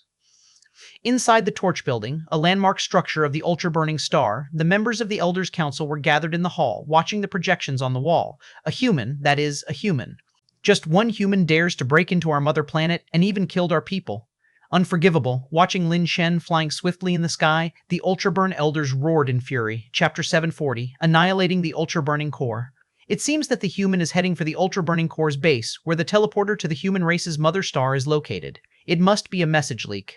Elders, please allow me to go and slaughter that human, a general said calmly, stepping forward.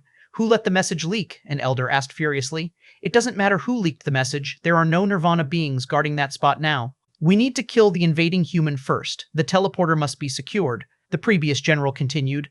I, Jocko, request to go into battle and slay the invading human, General Jocko. We entrust this task to you. The great elder granted Jocko's request. Without another word, General Jocko immediately turned and left the Torch Building, shooting up into the sky like a cannonball, heading towards the direction of the military base. The tiny human actually dares to barge into Ultra-Burning Star. He's seeking death, the elders sneered as they saw General Jocko speeding away and assumed that he could intercept the invader halfway. They had confidence in Jocko, who was known for his explosive temper, fondness for charging into battle, and inherently cruel nature, often committing mass slaughter after every siege. In recent years, the Ultraburn tribe had seldom let Jocko lead troops into battle. For he wasn't just cruel to others but also violent towards his subordinates. He would beat them and, in severe cases, beat them to death. Thus, even within the Ultraburn tribe, he was not particularly liked. Yet, they could not deny Jocko's formidable abilities. Having completed 9 Nirvanas, he was a rare sight, even among the Ultraburn tribe. So, however much they disliked Jocko, they couldn't deny his capabilities. Lin Shen flew through the sky at high speed and suddenly saw a streak of light appear in front of him. Quickly, a Nirvana being from the Ultraburn tribe, adorned in golden battle clothes and golden helmet, blocked Lin Shen's path. Human, leave your name. I, Jocko, do not strike down the nameless, he began to say, but before he could finish, he saw the human opposite him slash with his sword. Enraged, Jocko swung his giant axe to meet the attack. But before his axe could connect with the human's sword, he suddenly felt a numbness throughout his body, and he froze for a moment. Crack. Jocko's head was severed directly by the scrap sword, flying up high like a bull's head, while his body plummeted down. The Ultra Burn tribe's elders' faces drastically changed, with some unable to help but cry out in alarm. Jocko, who had completed 9 nirvanas, was decapitated in a single encounter, which took everyone by surprise. All Corps, hear my command. At any cost, exterminate the intruder at all costs. The Great Elder immediately issued the order to all the Corps. Upon receiving orders, many of the Corps' leaders immediately set out to intercept Lin Shen. Gale Corps, being the closest to Lin Shen, had their Corps leader, along with 4 Nirvana beings and nearly 1,000 Ascenders, intercept Lin Shen first. Because the Gale Corps had most of their Nirvana beings reassigned for the assault on the human race's mother star, only these 4 remained, with other Corps still on their way. Seeing the overwhelming Ascender's legion appear ahead, a meteor shower of life bases rained down upon him. Lin Shen whirled his scrap sword, each stroke of blade chi shattering the life bases that fell like raindrops, charging through the torrential life base attack with sheer force. Wherever he passed, life bases exploded into shards, shockwaves continuously blasting open in the sky, blossoming into mushroom clouds. Courting death, Ogazu, the leader of the Gale Corps, slashed furiously with his long sword, raining a terrifying sword glow down on Lin Shen. Lin Shen charged against the flow, meeting Ogazu's sword glow head-on.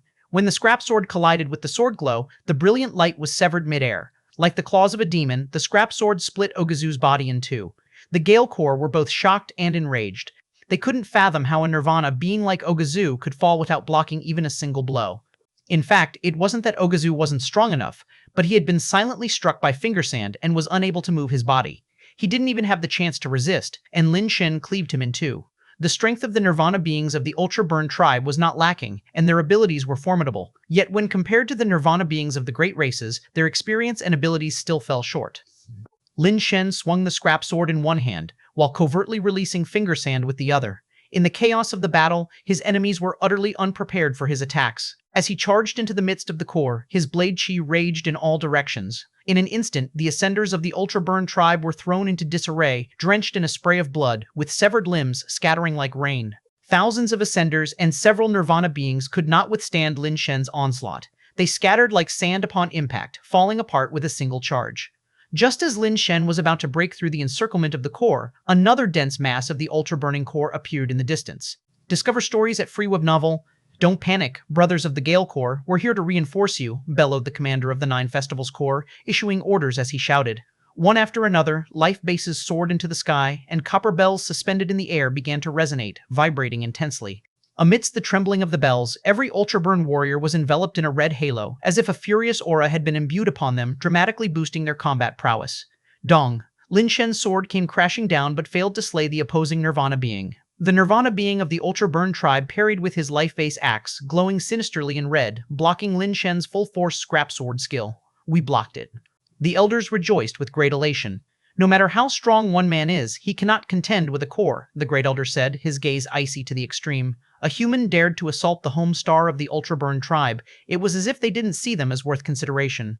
In the sky, the multitude of copper bell life bases continued to sway, issuing startling clangs, driving the Ultra Burning Corps' warriors into a frenzy, fearlessly charging towards Lin Shen. Lin Shen knew the copper bell life bases lent tremendous support to these Ultra Burn warriors, and a simple assault with sheer strength was no longer possible. But he was in no hurry. He parried an attack from another Nirvana being, calling the Inheritance Fan into his left hand with a gesture, and then fiercely flung it. The Inheritance Fan suddenly fluttered like a butterfly, with the mysterious light pattern scattering like raindrops all around, landing on the Ultra Burn warriors and instantly diminishing their momentum. A Nirvana, being seeing the Inheritance Fan come his way, lifted his sword to slash, aiming to destroy the Inheritance Fan or knock it down, but just when his sword was about to strike the Inheritance Fan, the fan spun strangely, evading his blade and swept past his legs. The Nirvana. Being screamed in agony, his legs had been severed by the Inheritance Fan. Wherever the butterfly-like Inheritance Fan passed, the bodies of Ultra Burn warriors fell apart. None could withstand it. Lin Shen, holding his sword in one hand and the sheath in the other, rushed through the path opened by the Inheritance Fan. With a flick of his blade, he caught the returning Inheritance Fan, then flung it out again. One man and one fan, paired with twin swords, forcibly carved a bloody path through the encirclement of 2 Corps, still relentlessly charging forth. After being weakened by the Inheritance Fan's skill, even the boost from the copper bells was nearly futile, and still no one could block Lin Shen's scrap sword skill. Lin Shen, he's that human Lin Shen from the celestial race. With the appearance of the Inheritance Fan, someone immediately recognized Lin Shen's identity. Chapter 741, Shockfall. 2-style Lin Shen fought and killed with a frenzied ferocity, feeling not a hint of pity for the Ultra Burn tribe that had invaded the human race's mother planet. Under the cosmic law, mighty prevailed. If he couldn't reclaim the teleporter, The human race's mother planet was doomed to fall, ending in a fate far worse than that of the Ultraburn tribe. The battlefield was no place for mercy. To Lin's surprise, despite his rampant slaughter, the Ultraburn warriors showed no fear as they charged at him relentlessly, determined to fight to the death. Their eyes were bloodshot, and they seemed to rush at him as if they were insane. Before Lin could advance, another corps rushed over. This time, the corps that arrived was different from the previous two. The life bases they conjured glowed like lanterns, emitting a strange red light. Bathed in that red glow, Lin immediately felt his strength and speed greatly diminish. A minor tribe like the Ultraburn has so many support corps warriors. I dread to think how terrifying the major tribes would be if they fought as a corps, Lin thought grimly. The elders of the Elders' Council sighed with relief upon seeing Lin's momentum wane. Other corps were also on their way, and Lin was bound to be trapped and killed. Lin knew that if this continued, there was no way he could kill off all the Ultraburn warriors of the Corps. He could only be thankful that most of the Nirvana beings had gone to the human race's mother planet, otherwise his situation would only be worse.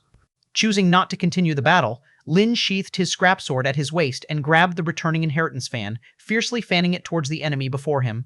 A sweeping gust of wind knocked the flying Ultraburning Corps out of the sky. They lost their ability to fly and plummeted down like raindrops. With the folding fan in hand, Lin swept it back and forth, causing the surrounding Ultraburn warriors to topple over one after another. As Lin charged and fanned vigorously, his Shockfall 2 style disabled the flying ability of the onrushing Ultraburn warriors, leaving them unable to block his charge, and he forcefully broke through. The life bases that rained down from the sky were also deflected by Lin's fan, unable to harm him. The warriors and the leaders of the Corps were both shocked and angry, as they had never witnessed such bizarre abilities. Although they had merely fallen without injury, they were unable to stop Lin. The elders were aghast, watching helplessly as Lin broke through their encirclement and headed towards the military district. "Stop him. We must stop him at all costs," the Great Elder said darkly. "Great Elder, let us join the battle," a voice rang out from a corner of the conference hall. The elders turned to see a young and tall Ultraburn warrior standing up. "That Lin Shen has peculiar skills. Despite the numbers of a normal corps, it won't be easy to stop him. If he destroys the teleporter, so many of our brave warriors will be permanently trapped on the human race's mother planet. We can't afford such a loss," Aode Biao said with a calm demeanor. "The elders need not worry. Having observed him for so long, I understand him well and am confident I can break his skills. If we join the battle together, we can put him to death immediately, and he won't have the opportunity to run rampant on our Ultraburn mother planet." "How confident are you?" the Great Elder asked Aode Biao, locking eyes with him. "Completely confident," Aode Biao replied. "Good, then let's go to battle," the Great Elder declared, his gaze sweeping over the many faces of the elders. Seeing no objections, he gave the order. "Certainly, your expectations shall not be disappointed." Aode Biao strode out, followed by a group of Nirvana beings. These Nirvana beings had followed Aode Biao to the chaotic region star system in search of the old general, and had just undergone Nirvana in the Nirvana land. Although they had only recently achieved Nirvana, they had all followed the path of the Great Nirvana, whereas most Nirvana beings of the Ultraburn tribe were of the Minor Nirvana. The same number of Nirvana processes notwithstanding, typically, Minor Nirvana couldn't compare to the Great Nirvana. Moreover, they had also received guidance from the Old General, and their abilities and knowledge were beyond those of the average Ultraburn tribe Nirvana beings. This time, in attacking the human race's mother planet, the Ultraburn tribe had intentionally kept them back and did not let them join the fight, planning to cultivate them as a core force for the Ultraburn tribe. This proactive request from Aode Biao and his group to join the battle was also the time for the Ultraburn tribe's leadership to test their abilities. The group of elders weren't too worried. Although Lin Shen's abilities were mysterious, it was quite unlikely for him to kill more than 50 Nirvana beings. Even if they couldn't stop Lin Shen, they would not be in danger of losing their lives. It was just a form of training for them. Furthermore, other corps were also rushing to the military district. As long as Aode Biao and his team could delay Lin Shen for a while, the combined forces of the various corps would overwhelm Lin Shen, no matter how strong he might be. Thinking of this, the Great Elder felt some unease. After pondering, he took out a communicator and dialed a number. Soon, the communicator connected, projecting the image of a white-haired minotaur. "Little cow, what has happened?" The Great Elder, now in his twilight years, was addressed as Little Cow by the white-haired minotaur, causing the other elders' expressions to turn somewhat odd. "Old General, a human has intruded on our mother planet, attempting to destroy our teleporter," said the Great Elder nonchalantly, continuing, "Aode Biao and the others have already gone to intercept." Upon hearing this, the white-haired minotaur laughed and said, "It seems your security is not tight enough, letting someone catch a hint. How many humans have come, and how many are Nirvana beings?" "Just one," stated the Great Elder. "Just one Nirvana being?" The white-haired minotaur was momentarily stunned, asking in confusion, "Then how many humans have come?" "Just one," the Great Elder repeated. Only one human has come, that is Lin Shen, the Dean of the Celestial Master Institute of the Celestial Race. If we were to kill him, the Celestial Race might require your intervention, old general. Foolish bravado. Does he really think that with the Celestial Race to back him, he can bully the Ultra Burn tribe? Show no mercy, kill him. I will handle the Celestial Race, the white-haired Minotaur stated. Send me the video feed. I want to see how Ao de Biao and those youngsters perform. Discover more stories at Free Web Novel. The Great Elder breathed a sigh of relief and hastily ordered someone to sync the outside video feed. Lin Shen had already broken through the encirclement of the core. The Shockfall 2 style was indeed quite useful, conquering without fighting. Even the Nirvana beings of the Ultra Burn tribe lost their ability to fly under the Shockfall 2 style, unable to stop him. The only pity was that the Shockfall 2 style had no lethal force, purely restricting flight. He had just been flying for a short while when suddenly he saw beams of light shooting into the sky ahead. Dozens of Nirvana beings flew into the air, blocking all of Lin Shen's escape routes. How does the Ultra Burn tribe still have so many Nirvana beings? Lin Shen was slightly surprised. The depth of the Ultra Burn tribe was greater than described in the intelligence reports, something he had not anticipated. Chapter 742, Violent Little You. This battle was meant to take the Ultra Burn tribe by surprise. Most of the Ultra Burn tribe's Nirvana beings were not on their home planet, and with the majority of the local Nirvana beings deployed to attack the human home planet, Lin Shen was essentially attempting a stealth raid. Unexpectedly, there were still so many Nirvana beings on the Ultra Burn tribe's home planet. In such a short time, they had called forth 50 to 60 Nirvana beings. The foundation of the Ultra Burn tribe was deeper than Lin Shen had imagined. With the arrow knocked, there was no turning back. Lin Shen couldn't compete with the Nirvana beings in terms of speed, so he directly fanned a gust towards them with his fan, raising a whirling wind to ground the new wave of Nirvana beings and prevent them from impeding his progress. Suddenly, Lin Shen saw the leading Minotaur Nirvana being summon a strangely shaped life base. The life base was ring-shaped, only the size of a bracelet. Once detached from the body of the Minotaur, it suddenly expanded dramatically.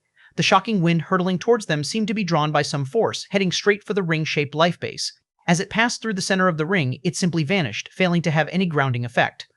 What kind of life base is that? Lin Shen wondered in surprise. The onlooking Ultra Burn tribe was overjoyed. Ao de Biao had not been bragging. He truly could counter Lin Shen's skills. The white-haired Minotaur general also found solace. Ao de Biao is exceptionally talented and lucky. Whether it's his innate abilities, life base, or the power of Nirvana, he has chosen the best. He has great potential for the future. Who knows, if our tribe is to produce another immortal, it may well be him.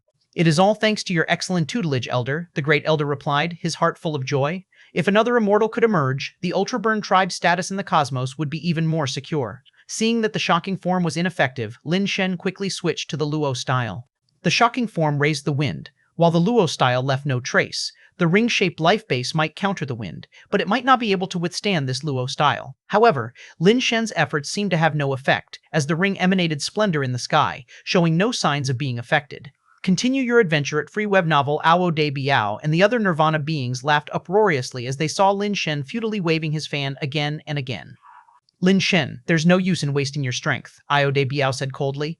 My wind-calming ring life base can still any flow of air. Your skills are useless against it. It's commendable that you dared to infiltrate our home planet alone, but your crime is unforgivable. Today, you shall leave your life here. As he spoke, Ao de Biao issued an order, and more than 50 Nirvana beings consecutively summoned their life bases, launching a barrage of dazzling life bases at Lin Shen.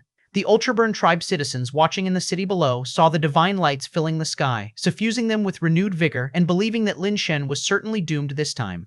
If you're so eager to court death, I'll oblige you, Lin Shen flicked his finger, and a pet capsule flew out, meeting the brilliant lights head-on. Seeing this, members of the Ultra Burn tribe were immensely puzzled, wondering what Lin Shen was up to. One pet against the power of more than 50 Nirvana-level life bases seemed an impossible task, no matter how powerful the pet. The white-haired Elder General also frowned, unsure what pet Lin Shen had employed. The pet capsule soared through the air and suddenly transformed into a small figure that looked like a child, clad in black armor with twin horns atop its head. In each of its small hands, it held a miniature white jade knife and fork, resembling utensils used for eating. Everyone watched as Xiaobai faced more than 50 Nirvana life bases alone in the air, unsure how such a pet could contend with so many life bases. The next second, they saw red ghost face patterns emerge on both Xiaobai's chest and back.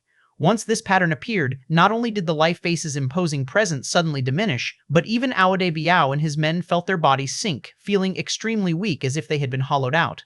The next second, That small black silhouette sprang into action, surging skyward under the pressure of over 50 life bases, with the white jade knife in hand, sweeping out a transparent Asura blade chi that instantly shattered several opposing life bases on the scene, as the blade chi continued to forge ahead unchecked. Everyone was shocked, never expecting such violent power from what seemed to be a delicate pet. Xiaobai had already passed through the life bases and in the blink of an eye, burst into the crowd, slashing and chopping with the white jade knife, wreaking havoc. Blade Chi cut through the power of Nirvana, quickly slaying several Nirvana beings. The strength of the Asura ghost was formidable, not to mention these newly ascended Nirvana beings. Even top-level Nirvana beings like Bing Leia and Feng Faitian were helpless against the Asura ghost, with only death as their fate. If it had been the true Nirvana being core, there might have been a chance to combat Xiaobai using the core's battle formations, but these were merely a rabble of newly advanced Nirvana beings. Seeing their comrades mercilessly slaughtered, Iode Biao was both shocked and furious, once again mobilizing the Wind Calming Ring life base. The Wind Calming Ring life base began to spin at high speed, generating whirlwinds and pulling at Xiaobai's body, attempting to suck him into the ring. Xiaobai's figure flashed, forcibly moving out of the Wind Calming Ring's suction range. But as soon as he flashed away, the Wind Calming Ring followed like it was attracted by a magnet, accelerating instantly towards Xiaobai and suddenly circling around him. The Wind Calming Ring automatically contracted, immediately binding Xiaobai, his arms both trapped within the ring, unable to move anymore. As Xiaobai was caught by the Wind Calming Ring, the elders were overjoyed, with the great elder's face showing a smile. However, that smile was but fleeting, instantly freezing on his face. Xiaobai released the white jade trident in his hand, which then stabbed towards the Wind Calming Ring, its force shattering the Wind Calming Ring with a single thrust. Iode Biao immediately spat blood furiously, plummeting from the sky. Xiaobai broke free, grabbed the white jade trident, and his figure flashed through the crowd as though teleporting, with heads flying into the sky in his wake. The Nirvana beings were terrified, and at this point, where could they take much more? Some turned to flee. With a leader, the remaining Nirvana beings were scattering like birds and beasts, but Xiaobai, with his killing intent unleashed, would not allow them to escape. He thrust the white jade trident into the void, and the fleeing Nirvana beings, as if pulled by an invisible force, flew backwards, only to be swept by Xiaobai's blade, their bodies cut in two. Xiaobai's knife and trident worked in tandem, one slice for each. There was no need to pursue. In an instant, the dozens of Nirvana beings were almost entirely wiped out. As one Nirvana being after another fell, the elders were both shocked and furious, their hearts bleeding. These were the elite of the Ultraburn tribe, the mainstay of their future, being slaughtered like chickens and dogs. They were both angry and afraid, unsure what kind of pet this was that possessed such terrifying abilities. Kill them, no matter the cost. They must not be allowed to leave alive, old general. The great elder issued a deadly command, and the whole ultra-burning star was mobilized. Turning to look at the communicator, he found that the old general had already cut off the communication. Chapter 743. All corps were converging towards the military district base. Since they couldn't stop Lin Shen, they decided to have a fight to the death with him there. When Lin Shen rushed to the military district base with Little Jade, he saw the sky and the earth covered with ultra-burn warriors, too numerous to count. Even before getting close, he saw spirit bases of ascenders flying over like a dark cloud covering the sky. The quantity of life bases was so terrifying that Lin Shen, even with his fan flipping continuously, could only knock down some of them with his Shockfall 2 style exploding repeatedly. It was but a drop in the ocean compared to the flood of life bases crashing down on him. In the next second, countless ascenders and Nirvana beings fell from the sky, and numerous life bases also tumbled to the ground. A powerful gravitational change meant those life bases couldn't fly at all. Charge. Lin Shen threw the inheritance fan and held his blade and scabbard as he rushed towards the military district base. Little Jade also charged into the base behind him, beginning a bloody onslaught. Although the Ultraburn warriors were limited by the terrifying gravity, they still desperately activated their life bases and innate skills. Various lights rose within the base, continuously reinforcing the Ultraburn warriors, causing them to have blood-red eyes and recklessly confront Lin Shen. Lin Shen and Little Jade charged into the base, slaughtering people like mowing grass, especially Little Jade, whose Ashura blade sent out blade chi, reaping lives in swaths. Lin Shen's eyes were cold. The double blades in combination with the folding fan fiercely rushed forward, beheading any Ultraburn warrior who stood in his way. In a short time, the military district base was reduced to rivers of blood, with heaps of bones piling up like mountains. Lin Shen was looking for the teleporter within the base, while Ultraburn warriors desperately tried to block his advance. The elders who were watching the battle through visuals felt their legs go weak, but none dared to join the fight. Most of them were Nirvana beings too, but seeing their own kind under Little Jade's blade being reaped like weeds, no different from the Ascenders, their hearts chilled and legs weakened. They couldn't even be moved to fight, let alone fight themselves. This war, the Ultraburn tribe will probably need at least 10 years to recover. The Great Elder was furious to the extreme, but he also dared not join the battle. Instead, it was those ordinary Ultraburn warriors who fought crazily, almost throwing their lives away, with more and more dying. Found it, Lin Shen was drenched in blood as if he just crawled out of a blood pool, and his helmet visor was almost caked with blood, obstructing his vision. A strange building finally appeared in front of him, tall and large, mostly supported by metal frames. According to the information obtained by Ouyang Yudu, the teleporter should be inside this building. Inside that structure was a white jade mountain, 100 meters tall and completely jade. Within a cave on the mountain, a faint light flickered. There it is, little jade, cover me. Lin Shen cut down with his twin blades, slaughtering over a dozen Ascender warriors blocking his path, and charged straight ahead. Little Jade swung the white jade blade horizontally, his blade chi cutting down the charging Ultraburn warriors like they were nothing, blood spraying everywhere, and severed limbs and bodies blocking the doorway. Read new chapters at free web novel. Lin Shen rushed to the Jade Mountain, took out something that looked like a bullet, and activated it against the mountain. The bullet's tip flew towards Yushan. After striking Yushan, it instantly caused the space to distort. In a moment, the entire Yushan shook and vanished within that bizarre spatial distortion, and the projectile was retrieved. Let's go. Having acquired the teleporter and stored it inside his space, Lin Shen didn't hesitate to charge out. As long as he brought the teleporter back to Giant Ring Star, the Ultraburn tribe, with their current strength, wouldn't dare to provoke the celestial race.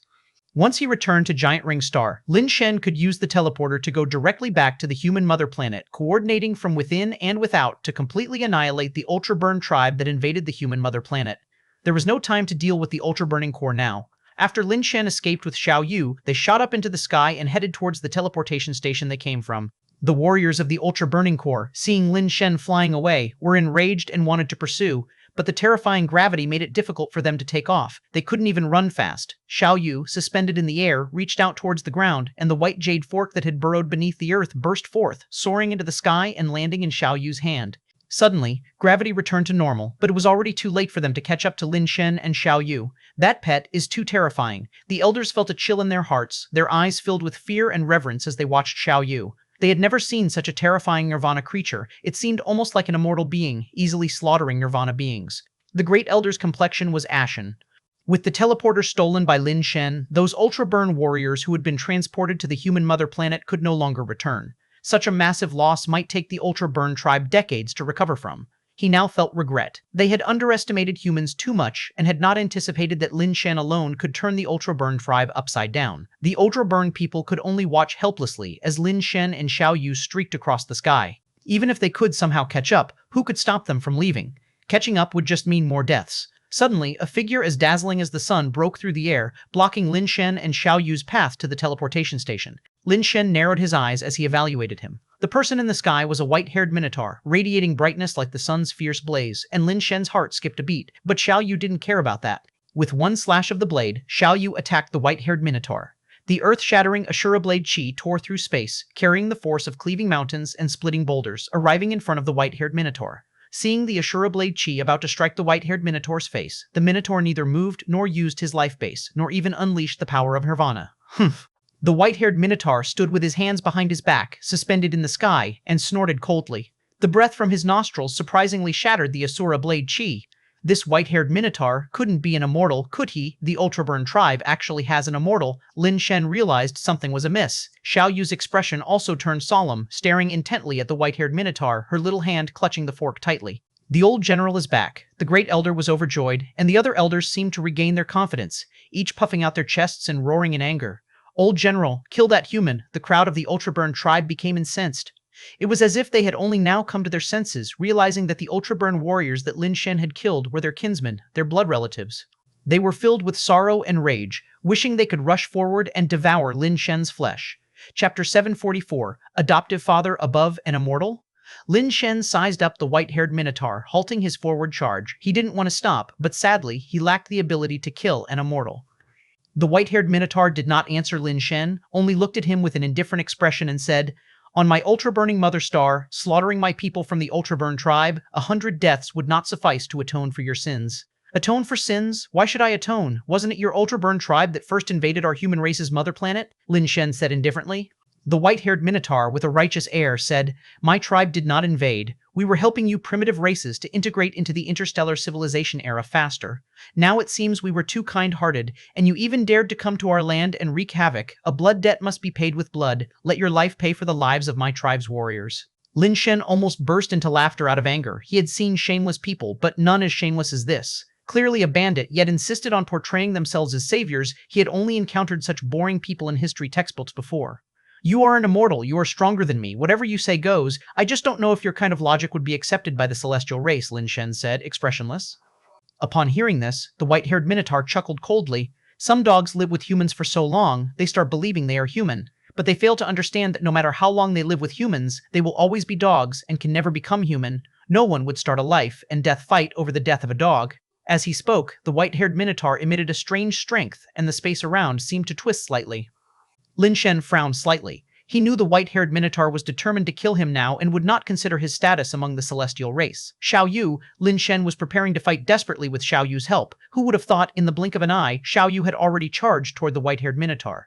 Very well, today we will fight together against an immortal, Lin Shen said, his fighting spirit surging upon seeing Xiao Yu's bravery. Lin Shen gripped the inheritance fan, ready to release a skill when he saw Xiao Yu slide on his knees in midair, gliding for hundreds of meters and kneeling before the white-haired minotaur. Ever since I was born, I've been coerced by him. All my actions were against my will. I have long detested and loathed his deeds and wished nothing more than to kill him to find my peace.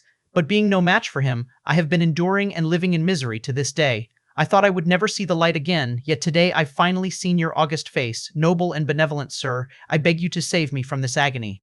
If you do not discard me, I am willing to swear you as my adoptive father and join you in eliminating this evildoer. Xiao Yu's voice was full of impassioned and righteous indignation. Then she knelt down before the white-haired minotaur. As Xiao Yu spoke, the mask on her face retracted automatically, revealing a face as delicate as a porcelain doll, with cherry-red lips and pearly teeth. Explore more at free web novel. Lin Shen was dumbfounded, and even the white-haired minotaur stood there in shock, looking at Xiao Yu's face, unable to harbor any feelings of animosity. You're not a pet. The white-haired minotaur looked at Xiao Yu, puzzled. That villain never treated me as a human, transforming me into this state. Xiao Yu's face was full of sorrow and rage. Very well, you indeed have sought your own death, committing such an outrage that angers both humans and gods. As it said, the heavens watch as we act, and evildoers shall receive their due. Your wicked deeds are many, and today you shall receive your retribution, the white-haired minotaur said with disgust as he looked at Lin Shen, then extending a hand to help Xiao Yu up. Child, from now on, with me as your father, no one in this world will force you to commit those evil acts. My adoptive father on high, please accept my bow. Tears brimmed in Xiao Yu's eyes, seeming profoundly moved, and she bowed deeply. Seeing the affection between the new father and daughter, Lin Shen felt he was still too young, his experience too limited. The ways of the world were indeed very hard to predict. The white-haired minotaur had seen Xiao Yu act through a video before, and his ruthlessness exceeded Lin Shen's by a considerable margin. He was willing to accept Xiao Yu not because of whether Xiao Yu did good deeds, but because of Nirvana. Being of such strength, if placed under his command, would be a tremendous help. Now, the Ultraburn tribe had suffered heavy losses, and it was naturally excellent to recruit such a powerful Nirvana-level fighter. He could not stay with the Ultraburn tribe forever. With Xiao Yu there, unless an immortal came to attack, no one would be able to inflict such severe damage to the Ultraburn tribe as Lin Shen did. The white-haired minotaur was also not afraid of Xiao Yu's betrayal. With his immortal body, it would not be difficult to suppress a Nirvana being. As long as he used some measures on Xiao Yu, he wasn't afraid that Xiao Yu could turn the sky over. Go to hell, don't fucking disgust me. Lin Shen directly threw out the inheritance fan, which rotated intensely, flitting up and down like a butterfly, swiftly slicing toward the white-haired minotaur and Xiao Yu. Father, be careful, I'll fight him, Xiao Yu said, turning around and cleaving with his sword towards the inheritance fan. The terrifying blade Qi, like a thunderous explosion from the heavens, bore an unstoppable momentum as it chopped toward the inheritance fan. Just as the blade Qi was about to strike the butterfly-like folding fan, the fan eerily moved in a graceful dance, bypassing the blade Qi at an odd angle, slicing toward Xiao Yu's neck in an unexpected and unpredictable move that caught everyone off guard. Shocked, Xiao Yu reached out with the Asura fork in his hand, attempting to block the folding fan, but at that moment, the fan was already too close to his neck, and the Asura fork was too late to intercept it. The white-haired minotaur was also slightly surprised. He had previously seen Lin Shen use the folding fan to kill enemies through the video and did not realize anything special about the fan. Its strength and speed seemed mediocre, quite ordinary among those at the Nirvana level. But now, witnessing Lin Shen's fan attack firsthand, he discovered that even he couldn't predict the trajectory of the folding fan. It was perfectly unpredictable, so it was no wonder his young ones could not defend against its attack. Just as the folding fan was about to cut across Xiao Yu's neck, the white-haired minotaur's hand appeared in front of Xiao Yu, astonishingly seizing the folding fan firmly in his grasp. In my presence, you dare to be so presumptuous? Ah, The white-haired minotaur suddenly felt a pain at his waist and, looking down, he saw a small white jade fork embedded above his hip, with Xiao Yu's beautiful face resembling a jade doll on the other end. The white-haired minotaur had not anticipated such a turn of events and was stunned for a moment. In that brief lapse, Xiao Yu had already pulled out the fork and quickly retreated. "You deserve to die." The white-haired minotaur was furiously enraged. He had not trusted Xiao Yu just now and had been on guard against him, but when he saw Lin Shen's folding fan about to kill Xiao Yu, he let his guard down for an instant, resulting in the surprise attack. The white-haired minotaur directly flung the folding fan in his hand toward Xiao Yu. Astonishingly, the fan was not under Lin Shen's control and shot toward Xiao Yu, reaching him in an instant. Xiao Yu couldn't dodge in time, his body suddenly arching backward, and his white jade fork flicked upward at the folding fan, altering its trajectory slightly upward. The fan nearly brushed past his face as it flew over. Lin Shen slashed at the folding fan, but the force of the fan sent him stumbling back repeatedly, his hand unable to maintain a grip on his sword, the scrap sword flying out of his hand. However, because of this slash, part of the force exerted by the folding fan was dispelled, and after flying some distance, it finally came under Lin Shen's control again, flipping and flying back into his hand. Lin Shen's other hand, which had been holding the sword, was still shaking violently, and he couldn't help but feel extraordinarily alarmed inside. The strength of an immortal is indeed beyond my ability to contend with, just a casual strike possessed such formidable power. Chapter 745, Out of the Mountain and the Water Ends. The white-haired minotaur was extremely angry. To be made such a fool in front of the entire Ultraburn tribe was a total loss of face. Although the injury was minimal to him, it still made him feel utterly humiliated. In his furious rage, the power of the white-haired minotaur's immortal laws surged once again, and the surrounding void seemed distorted. Lin Shen knew he couldn't possibly match the white-haired minotaur and attempted to activate his mechanical wristwatch, planning to take Xiao Yu and run away quickly. Although using the mechanical wristwatch to teleport to another planet came with a time restriction, and they would eventually be sent back, escaping momentarily was still a must. One needs to survive first to think of a way out. Unfortunately, the mechanical wristwatch wouldn't start, not showing the slightest sign of life. Don't bother. The teleporter itself relies on the space law for spatial transmission. Under the effect of my immortal laws, the laws of this space have been disturbed. You won't be able to go anywhere, the white-haired minotaur said darkly as he stepped towards them, and sinisterly added, I had intended to grant you a swift end, but now I will make you die in the most agonizing way. If you dare touch a hair on me, I'm afraid you won't be able to withstand that person's thunderous wrath, Lin Shen said without attempting to flee, knowing it was futile. The gulf between Ascenders and Immortals was simply too vast, there was no point in trying to fight. The opponent had merely utilized the immortal laws, yet Lin Shen already felt as if he was being targeted, his every move under control. If the opponent wanted him to live, he would live, and if they wished him dead, he would die. Even if Emperor Tianshu himself comes today, you still must die. The white-haired minotaur, stretching out his hand toward Lin Shen and Xiao Yu, made Lin Shen feel as if the space around him suddenly tightened, as if a gigantic invisible hand had grasped him, almost causing his bones to splinter. Xiao Yu was in no better condition, similarly seized by a giant invisible hand, struggling in vain. What's Emperor Tianshu? This person is thousands of times mightier than Emperor Tianshu, Lin Shen managed to utter despite the excruciating pain threatening to crush him. A person thousands of times mightier than Emperor Tianshu, do you mean an immortal? The white-haired minotaur jeered. Being already one of the top figures in the cosmos, even the strongest of the Supreme Clan wouldn't dare claim to surpass Emperor Tianshu by thousands of times. Lin Shen's attempt to frighten him like this was as laughable as trying to scare a 3-year-old child.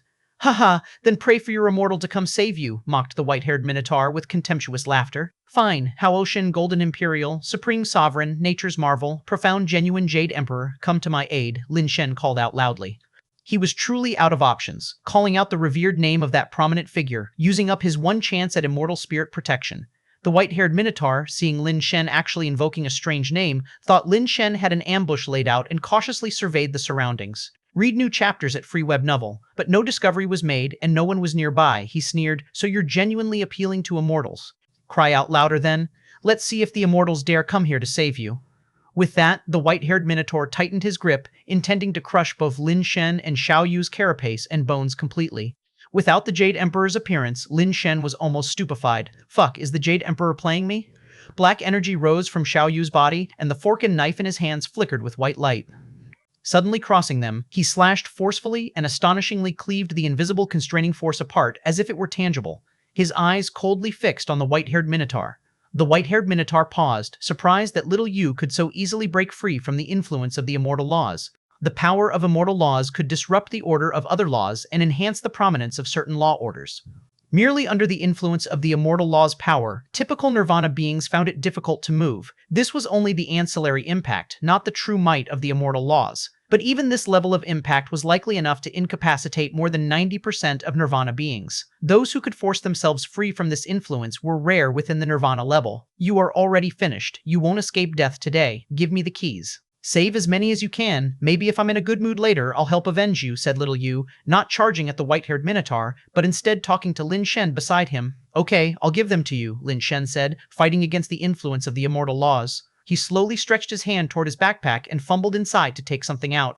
The white-haired Minotaur, thinking that Lin Shen was a nirvana being, wasn't too surprised that he could move under the influence of his immortal laws. He never imagined that Lin Shen was actually an ascender who, under the immortal laws, would likely have been crushed to death by now, with no chance of survival. Little Yu truly believed that Lin Shen was handing over his keys. He reached out to take them, only to find that Lin Shen's hand didn't contain keys, but what looked like small pet eggs. These eggs were quite tiny, only the size of quail eggs, each one colored in vibrant hues, which made them quite attractive. Before little Yu could react, Lin Shen had already stuffed all the god-making eggs into his mouth and swallowed them. Without the Jade Emperor's intervention today, his life was probably 8 or 9 out of 10 forfeit. However, Lin Shen was not one to sit and wait for death. Knowing it was certain, he was determined to fight back no matter what. As an ascender, he simply couldn't fight against an immortal, and even moving under the influence of immortal laws was a challenge. Only by advancing to the nirvana level could he possibly fight against an immortal. Of course, fight might be a generous term. It was more like he could manage to strike back when being hit. Not that he could land a blow, but at least he wouldn't have to stand still and take a beating. In fact, Lin Shen had always known there was one method that might allow him to attain nirvana. He hadn't been able to achieve nirvana because the power particles in his body were too intense, too solid, unable to merge with nirvana attribute particles. Resolving this issue was actually not difficult at all. As long as the nirvana attribute particles were strong enough to match his own power particles, the problem would be naturally solved. But Lin Shen had dared not to use this method because his body couldn't withstand the torment of so many different powers of nirvana. He was very likely to transform into a non-human. Now Lin Shen was no longer afraid. Since he was going to die anyway, he thought, might as well become something non-human. Moreover, swallowing these god-making eggs would be better than leaving them to afford the Ultraburn tribe people some benefit after his death. With this thought, Lin Shen swallowed the rest of the god-making eggs, including that peculiar one whose carapace resembled a chicken egg and seemed to throb with a heartbeat inside. Chapter 746 Nirvana begins. The white-haired Minotaur slightly furrowed his brows, unsure of what Lin Shen was doing. Only ascenders would rely on devouring pet eggs to advance. If nirvana beings wanted to become immortals, they needed to comprehend the law power of the cosmos, not just eat pet eggs to solve it. Even the eggs of immortal creatures couldn't help nirvana beings become immortals. While the white-haired Minotaur was puzzled, he suddenly saw a blaze burst forth from Lin Shen's body, erupting like a volcano and shooting straight into the sky. The blazing light that shot into the sky transformed into thousands of strands, spreading out like a giant spiderweb around the perimeter of the ultra-burning star, quickly enveloping the entire star within it. Enjoy more content from Free Web Novel. The people of the Ultraburn tribe, full of confusion, watched the eerie spectacle in the sky, wondering what it was. But the next second, those spiderweb-like strands of light ignited all at once, and the entire ultra-burning star was engulfed in flames. Plants and various flammable materials caught fire instantly. Items with high ignition points gradually ignited in the flames. Skyscrapers ignited, flying vehicles combusted mid-air, forests burned, and the land blazed with Ultraburn tribe people wailing in the flames everywhere. Damn it, the white-haired Minotaur exclaimed in shock and anger as he threw a punch directly at Lin Shen, who had turned into a fireman. Boom! Lin Shen's body was blasted away, his flames flickering as his body folded like a book. Lin Shen's body smashed through one burning building after another, finally crashing into the ground and creating a huge crater. The white-haired Minotaur thought he had killed Lin Shen with one punch. Under the empowerment of the immortal law power, a nirvana being's body couldn't possibly withstand his strength. He unleashed the immortal law power frantically. Under its influence, the burning light in the immediate area immediately extinguished. However, light in other areas continued to burn. The white-haired Minotaur rushed to those areas, but the extinguished light there reignited. The white-haired Minotaur realized that these lights were like wild grass. Even exterminating them completely didn't stop them from regrowing. His immortal law could only influence one area at a time. Outside his reach, flames would furiously burn, turning everything to ashes. Countless Ultraburn tribe people screamed in agony in the fierce fire. Those hiding deep in buildings were temporarily not threatened by the light, but it was only a matter of time. How could this be? The Elders' Council was stunned. Through satellite monitoring, they could see the entire ultra-burning star looking like a massive light cocoon. Inside, the fierce light becoming increasingly intense, and the cocoon thickening as more and more strands continuously formed around the star, wrapping it tighter and tighter.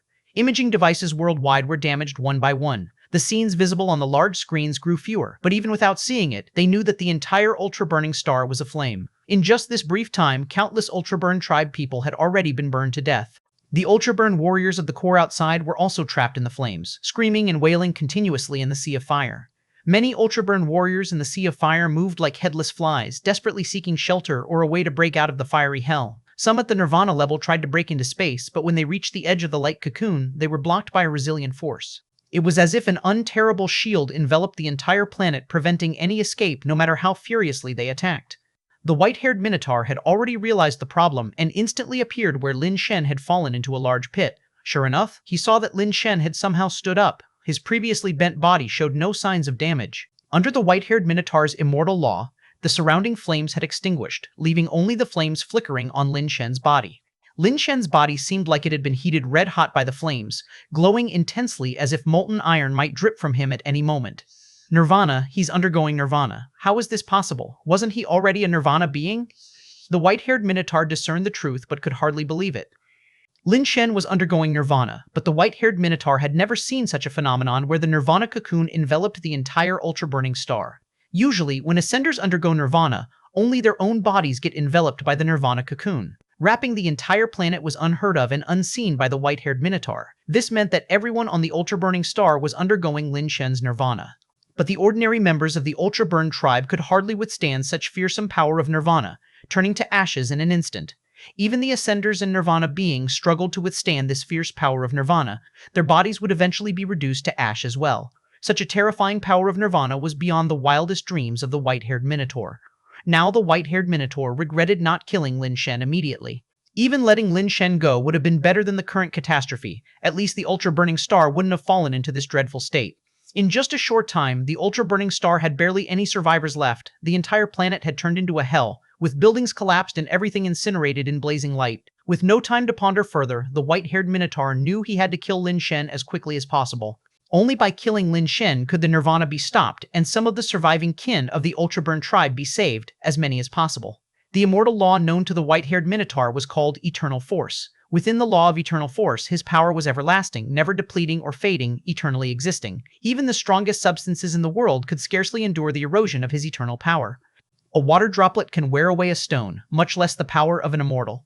Given enough time, the white-haired Minotaur could shatter any substance in existence. Now he only wanted to kill Lin Shen. White flames of nirvana power burned on him, and under the law of eternal force, this nirvana power transformed into an endless, indestructible force, striking Lin Shen's body. Lin Shen's body was like a beam of light, directly spreading the ground like the surface of water, slashing a deep mark across the planet and shooting straight into the sky, pounding against the light cocoon that wrapped around the planet. Lin Shen's body halted, but the white light that slammed into him did not stop. It continued to wildly batter his body as if it would never cease. Sparks and metal clashed from Lin Shen's body. It was nearly pierced through by that power.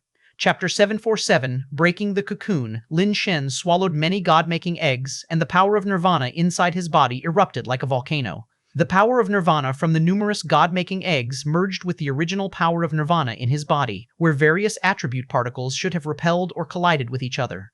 However, due to the effects of the dark domain lotus seed not having dissipated, these particles, despite not being able to merge, did not repel or collide with each other either. Different attribute particles squeezed Lin Shen's original particles, seeking to merge with them. Originally, Lin Shen's particles were too solid, making it difficult for attribute particles to break through the particle shell and merge to form new particles. But now there were simply too many attribute particles. Previously, when Lin Shen was in the ancient temple, he had already absorbed the attribute particles from the fire basin and had used several god-making eggs. Having now consumed so many god-making eggs, various attribute particles filled Lin Shen's body. It was no longer a case of one strength particle corresponding to one attribute particle, but rather several, a dozen or even dozens of attribute particles surrounding a single strength particle to merge. Under the pressure of numerous attribute particles, the outer shell of the strength particle finally gave in and was penetrated by attribute particles. Once this breach occurred, various different attribute particles entered, changing the original one-to-one pairing into one-to-many. Moreover, because the attributes were too mixed, the strength particle was intermittently attracted by one type of attribute particle and then another, making it difficult to achieve a stable merger with any specific attribute particle. Instead, the strength particle itself was about to be destroyed. All this happened in an instant. Normally, Lin Shen's body would have exploded due to the fracturing of the strength particles and not have entered the true nirvana state. At that moment, a very special particle directly combined with Lin Shen's own particles, forming a binary star system. The peculiar properties of that particle were both somewhat similar to and different from Lin Shen's own particle properties and the attribute particles. It neither merged with the strength particles nor oppressed them like the other attribute particles, but was both attracted and repelled by the strength particles. They revolved around each other while maintaining a certain distance. As the two particles formed a stable binary star system, a force field came into being in their orbital area, attracting the many attribute particles to orbit this force field instead of pressing on the strength particles. Numerous particles seemed to form a bizarre star system, achieving some unfathomable balance. As the star system formed, the power of various attribute particles gradually got drawn into the binary star system, enhancing its internal energy, making the stars themselves heavier and closer to each other until they reached some critical point.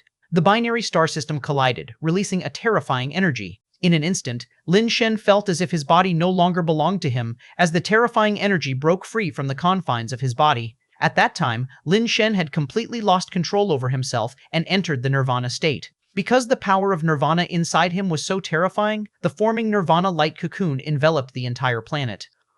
When the white-haired Minotaur's strength hit Lin Shen, his consciousness was still clear, knowing he was under attack. However, his body was completely uncontrollable. Not to mention fighting back, he couldn't even move. He could only watch helplessly as his body plowed a deep furrow into the ground before crashing into the wall of the light cocoon. At this moment, his body continued to erupt with energy, having absorbed too much power of nirvana. After all, the power of nirvana from the ancient temple's fire basin alone was of the immortal level, and not just any ordinary immortal level. At the point of complete eruption, the energy produced was something Lin Shen's body simply could not withstand. This was still the case, even though his body was in its super base form and had been strengthened by the thunderfire of the Jade level. If it were still a body of flesh, under that terrifying energy, it likely would have vaporized long ago.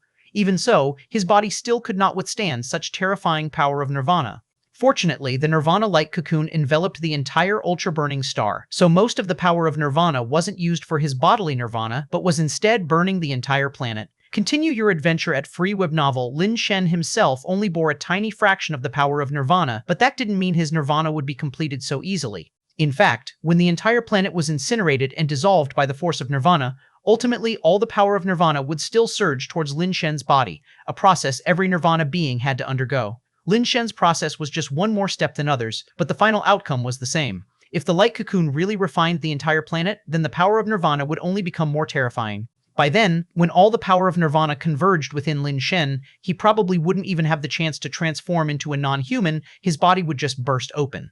The white-haired Minotaur's strength relentlessly bombarded Lin Shen's body. Lin Shen's chest was twisted and deformed in a bizarre manner, yet it was like 100 refinement steel. No matter how hammered, it never completely shattered.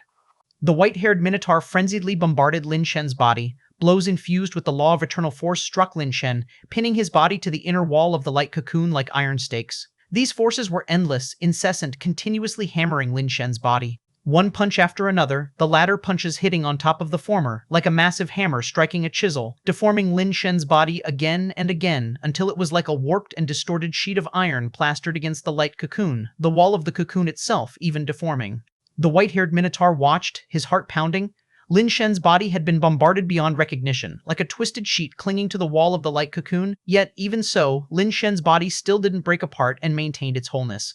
He had never seen the body of a nirvana being so tenacious, even his immortal strength couldn't shatter it.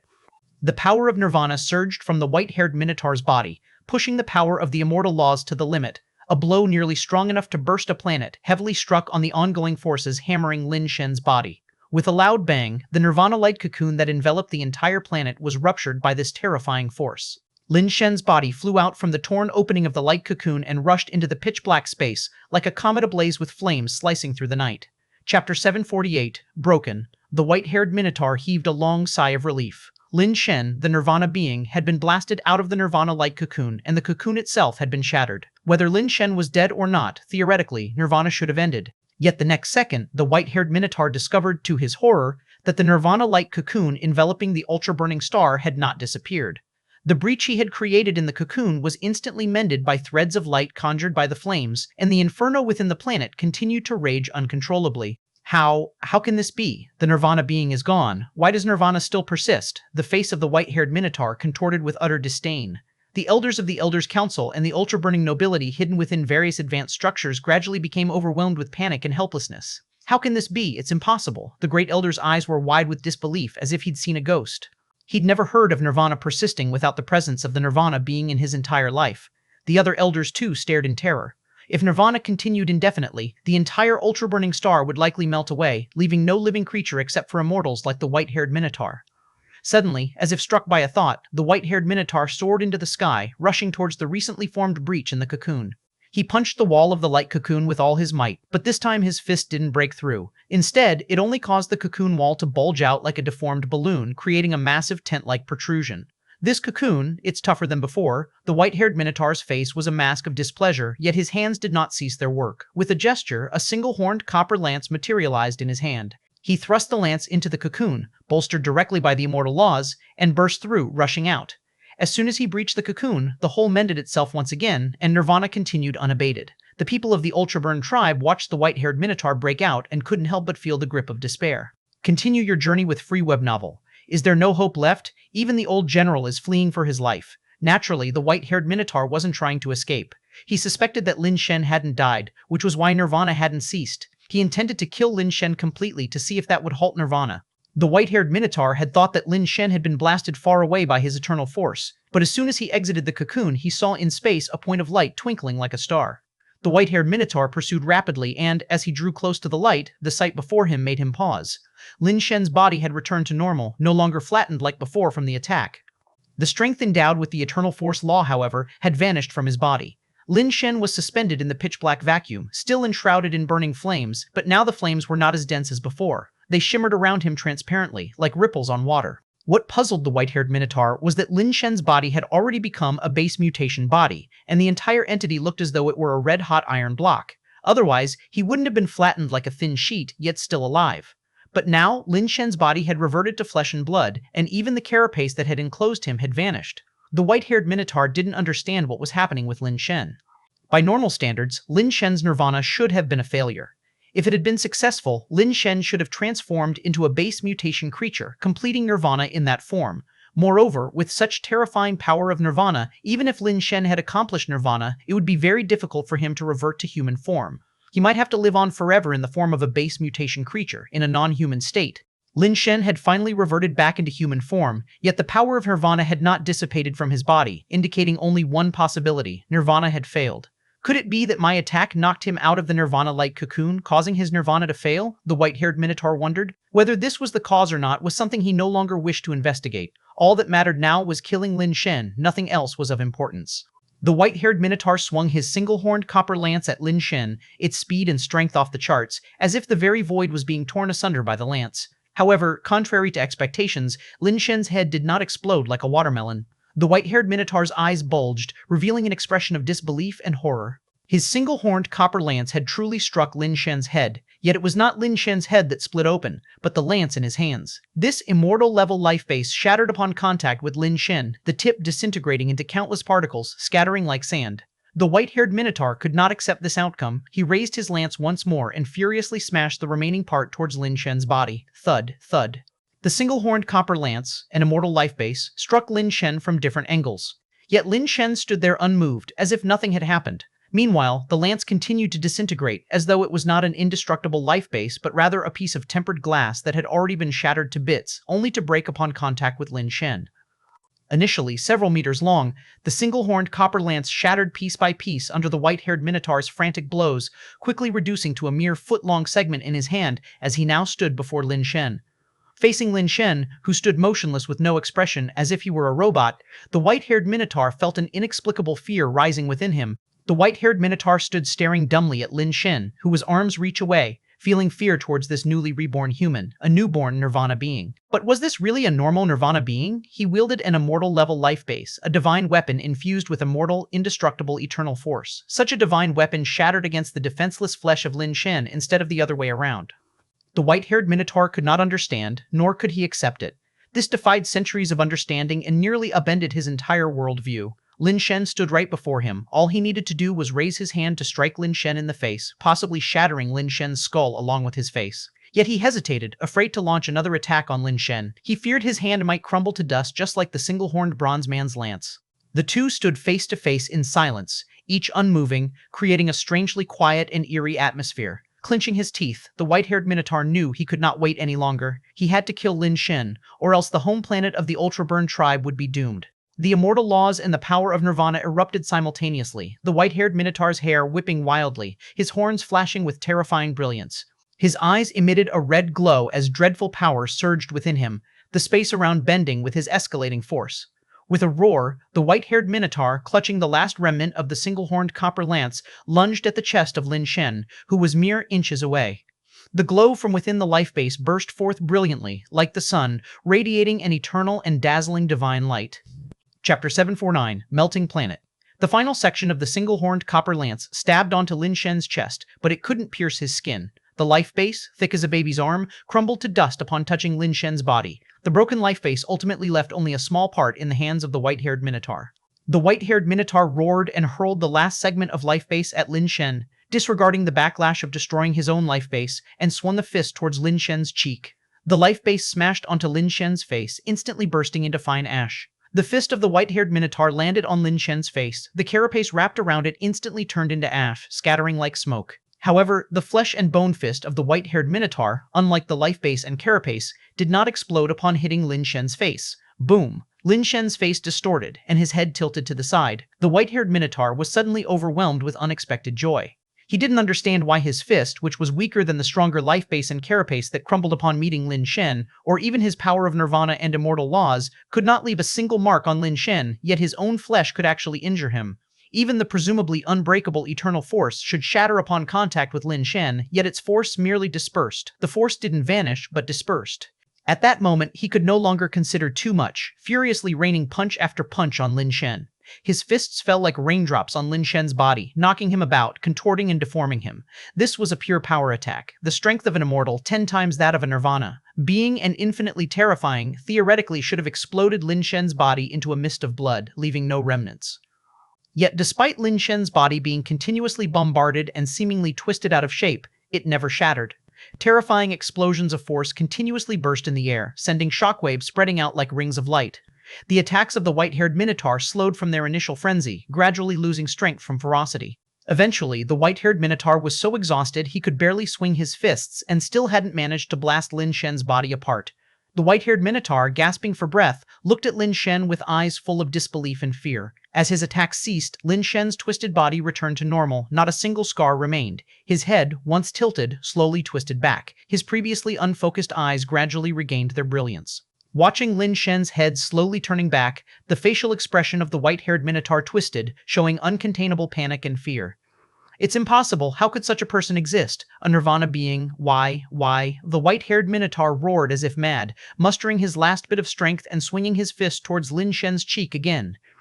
But this time, his fist could not reach Lin Shen's face again. A hand had caught his wrist. The white-haired Minotaur saw Lin Shen's gaze, sharp like a blade and growing brighter. The hand that caught his wrist pulled him forward, making his body collide with Lin Shen. Another arm rose, stretched back to the limit, then punched toward his chest. Bang! Above the ultra-burning planet, the originally sharp-edged buildings now resembled sugar structures, melting into various bizarre shapes, dripping juices continuously like melting popsicles. Most of the ultra-burn tribe inside the buildings, amidst the terrifying high temperatures, also ignited and were burnt to ashes. The council hall, capable of withstanding Nirvana-level strength, had also begun to melt, with liquid resembling molten iron dripping constantly. The elders were extremely terrified. The intense heat made them sweat profusely. They dared not rush out of the council hall, still harboring a glimmer of hope. They could sense the intense power explosions and fluctuations outside the light cocoon. The shell of the light cocoon fluctuated like ocean waves in the turmoil. They knew that the old general must still be fighting, and perhaps if the old general were victorious, the crisis on the ultra-burning star could be averted. This was their last hope, although they knew that by now, there probably weren't many survivors left on the entire ultra-burning star. But as long as they could survive, as long as they were still there, with the ultra-burning core entering the human mother star, and the ultra-burning family in the development of the major cosmic races still existing, and the old general still alive, the ultra-burn tribe could rise again. For ordinary members of the Ultraburn tribe, death was just that. Given enough time, they could eventually prosper again. Boom. The council hall couldn't withstand the burning and began to collapse. A group of elders and ultra-burning nobility clad in carapaces rushed out of the collapsing building, flying hard against the terrifying blaze. At this point, they had no choice but to desperately rush towards the light cocoon wall, hoping to break through and escape. This was their last hope. Continue your adventure with free web novel, yet their attacks on the light cocoon wall caused only slight tremors. But now, it was too late. The inherent strength of the light cocoon was increasing, and even if they combined forces, they could no longer break through. Various life bases attacked the light cocoon wall frantically but struggled to make any impact. Just as they were plunging into despair, they suddenly saw a large hole break open in the light cocoon wall, and a figure broke through and crashed in. The old general has come to save us. Everyone was overjoyed, thinking it was the old general who had come back, but when they got a clearer look at the figure, they were all stunned. The person who had crashed through the light cocoon was indeed the old general, but now his appearance was completely different from what they had imagined.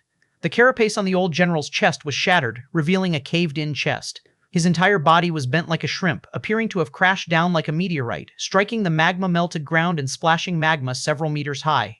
How is this possible? The elder's eyes widened, stunned as if they had seen a ghost. That was the immortal-level old general. How could he have turned into that state? Who could have beaten him like this? Could it be that there was an immortal-level being on Lin Shen's side? Despair spread in everyone's hearts. Yet the figure that walked in through the broken hole caused their pupils to constrict again. The figure that had entered through the breach in the light cocoon, remarkably, was the flesh-and-blood body of Lin Shen, who wore no carapace at all. After Lin Shen walked in through the hole had already returned to its original state, and no one else came in. This forced all the elders to entertain a thought. Could the person who had defeated the old general actually be Lin Shen? Chapter 750, Life-Based Nirvana. Lin Shen entered the light cocoon and glanced toward the land which had transformed into a magma sea. Now the entire ultra-burning star had turned into a magma sea, leaving only some buildings not completely melted, looking like melting red popsicles protruding above the magma sea and continuously dissolving. Xiao Yu, clutching a backpack, stood atop one of the buildings not yet fully melted. Black mist emanated from his body, clashing with the radiant flames, his mouth opening and closing, his expression and the shape of his mouth suggesting he was cursing, but the distance was too great to hear. Inside the backpack, Feizai popped out his head, also gazing at Lin Shen in the sky. Relieved that they hadn't been burned to death, Lin Shen's gaze turned toward the ultra-burning elders struggling desperately against the fiery glow. The elders' expressions all stiffened. The great elder's face ashen, he shouted harshly, "Lin Shen, you've killed millions of our ultra-burn tribe, including countless innocent elderly, women, and children. Isn't your sin enough? Do you really intend to exterminate our ultra-burn tribe?" Exterminate? That's not a bad idea. Lin Shen's expressionless remark sent a chill through all the elders.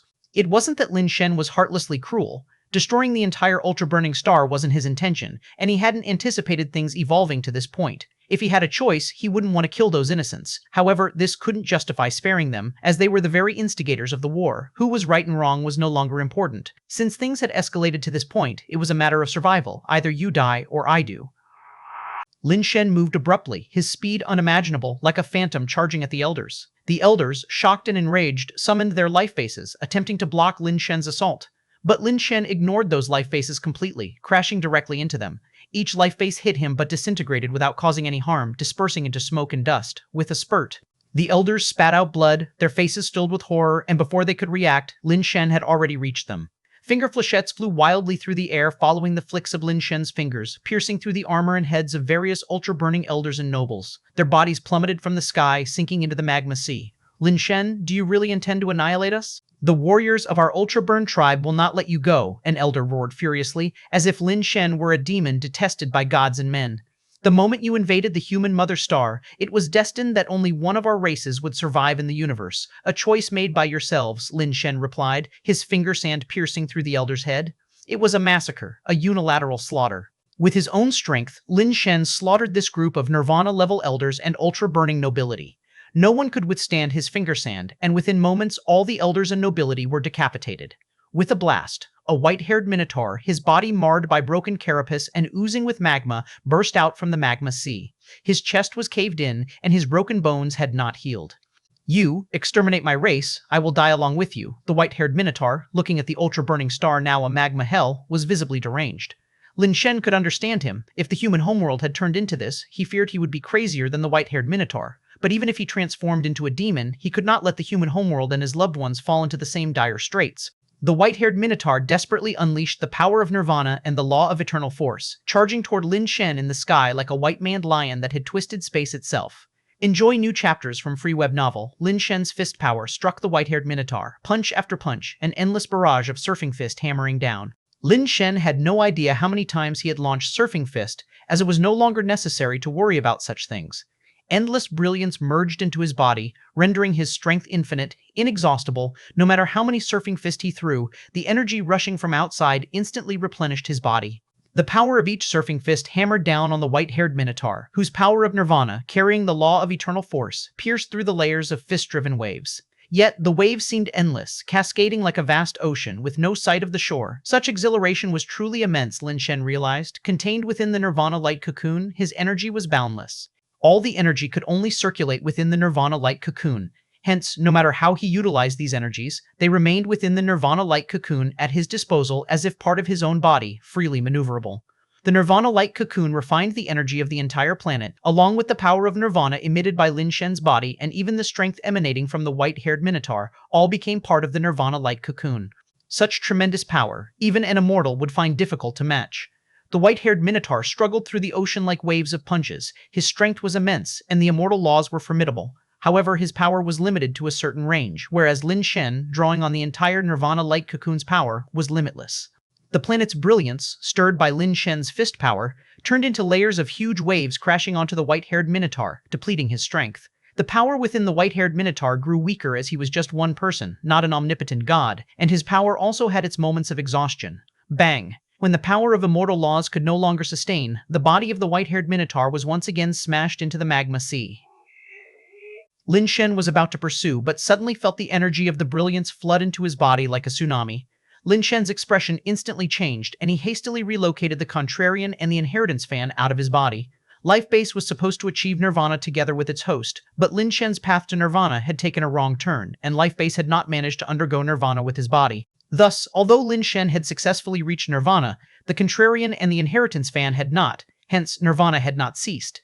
At that moment, as the Contrarian and the Inheritance fan left Lin Shen's body, the surging power of Nirvana immediately flowed towards them, no longer entering Lin Shen's body.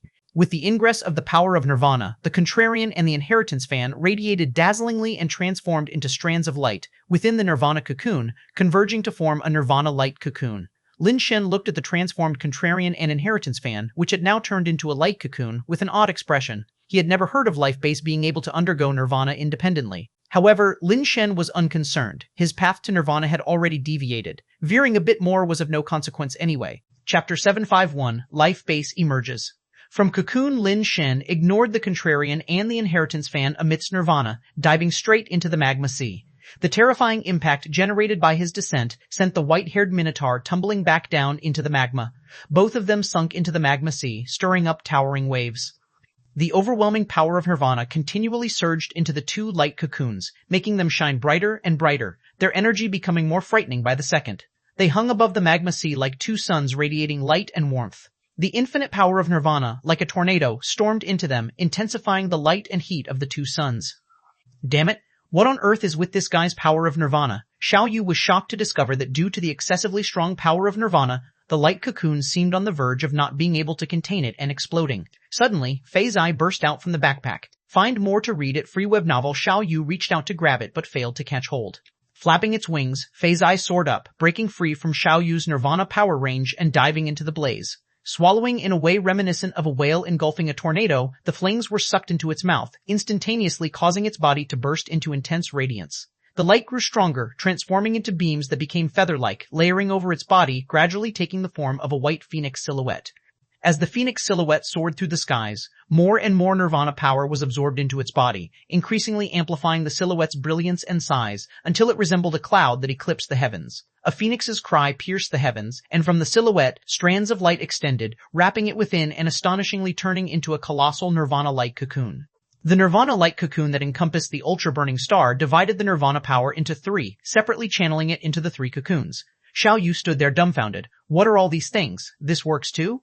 As the Nirvana power was partitioned among the three Nirvana light cocoons, the once pervasive glow across the planet gradually diminished, whereas the cocoons became increasingly luminous, reaching a brightness that was blinding to behold. A thought struck Xiao Yu. All this power of Nirvana, I can't let them have it all. But my nirvana attributes don't mesh well with this power. What to do now? The thought of not getting any advantage made Xiaoyu feel as if he were suffering a great loss. Frantically scratching his head, he still couldn't figure out a way to claim his share of the spoils. While Xiaoyu racked his brain over how to reap some benefits, suddenly, the cocoon enveloping the entire planet dimmed significantly. Damn, the nirvana-like cocoons are disappearing. With a resolve, Xiaoyu stretched out his white jade trident and thrust it toward the blaze. The nearby flames were attracted, as if by a powerful vacuum cleaner, accumulating above the white jade trident.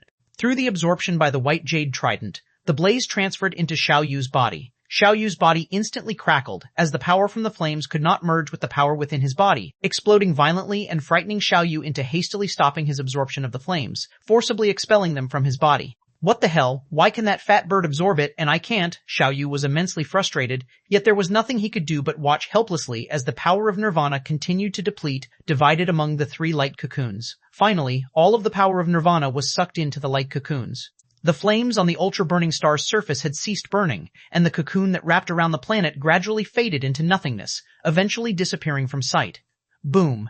In the slowly cooling magma sea, two figures burst forth. The white-haired minotaur was completely bereft of his shell, his white hair billowing, blood still lingering at the corners of his mouth, with numerous dents across his body, looking utterly beaten. Yet he was still alive, not having been killed. You are just a nirvana, you can't kill me. The white-haired minotaur laughed monotony at Lin Shen. He had discovered something peculiar about Lin Shen's body, which could easily shatter his life base and shell. But that didn't mean Lin Shen's strength was truly overwhelming enough to crush an immortal level. His power was merely nirvana level. It was just that his body harbored some kind of power capable of destroying the immortal life base and shell. The white-haired minotaur had never heard of this strange power before, but had found that it had no effect on flesh and blood. Lin Shen couldn't destroy his immortal body, although he couldn't kill Lin Shen either. Lin Shen, you destroyed my ultra-burning star, slaughtered countless of my kin. I will make you pay in blood. I will go to the human homeworld, exterminate humanity, turn the human homeworld into a hell just like the ultra-burning star. Saying this, the white-haired minotaur actually abandoned pursuit of Lin Shen and charged toward Xiaoyu. His target was not Xiaoyu, but the backpack in her hands. He knew the teleporter that Lin Shen had taken was inside that space item in the backpack.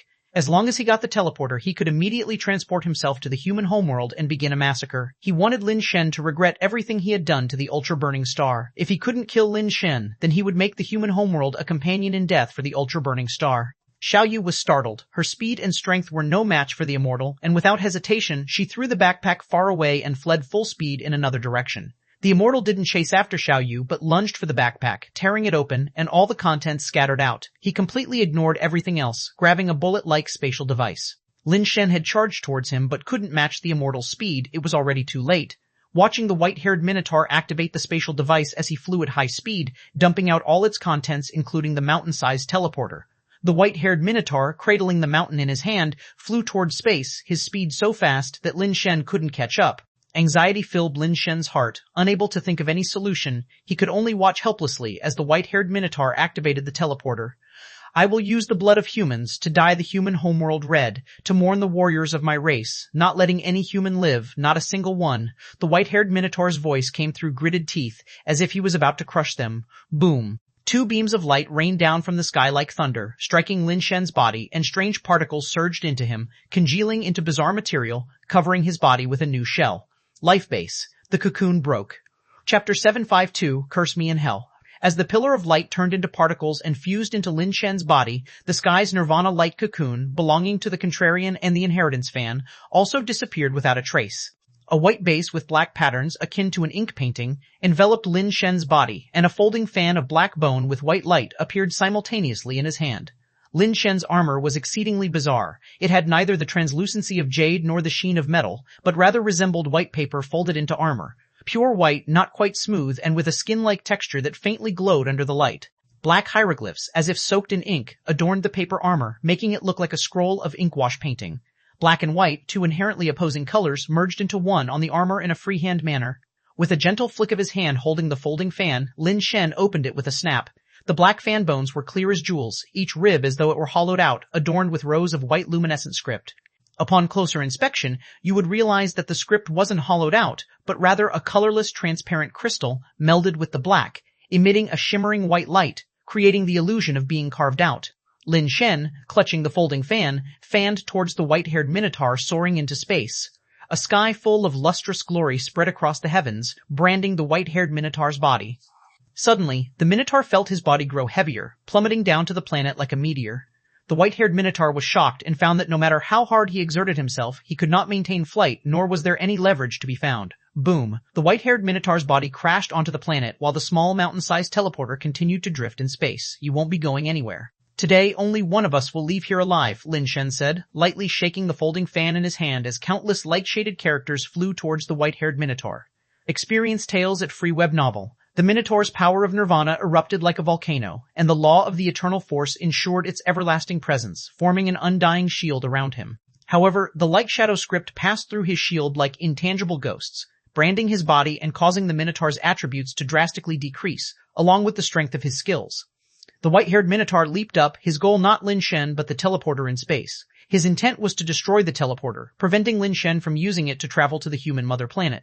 This was currently the only known teleporter that could transport to the human mother planet without restrictions. Other teleporters that could transport to the human mother planet were only capable of transporting humanoid lifeforms below the nirvana beings. The white-haired Minotaur knew that restricting Lin Shen was no longer possible, but as long as he destroyed this teleporter, Lin Shen, even at nirvana level, would not be able to return to the human mother planet. Although the nirvana core on the human mother planet could not return either, that was precisely what the white-haired Minotaur needed. Without an aberrant nirvana being like Lin Shen, the ultra-burning core could completely take over the human mother planet, enslave its people, and turn it into a second ultra-burning star. Lin Shen destroyed their ultra-burning star, so they would transform the human mother planet into a new ultra-burning star. The white-haired Minotaur's mind was quick, but he no longer had a chance. Lin Shen threw the folding fan in his hand, which transformed into a butterfly radiating black and white brilliance, and chased after the white-haired Minotaur. The folding fan fluttered at a speed far surpassing Lin Shen's own, faster even than the white-haired Minotaur after his strength had been diminished. The white-haired Minotaur had not yet reached the teleporter when the butterfly-like folding fan had already arrived behind him. You can't hurt me with your strength. You destroyed the ultra-burning star, so compensate us with humanity's homeworld, the white-haired Minotaur said with a twisted face, sneering as he slammed one hand towards the folding fan and gathered his power in the other, aiming a full-force punch at the space-based teleporter. However, when the white-haired Minotaur's strike hit the folding fan, it did not send it flying away. Instead, it made the folding fan's speed even greater. The folding fan, like a real butterfly, danced gracefully, borrowing the force to dodge and eerily skimming past his neck. The white-haired Minotaur's eyes widened suddenly, as if all strength drained from his body at once. His fist, aimed at the teleporter, veered off course and dropped powerlessly. His other hand, unconsciously, reached for his neck, finding something slick blood. Slowly opening his hand, he saw it was covered in fresh blood. The white-haired Minotaur's pupils contracted, his fist clenched as if wanting to muster any remaining strength. But as his fist tightened, a deep gash split open at his neck, with blood spurting out like a high-pressure water jet. The folding fan, like a butterfly, danced gracefully around the white-haired Minotaur. Despite his attempts to wave his arms with bursting strength to fend off the folding fan, his strikes only heightened the velocity of the folding fan. It moved at unpredictable angles, slicing over the Minotaur's body. Jet streams of blood sprayed from the white-haired Minotaur's body, blood rained down from the sky in a fine drizzle. Lin Shen approached the teleporter, watching the white-haired Minotaur bleed out the last of his life in combat, his body covered with cuts from the folding fan, plummeting toward the ground. Even in death, his eyes were fixed on Lin Shen in the sky, as if to say he would wait for Lin Shen in hell. Lin Shen plunged down, grabbing the folding fan at the instant, closing the folding fan, its white light turned into a blade, cutting towards the white-haired Minotaur's neck. Strike after strike, Lin Shen swung the light blade wildly at the neck, chopping dozens of times before finally severing his head. Holding the head, Lin Shen met the dead Minotaur's unblinking eyes, showing no fear, only saying indifferently, "Curse me in hell. Until I fall into hell, I will not let any devil enslave my race, even if it turns me into a demon." With that, Lin Shen threw the white-haired Minotaur's head into the magma. He collected everything he could find, stored it all inside the spatial device, then flew into space and delivered the mountain-sized teleporter into it. I wonder if the teleporters inside the station are still intact. If the teleporter has also melted, that would be somewhat troublesome. Lin Shen glanced at the gigantic light cocoon in the sky, knowing that was Fei Zai undergoing nirvana. Not knowing how much more time Fei Zai would need to complete nirvana, Lin Shen asked Xiao Yu to guard the spot while he went ahead to the location of the teleportation station. Since the nirvana process ended, the high temperatures of the ultra-burning star were no longer rising and the temperature was falling. Many lava surfaces had begun to blacken, but how long it would take for them to cool and solidify was uncertain. When Lin Shen arrived at the location of the teleportation station, he saw that the station and the surrounding buildings had long since disappeared, replaced by magma with blackened surfaces. To Lin Shen's surprise, he spotted several teleporters, partially submerged in lava, with a portion sticking out, seemingly unmelted. Chapter 753, The Invading Ultra-Burning Corps. General Bale led the Ultra-Burning Corps in a mad dash to Tiancheng as mentioned in the intelligence reports, and saw the Townland Hall behind it. Their level of technology is just too backward. They don't even have a decent building. This is supposed to be the top architecture of the human home planet, but it's far too inferior compared to the buildings on our ultra-burning star, Austin said, floating in the air, looking down at the Townland Hall on the ground with disdain. How can human architecture even compare with our great ultra-burn tribe's buildings? Many of our structures can defend against Nirvana-level powers. What sort of trash is this? Jerry said as he released his life base, swinging his axe and instantly cleaving a huge crack into the Townland Hall, almost splitting it in half. Something's not right. Wasn't it said that the strongest family of the human home planet, the Wei family, was guarding Tiancheng? How come there's not a single person here? Karo said with a frown.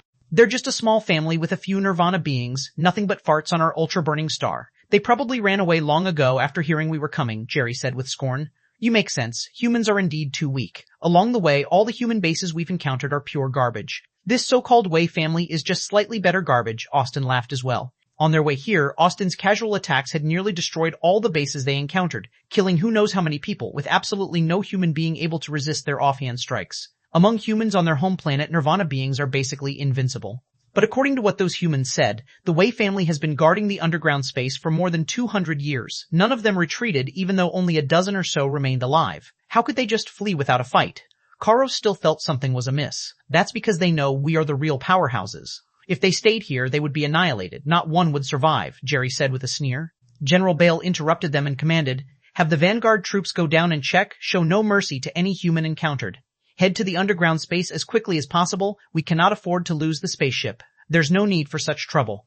Austin summoned his life base. The life base crisscrossed through the air, and in a moment, the Townland Hall and Tiancheng, which had stood for hundreds of years, were reduced to rubble. I told you, not a single person. They all ran away, Austin said with a smile. Enter the underground world, Bale ordered without hesitation, guiding his people toward the underground space through the exposed hole.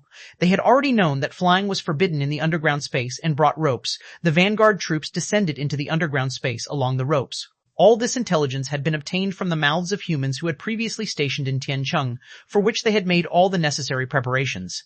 Explore stories at Free Web Novel. General Bael, we found it. We've discovered that spaceship right below the entrance. A Vanguard troop rushed back to report, his face full of surprise and joy. Karo, you stay outside. Everyone else follow me down. General Bael's face showed delight. He was finally going to see the legendary Constellation-class warship. General, why not let me go? Karo suggested. This is of great importance. I must go and verify it myself. Guard this place well. Don't let the humans take advantage.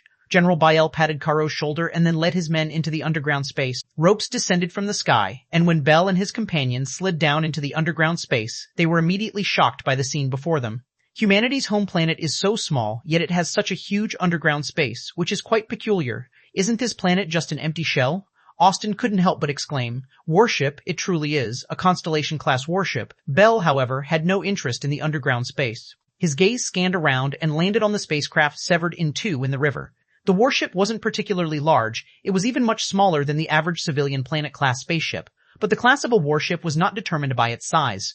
One look at the cross-section of the broken spacecraft's material was enough to know it was undoubtedly a Constellation-class warship. The main material used for Constellation-class warships is crafted from immortal-level materials combined with other auxiliary materials. The strength is so high it is incomparable to regular spacecraft. Bell had seen similar Constellation-class warships when he was studying at the Supreme Academy and had even had the fortune to enter and tour the inside of one. He was almost certain that this was a Constellation-class warship. The material didn't lie. What alarmed him was his inability to imagine what this Constellation-class warship had encountered to have been split in half. Moreover, the break was smooth as if sliced by a blade, not like it had suffered an impact or accident. Instead, it seemed as if it had been cleaved in two by someone. There probably aren't any survivors inside, or it wouldn't have been here for over 200 years. General Bell ordered the Vanguard troops to enter the spacecraft with their instruments through the gap. But when the ultra-burn warriors from the Vanguard troops contacted the blue liquid, even through their carapace, their bodies transformed rapidly. Soon after entering the spacecraft, the ultra-burn warriors began to undergo base mutation, and in a very short time, their flesh and blood bodies turned entirely to crystal or metal. At the same time, they also lost their humanity, attacking their comrades right next to them. The situation quickly became extremely brutal, as the ultra-burn warriors inside began to slaughter each other, fighting desperately as if they had no desire to live. There's a problem with that blue liquid. It causes rapid base mutation. An Ultra Burn warrior, not yet fully transformed, stumbled out and spoke. As he did, his body underwent violent base mutation and quickly lost his senses as he lunged at a nearby Ultra Burn warrior. Austin drew his sword and chopped off the mutated Ultra Burn warrior's head with grim resolve, turning to the other Ultra Burn warriors and shouting, "Do not touch that blue liquid."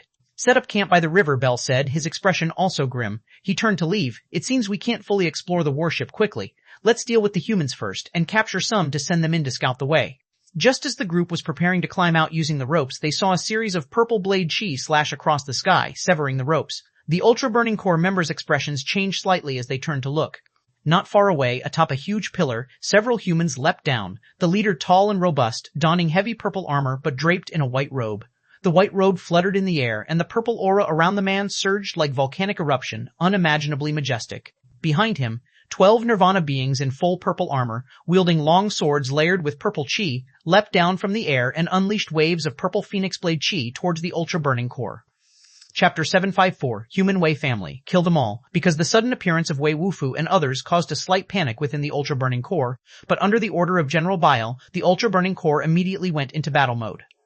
On the human side, there were only 13 people who appeared, and within the Ultra Burning Corps alone, there were 300 to 400 Nirvana beings, not to mention the bolstering by the Ascender's Legion. Austin led a team of Nirvana beings, following General Bale's orders to meet the enemy. Their company of more than 100 Nirvana beings with their pets had a much more imposing presence compared to that of Wei Wufu and his group. Within the Ascender's Legion, one team released various enhancing skills, while another team unleashed weakening-type skills. For a time, various skills filled the underground space, lighting up the originally somewhat dim underground space in brilliant colors. With 10 times the number of Nirvana beings compared to the Wei family, Bale and others thought this battle would surely lead them to capture the Wei family's members, but as soon as the two sides clashed, they found that the Ultra Burn tribe's Nirvana beings were like eggs striking stone. The purple Phoenix Blade Chi seemed indomitable, and in one encounter, several Nirvana beings and pets were either killed or injured. Austin's team immediately fell into disarray. Jerry, Derry, reinforced from both sides immediately. Bale, seeing that the situation wasn't right, immediately ordered the remaining 2 Nirvana being teams to offer support. "What is that idiot Austin doing?" Jerry grumbled angrily as he rushed forward, only then realizing why Austin and his team performed so poorly. Upon entering the battlefield, he immediately felt his own attributes and skill powers significantly reduced, while the opposing forces seemed to have gained strength, like tigers descending the mountain.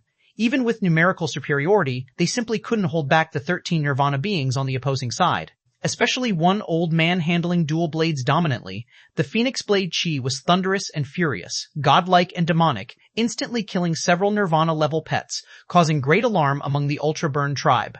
How is there such a terrifying Nirvana being among the humans? Bael looked troubled. Although they had heard from those humans before that the Wei family's members were formidable, the Ultra Burn tribe had thought it was because those humans lacked experience, making them believe the Wei family's members were strong. A family that hadn't even left their mother planet, how strong could their Nirvana beings be? Now they realized they were wrong, exceedingly wrong. The Wei family's Nirvana beings were terrifyingly strong. Austin and Jerry, Nirvana beings who had undergone Nirvana 9 times, couldn't gain the slightest advantage against the Wei family's Nirvana beings, let alone that dual-blade old man. They were overwhelmed. More than 300 Nirvana beings, with their pets, attacked the 13 members of the Wei family, yet they were utterly terrified and couldn't gain any advantage. This must be the Purple Chi Phoenix spell of the Phoenix Clan. Humans have actually cultivated the Phoenix Clan's evolution skill to such an extent. Jerry recognized the origins of their practiced evolution skill. The Wei family's Nirvana beings had never been weak, they only seemed less strong compared to a freak-level being like Changhen Dongli. Their practiced Purple Chi Phoenix spell was a top-notch evolution skill, and the Wei family's combat ability was also top-class. Among those in the cosmic realm, the Wei family's Nirvana beings could also be ranked in the first-class category, with Wei Chongqing being a top-tier double-life-based Nirvana being. Of course, they were strong, but the most important factor in their ability to defeat the Ultra Burn tribe's Nirvana team like this was Wei Wufu's White Robe life base.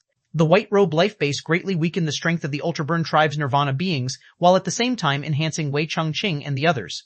This increase and decrease effect immediately widened the gap between the two sides, allowing the Wei family's Nirvana beings, who had undergone Nirvana 5 or 6 times, to face Nirvana beings like Austin and Jerry, who had undergone Nirvana 9 times, without falling behind, even subtly gaining an upper hand. The 13 members of the Wei family, supporting each other in formation, constantly pressed the attack, causing the Ultra Burning Corps to fall into disarray. No one could withstand the charge led by the old Mr. Wei Chongqing. Wei Wufu wasn't showy, and his every move was unspectacular, yet he was the core of the entire formation. They couldn't kill them, they absolutely couldn't defeat them.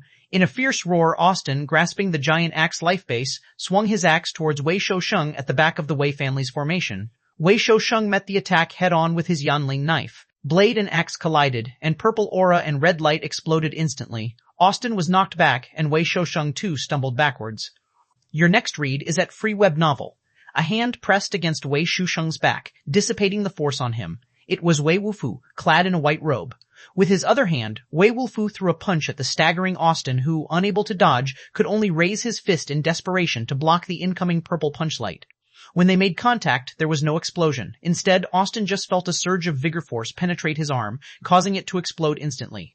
Ah! Austin screamed as he retreated. Seeing Austin's gruesome condition, the morale of the Nirvana beings team plummeted. Despite the many Nirvana beings surrounding them, they were being beaten badly by merely a dozen Nirvana beings themselves. There was no will to fight left in them. Seeing this, General Bell knew that all was lost. Though the Ultraburn tribe was numerous, they couldn't possibly win against these 13 members of the Wei family. Every Nirvana being from the Ultraburn tribe was a precious treasure, and they couldn't afford such losses. To kill these 13 members of the Wei family, they might lose more than half of the Nirvana beings and still not succeed. Now that they had gathered intelligence on the Wei family, they would prepare better for next time, design a strategy specifically against them, and inevitably eliminate them with minimal cost. For now, the only ones who could enter the humans' mother star were their Ultraburn tribe. There was no need to rush things. If it really came to it, they just had to ask their veteran general to make a move.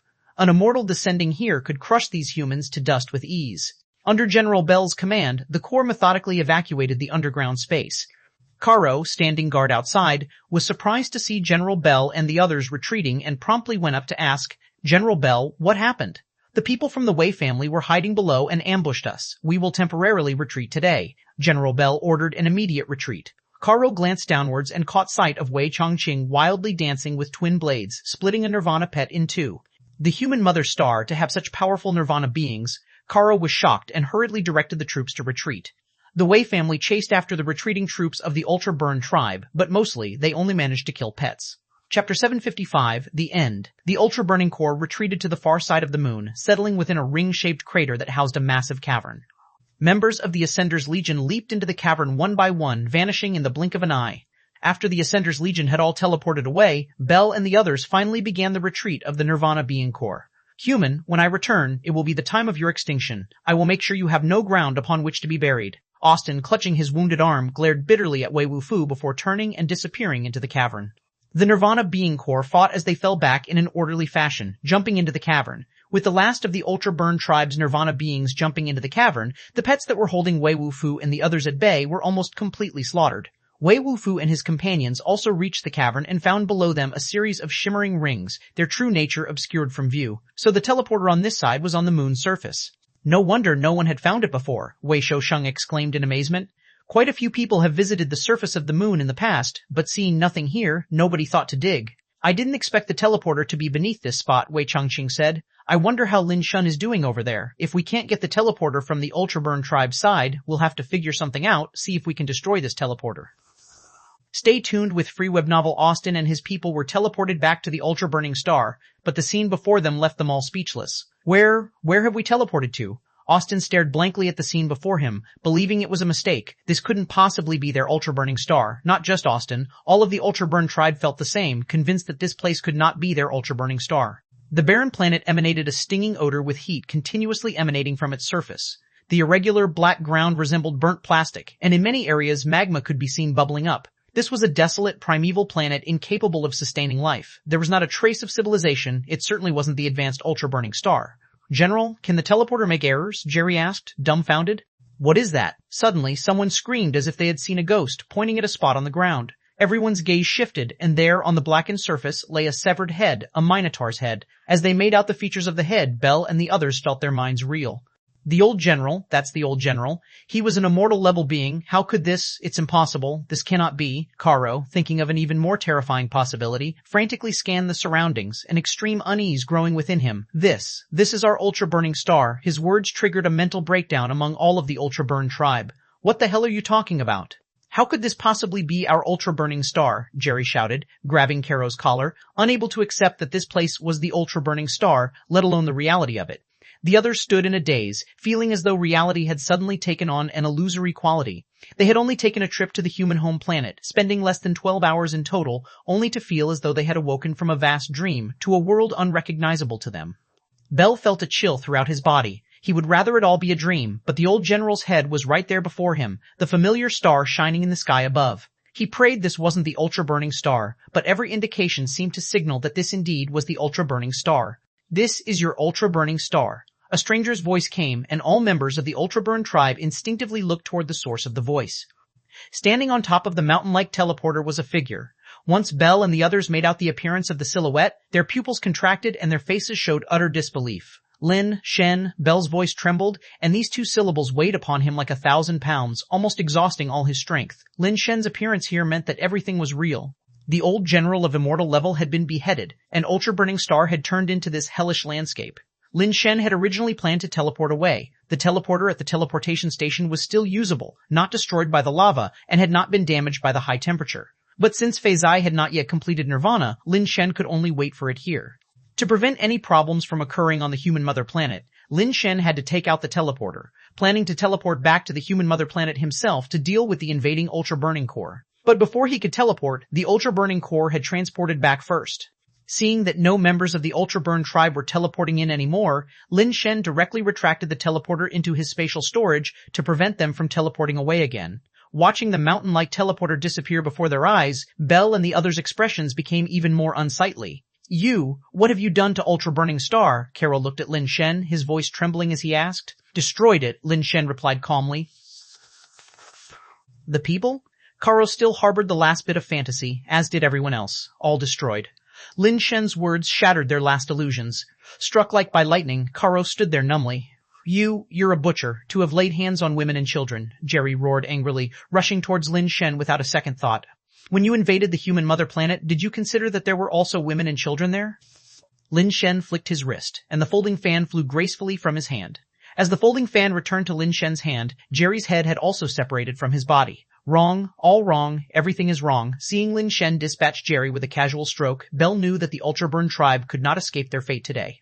If we hadn't discovered the teleporter to the human mother planet, if we hadn't attacked the human mother planet, if Karo was in immense pain, but there are no ifs in this world. This life is all I have left. Karo summoned the life base and charged towards Lin Shen. Numerous nirvana beings and ascenders made the same choice as Karo. The remorse and pain in their hearts intertwined, and only battle could prevent them from thinking of anything else. Even death would be a relief from present.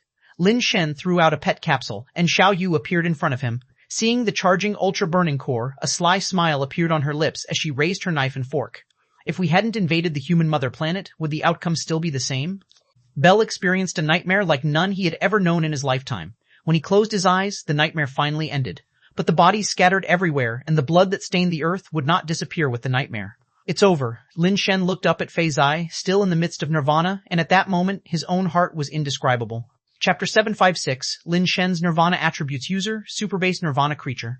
Capable of Evolution. Strength, 2879, plus 243 Survey. Speed, 2430 plus 243 Survey. Hardness, 2430 plus 2430 plus 2430. Toughness, 2430 plus 2430 Survey. Base Mutation Rate, 1%. Theoretical Life Activity Limit, 1600 plus 1600. Base Mutation Talent, Super Base Change, Super Base Pattern, Super Base Form. Life Base, Super Base Contrarian, Inheritance Fan. Nirvana Attributes, none. Super Base Contrarian, Super Base Nirvana Creature, capable of evolution. Super Base Nirvana Creature, capable of evolution. Strength, 2879 plus 2430. Speed, 2430 per C430. Hardness, 2430 per C430. Toughness, 2430 per C30. Life-based talent, Contrarian, same root born. Nirvana attributes, Light of Fate Reversal. Inheritance fan, super base Nirvana creature capable of evolution. Strength, 2430 per C30. Speed, 2430 per C30 per C30. Speed, 2430 per C30. Speed, 2430 per C30. 430 per C30. Lin Shen had completed Nirvana, becoming a Nirvana-level being, but he had not obtained the power of Nirvana.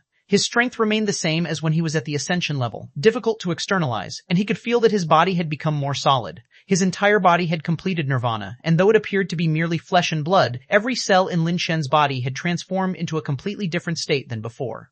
Lin Shen could not even describe the current state of his body. Others would transform into a base mutation body during Nirvana, but his Nirvana caused his body to become more flesh and blood. Now, when he used the power of base mutation, his body would not produce a carapace. Even when using a superbase form, his body would not mutate, remaining flesh and blood. Yet his flesh and blood body was tougher than any metal or crystal carapace. Moreover, he felt that he possessed nirvana attributes. It's just that it seemed the function of the watch couldn't analyze the use of these nirvana attributes, so it displayed none. Lin Shen needed time to figure out what the use of his nirvana attributes actually was. On the contrary, both the contrarian and inheritance fan had obtained their respective nirvana attributes. This was an absurd situation. Normally, the life base should share the nirvana attributes with the host body. The attributes of the contrarian were the same as Lin Shen's, but the inheritance fan had acquired some additional attributes, which were the effects of the inheritance talent. The more people who practiced the inheritance evolution skill, and the stronger they became, the stronger the blessing obtained by the inheritance fan. But the contrarian and inheritance fan each had their own nirvana attributes, which were clearly different from Lin Shen's own nirvana attributes. Fortunately, Lin Shen could use their nirvana attributes. Together with his own, it was as if he had 3 attributes. More than a week had passed since the battle at the ultra-burning star, and the extinction of the ultra-burning star had not caused much turmoil in the cosmos. Apart from those related to the ultra-burn tribe, hardly anyone paid attention to the existence or demise of such a small species. Families of the ultra-burn tribe, dependent on various powerful clans, were also investigating what exactly happened to the ultra-burning star. But since not a single survivor was left and the entire planet had been destroyed, they still couldn't figure out what happened. Those ultra-burning men who knew that the ultra-burn tribe had recently intended to invade the human homeworld suspected it was the work of humans. But they found it hard to believe that humans had the capability to destroy an entire ultra-burning star. If humans truly had such power, they would not dare seek revenge against them, as it was not a force they could contend with. Lin Shen had a rare period of leisure, spending each day at home researching his power of nirvana. He discovered that his entire body could be considered the power of nirvana. His strength particles had completely merged with his body. Explore stories on free web novel. In a way, he was his own nirvana attribute. Lin Shen finally realized why he couldn't use the power of nirvana.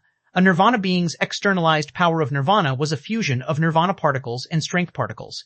Now that Lin Shen himself was his own nirvana particles, he obviously couldn't shoot himself out. Lin Shen even had the thought of whether he could launch his own fist separately from his body, but experiments showed that this idea was too abstract and simply not feasible.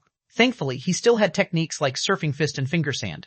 Although he couldn't externalize the power of nirvana like a normal nirvana being, he could still attack from a distance. With his current strength and physical robustness, even a simple surfing fist was not something an ordinary nirvana being could withstand. Lin Shen found that his power of nirvana was very interesting, capable of easily shattering immortal-level materials, but it was hard to injure flesh and blood bodies. When facing flesh and blood bodies, his power of nirvana seemed to be of no use, and he could only rely on his own strength and physical robustness to clash with the opponent. Lin Shen brought back some immortal-level materials to test and found that his fists could easily turn them to ash, which was terrifyingly powerful. Now, even if an immortal came to trouble him, Lin Shen could smash the opponent's life base or carapace with a punch. The problem was, as long as the opponent remained flesh and blood, it was still difficult for him to kill an immortal. Even Xiao Yu, without using a carapace, could exchange blows with him, but once the carapace was used, they would be totally dominated by Lin Shen. If that's the case, can't I just go find those immortal creatures and kill them as I please? Lin Shen was eager to try it against an immortal creature, but worried about the risks. Upon consideration, he decided to let it be and wait for a safe opportunity to try later. That Jade Emperor, 6th, really put me through the ringer. Lin Shen sought Wei Wufu, went over it several times, and was certain he had not called out the wrong name previously. He had called the revered name of the Jade Emperor, not missing a single word. The Jade Emperor didn't show up, he's just an irresponsible scumbag, Lin Shen harshly criticized in his mind. Thankfully, he had survived the ordeal, or else he wouldn't even know how he died. Lin Shen, the Celestial Court, has passed a resolution. As Lin Shen was lounging by the pool soaking up the sun, Ouyang Yudu sent him a message. After reading the message, Lin Shen immediately cursed, "What is the Celestial Court trying to do? Sending me as an emissary to the Demon tribe? Are they trying to kill me? Are those beasts even human?" After voicing his anger, the Lin family then said, "Wait for me to return, I'm going to meet Emperor Tianshu right now. I am the Dean of the Celestial Master Institute, directly under Emperor Tianshu. What right does the Celestial Court have to arrange things for me?" There was no way Lin Shen would go to a place like the Demon tribe. There was an unresolved feud between them and the Demon of the Demon tribe, and if he went to the Demon tribe, he was sure to find no good end. Chapter 757, Scapegoat Team Leader Lin Shen hurried back to Sky Pinnacle Star through the night, wanting to meet with Emperor Tianshu and clarify the Celestial Court's decision to send him on a diplomatic mission to the Demon tribe. But he couldn't even enter the gates of the Imperial Palace. Only Tian Konyun met with him, delivering a message. The Celestial Court is the highest functional department of the celestial race, and decisions passed by more than half of its seats must be executed. No one is exempt. Lin Shen pondered without speaking. Emperor Tianshu having Tian Kunyun bring him such a message made the intent very clear. Lin Shen had no choice but to go to the demon tribe. Chief of the Heavenly Institute, you must understand the Emperor's difficulty. After all, it was the Emperor's own decision to entrust all tribal matters to the Celestial Court, and his word is as good as gold, never to be broken. Tian Kunyun consoled Lin Shen with a few words, though they held no real significance. After bidding farewell to Tian Kunyun, Lin Shen walked back, gloomy and disheartened. This time, the celestial race was embarking on a mission to the demon tribe to retrieve the sacred relic of the celestial race, the divine statue of celestials. Legend has it that the divine statue of celestials was the manifestation of the life base of the first immortal of the celestial race. Although the statue itself no longer possessed any power, and at most could be used as a material, it held an extraordinary significance for the celestial race and was considered the tribe's treasure of guardianship. In the past, every heavenly emperor of the celestial race would worship the divine statue of celestials upon ascending to the throne, as this was deemed proper protocol.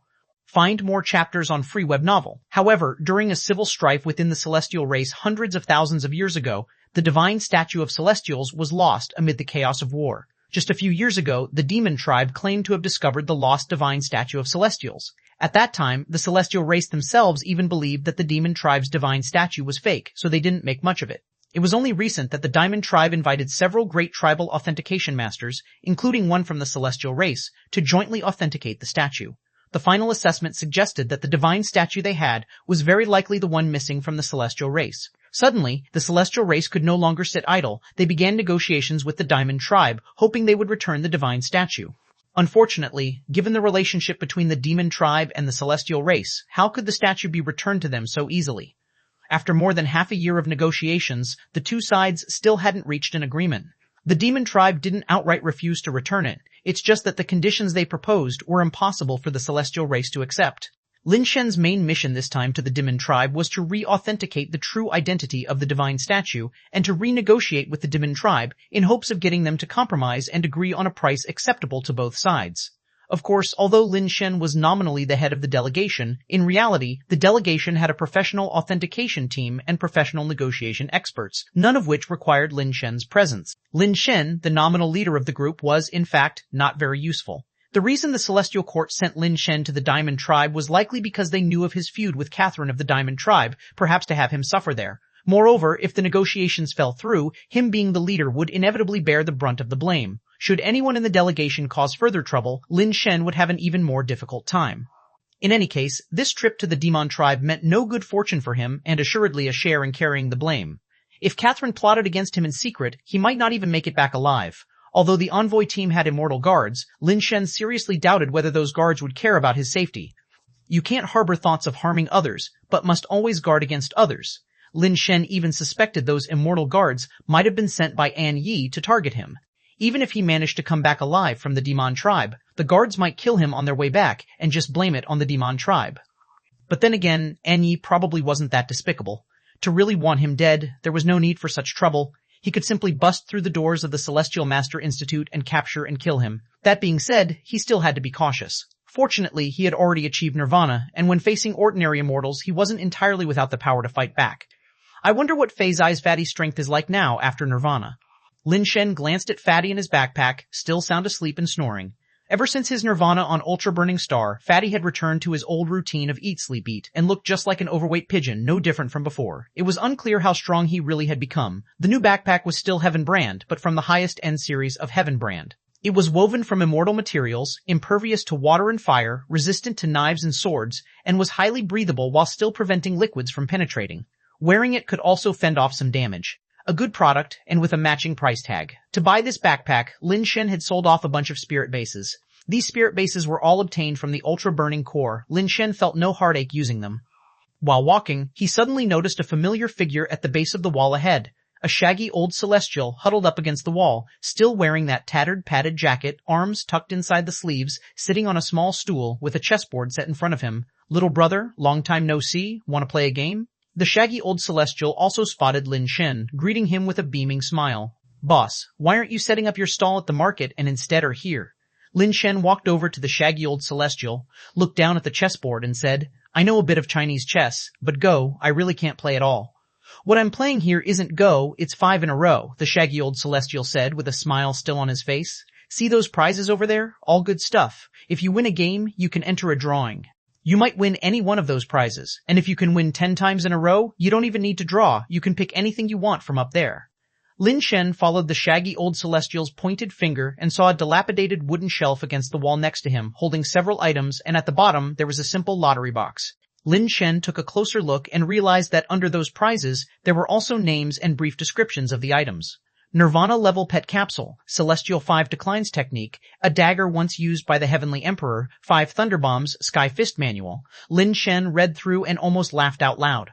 The descriptions of those items were wildly exaggerated, including even a battlesuit that the Heavenly Emperor wore in his youth. How much for a round? Lin Shen didn't believe these items were genuine at all. If they were real, any one of them alone would be worth a fortune. Could the shaggy old celestial really be using them just to set up a stall? The shaggy old celestial pointed to a sign next to him which stated $10 a round, win and you get to draw a prize, lose and no refunds. Alright, I'll play around then. Lin Shen had gotten a mutated jade exquisite from the shaggy old celestial and been given quite a bit of help. Spending a little money to make the shaggy old celestial happy didn't bother him, and he had no illusion of actually winning anything from him. Lin Shen would never believe he could win those treasures for just $10. Chapter 758, Immortal Laws. Lin Shen had spent quite a bit of money on the streets before, and he had seen plenty of shocking tricks. All those goods on display were definitely fake.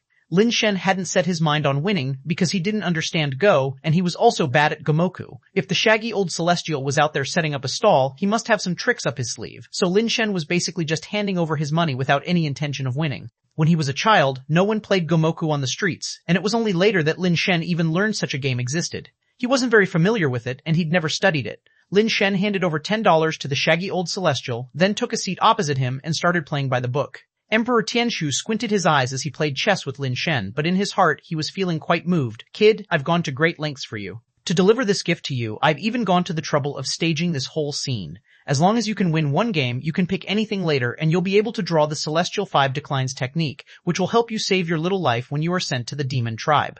Originally, Emperor Tianshu had thought that since Lin Shen played Chinese chess so fluidly, Gomoku, being such a simple thing, couldn't be so difficult for him. However, after just a few moves, Emperor Tianshu's expression had become quite peculiar. What on earth was Lin Shen playing at? His moves were full of flaws, and he couldn't even spot the most basic traps. Emperor Tianshu realized that Lin Shen simply didn't know how to play this game, and at best he had just learned the rules. Emperor Tianshu held a piece in his hand, facing the dilemma of whether to place it or not. Under normal circumstances, he needed only to place his piece at the intersection of 2 sets of 3, which would create 2 sets of 4. This way, no matter which side Lin Shen tried to block, he could make a 5 in a row on the other side and win the game. But today, Emperor Tianshu's goal wasn't to win but to lose, which left him feeling rather frustrated.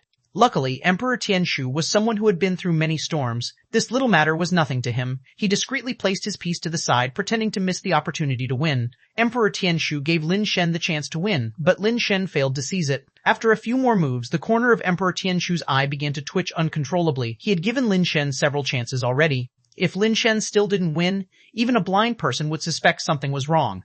Emperor Tianshu just wanted Lin Shen to win, not to appear so foolish himself, so he had no choice but to win this round. Big guy, incredible. Lin Shen gave Emperor Tianshu a thumbs up. Not bad. Emperor Tianshu's mouth twitched as he managed to utter just these 2 words, but internally he cursed. Incredible my foot, even a 3-year-old child could beat you with the way you play. Big guy, it's getting late, I should be going. Lin Shen stood up, ready to leave. He had no interest in playing chess here. He still needed to plan his visit to the demon tribe. Don't go, play another couple of rounds. You're improving so quickly, you should be able to win soon, Emperor Tianshu quickly said. Then let's play another 2 rounds, Lin Shen thought about it and agreed. A prize as valuable as the mutated jade exquisite, losing just $10 to the other party, did seem a bit unfair. Alright, let's lose a few more. Lin Shen simply took out $100 and handed it to Emperor Tianshu. Big guy, I'll play a few more rounds. While they played chess, a little celestial nearby who was playing came over out of curiosity to watch the 2 of them. After watching for a while, the little celestial suddenly pointed to the board and said, Grandpa, if you place it here and you'll win. Lin Shen looked, and sure enough, that was the case. Placing it where the little celestial pointed would create 2 sets of 4, leaving Lin Shen unable to block. Old man, you are really impressive. Lin Shen picked up all the pieces from the board, conceding the game. Emperor Tianshu looked at the innocent-faced little celestial, who was excited because Emperor Tianshu won the game, and his twitching grew even worse. Since the little celestial had helped Emperor Tianshu win the previous game, he became even more interested and occasionally gave pointers to Emperor Tianshu, allowing him to win several games in a row. Emperor Tianshu was so frustrated that he almost wanted to spit blood. He had wanted to throw the game in Lin Shen's favor, allowing him to win quickly. Who knew that a little celestial like him would appear and make it impossible for him not to win? The key was that this little celestial was brimming with a sense of justice, thinking he should help the pitiful old man, Emperor Tianshu. Read exclusive content at free web novel. Emperor Tianshu had never thought that losing a game of chess could be so difficult. Grandpa, let's call it a day. I need to get going. Lin Shen played a few rounds, felt that it wasn't very interesting, and got up to leave. He wasn't in the mood to play today, he just couldn't get into it. Emperor Tianshu looked at the little celestial, who showed no signs of leaving, and only felt a headache coming on, but thankfully he thought quickly. He stood up and said to Lin Shen, "It seems your luck isn't great today, having lost so many games. How about this? I'll give you a consolation prize. Draw anything you like, and whatever you get is yours." Lin Shen shook his head and said, "I appreciate the gesture, but I'll pass on the prize." Right now, he lacked nothing. He had money, he had people, and he even had several top-tier pets. There was really nothing he wanted. What he wanted most was to become immortal as soon as possible, but advancing to immortal wasn't something that could be done quickly. First, he needed to increase his base mutation rate to 100%. Second, he needed to comprehend the cosmic laws so that his own strength could resonate with the cosmic laws. Only then could he draw law power directly from the cosmos, synchronizing with it and reaching the immortal level. The thing about comprehending cosmic laws is that it depends on talent. Some extraordinarily talented people might even grasp a cosmic law from reading a book. Others might live for thousands of years and still not comprehend the cosmic laws. Most nirvana beings might spend their entire lives at the nirvana level, unable to advance any further.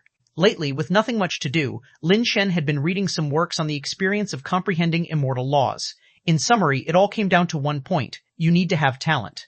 At low levels, hard work and resources might suffice, but to reach the top level, not only are hard work and resources indispensable, but you also need talent. Lin Shen wasn't very confident about his own talent. He was somewhat worried about his inability to become immortal. However, after reading many experiential insights, Lin Shen realized that comprehending the immortal cosmic laws wasn't about randomly understanding any cosmic law. Instead of saying it is comprehending cosmic laws, it is better to say it is discovering one's own abilities and understanding the relationship between oneself and the cosmos. Only by understanding one's own abilities can one clarify the relationship between those abilities and the cosmic laws, and thereby comprehend the cosmic laws. Simply put, you must understand what your nirvana attributes are to comprehend the corresponding cosmic laws. There is a cause and effect relationship here, and one can't just comprehend any cosmic law randomly. However, even with the same cosmic law, comprehenders with different levels of comprehension will understand different aspects of the law. Take the most common law of strength, for example. Some might comprehend the ability to control gravity, forming a gravity field and manipulating it. Others may grasp some kind of force restriction type of immortal law, which allows them to control the interaction of forces. Like the white-haired Minotaur, his comprehension of eternal force, which is a branch of the law of strength. Although it is somewhat effective, his direct combat ability is not particularly strong. Immortals have divided the cosmic laws into 4 levels: past law, reality law, future law, and immortal law. In fact, the white-haired Minotaur had only grasped the lowest level, the past law, which is considered the weakest among the immortals. Understanding this, Lin Shen felt even less confident because his own abilities were unclear to him, so how could he possibly use them to comprehend cosmic laws? Chapter 759, Celestial 5 Decays Technique. Lin Shen demurred twice, but seeing the shaggy old celestial insist on him participating in the lottery, could only walk over, reach his hand into the draw box, and fumbled out a slip of paper. "Kid, you're in luck," Emperor Tianshu said as he took down the Celestial 5 Declines technique from the bookshelf and handed it to Lin Shen, beaming. "This book is quite something. A big shot pawned it to me when he was down on his luck, saying it is an extremely rare skill that can change one's fate and bring good fortune. I spent a pretty penny on it at the time, and by the luck it brought me, I've lived a very comfortable life. If you have any misfortune, just take a look at this book, and it will surely benefit you." Lin Shen thought to himself, if this thing could really bring good fortune, why would that important person have been desperate enough to pawn it? This shaggy old celestial has fallen to the point of setting up a street stall, and yet he claims to be living comfortably. Who would believe such a tale? Then I'll be sure to take a good look at it, thanks. Lin Shen accepted the book and bid farewell to the shaggy old celestial. "Just come back and patronize the business when your luck has turned around," Emperor Tianshu said with a cheery smile. After arriving at the Celestial Master Institute, Lin Shen called together the Institute's senior executives for a meeting to discuss the upcoming trip to the Demon Tribe and to help him analyze whether the trip would be auspicious or ominous.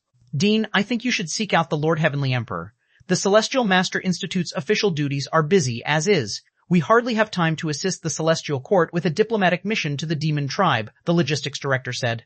The Lord Heavenly Emperor has myriad affairs to attend to each day. It would hardly be appropriate to trouble him with such a trivial matter, Lin Shen said. Everyone there was a seasoned expert. Hearing Lin Shen say these things, they guessed that he likely had already visited Emperor Tianshu, but it must have been to no avail. Vice Dean Anne pondered and then suggested, Dean, you seem a little pale. How about seeing a doctor? For the celestial race, for the divine statue, as long as I have a breath in me, even if I have to crawl, I will make my way to the demon tribe and reclaim the divine statue, Lin Shen declared with a righteous fervor. Sadly, everybody there was too savvy and heard the unspoken implications in Lin Shen's words. This time, even if he was at death's door, he would still have to go to the demon tribe. Dean, actually I have several old friends in the demon tribe, Vice Dean Chao said as she started to rummage through her communicator. I'll find their contact information for you. Once you're there, if you run into any trouble, they might be able to help in some way. Listening to this left Lin Shen somewhat helpless. Vice Dean Chao's friends were well known by reputation, and should he need their help, whether they would support Lin Shen or vent some form of unpleasant mood on him was uncertain. After much discussion, they failed to resolve anything substantial. After the meeting, Ch701 approached him. Dean, as a head of security, I might as well go with you. I can escort you and ensure your safety. Lin Shen knew that Ch701 was a genuinely reliable person and would be a dependable ally. However, a trip to the demon tribe was not a problem that one or two experts could solve. If it came down to the need for forceful intervention, even if he brought a few immortals, the outcome would likely be grim.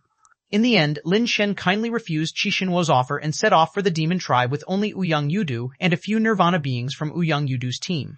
The delegates that accompanied Lin Shen numbered over 200 and, for the most part, kept a respectful distance from him. To put it kindly, they did not want to trouble their leader. To be blunt, they did not take Lin Shen's position as head of delegation seriously at all. Lin Shen had no intention of intervening anyway, and so was happy to be free of these concerns. After several transfers, the delegation boarded a spacecraft headed for Diamond Star. Demon Star is not only the home planet of the demon tribe, but also serves as its administrative center. Unlike the celestial race, the demon tribe currently has 4 main stars, with Demon Star being only one of them. At an earlier time, the demon tribe actually had 8 main stars, but with the disappearance of several kings, the other 4 main stars had been abolished. The now 4 main stars of the demon tribe are Demon Star, Greedy Star, Arrogant Star, and Furious Star. Apart from Demon Star, each of the other 3 main stars hosts one of the demon tribe's kings. With a moment's thought, Lin Shen realized that he had some connection to the 3 existing kings of Demon Star. He had a grudge with Princess Catherine, the daughter of the Arrogant Monarch. His third brother was currently working under the Greed Monarch, and his main weapon, the pet gun, was once wielded by the Furious King in his youth. Fortunately, these 3 monarchs remained on their respective main stars and rarely visited Demon Star. The ruler of Demon Star was the current emperor of the Demon tribe, Ch701 X7, who was said to be young and had not held the throne for many years. In fact, Ch701 X7 was not the real authority over Demon Star, merely a figurehead. The true power behind Demon Star was the Ch701 general of the Demon tribe. The Ch701 general was Ch701 X7's uncle, and his control over the Demon Legion constituted the real elite force of the Demon tribe. Continue your saga on free web novel. What worried Lin Shen was the decent relationship between the Ch701 general and the Arrogant Monarch. At least on the surface, it seemed quite good. This was Lin Shen's greatest concern. He feared that Catherine might create obstacles for him through the Ch701 general. The spacecraft required over 10 days of travel to reach Demon Star. With nothing to do on the ship, Lin Shen, as if possessed, took out the Celestial 5 Declines technique to read. He had initially intended to merely pass the time on the spacecraft, but after a while, he found that although the content seemed unreliable, it was quite fascinating. The Celestial 5 Declines technique didn't so much describe how to change one's own luck. Rather, it was about transferring one's misfortune to someone else, leaving oneself with only good fortune. According to the book, it was difficult to increase one's key fortune, but by shaking off misfortune, the little good fortune remaining would appear tremendously fortunate. It's like how watermelons, having relatively low sugar content compared to other fruits, taste sweeter than most. That's because the sweetness of watermelon is pure, unobstructed by sourness or other flavors. Of course, one could also put it more bluntly, when others are facing misfortune, even your smallest luck can seem incredibly joyful. Chapter 760, The Woman Who Drinks Lin Shen felt that the beginning of the book made a lot of sense, but when it came to the specifics of the operation, it seemed less reliable. Various shady and unreliable methods were endlessly paraded inside, like writing a little note, enclosing a dollar bill inside and tossing it to the ground, saying that anyone who picked up this dollar would have 10 years of their lifespan borrowed, and this dollar would be their life-buying money. Thus, the person who picked up the note would sell 10 years of their lifespan. Methods like these were dime a dozen in the Celestial Five Declines technique, and this was considered minor mischief. There was also a luck borrowing method, where one would find a person with good fortune, then use a special technique to form a fate-sharing bond with them, enabling the borrowing of their chi fortune thereafter. That person's luck would become your luck, and the harder they cultivated, the worse it would get for them, while you could simply lie down and your cultivation ability would skyrocket. The harder they trained, the stronger you would become, while they would just get worse and worse. Lin Shen read these stories with relish, not believing in their truthfulness at all. If such good fortune truly existed, who in their right mind would toil and train diligently? One could just find a lucky and hard-working person to form a fate-sharing bond with. The book was full of bizarre and shady ideas that made Lin Shen marvel at the boundless imagination of the author. Although these ideas might be useless, reading them was still entertaining, filling Lin Shen's leisure time on the journey. After arriving at Demon Star, there wasn't the anticipated hostilities. Diplomats from the Demon tribe received the Celestial Race's delegation without causing trouble and arranged their accommodation at a hotel where delegates from various races stayed.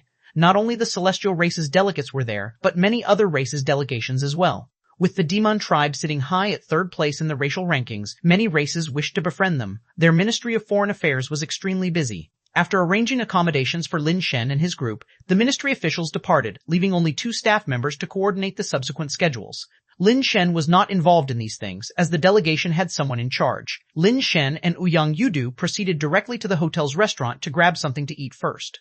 The hotel indeed had high standards, with several distinct dining areas including a bar-like section where beautiful ladies from various races performed their singing in rotation. There were also private rooms for conversation and networking. There was a buffet, and it was also possible to order a la carte. Everything about the hotel's food and accommodations was complimentary, showcasing the grandeur of a great race. When Lin Shen and his companions arrived at the music restaurant area, they saw a sexy red-haired woman from the Demon tribe singing on stage. Her demeanor was languid, her gaze was hazy, and as her waist gently twisted, her enchanting voice flowed out. Lin Shen and the others were not interested in listening to music, so after leaving the music restaurant, they found a quiet spot with few people to order some food and chat. As they passed a row of semi-private rooms, Lin Shen glanced inside unintentionally and suddenly stopped in his tracks.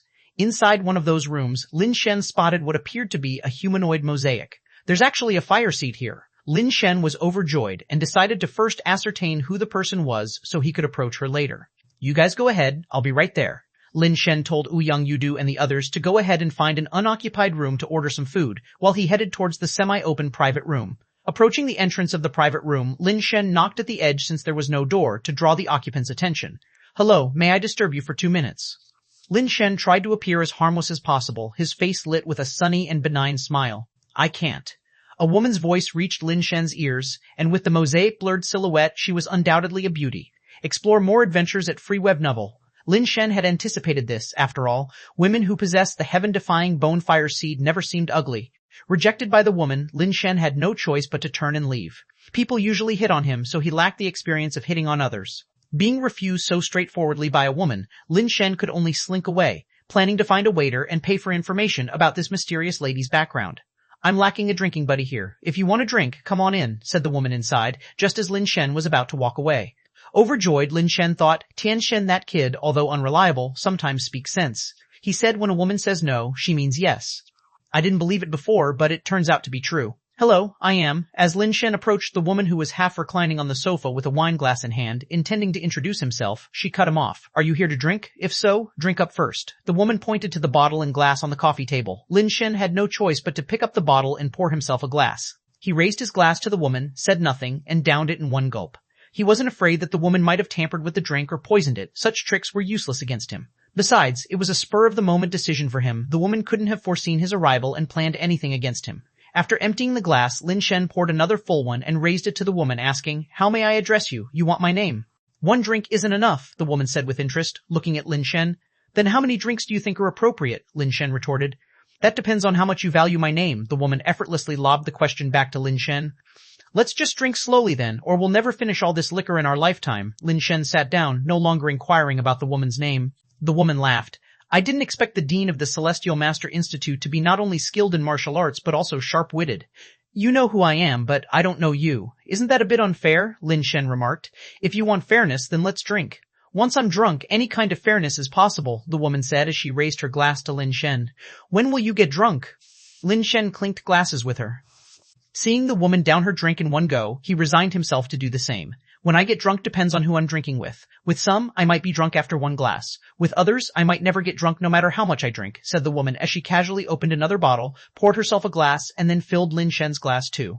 Which type am I? Lin Shen inquired. We're already on the second glass, the woman said as she brought her glass to Lin Shen's. So, I don't stand a chance then? Lin Shen touched glasses with her and sighed. Not necessarily. You can try. Maybe I'll get drunk after a while, the woman suggested, placing the glass to her lips and sipping slowly. Though she never hurried, her lips never left the glass, and she finished it eventually. Lin Shen and the woman continued their drinking game, her words scarce, but every sentence seemed to put him at a disadvantage. The woman looked at Lin Shen downing glass after glass, her eyes curving into crescents. Initially, she thought Lin Shen was pretending not to recognize her, but now it seemed he truly didn't know her. This man doesn't even recognize his own enemy. Catherine slowly sipped her wine, her eyes amusingly observing Lin Shen. Chapter 761, Demonic Temptation. Lin Shen genuinely did not recognize Catherine, and even without the mosaic on her, he wouldn't have been able to identify her either. Previously, he only knew that the Wan family worked under a highly esteemed woman from the Demand tribe. To put it another way, the Wan family were merely the lackeys under Catherine's lackeys, possibly even lower. They didn't even dare to utter Catherine's name. The little information Lin Shen knew, he had found out later. The deadly fights between the Wan family and Lin family were not actually at Catherine's instigation, but because the Wan family feared that Wan Nianbei and Lin Miao's affair might affect the relationship between Catherine and the Wan family, they took matters into their own hands. Of course, if Catherine had intervened, she might have been more ruthless.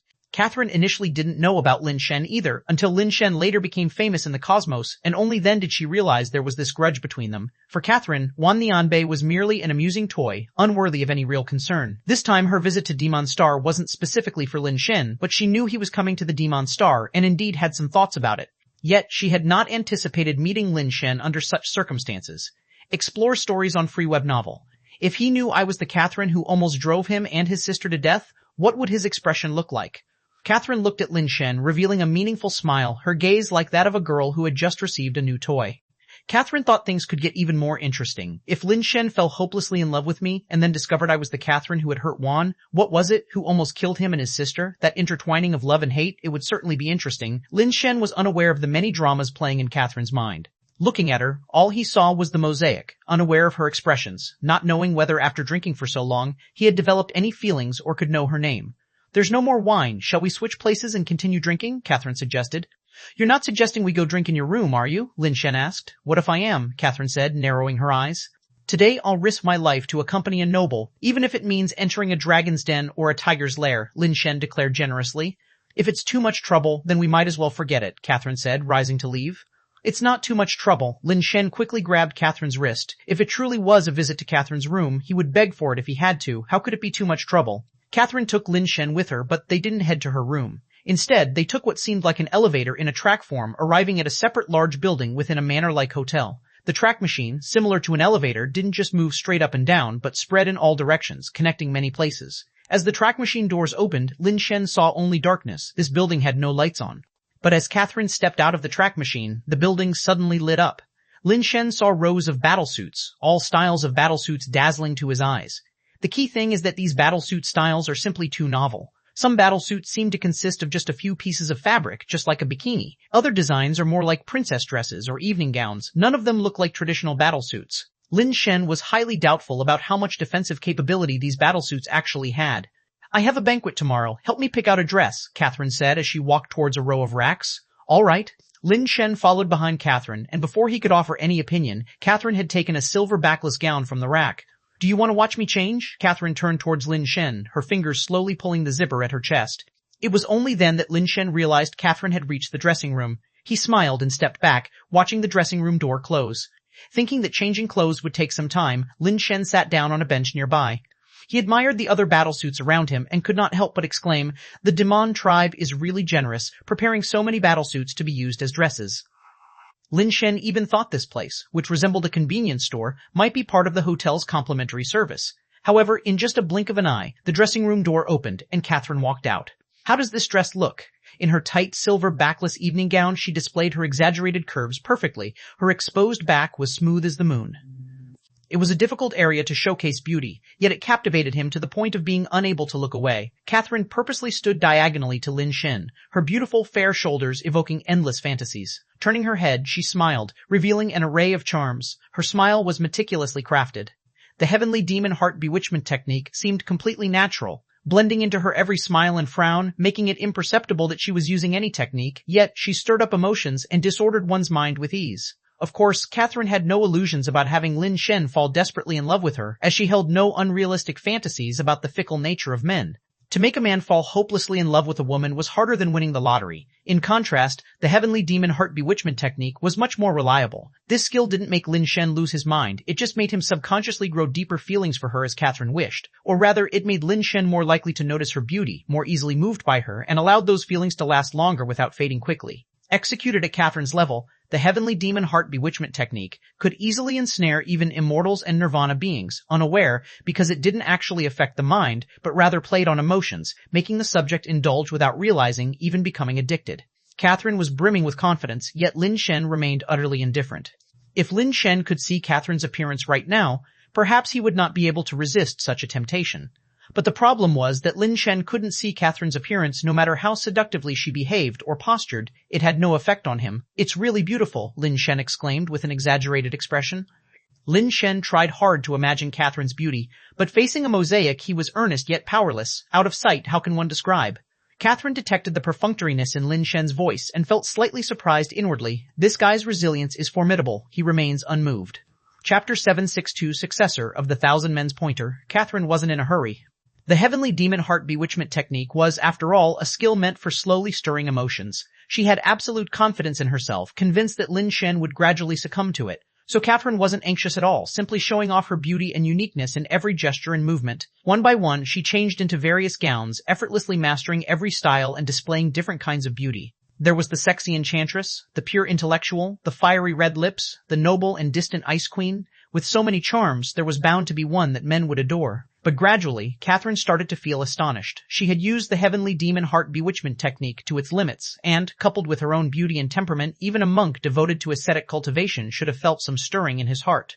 Yet Lin Shen's demeanor, although he always seemed utterly fascinated and full of admiration, made Catherine feel that his true emotions hadn't changed at all, as still as an ancient well, without a single ripple. Your journey continues on free web novel. It seems I must use that battle robe. Catherine felt indignant inside. How could Lin Shen remain indifferent? This was simply an insult to her.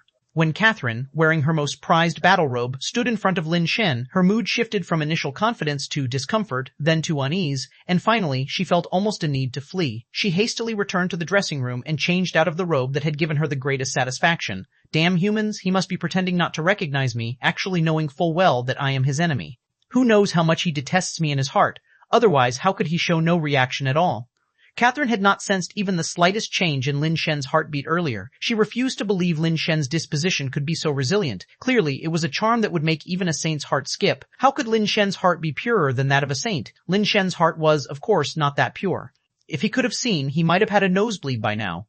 Unfortunately, he truly couldn't see anything, so desiring to be moved was impossible. Catherine changed back into her original attire and walked up to Lin Shen, looking down with superiority at him sitting on the bench. "This one is the best." Lin Shen, thinking Catherine had finally made up her mind to choose this outfit, casually remarked. He couldn't see that this was the same attire Catherine had worn when they had drinks together before. Whatever clothing she wore, Lin Shen only saw a mosaic. Is this one really the best? Catherine revealed an enchanting smile on her face, but inside she felt like she wanted to tear Lin Shen apart, limb from limb. Lin Shen had not even remembered what she had worn before. To what extent was she being disregarded by him? Beyond compare, Lin Shen praised earnestly. He remembered someone advising him to always compliment the last outfit a woman shows off. "Then it's settled," Catherine said, and sat down beside Lin Shen, draping her arm over his shoulder. Just as Lin Shen was about to speak, he suddenly saw a delicate little knife in Catherine's hand, pressed against his neck. "Lin Shen, are you going to keep up this act?" Catherine was angry now. She didn't want to continue this game any longer, which made her feel both bored and even somewhat insulted. "Pretend what?" Lin Shen asked, puzzled. The woman recognized him, but Lin Shen was not surprised. It would be stranger if she didn't. Lin Shen was also not afraid. If Catherine were to confront him bare-handed, he might have been a little scared, but facing him with a weapon made from base mutation materials was so minimally threatening to Lin Shen as to be pitiful. "Do we still need to pretend?" "I'd like to see how long you can keep it up," Catherine said without hesitation as she slashed down, but she didn't actually touch Lin Shen's neck. The knife's blade was still a tiny distance from his skin, though the movement looked somewhat frightening. Lin Shen now represented the celestial race, and if he died here inexplicably, Catherine would have no way to explain it. She just wanted to scare Lin Shen, but he had no reaction at all, still quietly looking at her, which made her earlier actions seem somewhat ridiculous. Do you really think I wouldn't dare to kill you? Catherine's eyes looked somewhat peculiar, reflecting that her last move had been very realistic. In that sudden situation, Lin Shen didn't even blink, which spoke to considerable nerve. Of course you dare, but why would you want to kill me? Lin Shen asked in bewilderment. I haven't offended you in any way from the beginning, have I? Does he truly not recognize me? Catherine slightly furrowed her brow, beginning to doubt her earlier judgment. Or perhaps we have crossed paths before. Could you tell me your name? Lin Shen continued. The small knife in Catherine's hand disappeared without a trace, but now she held a black crystal coin. Your pistol-killing skill is renowned throughout the cosmos, so your finger skill must be extraordinary. If you can take this coin from my hand, I will tell you my name. Although Catherine thought Lin Shen might genuinely not recognize her, she couldn't suppress the resentment in her heart. She could not kill Lin Shen, but she still wanted to make him suffer a little. For your esteemed name, I must also commit this slight offense. Lin Shen reached out to pinch the coin held between Catherine's fingers. Catherine's fingers moved in intricate patterns, conjuring in Lin Shen a sense of familiarity. Demon Heart Finger. Lin Shen was somewhat surprised to find that this woman actually knew Demon Heart Finger. His fingers continuously moved against Catherine's, vying for the coin between her fingers. Catherine was shocked to discover that not only was Lin Shen's finger skill formidable, but each move also countered her Demon Heart Finger, rendering her unable to leverage its advantages. Forget teaching Lin Shen a lesson. After only a few moves, Catherine was forced to stand up and retreat. Otherwise, her coin would have been pinched away by Lin Shen.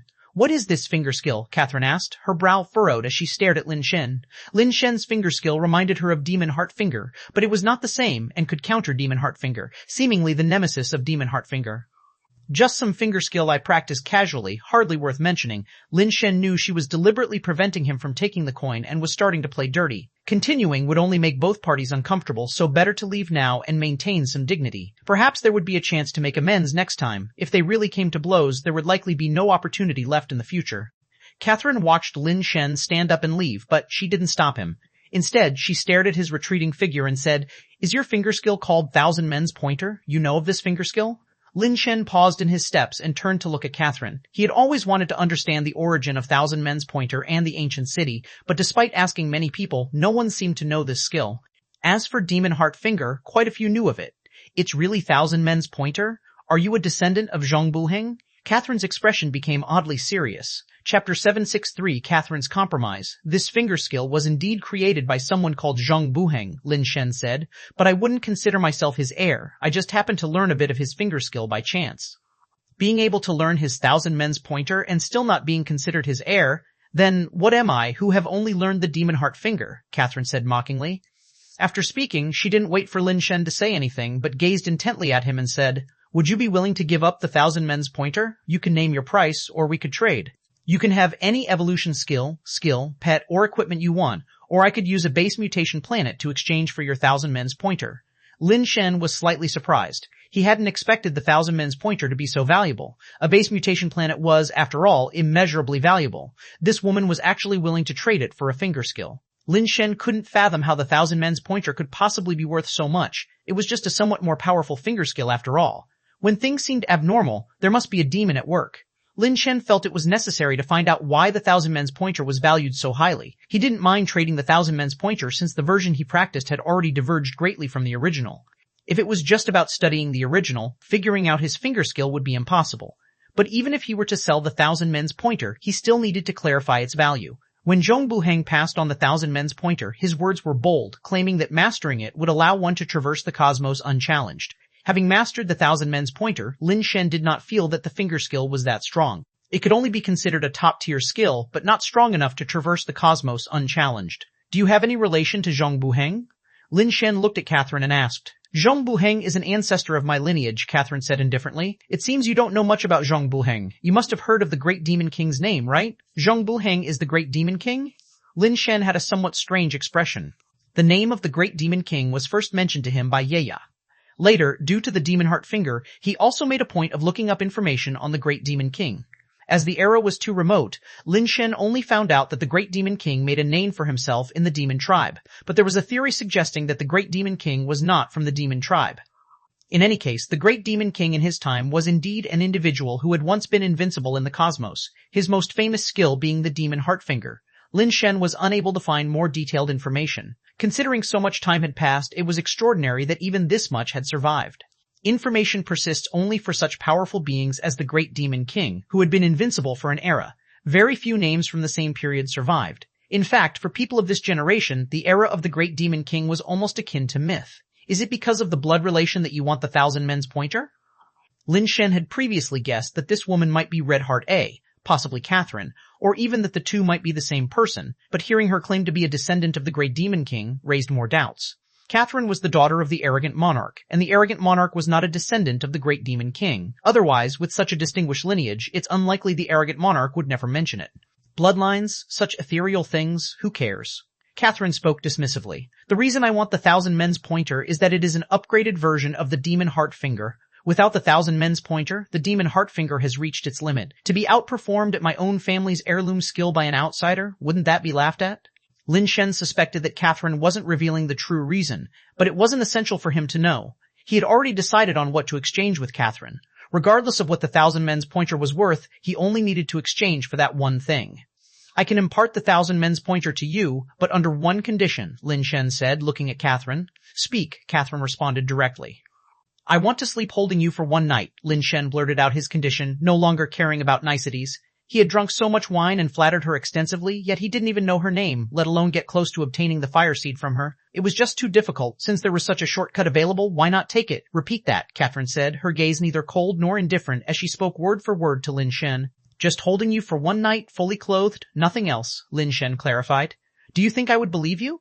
Catherine didn't believe Lin Shen, thinking he was merely using reverse psychology. You don't have to trust me, but don't you trust yourself, Lin Shen said with a smile. Lin Shen's words were like a dagger to the heart. If Catherine genuinely got taken advantage of by Lin Shen, it would only mean she had feelings herself, otherwise why not refuse? Or perhaps it was that Catherine's abilities were inferior to his, and she was incapable of refusing him. Your next chapter is on free web novel. Whichever the case, for someone with as dominant a personality as Catherine, such an outcome was unacceptable. Of course, to Catherine, it was more like a way out, turning what seemed to be a somewhat insulting request into an excuse resulting from a fit of pique. Fine, I agree. Teach me the Thousand Men's pointer first, Catherine stated, evidently eager to acquire the Thousand Men's pointer as she agreed right away. This made Lin Shen even more convinced that the Thousand Men's pointer itself might have some important role, and it likely wasn't just a simple skill. Sleep first, teach after, Lin Shen insisted firmly. With a woman like her, if he taught the finger skill first, it was unlikely she'd let him get close afterward. No matter what Catherine said, Lin Shen remained firm that he must sleep first and teach later, or else there was no point in continuing the discussion.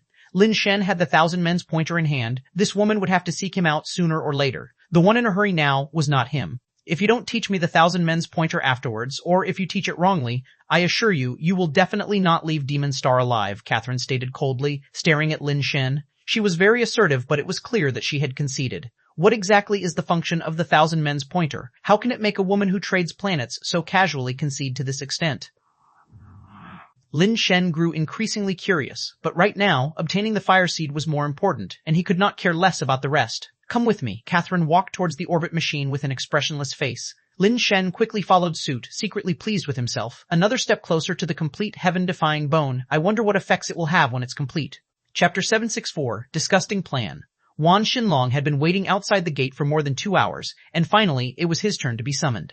Despite being the current family head of the interstellar Wan family, he felt almost abjectly low in a place like Demon Star. Payback always came around. Yue Yi, the former commander of Hanji Star and recently transferred to Demon Star, had finally called him in. Lord Yue Yi, Wan Xinlong greeted as he approached Yue Yi, who was sitting behind a desk. Wan Xinlong, what brought you all the way to Demon Star to see me? Yue Yi was puzzled. Wan Xinlong was no longer his subordinate, and it puzzled him why Wan Xinlong would go through so much effort, even finding specific connections, to come to Demon Star to meet him. Lord Yue Yi, the current commander on Hanji Star, harbors great hostility toward me and my family. He targets us in every way and has pushed us to the brink of survival.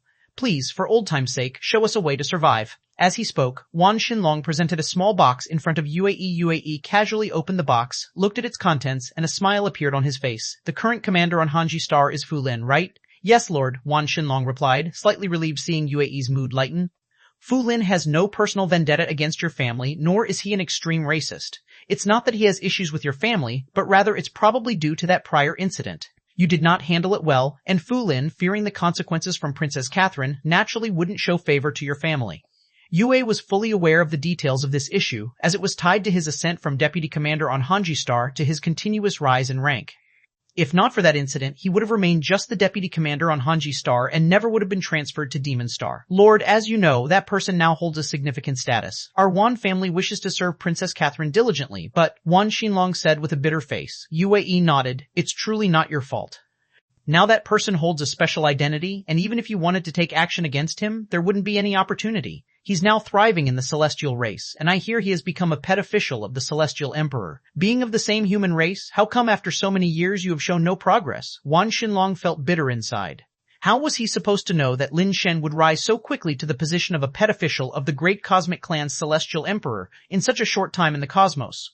Had he foreseen this day, he would never have let the Wan family commit those acts against the Lin siblings. Now, not only had he failed to gain favor with Princess Catherine, but he also had to constantly worry about Lin Shen's revenge.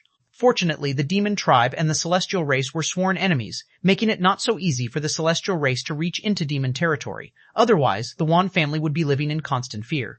Lord, our Wan family has always been loyally devoted. What else could Wan Xinlong say but to pitifully express his loyalty? Yue waved his hand to stop him. Enough, don't talk about that. After all, your family has mishandled things. If you want Fu Lin to let you off, you should show some initiative so that the higher-ups can see your determination and capability. Please enlighten me, Lord, Wan Xinlong said eagerly, sensing that Yue must have some idea since he spoke in such a manner. As of now, that person is representing the celestial race, serving as an envoy on Demon Star, Yue said. What? He is on Demon Star? Wan Xinlong's expression slightly changed. Lin Shen had audaciously come to Diamond Star. If his reach could truly extend to Diamond Star in the future, then the Wan family would be in danger. You need not worry. His presence on Demon Star is because he represents the celestial race. Otherwise, even if he were given 10 times the courage, he wouldn't dare come here. Yue paused, then continued. You also know the grudges between his family and Princess Catherine, but under the current circumstances where he represents the celestial race, it's probably inconvenient for Princess Catherine to do anything. However, you are different. You are human, his kin. Your personal grievances have nothing to do with outsiders. Lord, you're not asking me to kill Lin Shen, are you? That would be absolutely unacceptable. He currently represents the celestial race. If I were to kill him, how could the celestial race possibly let me go? Wan Xinlong immediately knelt in front of Yue. This responsibility was too great for him to bear, bringing potential disaster to his clan. What's the rush? Who said I told you to kill him? Yue paused before speaking again. With the little strength your Wan family has, even if you wanted to kill him, you wouldn't be eligible. He is currently the leader of the Celestial Race's envoy team, staying at our clan's dedicated Wan Clan Grand Hotel for hosting great clans, and you don't even qualify to enter the Wan Clan Grand Hotel. Moreover, as the leader of the envoy team surrounded by master bodyguards, there definitely are immortal-level protectors with him. How could you be qualified to kill him? Though belittled by Yue's remarks, Wan Xinlong breathed a sigh of relief that he wasn't being asked to kill Lin Shen. Then Lord, what do you mean? Wan Xinlong asked cautiously. There will be a banquet tomorrow that many distinguished youths and maidens of various clans will attend. The main discussion will be about the potential and future scenarios of various clans. I can help you get an invitation to that banquet, Yue said. What does this have to do with Lin Shen? Wan Xinlong was still somewhat confused. Discover exclusive content at Free Web Novel. The banquet is hosted by Long Yue, a person you should have heard of, Yue said. I have heard. It seems she came from a minor clan but became an immortal in less than 20 years, Wan Xinlong remarked. Yue smirked. Long Yue did start from a minor clan, but she didn't grow up there. Her foster mother is the renowned Snow Clan Holy Mother. Otherwise, no matter how talented she is, she wouldn't have become immortal so quickly without resources. After a pause, Yue continued. Nevertheless, Long Yue hasn't joined the Snow Clan, traveling among the great cosmic clans, often organizing some innovative dialectic meetings. Because of her extremely high talents, strong abilities, and unmatched beauty, she is highly sought after by the distinguished youths of various clans and even by influential figures. If it weren't for the support of the Snow Clan Holy Mother, she might have become an object of play for others by now. Long Yue's dialectic meetings usually welcome members from minor clans. Since you and Lin Shen are both from the human race, you should attend the dialectic meeting. My knowledge and experiences, how can they compare with those of the heirs from great clans? Even if I want to win some favor for Princess Catherine, it's beyond my ability, Wan Xinlong said. Who said you need to win any favor for Princess Catherine? Yue scoffed coldly. You are a human, unrelated to Princess Catherine. Tomorrow's dialectic meeting reviews the inherent potential of various clans. You can only represent the human race. Lord's intention? Wan Xinlong felt something was not quite right. Your only task is to demonstrate one thing. that the human race is a clan with little potential, ideally both incapable and shameless, causing the human race to lose face in front of Long Ye and many distinguished youths. Thus, as a fellow human race member, Lin Shen will naturally also lose face. UAE spoke slowly. Princess Catherine will also attend the banquet. If you could make her smile, then the future of the Wan family will be secured. Wan Xinlong stared blankly at UAE, his expression fluctuating wildly. He desperately wanted to slap UAE's face for such a contemptible idea, yet Wan Xinlong remained standing there, doing nothing, as he had to consider the future of the Wan family. Chapter 765 Lin Shen had never seen such a large bed before. It was almost big enough to dance on. The entire room was made of one-way glass, allowing them to view the most bustling night scene of Demon Star. The star was ablaze with lights, sound, and color, truly a city that never sleeps. Unlike Sky Pinnacle Star, where there was natural harmony, Diamond Star was a pure, modernized super city filled with flying vehicles everywhere, even having many habitable satellites built around the planet. Some were even throwing wild parties on these satellites. Various races indulged in decadence here as if in a world completely separate from the outside. Catherine was reclining on the bed, which even had localized automatic lifting functions, supporting her upper body and accentuating her figure.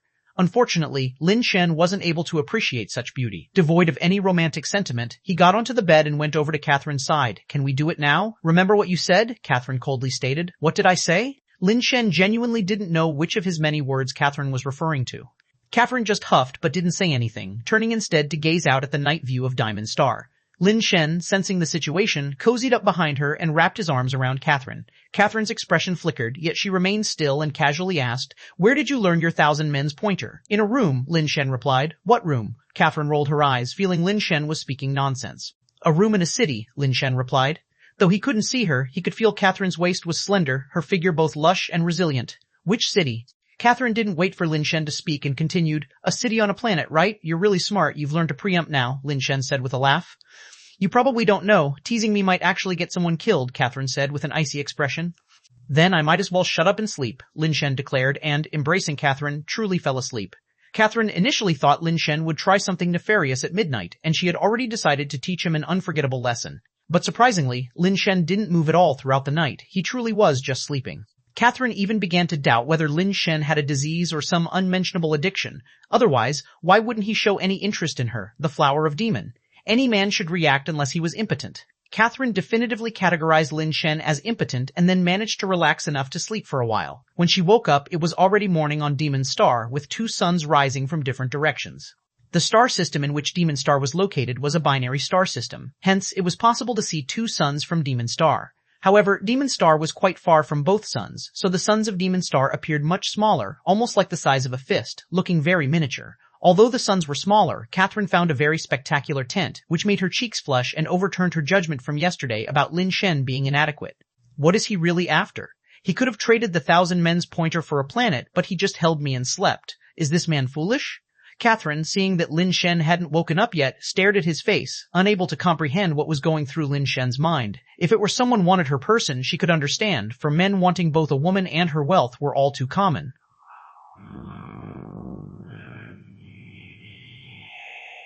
But Lin Shen had done nothing, which made Catherine somewhat incomprehensible. Is he retreating to advance? Catherine thought over and over, and that was the only possibility. Lin Shen wanted to use this method to attract her attention, with the ultimate aim still to gain both the person and the wealth. Humph, how wishful thinking of you, thinking you could gain both riches and charm. Let me give you a taste of losing both. Catherine, thinking she had seen through Lin Shen's intentions, planned to master the 1,000 men's pointer and then disappear from Lin Shen's sight forever, leaving him with nothing and filled with regret. As Catherine was pondering how to make Lin Shen experience the feeling of emptiness, Lin Shen woke up. Lin Shen opened his eyes and saw a woman lying beside him, propping her cheek with her hand, her violet-like eyes staring at him, full of mistiness and dreaminess. The morning light behind her radiated brightness as if draping her with a layer of holy light, her skin fair and beautiful, her hair cloud-like. If not for the pair of demon horns on her head, one might doubt she was an angel. Even those demon horns couldn't diminish her beauty. Lin Shen genuinely marveled. So beautiful. Acting won't help. Now you should teach me the 1,000 men's pointer, and you better not disappoint me, otherwise I'll sew your deceitful lips first. Catherine said as she sat up. Behind her back, bizarrely, a pair of demon wings sprang out, growing larger, and as the wings flapped, Catherine's body flew up, stretching lazily in the air. But by the time she landed, the demon wings on her back had disappeared. I'm going to wash up now. When I come back, if you haven't figured out how to teach me, you know the consequences. Saying this, Catherine headed to the bathroom. Watching Catherine sway away, Lin Shen was now very certain she was indeed no angel. This was a pure devil's figure, utterly commanding. When Catherine emerged, she had already changed her clothes, donned in a tight battlesuit, which even more accentuated her S-curved lines. "If I were you, I'd say something now," Catherine said coldly. "We're pretty much good friends who have shared a bed. It wouldn't be too much to know your name, right?" Lin Shen still didn't know who this woman actually was. Fortunately, another 10% of the heaven-defying bone was now in hand, bringing him closer to the perfect fire seed. "You guess?" Catherine smiled happily. She was eager to see what expression Lin Shen would have after learning she was Catherine. "I might as well teach you the Thousand Men's pointer." Seeing her unwilling to reveal, Lin Shen didn't press further. Lin Shen was almost certain this woman had a 90% chance of being Red Heart A. The Demon Heart Finger had messaged him before, and both women had mosaics, a coincidence too improbable in the world. "Whether she is Catherine or not, once I've taught her the Thousand Men's pointer, I'll know by her reaction whether she will turn against me." Lin Shen began to impart the Thousand Men's pointer to Catherine. Experience exclusive tales on free web novel Chapter 766. Player and referee Lin Shen initially thought that with Catherine's foundation in the Demon Heart Finger, learning the Thousand Men's pointer should come easily. After all, the Demon Heart Finger was a prerequisite skill for the Thousand Men's pointer. But after he had taught her several times, Catherine had mastered the movements, yet she failed to unleash the true power of the Thousand Men's pointer. "Do you dare to play me?" Catherine's fingers clenched and the power of her vana transformed into a beam of sword light pressing against Lin Shen's chest. "What I taught was all true. I haven't held anything back. If you can't learn it yourself, how can you blame me?" Lin Shen said with a frown. Catherine saw Lin Shen's expression, which didn't seem like he was lying. However, she couldn't rule out that he might be a seasoned actor, so she said coldly, "Stay right here. I can find out the truth shortly. If I find out you're teaching me a fake, I'll chop your head off, even if you are the head of the celestial race's delegation." With that, Catherine walked to the side, sat on a couch, and took out her communicator to send messages. The Nirvana-formed sword light remained suspended in front of Lin Shen, neither dissipating nor moving, as if time had frozen around it. "This woman, formidable indeed," Lin Shen remarked to himself when he felt his pocket watch vibrate. "No way!" Lin Shen immediately understood what had happened and turned his back to Catherine as he quietly pulled out his pocket watch to take a look. Sure enough, it was a message from Red Heart A. Lin Shen was now certain. This woman was unquestionably Red Heart A. Seeing Catherine continue to type messages on her communicator without noticing him, Lin Shen opened Red Heart A's message and saw that it was the complete version of the Thousand Men's pointer that he had taught. Red Heart A trusts Spade so much to send such a skill obtained with her own body so openly. What is their relationship exactly? Lin Shen wondered. Stay tuned to Free Web Novel. He planned to ask Tai when he got back if he really was Spade A, and if so, what was his relationship with Red Heart A? If the two are a couple, Lin Shen hardly dared to continue that thought. "Take a good look for me. Is this finger skill really real?" Red Heart A sent another message. Lin Shen saw her glance back at him, so he pretended to be nonchalant, keeping himself busy with the communicator. "Who are you asking to verify it? Can they be trusted?" Lin Shen pretended to play with the communicator as he purposefully asked.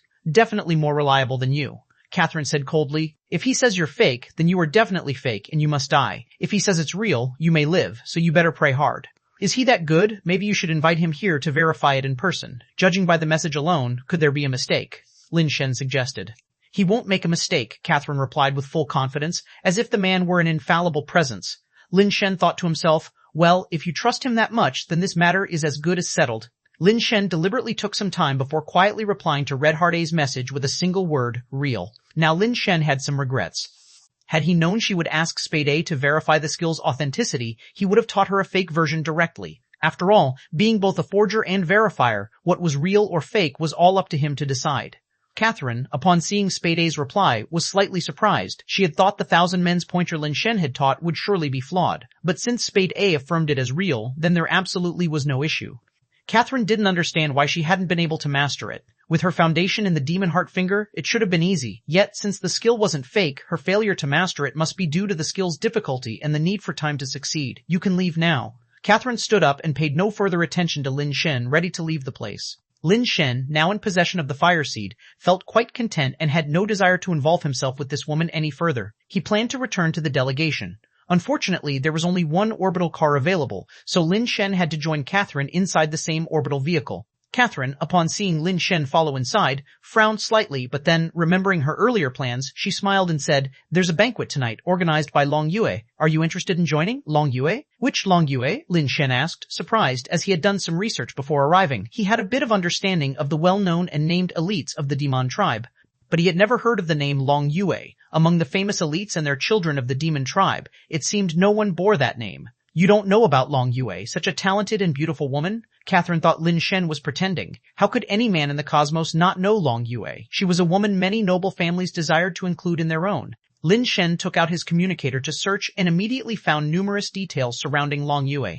This Long Yu seemed to be a star of the interstellar age, not an entertainment star, but a star truly capable and learned. There was a myriad of stories about her on Heaven's web. Essentially, it was a range of scenarios where she would impress and amaze others. Talk of her becoming immortal before even reaching 20, or as a child compelling wild base mutation creatures to voluntarily pledge allegiance, or debating with an immortal-level powerhouse until he was reduced to tears, unable to win the debate and thus resorting to a fight, only to be beaten to tears by Long Yue instead, and so on.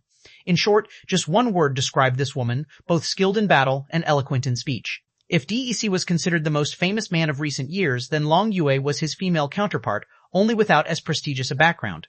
But that only added to Long Yue's legendary status and earned her adoration from those at grassroots level. Upon seeing her, Lin Shen knew such a person definitely had a background, and it was impossible for her to be genuinely from the grassroots. He had no interest in this person, but when he saw the images others had taken of Long Yue and noticed they were covered with heavy mosaics, he instantly became interested. He nodded eagerly. Then please, do me the honor of accompanying you there.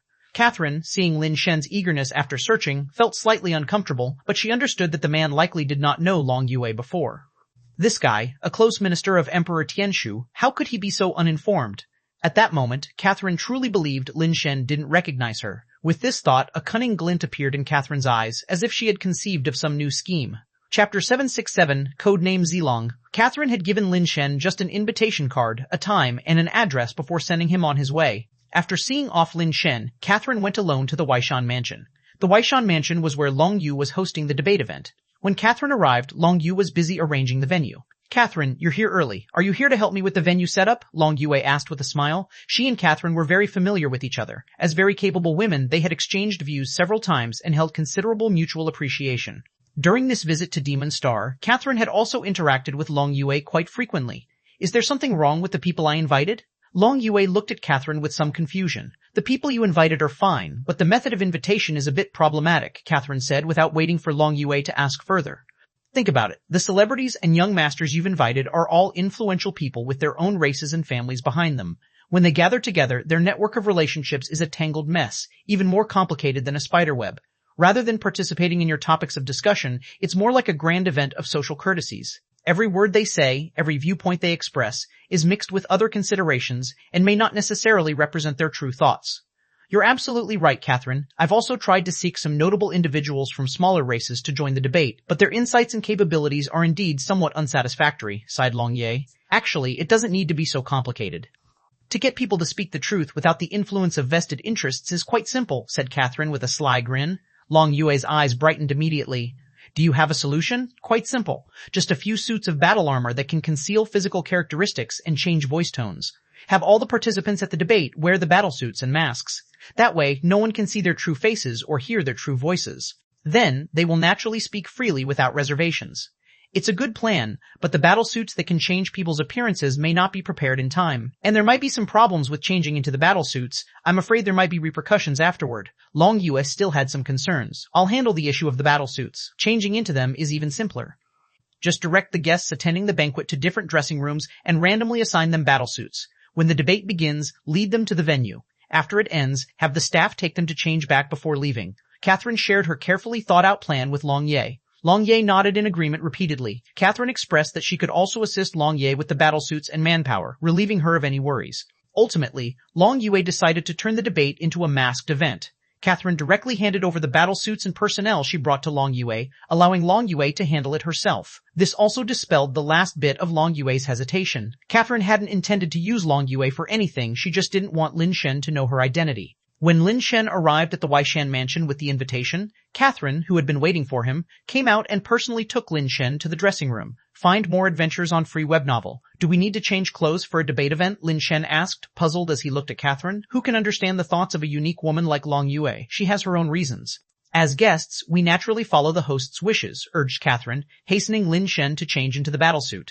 When Lin Shen emerged after changing into the battlesuit, he found that Catherine had already put on hers. Catherine's battlesuit resembled a puppet costume, very similar to Lin Shen's except that his depicted a male puppet, while hers was a female puppet. "Are we going for matching puppet couple outfits?" laughed Lin Shen, noticing even his voice had changed, sounding somewhat synthetic. "It's just a coincidence," said Catherine, her voice also altered but still discernibly feminine. "All right then, where is the venue?" Lin Shen was eager to see Long Yue, the brilliant beauty associated with Fireseed. "What's the rush? Someone will naturally lead us there when the debate starts," Catherine said with a smile. "To my knowledge, among the participants at the debate, there's an old friend of yours." "An old friend of mine?" Lin Shen was puzzled. He rarely went out, so how could he have an old friend at a place like Demon Star? "Kristen," Catherine said with a teasing smile. "Such an old friend might be better not to meet," Lin Shen said ruefully. If Kristen discovered him, who knew whether she would want to settle scores immediately, to avenge her past defeat. "With everyone masked, as long as you don't reveal yourself, he won't be able to recognize you," Catherine reassured. "So we can't use our real names, we need to pick aliases. What do you think would be suitable for us?" "How about you go as Puppet Princess, and I'll be Puppet Prince," suggested Lin Shen. "That's too cliché." Catherine rolled her eyes at him. Then, after a moment of thought, she said, "You be Pinocchio, and I'll be Cinderella." "You know those fairy tales too?" Lin Shen was surprised. He had thought those were tales only on the human home planet, not expecting that Red Heart A would also be familiar with them. "Who doesn't have a childhood?" retorted Catherine with a mouth twist. For some reason, Lin Shen felt that Catherine seemed much more lively than before, now that she was in disguise. "I don't like those fairy tale characters." "You can be Cinderella, but I won't be Pinocchio," Lin Shen stated. "Then what alias will you use?" asked Catherine, slightly displeased. "Let's go with Zhao Zilong," Lin Shen said after some thought. "Zhao Zilong? What's that?" Catherine was utterly puzzled. She had never heard the name. "He's a famous general from our human history, regarded as unbeatable in his time. In his era, only one person could match him, and they were considered the only two invincible beings in the world," Lin Shen explained earnestly. "If you use an alias like that, won't people just have to ask around to find out that you're human?" Catherine remarked. "Let them find out. I never plan to hide it. Besides, humans are numerous. I'm not the only one," replied Lin Shen, swiftly changing the subject. "Would you like to use the name of another general for your alias?" "That could work. What's the other general's name?" Catherine found the idea quite intriguing and asked. "Changban Slope," Lin Shen said with a solemn face. Chapter 768, Long Ye. Catherine thought the names of the two human generals were a bit odd, but considering the diversity of species, it wasn't unusual for names to sound strange. Ultimately, Catherine discarded the codename Cinderella and adopted the codename Changban Slope. At Catherine's request, Lin Shen told her about some of Zhao Zilong's exploits, except for the most famous battle of all. Before Lin Shen could elaborate on the general's achievements at Changban Slope, a servant knocked on the door. The debate event had begun, and the servant guided them to the venue. On the way, they saw people wearing various battlesuits heading to the venue, making it nearly impossible to distinguish their species, except for those with distinctive features that couldn't be completely covered by battlesuits. The effect was much like that of a masquerade ball. Many seating areas were arranged inside the venue, not in rows of seats as in a conventional hall, but as separate small zones divided by sofas, with a semicircular stage at the very front of the room. The servant led them to a curved sofa area and asked them to take a seat there. Lin Shen noticed that many people were already seated, mostly not engaging with each other since everyone wore battlesuits and were unrecognizable. Only a few sociable individuals managed to strike up enthusiastic conversations with their neighbors, despite not being able to recognize who they were. On the stage, there were several sofas separated by a coffee table. Lin Shen surveyed the room but did not spot mosaic. "Which one is Long Yue?" Lin Shen asked Catherine, sitting next to him. If Long Yue was among them, his previous judgment would be flawed. So eager to catch a glimpse of that beauty. Catherine dodged his question with one of her own. "If I wanted to see a beauty, just looking at you would be enough. There'd be no need to come here," Lin Shen explained with a smile. "I'm just curious whether someone who became immortal at 20 really has 3 heads and 6 arms. Catherine laughed. "How could such a beauty have the appearance of 3 heads and 6 arms? Don't talk nonsense." Pausing, Catherine continued, "Long Yue is the organizer of this debate event. She probably won't be hiding her face. After all, she needs to host it." However, the person who emerged from behind the curtain on stage, dressed in princess-like battlesuit attire, identified herself as Long Yue and then went on to explain the rules of the debate event and points that required attention. The main points were that no physical confrontation was allowed during the debate. Identities must be kept secret. Inquiries into others' identities were prohibited, and everyone could speak anonymously on the theme of the event, expressing any thoughts freely but without using derogatory language. The debate was divided into several parts, and Long Yue clearly articulated each segment from the stage. Catherine was somewhat surprised, as her previous conversation with Long Yue about these matters didn't mention the latter would also be wearing a mask. Moreover, the Long Yue on stage felt slightly odd to Catherine. It wasn't just Catherine who found it strange. Lin Shen felt it too, because he didn't see mosaic on Long Yue's person. Could it be that I'm mistaken and Long Yue isn't the fire seed carrier? Could the videos I saw have been censored? But that doesn't make sense. Surely not all the footage would be censored, Lin Shen wondered. While Catherine was puzzled, someone wearing a Minotaur-style battlesuit approached their area and asked, "Excuse me, is anyone sitting here? May I join you?" Catherine was about to decline, not used to sitting with strangers, but when she saw the secret hand gesture from the Minotaur, she paused. "Nobody's here, suit yourself," Catherine said with an odd expression. Upon recognizing the gesture, she knew who it was. No wonder she thought the Long Yue on stage seemed peculiar. It was actually a decoy. The real Long Yue was the Minotaur. This was different than what Catherine had anticipated. She didn't understand Mai Yue's motives and silently frowned. Thankfully, her battlesuit completely concealed her face, and no one could see her expression. The Minotaur sat down on the adjacent sofa, and the three of them were seated within the same small area, with no one else entering. "My code name is Bull," Long Yue said, curiously eyeing Lin Shen beside her. She knew the woman next to her was Catherine, but who was this man that Catherine brought to the debate event and personally escorted into the venue? Long Yue sensed something unusual. She even speculated whether Catherine's idea for a masquerade debate had anything to do with this man. "I am Zhao Zilong," Lin Shen introduced himself graciously. Long Yue appeared to pause for a moment upon hearing the codename Lin Shen gave, though it wasn't quite noticeable. "My codename is Chungban Slope," Catherine declared her alias as well. Long Yue looked from Catherine to Lin Shen and nodded. "Your codenames sound peculiar. I wonder what they mean." "Your next chapter is on free web novel. They are the names of two famous generals from ancient times in my homeland," Lin Shen explained, scrutinizing this individual claiming to be Bull.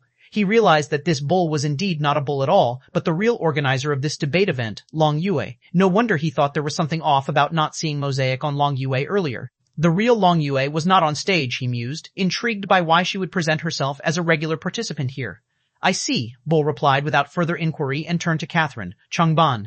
That name is a bit tricky to pronounce. I'll just call you Slope. What is your opinion on the topic of this event?" The cosmic races have evolved to a point where social stratification is firmly entrenched. The powerful clans will only gain more resources, accelerating their development and evolution, leading to an increase of exceptional talent emerging. Normally, Catherine wouldn't bother answering such a question from anyone else, dismissing them as foolish. However, when Long Yue posed the question, Catherine still elaborated a bit, not really focused on the topic and merely reciting some common platitudes. "Brother Zilong, what do you think?" Long Yue listened intently, then shifted her gaze to Lin Shen. "My view is the same as hers. The strong get stronger," Lin Shen replied, preoccupied with how to get his hands on the fire seed before him. He hadn't expected that a visit to the demon tribe would lead him to encounter not one, but two heaven-defying bones as fire seeds. Chapter 769, discussing the potential of small races. Long Yue listened and felt somewhat disappointed. She had thought that someone so valued by Catherine might at least have some capabilities, but who knew they would turn out to be so hollow and insubstantial, bringing nothing new to the table. Stay tuned with Free Web Novel. Fortunately, the debate had already begun, and people were starting to make their speeches. Various opinions emerged, one after another. Most believed that stronger races would only become stronger in time, and the living conditions for smaller races would only worsen, with fewer opportunities to access resources. Lin Shen listened and found it somewhat boring. He didn't know much about the cosmic situation and lacked the corresponding abilities to engage with it. "Bull, what do you think?" Lin Shen wanted to converse further with Long Yue, but didn't know what else to say. After thinking for a moment, Long Yue said, "Major races should bear the responsibility and grace that come with their status, helping smaller races to develop and enhance their overall quality. In return, they can receive feedback from the smaller races and gain assistance from their unique talents. Only through such mutual benefits can both the major and minor races develop and evolve."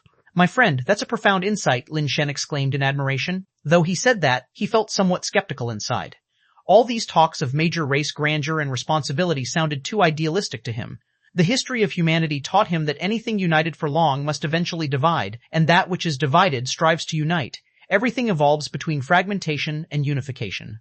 Though the process of unification is cruel, it is only when true unification arrives that the common folk at the bottom can experience a relatively peaceful life. Lin Shen also felt it odd that amidst numerous speakers from various races, no one had mentioned the concept of a unified cosmos. Bull was quite active. Although he sat with Lin Shen's group, he frequently engaged in debates with others, attracting much attention.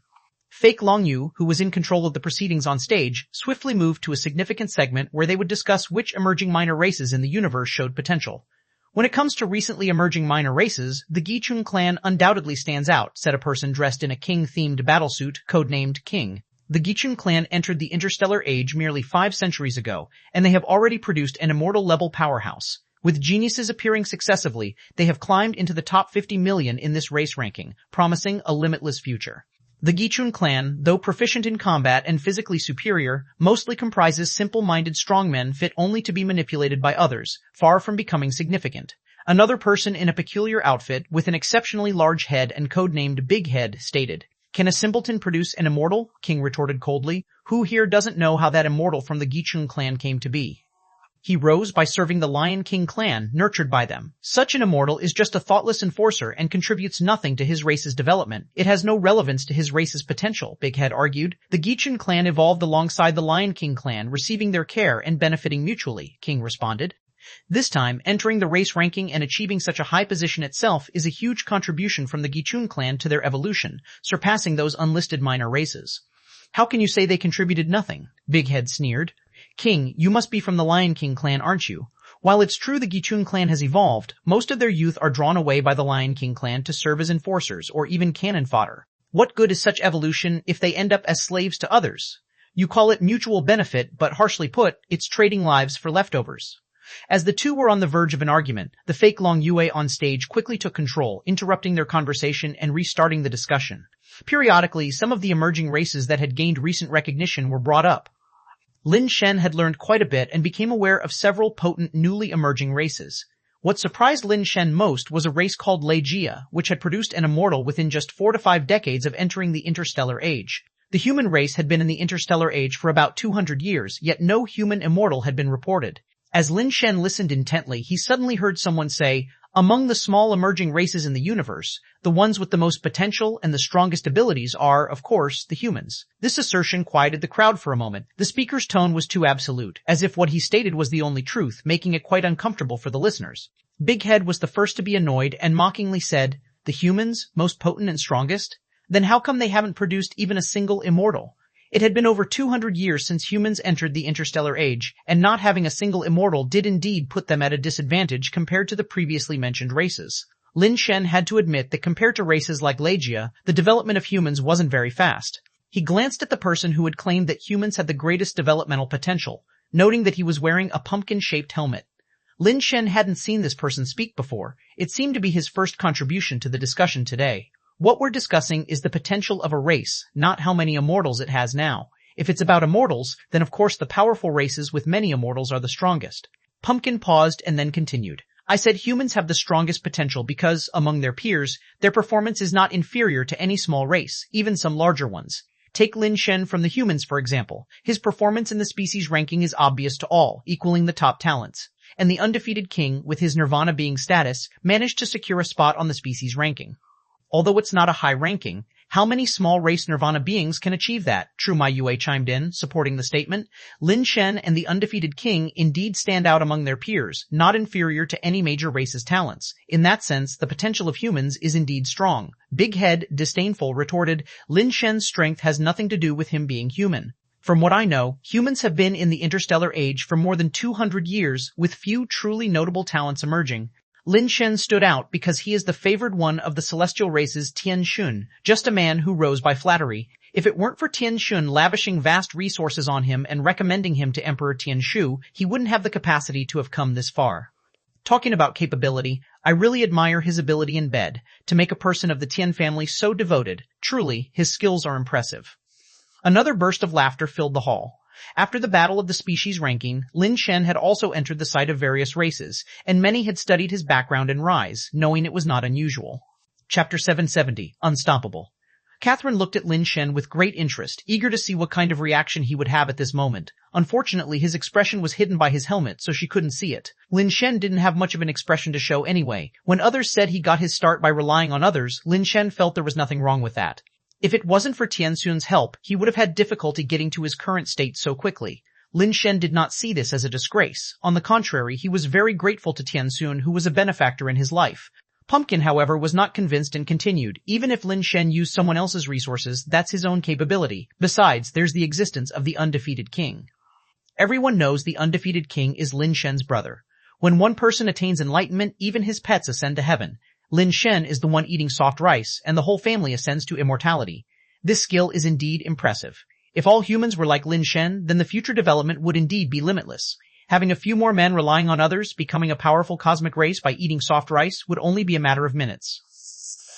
Big Head made everyone laugh again. Even the king, who previously didn't get along well with him, chimed in, "It really is endless potential that humanity has produced such a freeloader in more than 200 years. After everyone goes back, you'll need to keep a close eye on your womenfolk and not let anyone take advantage of them." Underneath his pumpkin helmet, Wan Xinlong's face didn't look too good. Although this was the result he wanted, he felt very uncomfortable inside. As a human, he didn't want to see his race spoken about like this, and he certainly didn't want to have caused it all himself. But now, with the Wan family being driven into a corner, he had no choice but to take this step in order to survive. To survive, Wan Xinlong firmed up his belief in his heart. Looking up at Big Head and the king, he said, "Regardless of whose resources Lin Shen used, he has the strength to defeat DEC. I believe the resources you all have used are no less than Lin Shen's. If at the same level, which of you could win against DEC?" His words made everyone pause. No one dared to say they could surely beat DEC at the same level. The claim that Lin Shen beat DEC is just a rumor. No one has seen it. Who knows what the truth is? Maybe it's just his own bragging. The king looked at Pumpkin and sneered, "You speak so highly of humans, you're not one yourself, are you? Discover hidden stories at Free Web Novel. So what if I am?" Wan Xinlong replied without expression, although he was extremely uncomfortable inside. He didn't want to become a clown, but today he had to play this role. That would be fantastic. "Since you speak so highly of humans and their potential, I presume you must be quite capable yourself. Then prove it in front of everyone present," the king said, smiling but with a tone filled with mockery. "How do you want me to prove it?" Wan Xinlong asked through clenched teeth. "Simple. State your level. You said humans are invincible at the same level, right? I'll find a servant of the same level to fight you. If you win, I will acknowledge what you said." The king spoke with a turn, "And if you lose, I won't take your life. You just need to shout 3 times in front of everyone that humans are weaklings. Do you dare?" "Everyone, this is a dialectic meeting." Fake Long Yu tried to control the situation, but it was clear that her words weren't very effective. "This is between this human and me, now unrelated to the dialectic meeting." "We'll settle it outside," the king said, standing up and looking at Wan Xinlong.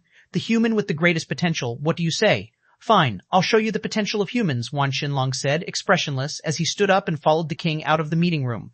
Everyone was curious, no longer caring about the dialectic meeting. Since everyone was anonymous, watching the excitement did not seem to be too problematic and, moreover, they found that human rather annoying and wanted to see how capable he really was. They all followed out of the meeting room and came to the square outside. Wan Xinlong reported his nirvana being level, and the king had no intention of taking the stage himself, so he directly called a servant over.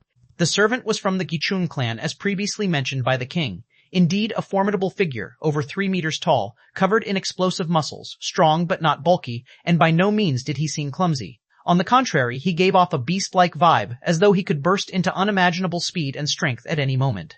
"Kulun, I want him alive," the king cheerfully told the Gichun man.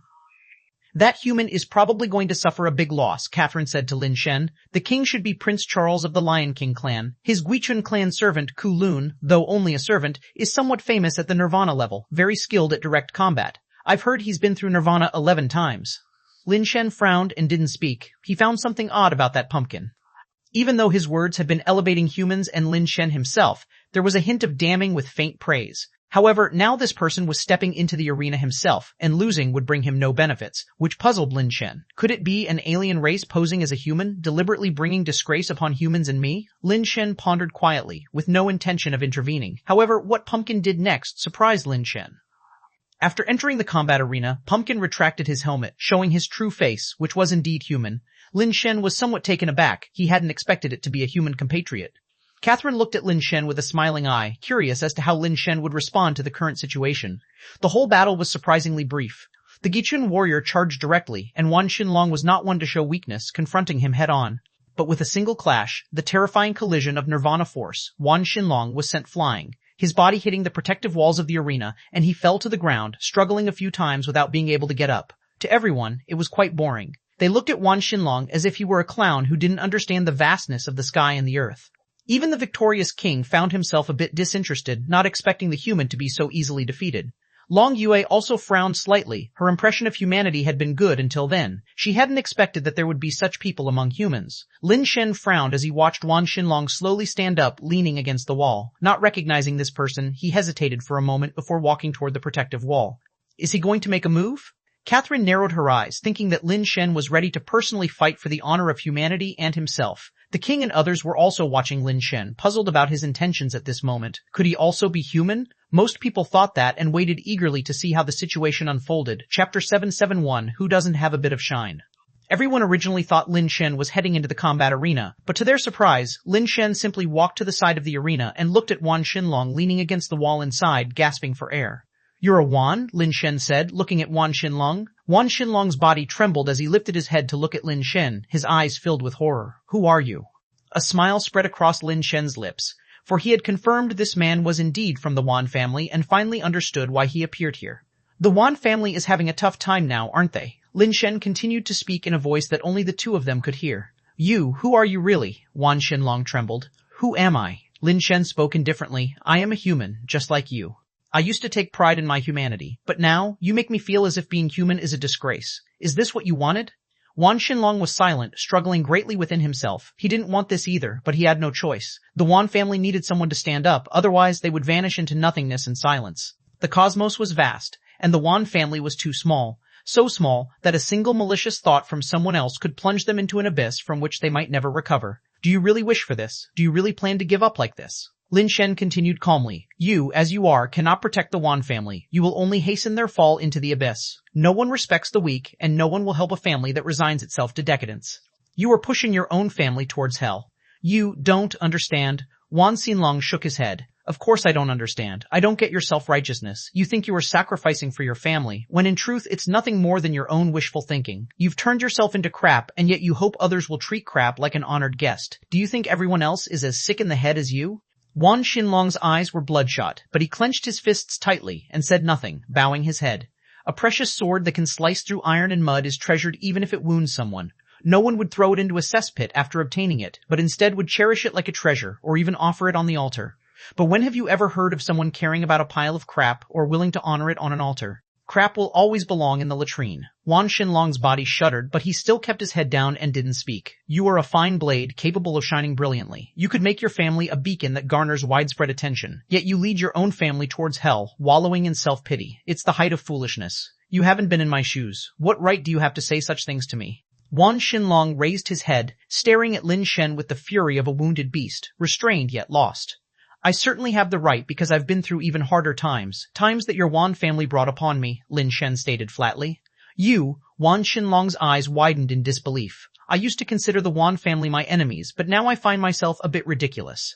The Wan family will no longer be my enemy because you and your Wan family aren't worthy of being my enemies." Lin Shen stood up slowly. "Survive then, just survive like this. Some people are only fit to live this way. Your next journey awaits at free web novel. Stop." As Lin Shen turned to leave, Wan Xinlong suddenly shouted, his blood-red eyes fixated on Lin Shen's back. "You don't have the right to say that. What gives you the right to say that? You're just as dependent on someone else's wings. You grovel just the same. What right do you have to say that to me? What right do you have to say that to me? You're just luckier than me. Just luckier. At least, I still carry light," Lin Shen said without looking back. "Light?" Wan Xinlong stared blankly as Lin Shen walked away. Everyone was somewhat disappointed. They had thought a human couldn't stand by any longer and would take up the fight, but it turned out to be just a few words exchanged with Wan Xinlong before returning. "Human beings are all the same. They only talk," the king said indifferently. "Human, fulfill your promise. Your life is still your own." "Light? Who the hell still believes in that stuff?" Wan Xinlong mumbled to himself as he slowly got to his feet. "You think I'm a fool, don't you?" he kept muttering as he regained his footing and stepped toward Kulun on the opposite side. "Are you still going to fight? With the next punch, I can't guarantee you'll survive," Kulun said coldly, staring at the swaying figure of Wan Xinlong. "If you want my life, then come and get it." Suddenly, Wan Xinlong lifted his head as red flames surged around him. "If he wants to die, let's fulfill his wish," the king said expressionlessly. "Then go ahead and die," Kulun said with a cruel smirk, the power of nirvana erupting from him like a volcano, forming a terrifying torrent that converged in his fist. The moment Kulun swung his fist, the power of nirvana transformed into a roaring dragon, surging towards Wan Xinlong with overwhelming force. "Light, huh? It's like everyone has it. I've been a damn fool myself." Wan Xinlong held his head high, his eyes seeming to burst into flames as his body suddenly accelerated, charging towards Kulun's power of nirvana like a sharp sword. In a split second, as the dragon-like power of nirvana was about to hit him, Wan Xinlong's body unexpectedly split into two, passing through the sides of the giant force as if two illusions, rushing towards Kulun. With fanatic eyes, Kulun readied his fists to meet the approaching illusory duplicates of Wan Xinlong.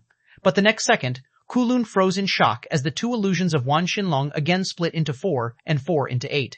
In an instant, there were multiple illusions, each red image striking through Kulun's body like arrows. Frantically swinging his fists, Kulun had no idea which shadow to block. His punches hit nothing but bubbles of illusion as more images pounded into him. The shadows passing through him blasted his body into the air, and as he flew, more illusions blasted through him, creating explosions. Boom! Kulun's massive body crashed against the wall, his carapace shattered by the impact of the countless images, blood spurting from his mouth as he fell from the wall, struggling several times but failing to rise. Who doesn't have a bit of light? As the myriad illusions vanished, Wan Xinlong stood in the arena, his gaze turning toward Lin Shen. Chapter 772, The Battle Between Enemies and Enemies. What did you say to him? Catherine asked Lin Shen, who had returned. Catherine, being a person of acute intellect, had long guessed the identity and purpose of Wan Xinlong, and had even deduced who had advised Wan Xinlong. With Wan Xinlong's status and position, for him to have come to Demon Star, he must have exhausted all his connections and abilities. Wanting to attend the Dialectics Conference was beyond his capabilities. Surely someone was helping him from the shadows. It was because she understood why Wan Xinlong had come that she grew curious. She wondered what exactly Lin Shen had said to make Wan Xinlong risk the Wan family's complete downfall, overturning his previous plan.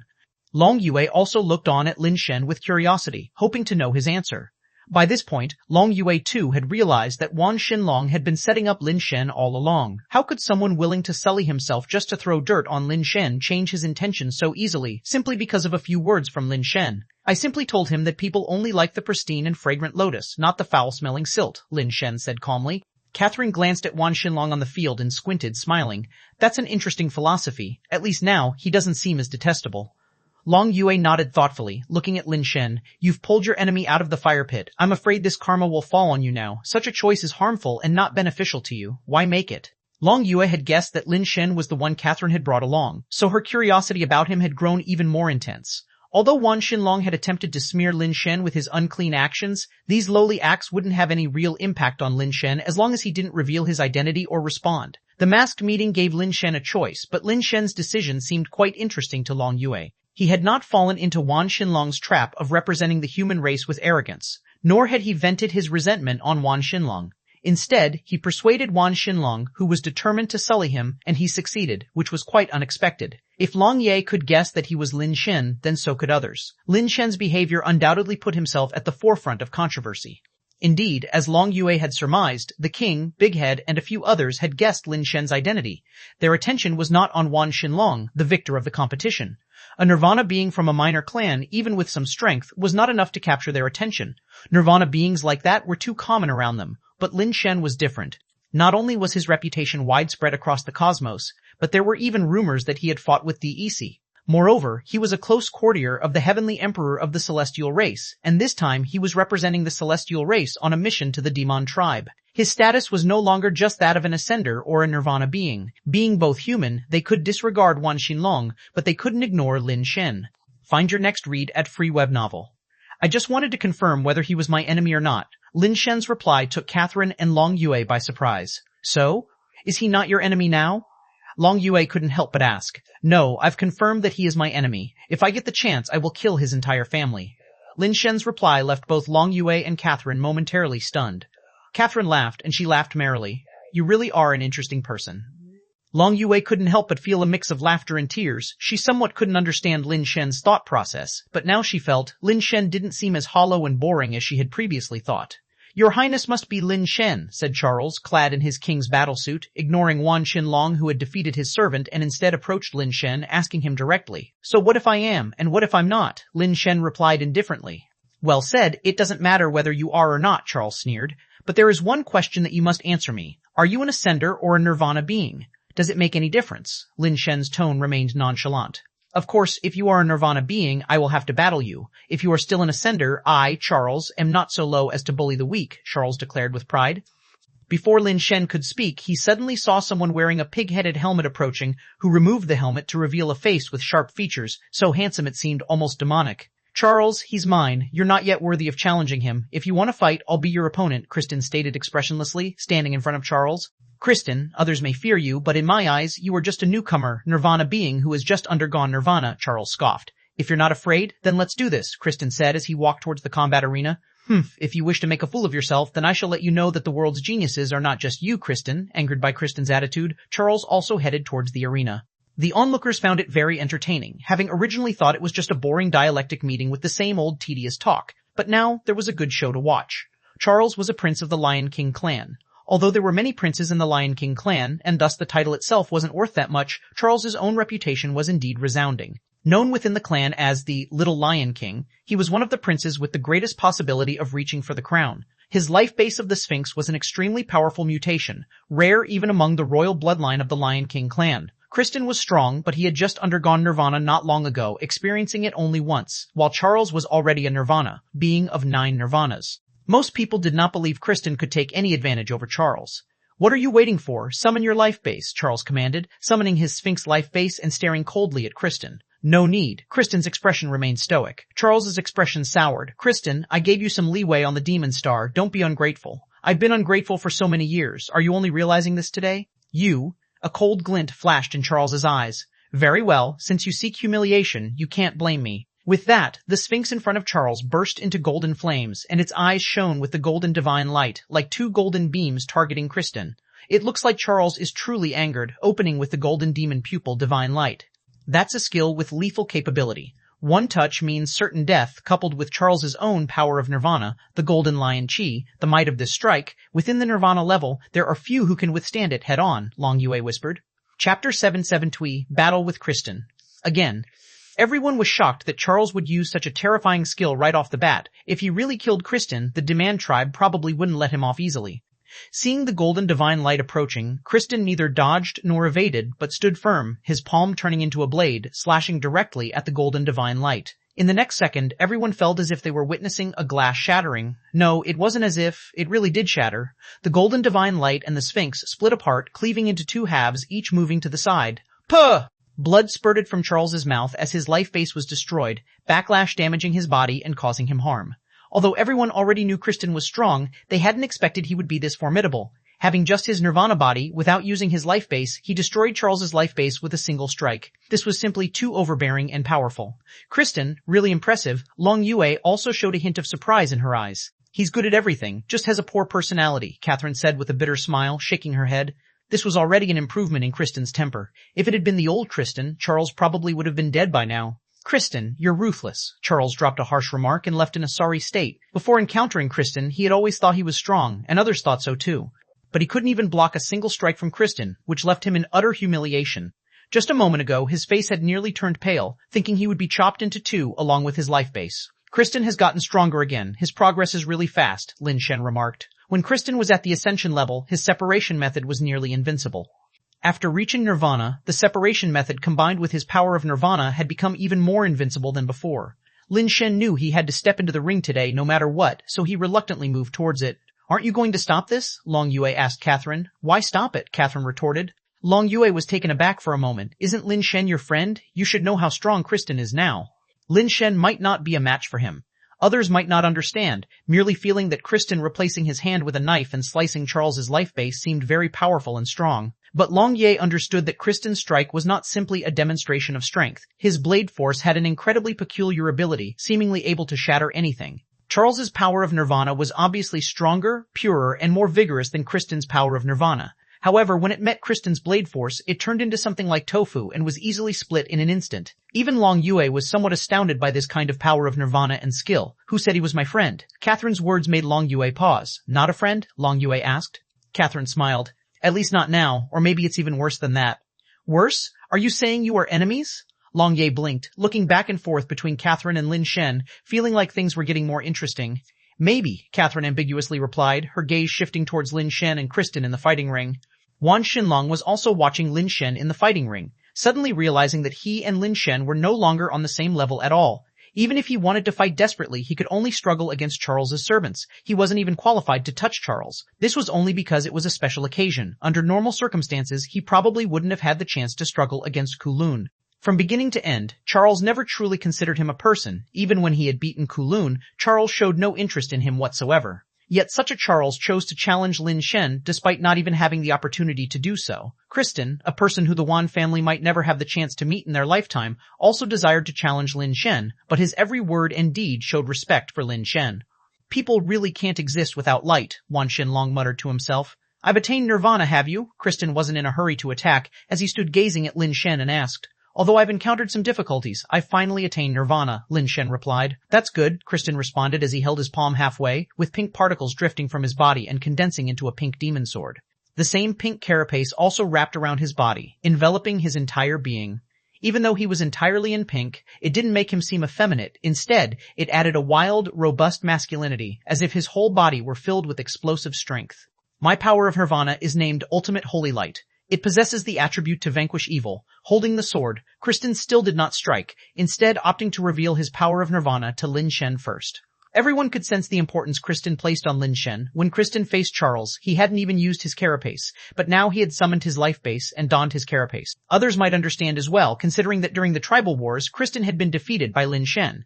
However, most people didn't believe Kristen was truly weaker than Lin Shen. Many had repeatedly watched videos of that battle, concluding that Lin Shen's victory was purely due to trickery. In a direct confrontation of strength, Kristen was obviously superior. Of course, Lin Shen's ability to strike surreptitiously and subtly in Ascension level was indeed enigmatic and potent. But at Nirvana level, such peculiar force was likely less effective. At Nirvana level, able to unleash the power of Nirvana, Kristen's strength could shatter all barriers. He could shield himself with the power of Nirvana, and Lin Shen's mysterious force, no matter how bizarrely it morphed, could not breach such a defense that left no angle uncovered. Lin Shen did not summon his carapace but still faced Kristen in his battlesuit. It wasn't that he didn't want to wear his carapace, nor did he lack respect for Kristen, he simply had no carapace to wear.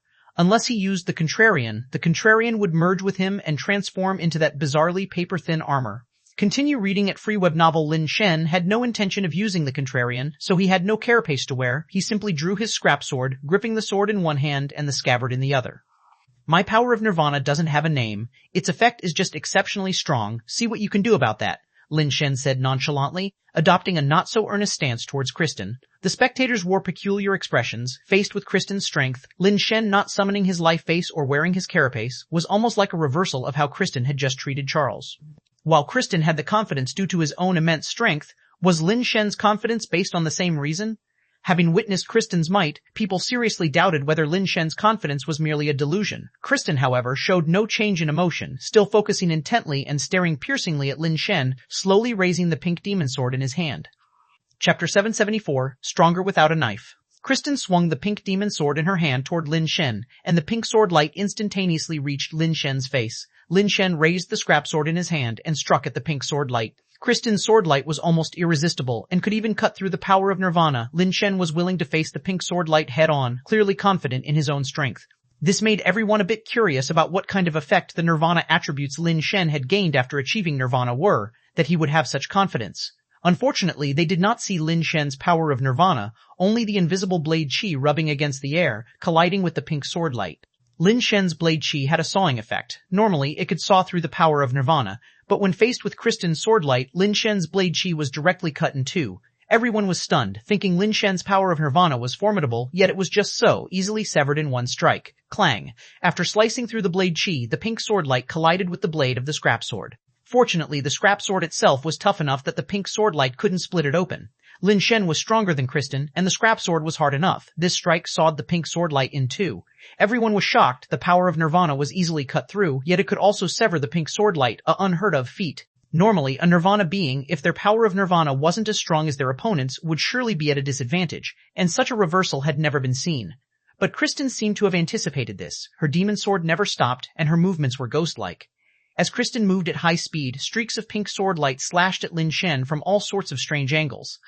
Lin Shen wielded the scrap sword and its scabbard, standing firm without moving, blocking Kristen's attacks time and time again. For a moment, sword light flickered and blade chi surged. The two fought to an indistinguishable outcome. Lin Shen had an advantage due to the scrap sword, otherwise his blade chi couldn't have blocked Kristen's sword light. Previously, Kristen's separation method could already disassemble various powers, and now, after reaching Nirvana level, combined with the ultimate light, it could not only counter most of the power of Nirvana, but also easily sever most Nirvana level materials. It was only a weapon as peculiar as the scrap sword that could withstand her sword light. Any other weapon or life base would have been severed by Kristen long ago. So Lin Shen's confidence stems from that sword. No wonder he isn't afraid of Kristen's challenge, Long Yue realized, noting that Lin Shen's sword gave him a considerable advantage. The blade technique is also not bad, Catherine remarked lightly. Long Yue nodded. The person is strange, the sword is strange, the blade technique is also strange. This is the first time I see someone use such a fierce stance so defensively, unleashing the most cowardly techniques with the fiercest momentum. Catherine couldn't help but laugh upon hearing this. Your description is quite apt. How did he manage to develop such a cowardly yet fierce blade technique? Others also realized this. Lin Shen's blade technique seemed fierce. Initially, everyone thought he was clashing directly with Kristen, but upon closer inspection, they discovered that despite the ferocity of Lin Shen's techniques, they were all defensive. Kristen's swordsmanship became faster and her moves more elusive, circling around Lin Shen quickly with her sword, flickering like a ghost. But no matter how Kristen's swordsmanship changed, Lin Shen's blade and scabbard managed to block his attacks. For a moment, the sounds of clashing swords were incessant, resembling the continuous roar of thunder. Even those with slightly weaker Nirvana strength could no longer see Kristen's sword moves. Wan Xinlong had thought his moves were fast enough, but he couldn't even clearly see Kristen's moves. If he were Lin Shen, even if he could defend against Kristen's sword light, he couldn't withstand his swordsmanship, and his body would have been pierced with numerous holes by now. Yet Lin Shen stood in place and blocked all of Kristen's attacks, seemingly with strength to spare. Though he was clearly in a defensive stance, his aura seemed even more ferocious than Kristen's. Each strike of his blade seemed powerful enough to cut through mountains and seas. In such a short time, Lin Shen has already cultivated to this extent. Even a top talent of a great clan like Kristen can't ignore his presence. Wan Xinlong now felt even more strongly that his decision was right. If he had really followed his original plan to diminish his own value, even if it could make Catherine happy and prevent the Wan family from being targeted and oppressed, such a Wan family would likely never have the chance to develop again, because no one would give such a Wan family an opportunity. Those high and mighty would be willing to collect dazzling gems, but absolutely no one would collect a rock from a dung pit. To truly get the Wan family out of their predicament, it wasn't about pleasing someone, but rather making others see the shining points of the Wan family.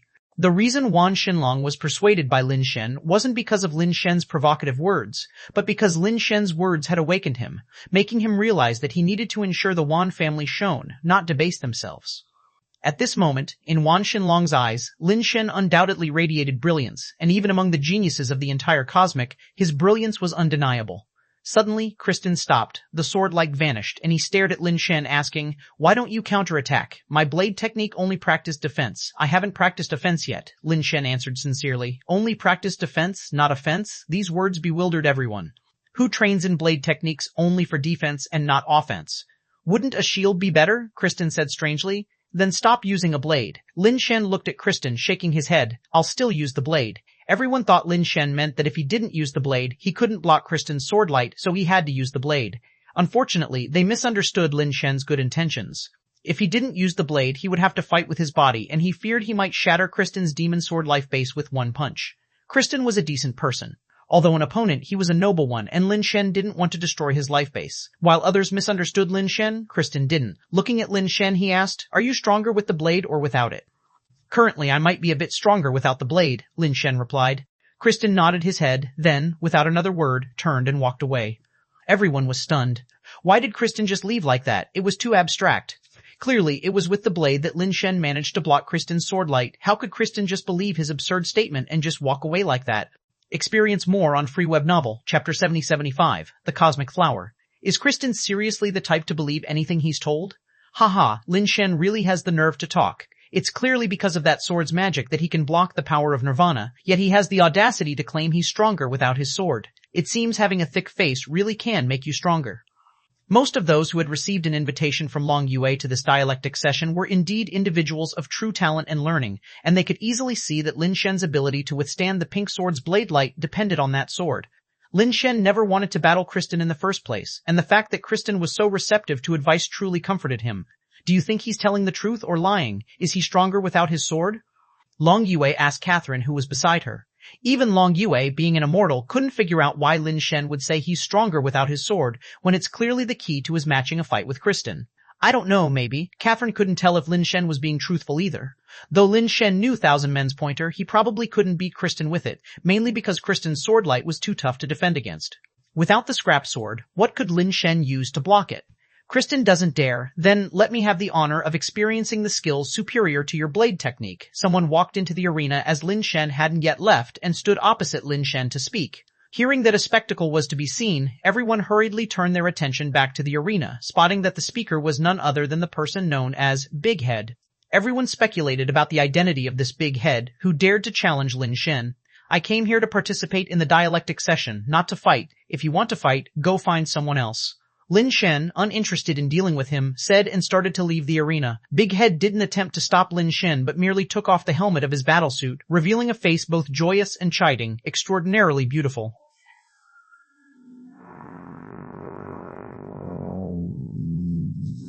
The audience outside the arena was shocked. Heather's renown was not something Kristen could compare to. After all, Kristen had only recently ascended to the status of a Nirvana being, and though he had some prior fame, it was merely based on his exploits and not on many real combative achievements. His fame was more or less confined to the ascension level. Heather was different. Born into the now universally recognized cosmic number 1 Phoenix clan, and having achieved Nirvana for many years, she was long established. Though Heather wasn't of pure Phoenix clan descent, her other half-blood was no lesser than the Phoenix bloodline, for it came from the Supreme clan. Thus, Heather was a dual bloodline bearer of both the Supreme and Phoenix clans, perfectly inheriting the strengths of both mighty races. While not a born Nirvana being, her talents and capabilities were by no means inferior to DEC. In fact, before DEC was born, Heather was universally recognized as the strongest talent in the cosmos. However, Heather's fame was not only due to her abilities and talents, but also two other important factors, one being her beauty. Heather held the title of the Flower of the Cosmos, which alone suggested the extent of her beauty.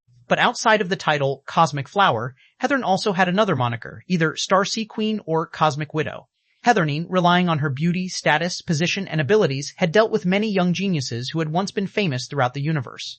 However, those geniuses who had interacted with Heather all ended up ruthlessly dumped by her, and what was even more bizarre was that after breaking up with her, they either met untimely deaths or gradually became mediocre. Everyone said Heather was a genius harvester, and any young genius who could make a name for themselves in the universe had, more or less, had some sort of relationship with Heather.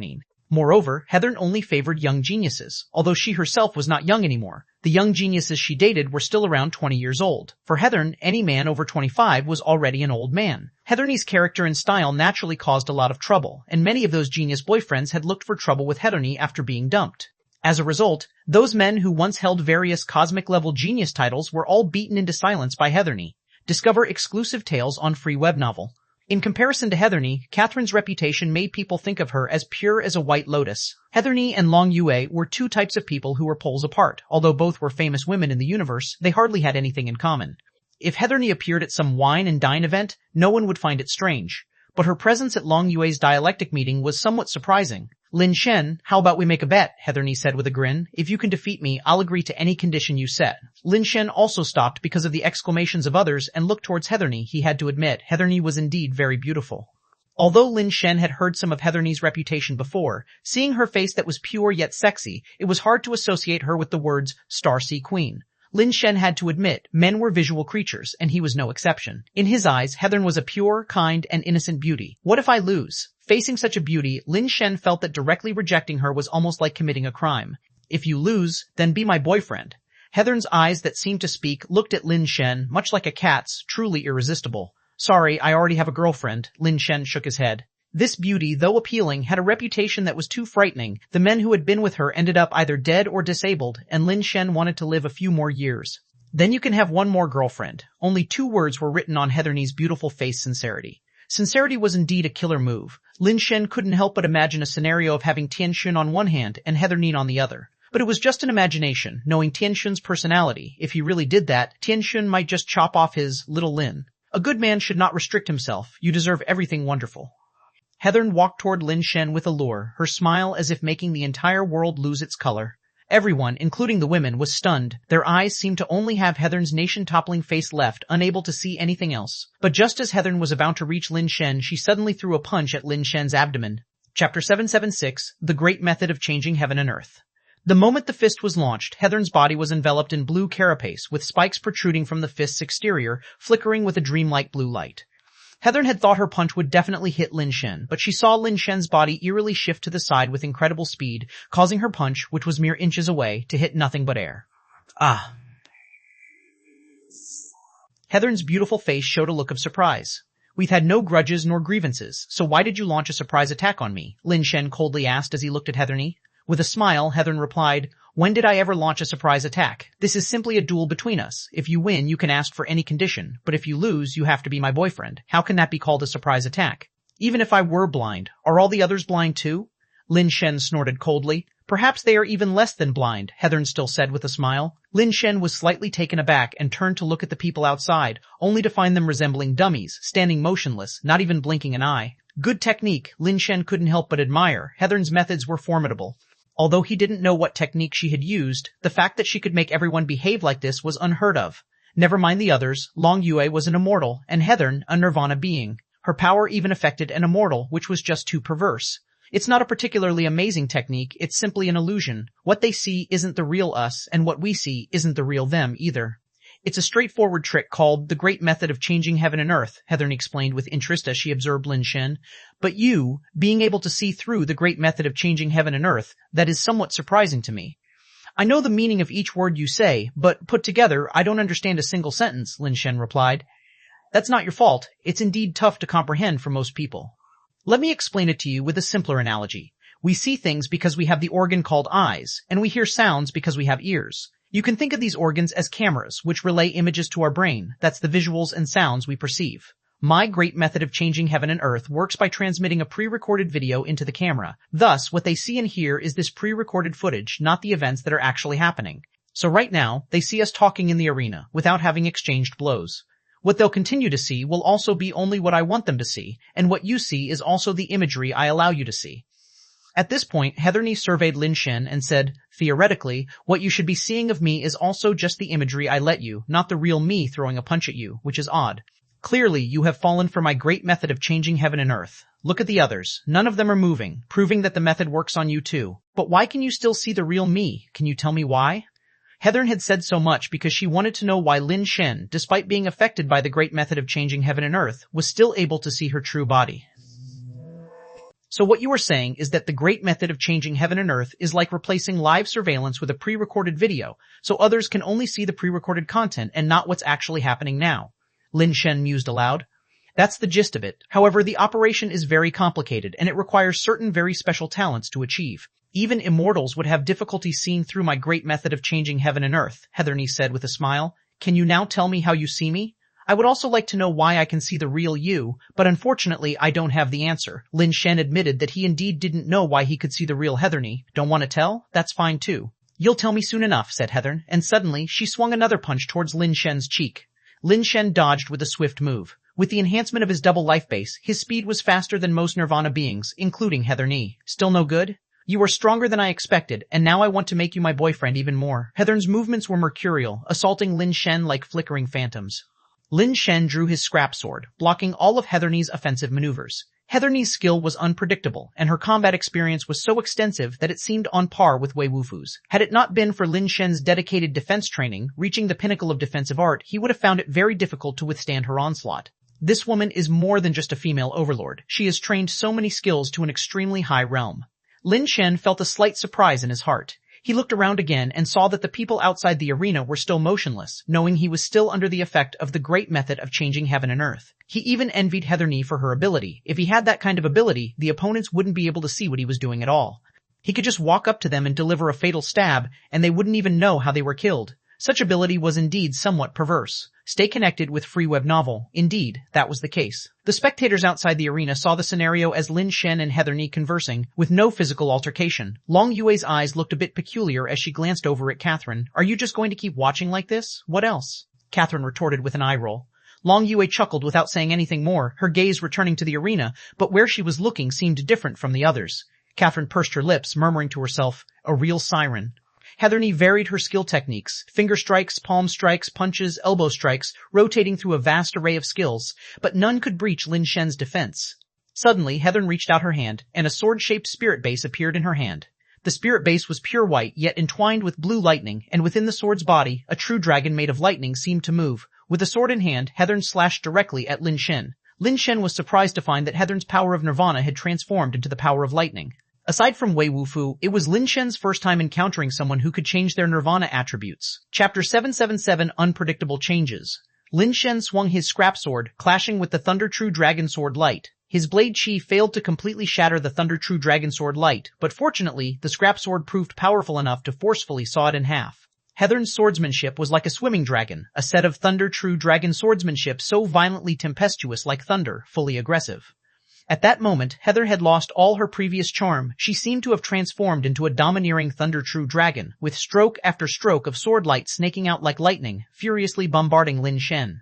Lin Shen, with twin swords intersecting, forcefully blocked Heather's fierce thunder-true dragon swordsmanship. When one set of swordsmanship failed to break through Lin Shen's defense, Heather suddenly switched from sword to blade, drawing a black blade as eerie as a bat's wing. The black blade's spirit base appeared in her hands. At the same time, her power of nirvana also transformed into a bizarre black power of nirvana. Heather's blade technique, unlike her swordsmanship from moments earlier, was unrecognizable. Were it not witnessed firsthand, one would find it hard to believe the same person possessed such contrasting skills and strength. Her blade technique was ghostly and elusive, her blade shifting like a shadow, striking Lin Shen from unexpectedly various angles. Sadly, even such a technique was useless, still unable to breach Lin Shen's defense. Then, Heather surprisingly revealed various different spirit bases: swords, spears, blades, halberds, axes, hammers, hooks, and forks. With each spirit base she wielded, her nirvana attributes transformed accordingly. Each of her techniques reached an exceptionally high level, seemingly forged through a process of hundreds of refinements. It should have been enough for any person to master just one such technique in their lifetime and be proud of it. Yet, Heather had mastered many such powerful techniques, each far surpassing what an average person could achieve in a lifetime. Furthermore, her power of nirvana could transform to match the attributes required by her techniques, something that even Lin Shen found astonishing.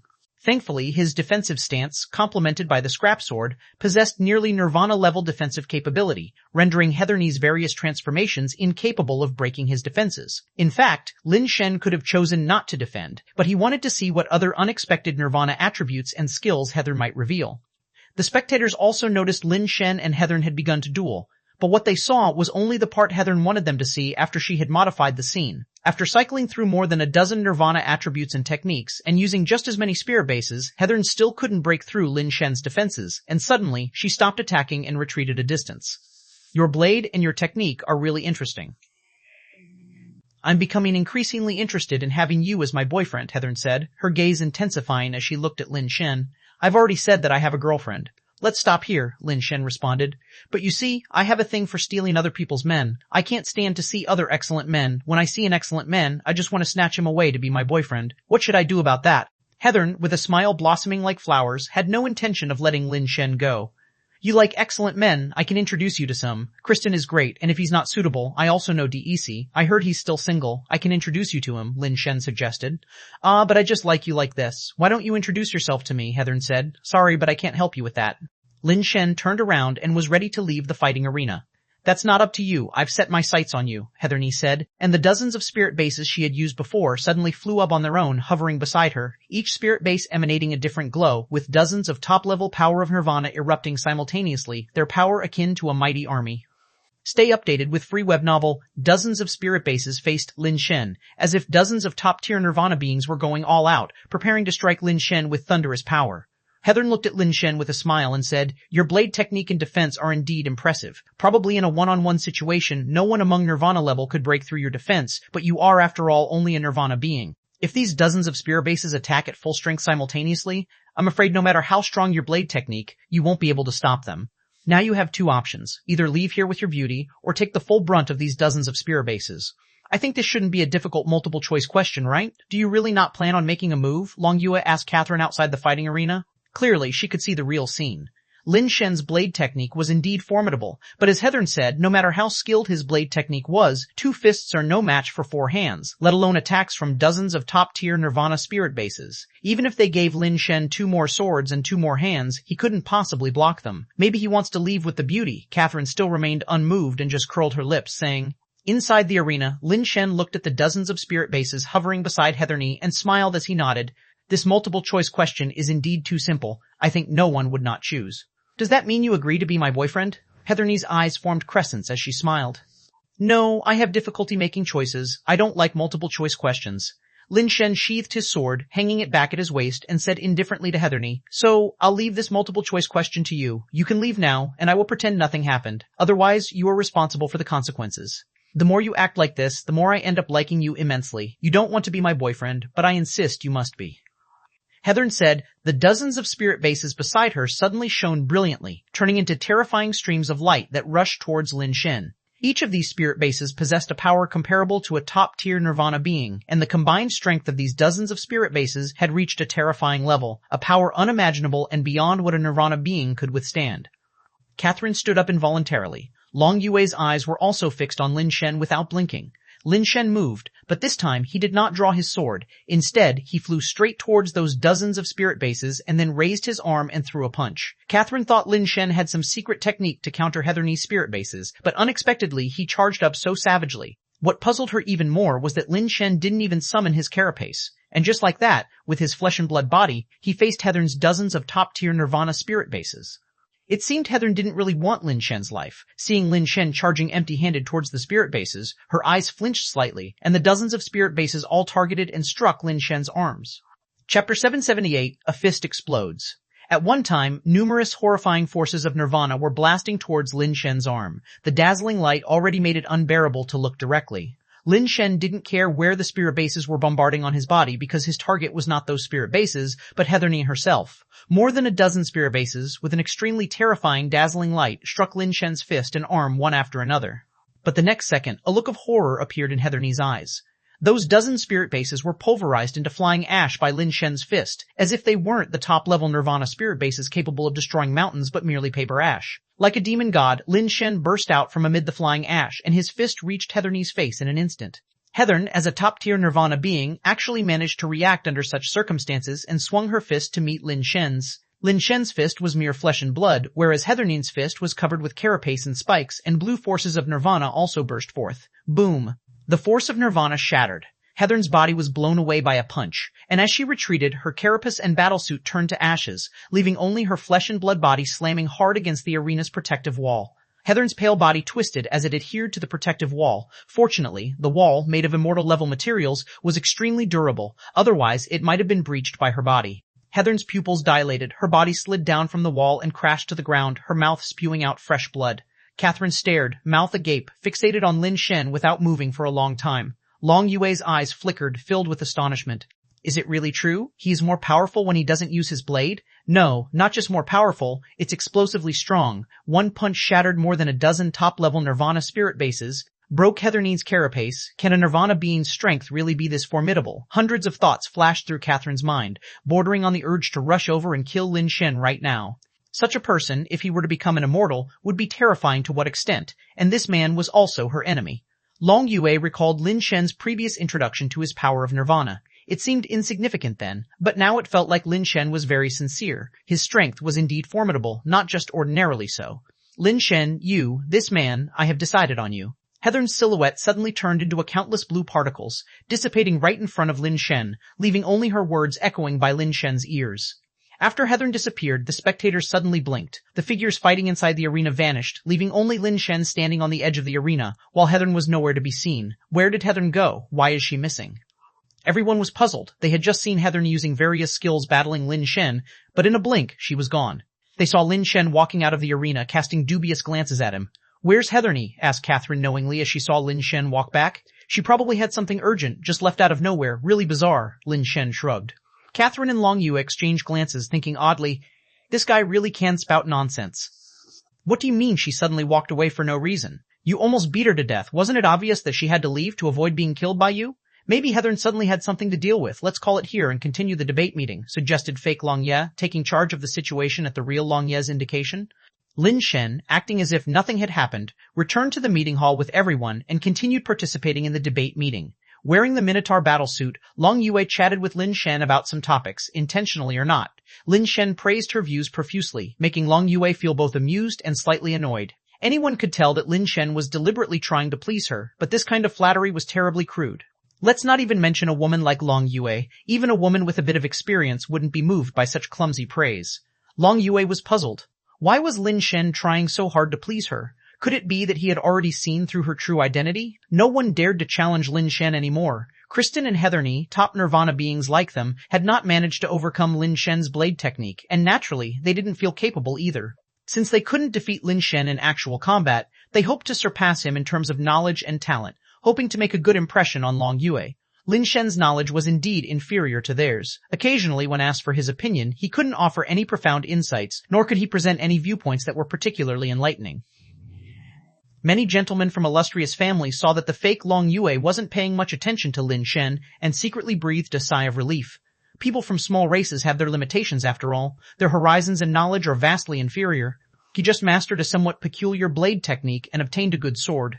They suddenly felt that Lin Shen wasn't as much of a threat, given that although his blade technique was fierce, it was solely defensive and thus had its limits. When the debate meeting ended, the attendees were led by servants to separate changing rooms to change out of their battlesuits before leaving. Lin Shen and Catherine also returned to their previous changing room and changed into their battlesuits.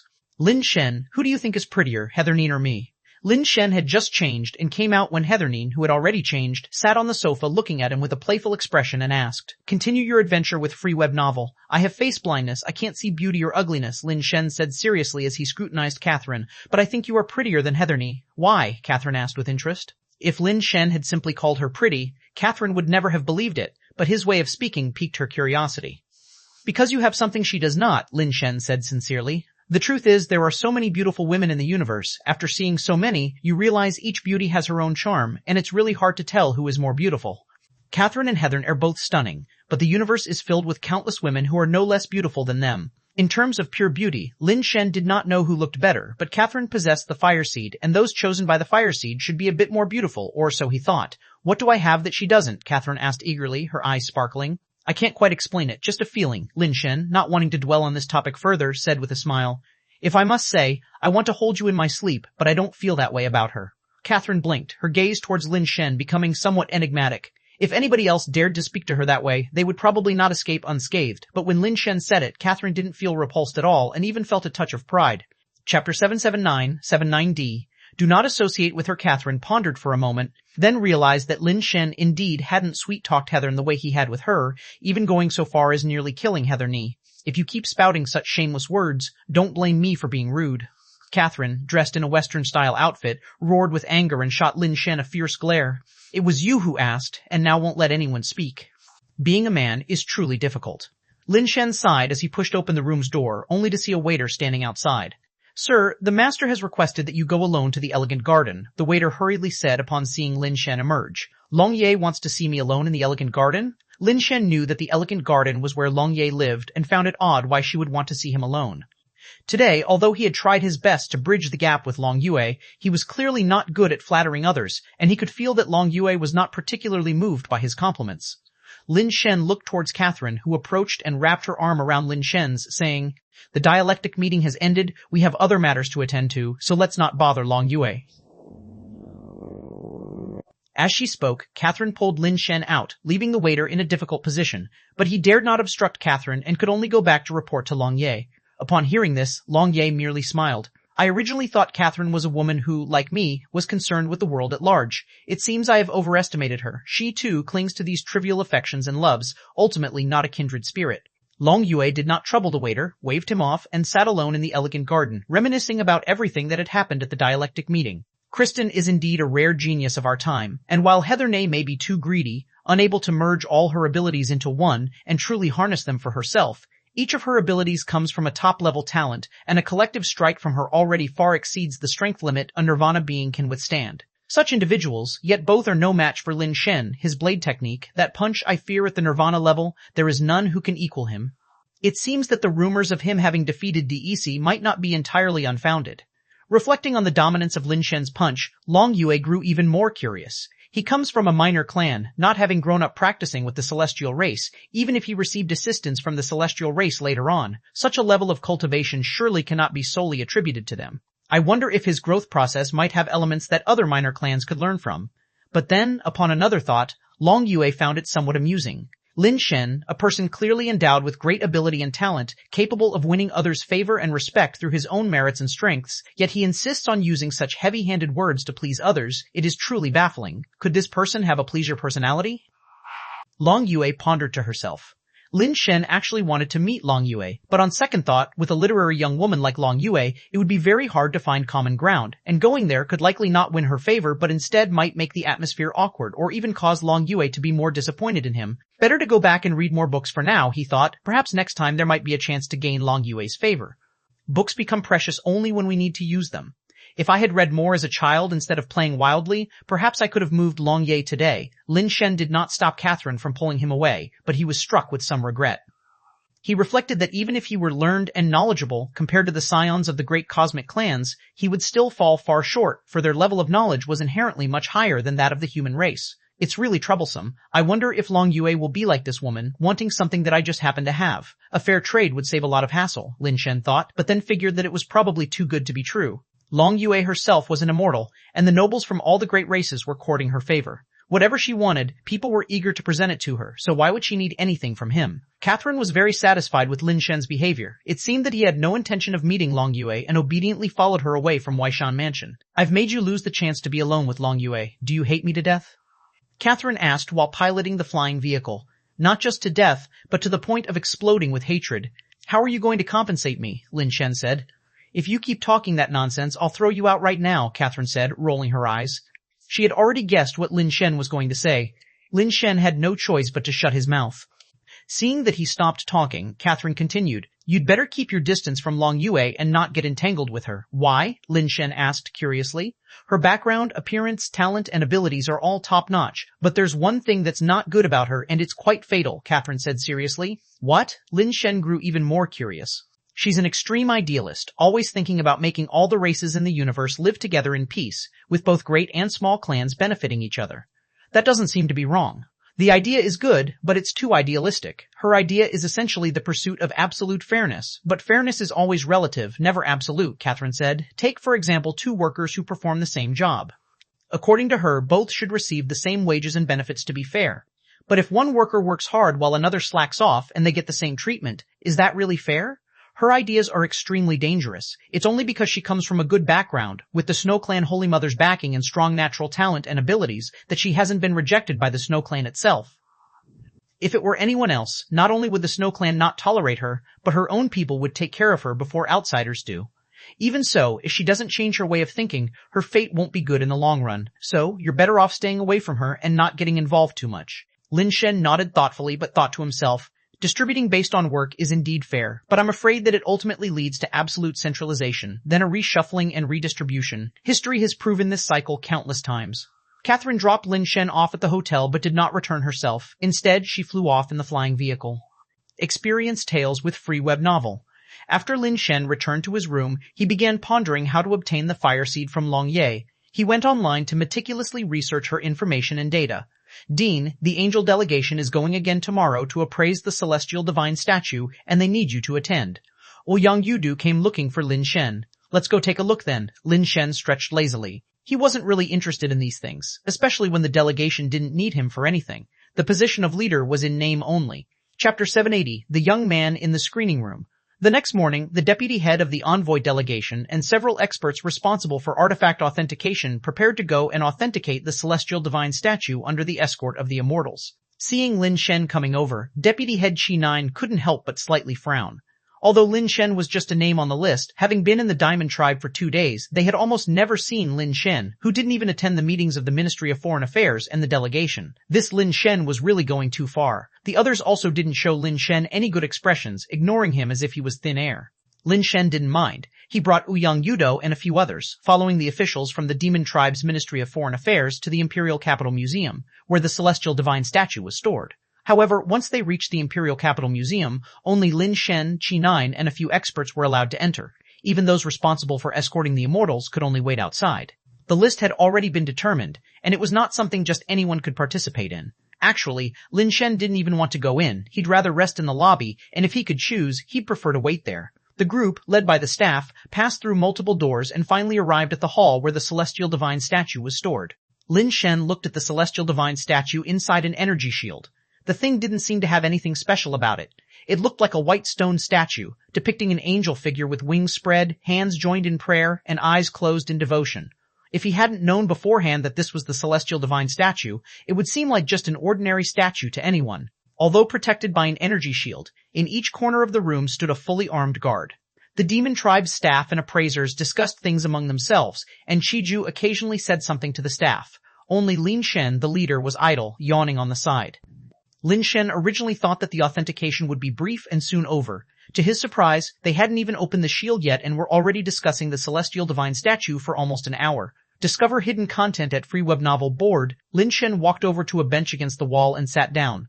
Chiju frowned at him but didn't say anything. The whole authentication process was extremely complicated, and it was clear the demon tribe would not let them touch the celestial divine statue casually. Chiju and his party were having a painful time negotiating, but they had to patiently deal with the other party. This hall was connected to the adjacent one, and Lin Shen remembered passing by there and seeing some collections. Sitting there feeling utterly bored, he decided to stand up and take a look in the hall next door. The hall was hung with quite a few portraits, which Lin Shen looked over for a while, realizing the person in the portraits should all be the same, likely an emperor from the demon tribe. After looking for a while and finding it somewhat boring, Lin Shen saw that the door to another hall was ajar, so he walked over. After entering, he discovered that it was a small projection hall, currently showing a holographic projection.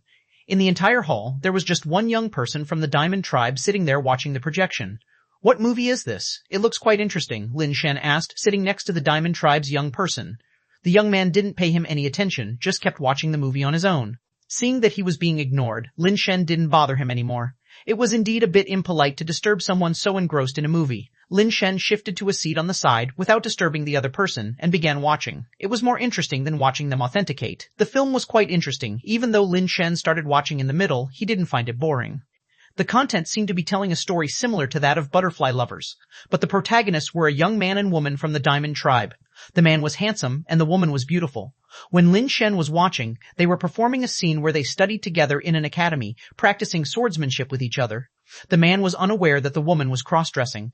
Both of them possessed extremely high talent, and neither wanted to yield to the other.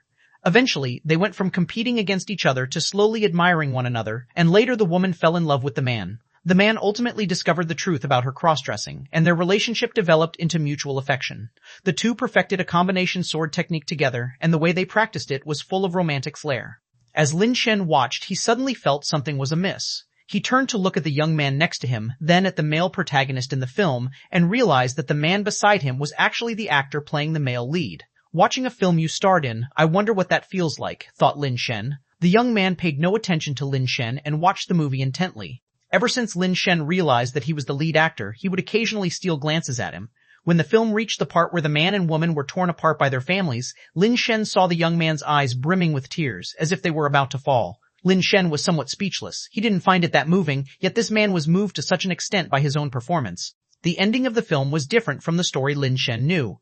The protagonists were separated in the end, the woman being forced by her family to marry someone else, and the man compelled to leave without a trace of his whereabouts. As the film ended, the young man seemed to snap back to reality. Suddenly noticing Lin Shen next to him, he was startled. "Who are you? How come you're here?" the man asked, sizing up Lin Shen. "Is this for real?" "He's so engrossed in the movie he didn't even notice me," Lin Shen responded. "I just saw the door open, so I came in to watch for a while. I even spoke to you just now, but you were too focused on the movie to pay attention." "Movie?" The young man was slightly taken aback. He studied Lin Shen carefully, then realized, "You're Lin Shen, right? The leader of the Celestial Envoy delegation? That's me. How should I address you?" Lin Shen breathed a sigh of relief now that the other person recognized him. "Just call me Keke. I work here. Don't tell anyone you saw me here." "Sneaking in to watch a movie during work hours could get me in trouble," said the young man. "Same here. I also sneaked out during work hours. I'll keep your secret if you keep mine," Lin Shen said with a smile. "Right. You should be appraising the divine statue of the Celestial now, right? How come you're here?" Keke asked, puzzled.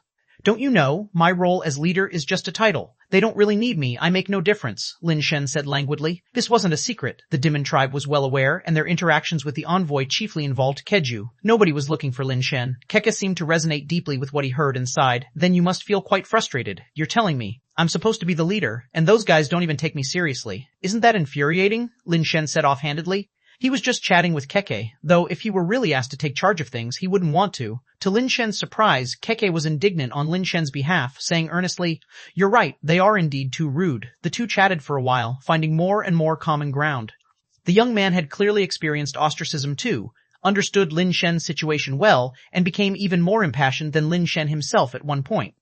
Chapter 781. Talking and talking, Keke suddenly seemed to think of something, stood up and said, "Come with me, I'll show you something good."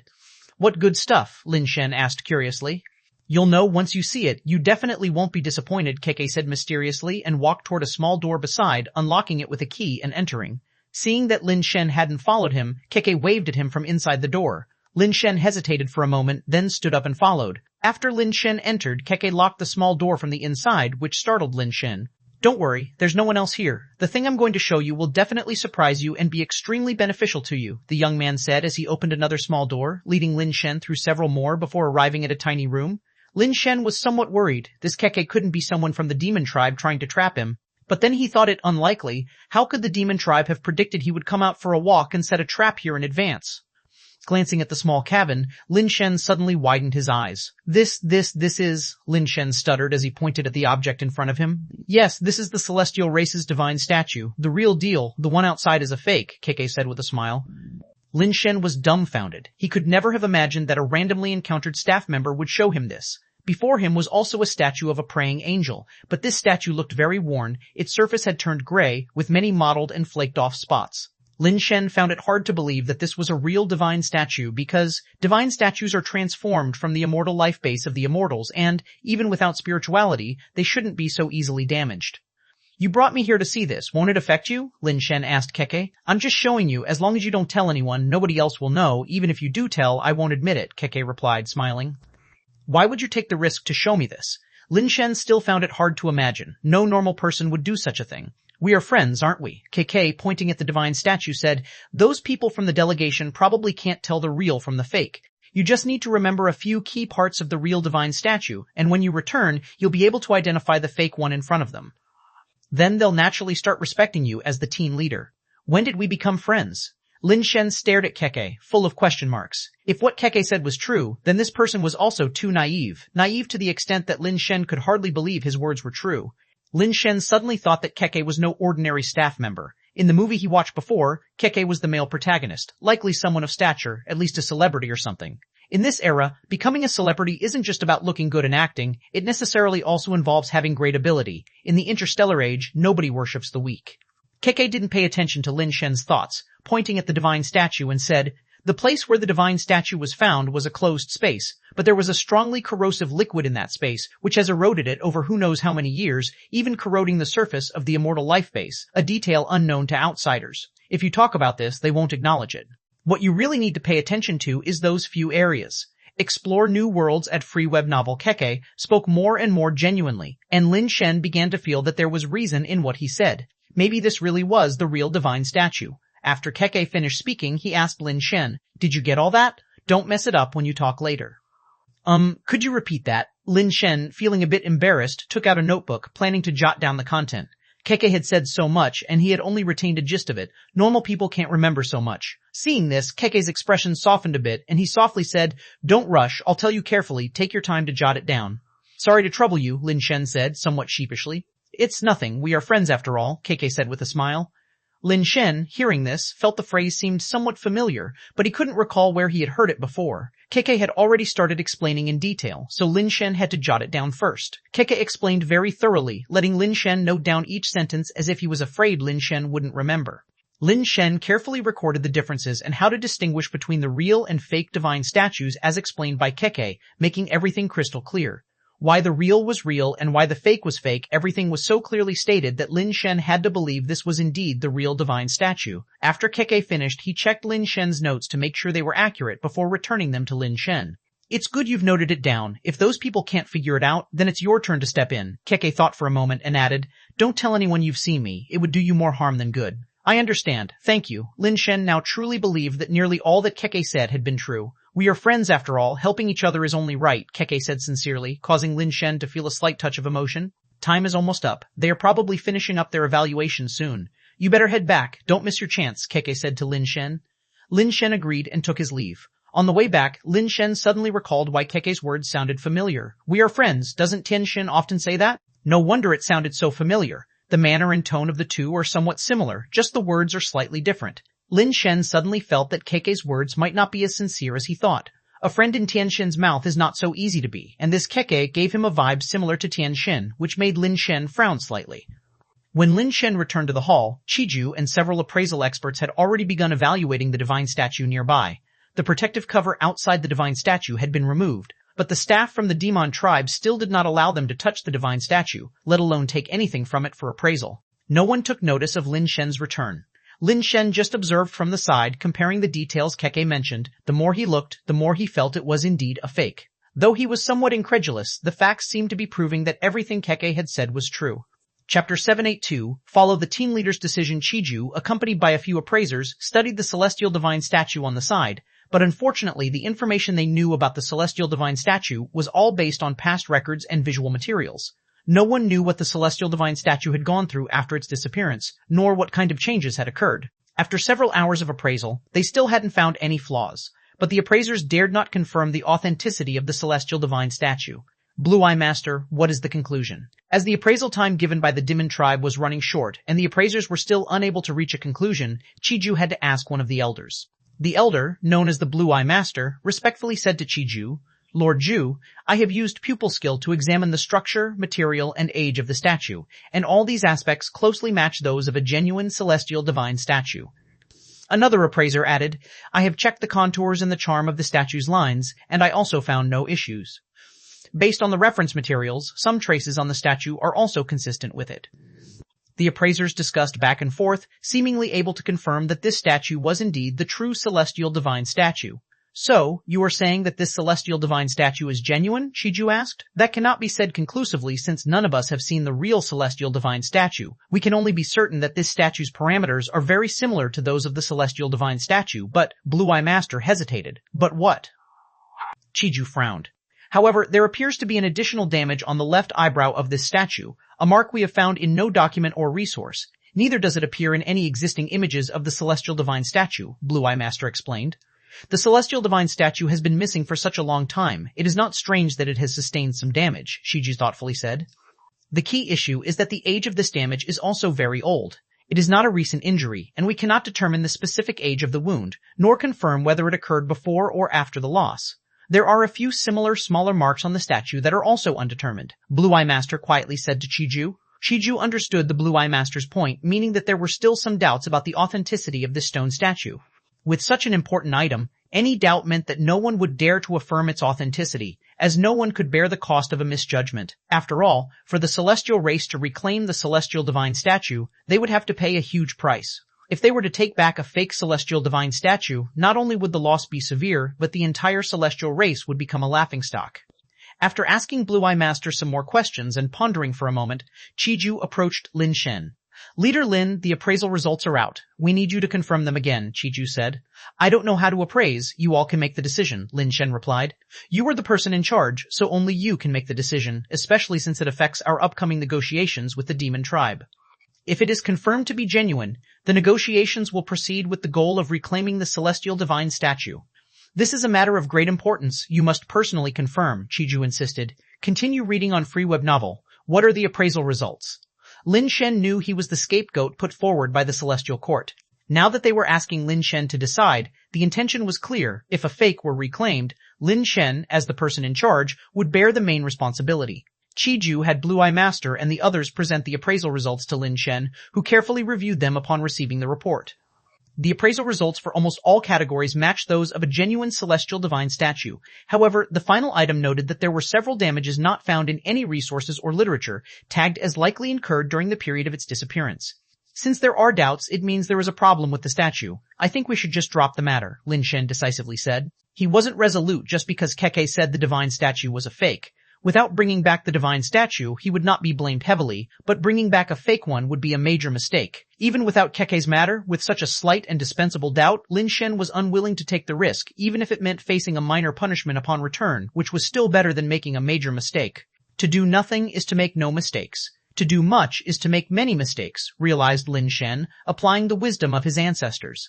Commander Lin, please consider carefully once more. This is the last opportunity to reclaim the celestial divine statue. The demon tribe has decided to sell the celestial divine statue. If you miss this chance, it will be difficult to reclaim it in the future, Shiju said. The demon tribe is selling the celestial divine statue. How come I'm not aware of that?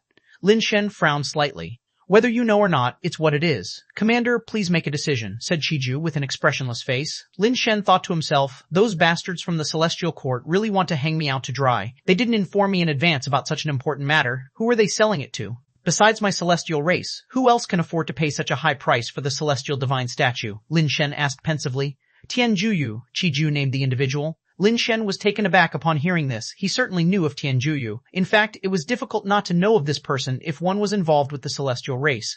Tianjuyu once contended with Emperor Tianshu for the imperial throne and, after his failure, betrayed the celestial race to flee into exile, remaining a prominent figure on the celestial race's wanted list. Tianzhuyo also established the Juyu group outside, continuing to regard themselves as the orthodox celestial race. If Tianzhuyo were to acquire the celestial divine statue, especially if it were authentic, it would be a slap in the face of Emperor Tianshu. No wonder the celestial race was in such a difficult position, and no wonder Emperor Tianshu wanted Lin Shen to come. It wasn't just the pressure from the celestial court. A significant reason was that Emperor Tianshu still hoped that Lin Shen could help reclaim the real celestial divine statue. Otherwise, if the celestial divine statue fell into Tianzhuyu's hands, Emperor Tianshu's face would really be in a bad state. The deadline for identification is approaching. How have you gentlemen decided? Please give us an answer so we can decide on the next steps for the divine statue, an official from the Demon tribe said with a look of amusement. Qiju and several appraisers all looked toward Lin Shen. Internally, Lin Shen cursed, "Usually you treat me as if I'm invisible, but now when someone's needed to take the blame, you put me on the hot seat without hesitation, you shameless lot." Though he cursed internally, this was a situation Lin Shen had to face head-on. "May we have some time to discuss?" Lin Shen asked the foreign official.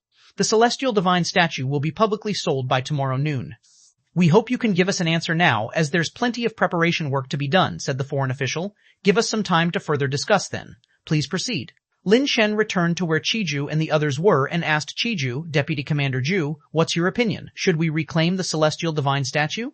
"The identification results are before us, and we will follow whatever decision the commander makes." Qiju was not willing to take the responsibility. Lin Shen looked toward Blue Eye Master and the others. Blue Eye Master quickly imitated Qiju's stance, saying, "We will follow whatever decision the commander makes." "Then let's reclaim the divine statue," Lin Shen said indifferently. Chapter 783, Dead Either Way. With Lin Shen's decision, both the demon tribe and the celestial race were overjoyed. After Qiju and the others returned, they held a meeting with the rest of the delegation to discuss how to negotiate with the celestial race, hoping to reclaim the celestial divine statue at the lowest possible cost. "You all discuss it. Let me know once you have a result." Lin Shen sat for a while, then stood up and left directly.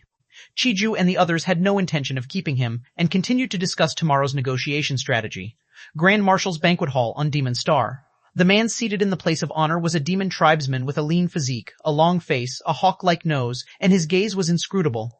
He just sat there casually but emitted an aura of natural authority. "General Shaksun, this drink is to celebrate the pleasure of our cooperation."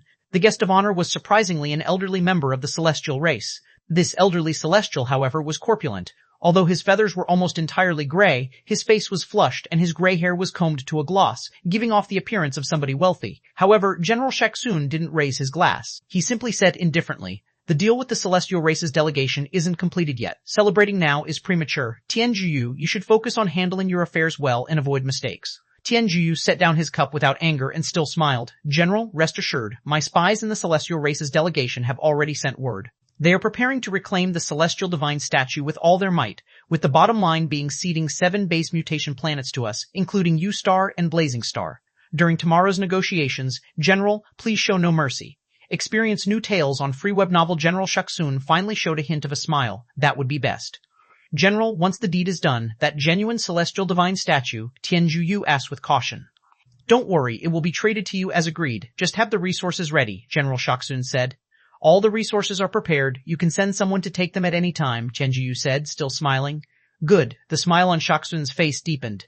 At this moment, Tianzhuyu picked up his glass again, toasting to Shaksun. "General, your strategy is unmatched.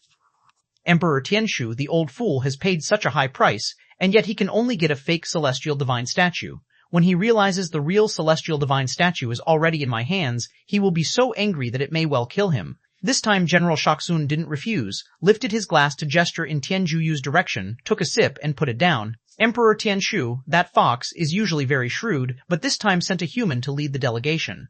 Deciding on such an important matter, could there be any issues with this?"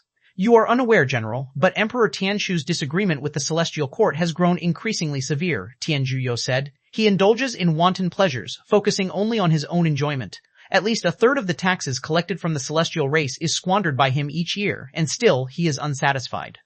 He even brought in Lin Shen to reopen the Celestial Master Institute to rake in more resources.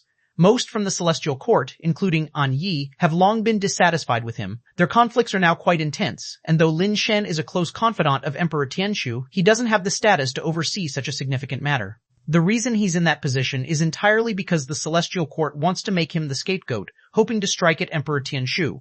Now that he has decided to bring back the celestial divine statue, the celestial court probably hopes that the statue is a fake. Exchanging 7 base mutation planets for a counterfeit, when Lin Shen returns, he'll have only death awaiting him. What a pity for Lin Shen. To defeat Kristen shows he truly is talented, General Ch701 said. He's nothing but a lucky pretty boy, Tianzhuyu sneered. His achievements owe entirely to the support from the Tian family and Tian Xun behind the scenes. Otherwise, how could someone from a minor clan accomplish such feats? This ungrateful fellow, upon arriving at Demon Star, mixed himself up with the noble Princess Catherine. Now he's trying to latch on to an even bigger thigh. They even participated together in a dialectical meeting hosted by Long Yue. All this time here, and he's never done any real work. As far as I know, he and Catherine should have a grudge, right? How could he end up on good terms with Catherine? Ch701, surprisingly, was well informed regarding Lin Shen's background. What else can you call such a despicable and shameless person, heartless and unprincipled, a betrayer and a cheat? Catherine drove his siblings to desperation, even killed his sister's lover, and now he's groveling to Catherine like a dog, endeavoring to cling to her power. Such a man is the epitome of shamelessness, not worthy of the Grand Marshal's pity, Tianzhuyu said with disdain. That being said, this Lin Shen truly deserves to die. Am I not merely carrying out justice on behalf of heaven itself, and incidentally aiding the arrogant monarch by protecting his daughter from a disgraceful wretch? Ch701 laughed. Grand Marshal, you are doing more than carrying out justice. You are simply ridding both the demon tribe and the celestial race of a great scourge. Tianzhuyu laughed even more cheerfully. The two of them decided Lin Shen's fate amidst their jovial conversation. If Lin Shen indeed brought back a fake divine statue, I'm afraid that not only he, but also his friends and family may be annihilated by the celestial race. Lin Shen certainly knew his own predicament, even more clearly than anyone else. If he didn't return with the divine statue, the demon tribe would still sell the real divine statue to Tianzhuyu, and the celestial court would still accuse him of negligence, failing to retrieve the divine statue, further causing him to lose Emperor Tianshu's trust. If he did bring back the divine statue, having paid such a high price for a false one, the celestial court wouldn't let him off easily. Perhaps even Emperor Tianshu couldn't save him. No matter what choice Lin Shen made, the outcome would not be in his favor. So Lin Shen chose to negotiate with the demon tribe, but regardless of the divine statue being real or fake, he had no intention of actually returning it. Qiju and the rest discussed all night. Early the next morning, when they were ready to negotiate, they found Lin Shen already sitting in the hotel lobby having breakfast on the sofa. The captain woke up quite early today, Qiju said mockingly. Today is the negotiation. As the captain, naturally, I shouldn't be late, Lin Shen said after slowly chewing and swallowing the last pastry before finally standing up. Let the professionals handle their job. You really don't need to worry so much, Qiju said, frowning. So you're the professional now, Vice Captain Zhu. Then please take charge of welcoming back the divine statue yourself. It has nothing to do with this unprofessional layabout, Lin Shen said, sitting back down. Upon hearing this, Qiju's expression suddenly changed. Captain Lin, if you want to go, then go. I just didn't want you to overexert yourself. Are you sure you're not coercing me? Lin Shen asked with a smile. Not at all, Qiju replied with a forced smile. Chapter 784, did I agree? Qiju and others had a very restrained negotiation with the demon tribe representatives, which Lin Shen thought should not be called a negotiation. Rather, bargaining would be more accurate. The price set by the demon tribe was 11 specific base mutation planets. Qiju and his group were only willing to exchange 3 base mutation planets for the celestial divine statue. Sometimes Lin Shen even felt a bit dazed listening to this bargaining with planets as currency, which easily gave one a strange feeling. Tian Xun was still striving to become a true Star Lord, and up till now, Giant Ring Star was not fully under her rule. Yet, only a divine statue could be exchanged for several planets. The people on those planets would have to leave their homes because of this. Those who could leave their homelands were the lucky ones. Those who couldn't were essentially being packaged and sold off together. In the eyes of great clans like the Demon and the Celestial race, a planet and its creatures were just a number or a commodity. Lin Shen watched as both parties engaged in fierce verbal combat to the point of blushing ears and clenched teeth. Yet he just sat quietly on the side, sipping tea, without uttering a single word from beginning to end. Qiju mocked inwardly. I thought it was necessary to come here to play some role, apparently just to play mute. Qiju, a top-ranked immortal, naturally did not think highly of Lin Shen, who came from a lesser clan, and even harbored quite some hostility. The Qi family produced many renowned generals, mostly guarding foreign territories or expanding territories for the celestial race. However, military budgets were hard to dispense punctually every year, one of the main reasons being that a large part of the celestial race's money had been squandered by Emperor Tianshu. Lin Shen was specifically chosen by Emperor Tianshu to help him gather funds, and not just Qiju, hardly a few in the entire celestial race had a good impression of Lin Shen. If it hadn't been for Lin Shen coming to take the blame this time, he wouldn't have bothered to give Lin Shen a second glance, let alone speak to someone like him. Fortunately, Lin Shen was quite honest and didn't cause them any trouble, so Qiju was too lazy to say anything. The negotiation went smoothly, though it could not be said that they had achieved everything they wanted, but at least they had all discussed within an acceptable range. In the end, it was basically settled that the celestial race would welcome back their celestial race by giving up 7 planets to the Demon tribe. The faces of the officials responsible for the negotiations within the delegation were all filled with a sense of achievement. The Demon tribe was very adamant this time, but they repeatedly broke through the Demon tribe's bottom line, reducing their demand from 11 planets to the current 7, finally reaching their target price. Even Chiju felt that they had finally gnawed through the tough bone of the Demon tribe. Lord Lin, the negotiation is almost done. We can sign the agreement now. Chiju thought that it was good for Lin Shen to be here so he could directly sign the agreement. What price was negotiated? Lin Shen, who had been idly holding a cup of water, seemed as if he had just come back to his senses and looked at Chiju to ask. Chiju despised Lin Shen to the extreme in his heart, but still said, "After the efforts of all my colleagues, now we only need to pay the price of 7 planets including U-Star, Blazing Star, etc. to welcome back the Celestial Divine statue. After all, we are the ones asking the Demon tribe, inherently at a disadvantage." The Demon tribe was very persistent. Reaching this level was very hard on all my colleagues, truly no small feat. All credit goes to Lord Ju's strategic planning that allowed us space to maneuver, a group of officials hastily said. Lin Shen watched them compliment each other as if they had won a victory, but he sneered inwardly. Lin Shen stood up and walked to the negotiating table. The representative from the Demon tribe had already printed the agreement and placed it in front of Lin Shen, waiting only for his signature and seal to finalize the contract. Lin Shen sat in the chair, picked up the agreement from the table to look at it, then put it back on the table. Just when everyone thought he was about to sign, Lin Shen looked at the representative from the Demon tribe and said, "I don't recall agreeing to exchange the Celestial Divine statue for you, Blazing, and other 5 base mutation planets. Commander Lin, what do you mean by this? Are you planning to go back on your word?" The official from the Demon tribe immediately showed anger and pounded the table. "Lin Shen, what are you doing?" Chiju was both angry and annoyed. He hadn't expected Lin Shen to cause trouble at this point. Enjoy more content from Free Web Novel. Lin Shen simply ignored him and looked at the Demon tribe's official. "I think you might be misunderstanding the phrase, going back on your word. Going back on an agreement after agreeing is what that means." "Have I ever agreed?" "We had already discussed this with your delegation just now, Lord Chiju. What is the meaning of this?" The official from the Demon tribe frowned at Chiju, clearly trying to pressure and sow discord among them. "If you've discussed it with them, then sign with them." Lin Shen turned to look at Chiju and the other officials. "Whoever among you discussed and agreed, come forward and sign." "Lin Shen, don't go too far. If you mess up the return of the Celestial Divine statue, you won't be able to bear the consequences," Chiju said with an ugly expression. "If you won't mess it up, then you sign." Lin Shen pushed the agreement in front of Chiju. Chiju wouldn't sign such a thing. This kind of matter would definitely be recorded in the tribe's history. Even if nothing went wrong, it would make them the laughingstock or even criminals of the celestial race. He couldn't take that blame. "Do whatever you like," Chiju said grimly, closing his mouth. "Lord Glenn, it seems it isn't that I am going back on my word, but that you have not discussed the price with me, the main decision-maker," Lin Shen said with a smile, looking at the official from the Demon tribe. "Lord Lin, what exactly do you mean?" Glenn stared at Lin Shen and asked. "Nothing much, just that I want to discuss the price properly with you," Lin Shen said. 7 base mutation planets are already our bottom line. We can't offer less," Glenn insisted firmly. "Wait, Lord Lin, what do you mean exactly? You are the ones who want to purchase the Celestial Divine statue, and now you want to go back on it. Are you toying with us, the Demon tribe?" Glenn said angrily. "I really want to purchase the Celestial Divine statue, and I'm sincere in wanting to discuss it with you, but didn't you just say we couldn't discuss it?" Lin Shen turned back around and looked at Glenn.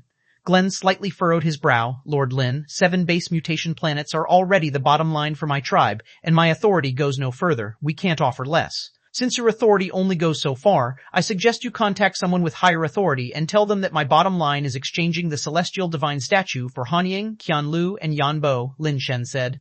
The statement from Lin Shen left both parties in shock. How is this possible? Only these 3 planets. What gives you the right to exchange them for the Celestial Divine statue? You're not only insulting our Diamond tribe, but also the Celestial Divine statue of the Celestial race, a sacred artifact of the Celestial race. Are you suggesting it's only worth these 3 worthless planets? Glenn was extremely agitated. Chapter 785. Since you all think it's unsuitable, then the transaction can only be called off. It's not that we don't want to buy, but rather you're not selling, Lin Shen said indifferently. If you don't buy, there are plenty of others who will. The Juyu group is still waiting in line, and we don't necessarily have to sell to the Celestial race, Glenn said coldly. That suits us fine. Then sell to Tianjuyo, Lin Shen said as he stood up to leave, showing no hint of reluctance. Lord, don't forget our mission. Chiju was flabbergasted, unsure of what Lin Shen was really trying to do. They had talked for so long, and the Demon tribe had only agreed to part with 7 planets. Now, Lin Shen had abruptly cut it down to 3, and moreover, 3 of the planets with relatively poor resources. How could the demon tribe possibly agree? If you want to buy, then sign it yourself, Lin Shen said without turning his head as he walked away. Seeing this, Glenn realized Lin Shen was truly not willing to negotiate and was momentarily lost in thought. He was a confidant of the Ch701 general and knew the details. The divine statue held value if sold to the celestial race. Otherwise, it was worthless. It was also because of the Ch701 general's intelligence that he knew where the celestial race's bottom line was, ruthlessly clinging to it until they reached 7 planets. Damn, Tianjiyu's intelligence was wrong. Glenn cursed inwardly but had no choice but to call out to Lin Shen. Lord Lin, please wait. Your price is really too low. It's beyond our bottom line. Perhaps we can negotiate further. Lin Shen stopped and stood by the door, saying, Lord Glenn, I too can tell you that my bottom line is those 3 planets for the celestial divine statue. If that's acceptable, we can sign the agreement. If not, there's no need to negotiate further. We will return and report now. My authority only goes so far, and that's all the help I can offer. Glenn's expression was unsettled. He tried to discern from Lin Shen's eyes whether he was bluffing, but could not tell a thing, only seeing the worried expressions of Chiju and other officials of the celestial race. After hesitating for a moment, Glenn said to Lin Shen, Lord Lin, please wait a moment. All right, Lin Shen nodded, but showed no intention of returning, still standing by the door as if ready to leave at any moment. Glenn left the conference room, and after a while he came back in. Lord Lin, really, can we not discuss this further? The price you've offered is really too low. We simply cannot accept it, Glenn said with a sigh, seemingly ready to give up on the transaction. I'm sorry, I really can't help you. Lin Shen sighed as well, then prepared to leave. Lord Lin, do you keep your word? You won't go back on it, will you?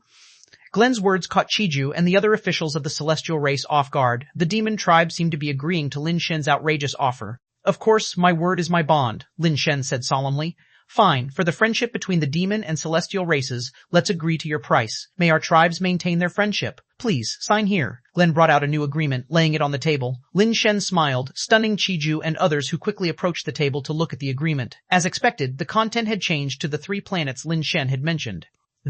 How is this possible? The officials of the celestial race were dumbfounded.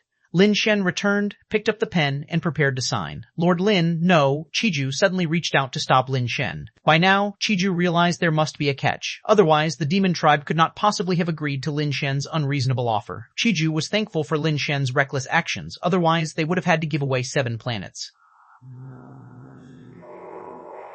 Although it was Lin Shen who would be blamed if anything went wrong, the resources that these 7 planets could produce were astronomical, enough to support the expenses of a core. Even if he was not the one to be blamed, he did not want the demon tribe to gain such an advantage, nor did he wish to fall into their trap. Lord Lin, are you going to renege now? Glenn said darkly. I've already said, if I've spoken it, I will abide by it, Lin Shen responded. Glenn's face relaxed slightly, but then Chiju anxiously neared Lin Shen's ear. Lord Lin, there's a problem here, you can't sign. Deputy Chief Ju, you told me to sign. Now you tell me not to sign. Who's in charge here, you or me? Lin Shen said indifferently. You, Chiju was infuriated, having rarely considered Lin Shen's perspective and now faced with this attitude.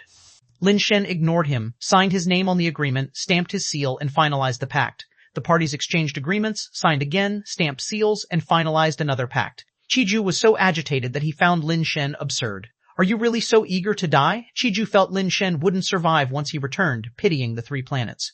Fortunately, those 3 planets were the lesser ones among the 7, so retaining the other 4 was somewhat consolatory. But as for Lin Shen, upon his return he was surely doomed, and Chiju felt that there must certainly be a problem with that celestial divine statue. Lord Lin is truly a man of his word. Glenn was very pleased, though he had received much less than expected. But exchanging a fake celestial divine statue for 3 base mutation planets was still highly profitable. Keeping one's word and honoring pacts are virtues everyone must possess, and I assume the nobility are no exception, Lin Shen said with a smile. Of course, our demon tribe values the spirit of pacts greatly. Glenn nodded repeatedly, thinking inwardly, what kind of pure fool is this, just like a divine gift from the gods? He had thought today's agreement wouldn't succeed, but to his surprise, the other party had actually signed, and Lin Shen had missed the nuances entirely, merely focusing on negotiating the price. Then, please bring out the divine statue to complete the transfer, Lin Shen said with a smile. Lin Shen's smile appeared utterly delightful in Glenn's eyes, like a red envelope falling from the sky. Of course, go bring the divine statue. Glenn looked at Lin Shen. Lord Lin, as for the celestial pact, handed over, Lin Shen extended his hand to Chiju. Your next read is at Free Web Novel.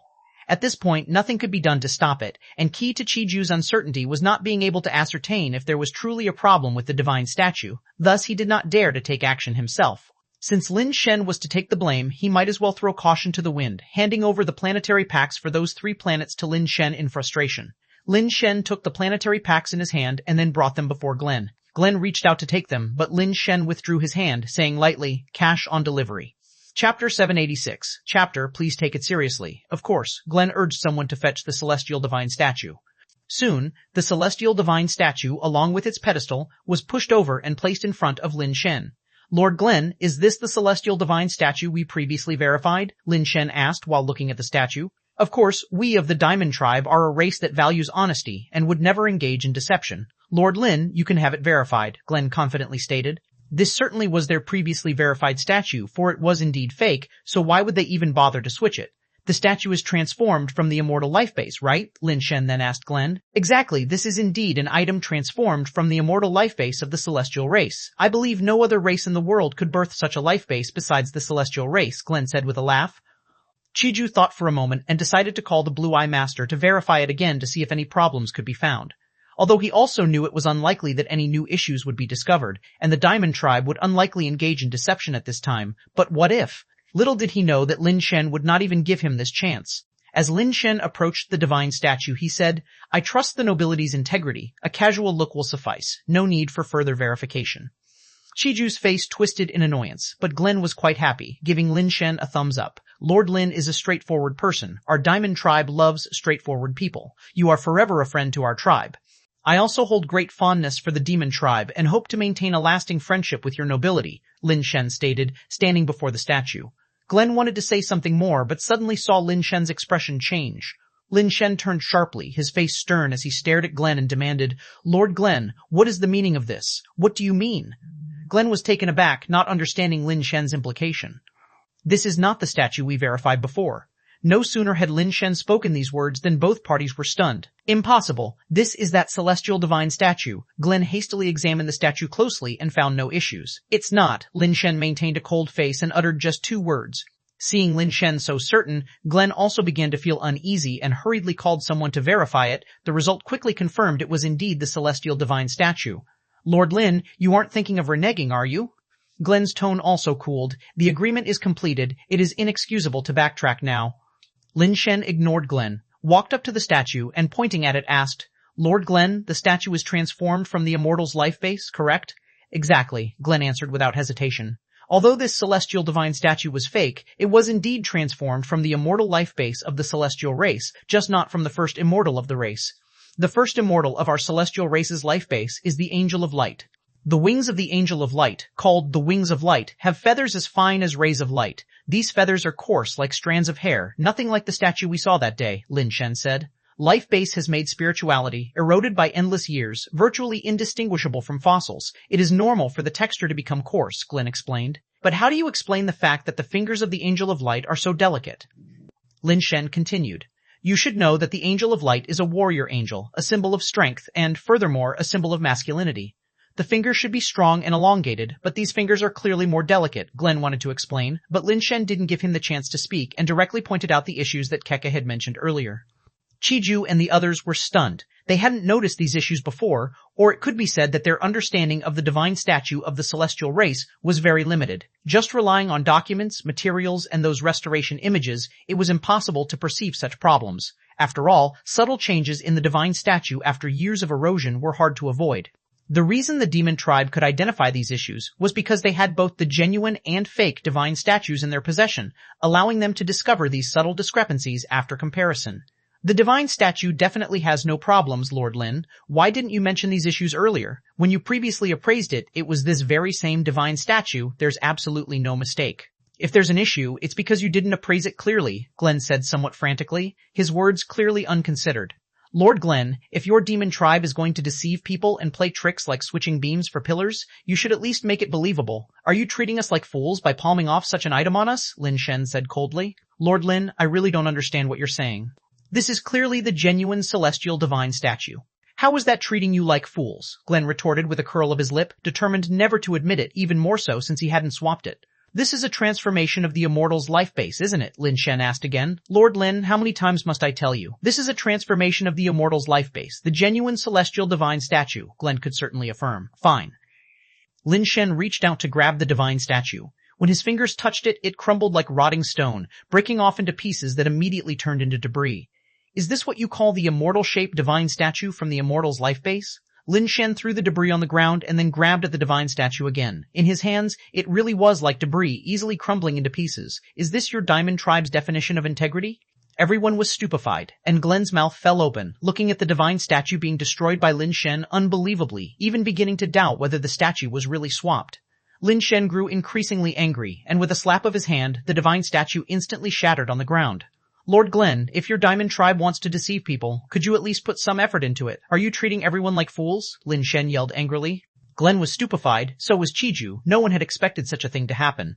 Lin Shen was clearly not an immortal. Even if he were an immortal, he couldn't have crumbled an immortal life base like tofu. Come someone, appraise. Glenn was flustered but still had a clear mind, hastily calling someone to come and appraise. But there was no need for an appraisal. Someone from the Diamond Tribe picked up a fragment and it crumbled into debris with a pinch. Such a texture could definitely not be a transformation of the immortal life base. Suddenly, the atmosphere turned extremely eerie, and cold sweat continuously dripped from the foreheads of Glenn and the others. Lord Glenn, please allow your tribe to give us an explanation. We traded a planet for the divine statue, but you switched it with a fake, treating us celestial race as if we are to be easily bullied? Lin Shen vehemently scolded Glenn while his gaze shifted toward Chiju. Finally recovering from shock, Chiju looked at Lin Shen with a complicated expression and then stood in front of Glenn. Such despicable acts, insulting my celestial race. If the demon tribe cannot provide us with an explanation, my race will not let this go lightly. Chapter 787, Complete the Transaction. Facing the harsh criticisms from the officials of the envoy group, Glenn was overwhelmed and at a loss for words. Glenn's gaze fell on Lin Shen, who now sat leisurely in the back, appearing as if nothing was wrong, and suddenly realized that he was the true fool. Although he didn't know why the fake celestial divine statue had shattered, he was certain that Lin Shen had known it was a fake all along. Otherwise, Lin Shen wouldn't have been able to speak of the issues with the fake celestial divine statue. Everything Lin Shen said matched precisely with the real celestial divine statue, obviously premeditated. Even though he knew the celestial divine statue was fake, he said nothing during the appraisal, waiting until after the pact was signed to suddenly make an issue of it.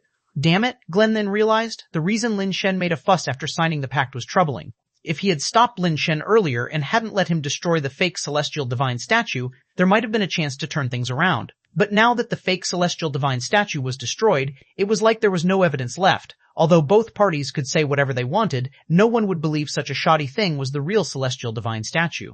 Glenn was extremely regretful in his heart, blaming himself for underestimating Lin Shen and for allowing Lin Shen to touch the celestial divine statue. That guy schemed deliberately to trap me. Glenn glared fiercely at Lin Shen and shouted loudly, "You are the ones who damaged the celestial divine statue, and I haven't even asked for compensation yet, but you want me to pay? Why should I? Alright, you want us to compensate, do you? We'll compensate you with our artifacts. Give us the real celestial divine statue," Chiju said with a cold laugh. The confrontation escalated into an argument again, and Glenn knew he couldn't resolve the situation now and had to leave the meeting room again to report to Shaksun General. At that moment, Shaksun General was waiting with Tianjuyo for news from the other side. Once the Demon tribe secured the plant pact from the celestial race, they could finally trade the real celestial divine statue to Tianjuyo.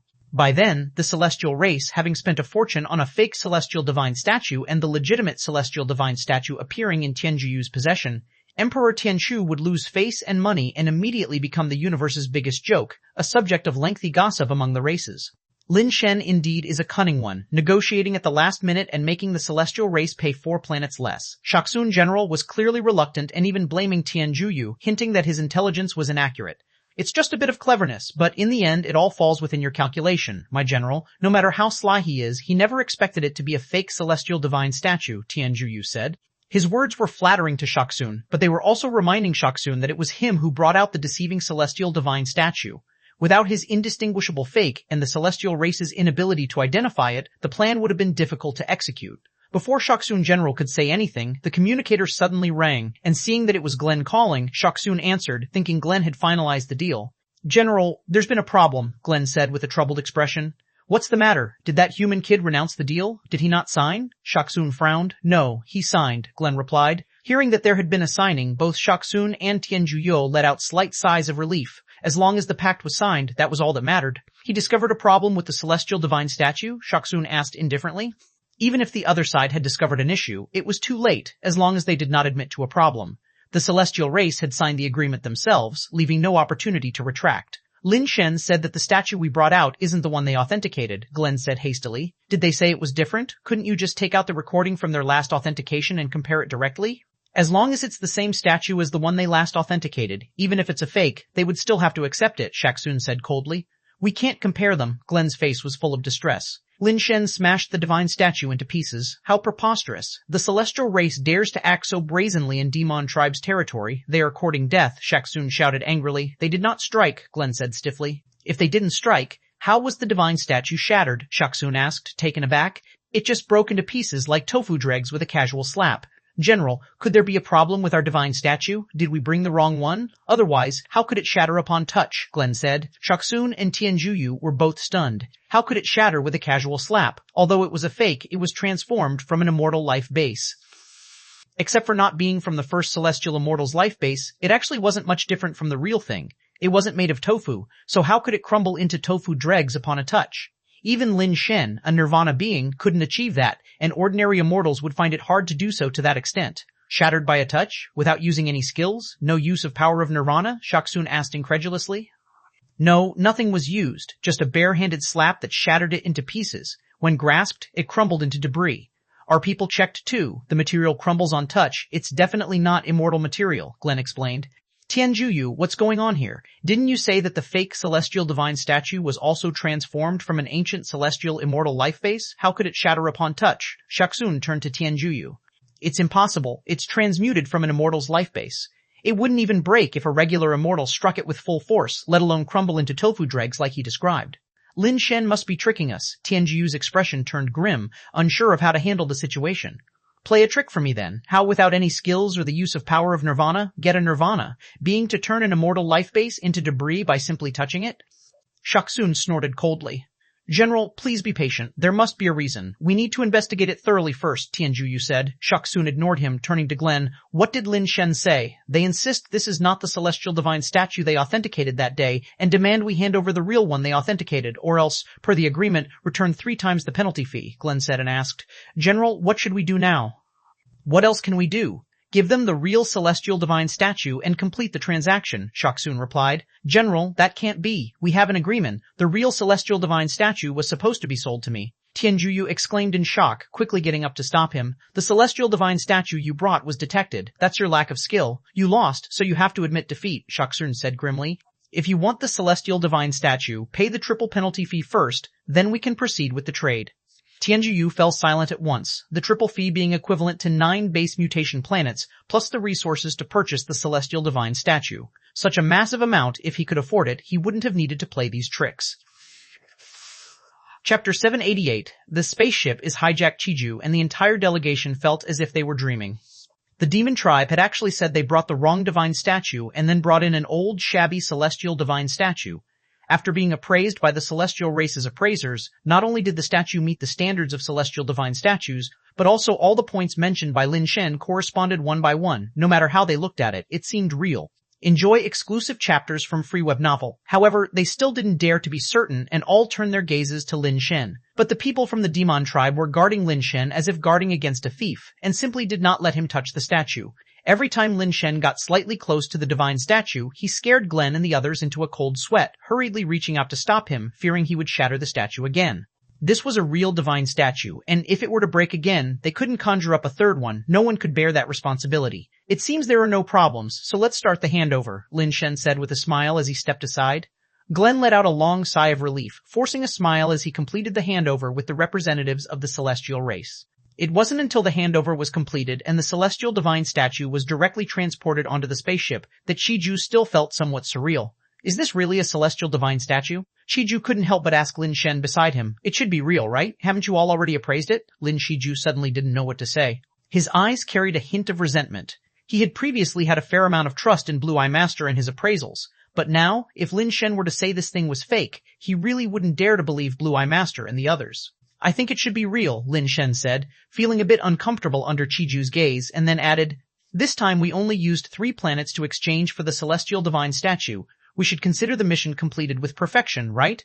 Not just perfection, but exceeding expectations. Thanks to Lord Lin being here, otherwise we would have fallen for those shameless scoundrels of the Diamond Tribe, Chiju said, getting angry just thinking about it. Even with Lin Shen to take the blame, if they had really exchanged 7 planets for a fake, that feeling of defeat would have been unbearable.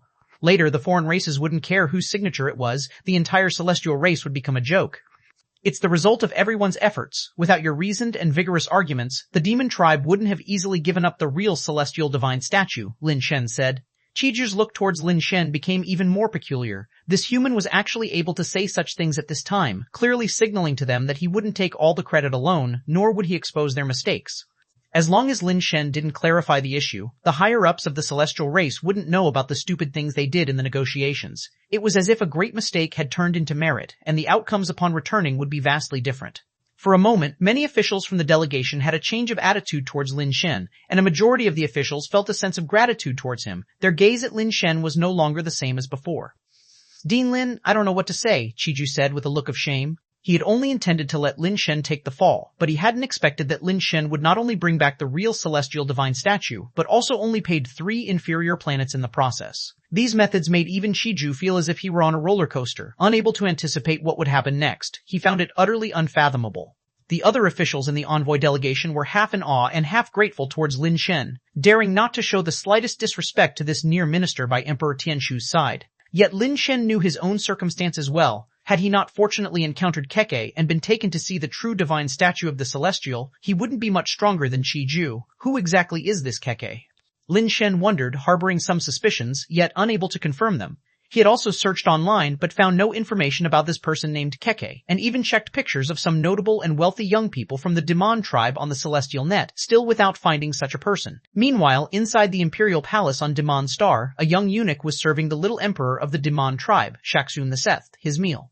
Had Lin Shen been there, he would have recognized that this little emperor of the Diamond tribe was none other than the Keke he had met in the projection hall. Your Majesty, do you have anything joyful to share today? The young eunuch asked, seeing the emperor eat with a smile and even laugh out loud, curious about what could be so funny about having a meal.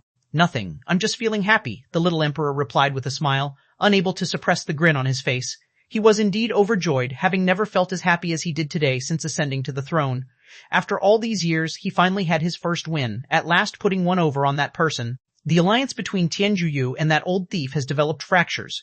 U-Star and Blazing Star didn't fall into the old thief's hands, delaying his plan to form a great Western alliance. I still have a chance, the little emperor thought of that person, his lips curling up again. Interesting fellow, I had underestimated him, thinking at most he could only disrupt the deal. I didn't expect he could go this far. If I had more talents like him by my side, my situation perhaps wouldn't be as difficult as it is now. Just leaving like that? Not even a goodbye message. Catherine was very unhappy. Lin Shen had left Demon Star without even notifying her, though she had clearly given him her contact number. Naturally, Lin Shen was not in the mood to contact Catherine. The mission would not be complete until the divine statue of the Celestial was returned to Sky Pinnacle Star. The journey of the spaceship was the most dangerous time. Everyone was on high alert, fearing any unforeseen incidents. But what one fears may come to pass. Suddenly, the high-speed flying ship halted as if it had been put on a stand, unable to move no matter how the drive was engaged. Lin Shen's complexion looked very grim. To possess such power, the newcomers were likely no ordinary people. Immortal guards and Chiju immediately erupted with the terror of immortal laws and radiance, bursting out of the spaceship to guard its surroundings. Standing in the control room of the spaceship, Lin Shen could see more than a dozen individuals from different races surrounding the craft outside. The space around them was twisted and deformed, clearly all immortal laws. The nearby space was so contorted that the entire spaceship was trapped within this twisted realm, unable to move at all. That is, Tianjuyu, the Blue Eye Master exclaimed with a drastic change in his expression, recognizing one of the gray-haired celestials. Damn it, this is completely shameless, starting trouble on the demon tribe's territory, Lin Shen cursed inwardly, sensing a grim situation. Including Chiju, they had only 6 immortals on their side, whereas the opposition had more than a dozen immortals, not to mention one was Tianjuyu. Chapter 789, 4 laws. Chiju and the others used their own immortal laws to protect the spaceship, allowing it to stay intact despite the law power of their adversaries disintegrating it instantly. Leading them, Tianjuyu stared across the void at Chiju, speaking with cold indifference. Youngster, leave behind the celestial divine statue, and in consideration of our shared celestial bloodline, I shall spare your lives. Traitor, you have long been expelled from the celestial race. Don't spout nonsense about bloodlines. You are unworthy, Chiju scoffed coldly. Very well, quite the character. Diali, why don't you test how much substance the 9th expert of the Chai family really has today? Tianjuyu said to a female immortal. Just as I wish, said the immortal, summoning forth a spear-shaped immortal spirit base and bombarding Chiju from the distance across the void. Chi watched the silver spear approaching like lightning, but merely drew a blade-shaped spirit base with indifference, casting it into the void. The spear and the blade, like twin streaks of lightning, flashed and collided in the void, leaving bursts of explosions. This was Lin Shen's first encounter with an immortal-level battle. Having no previous experience in void combat, he found the spectacle utterly novel. Though Ascenders and Nirvana beings could also rely on spirit bases or life bases for long-distance combat, their range wasn't particularly vast. Immortal-level battles took place at a noticeably greater distance. At the moment, given the distance between them, Lin Shen realized that even with his speed, it would take him a considerable time to approach the opponent who could launch numerous long-range assaults in that interim. The battle distance and speed at the immortal level are just too vast, commented Ouyang Yudu nearby. He could only see streaks of light colliding in the void, creating waves of explosions without a clear view of how the two immortal spirit bases fought. Lin Shen couldn't see clearly either. With his speed and vision only at Nirvana level, he couldn't keep up with the speed and rhythm of immortal level combat. This is just a probing attempt. The real battle has not yet begun, said the Blue Eye Master at his side. Is this kind of fighting still just probing? Lin Shen asked, surprised. To him, the power generated by the collision of spirit bases seemed enough to destroy smaller asteroids, yet this was merely a probe. The fight at the immortal level is secondary to the collision of law power, the Blue Eye Master explained. If one's law is countered, no matter how strong you are, victory is hard to come by. And even if you cannot counter your opponent's law, you must at least not be countered yourself for your strength and skills to be effective. Enjoy exclusive content from Free Web Novel. How would one know if their law would be countered? Lin Shen inquired. Blue Eye Master replied, immortal laws are divided into 4 levels: past law, reality law, future law, and immortal laws. The past law is the most common and easily countered, as it is derived from predecessors. Following their path, many learn this law, but with varying proficiency, making it easier to counter. Most immortals possess past laws. Reality law is also based on what others have created, but if you've arrived at the law through self-enlightenment rather than studying others, it's not considered past law, but reality law.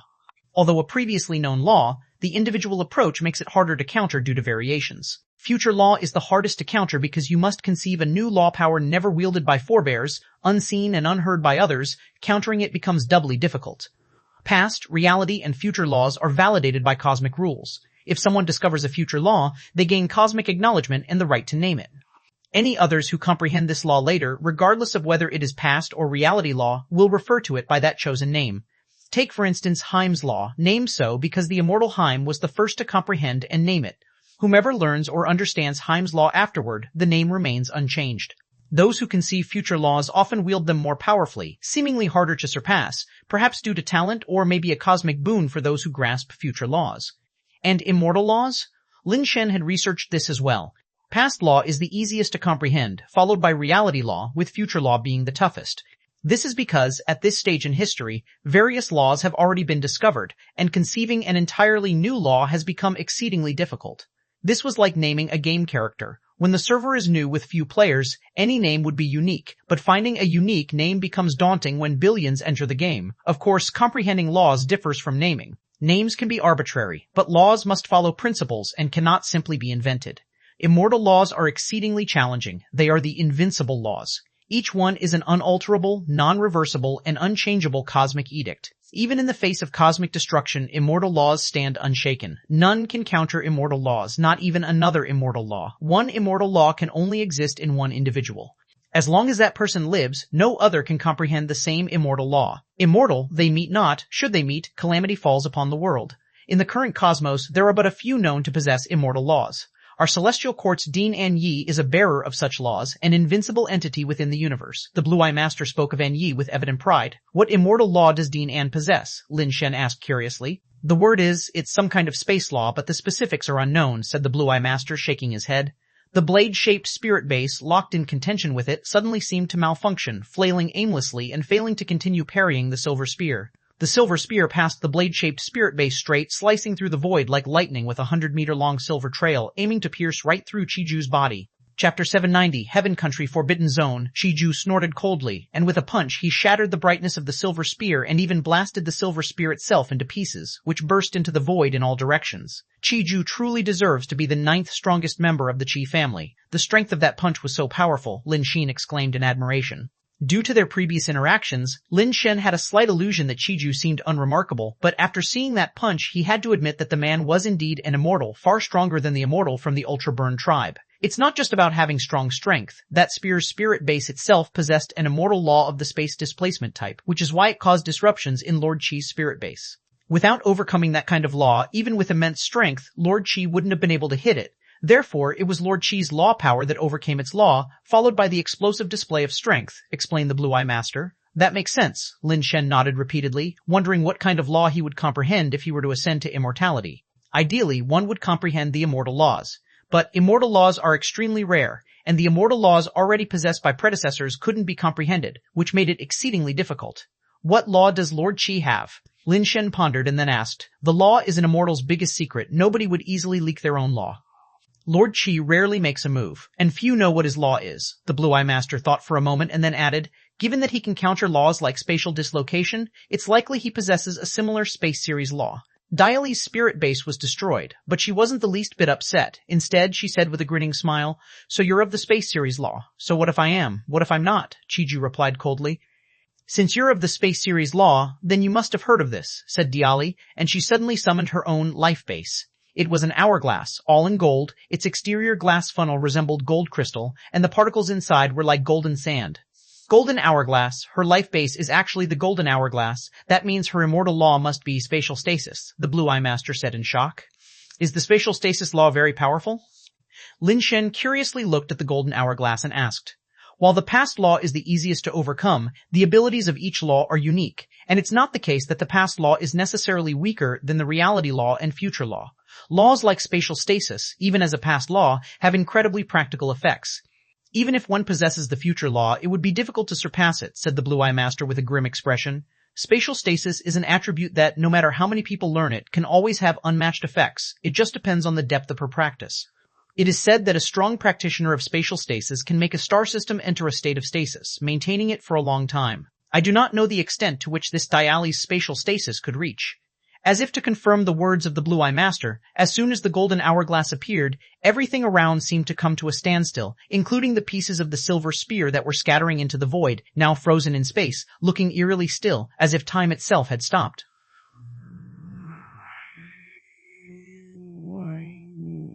It seemed like Chiju and the others had also lost their ability to move, standing there motionless as Diali launched a beam of light that cut across the void and headed straight for Chiju's head. Just as the light beam was about to blow Chiju's head apart, he remained completely immobile. Boom. A head exploded, bursting into fragments. However, it wasn't Chiju's head that exploded, it was Diali's head that burst open. This reversal left everyone dumbfounded. Neither Lin Shen nor Ouyang Yudu could see why Chiju remained unscathed while it was Diali who had her head explode.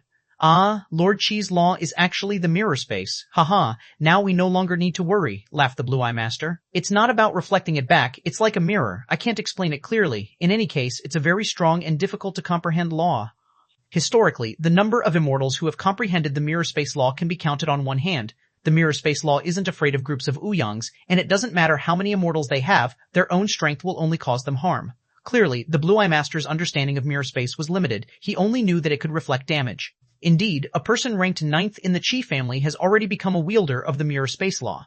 It seems that the celestial race has made some progress over the years, Tianjuyu said, showing no reaction to the killing of Diali, instead casting an interested glance at Chiju.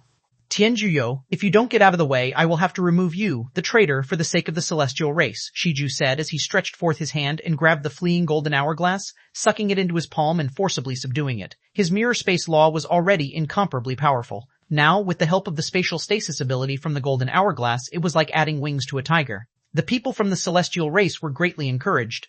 Although there were a dozen or so immortals on the other side, they weren't as frightened anymore. Enjoy more content from Free Web Novel.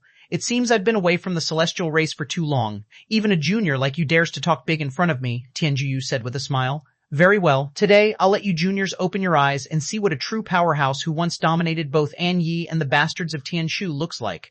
With that said, Tianjuyu waved his hand, and an azure jade umbrella life base shot into the sky, suspended in the void, unleashing thousands of azure lights, looking like a giant azure disk spinning in space. Chiju emitted divine light from his body, and at the same time brought out the golden hourglass, trying to bring the azure jade umbrella to a halt.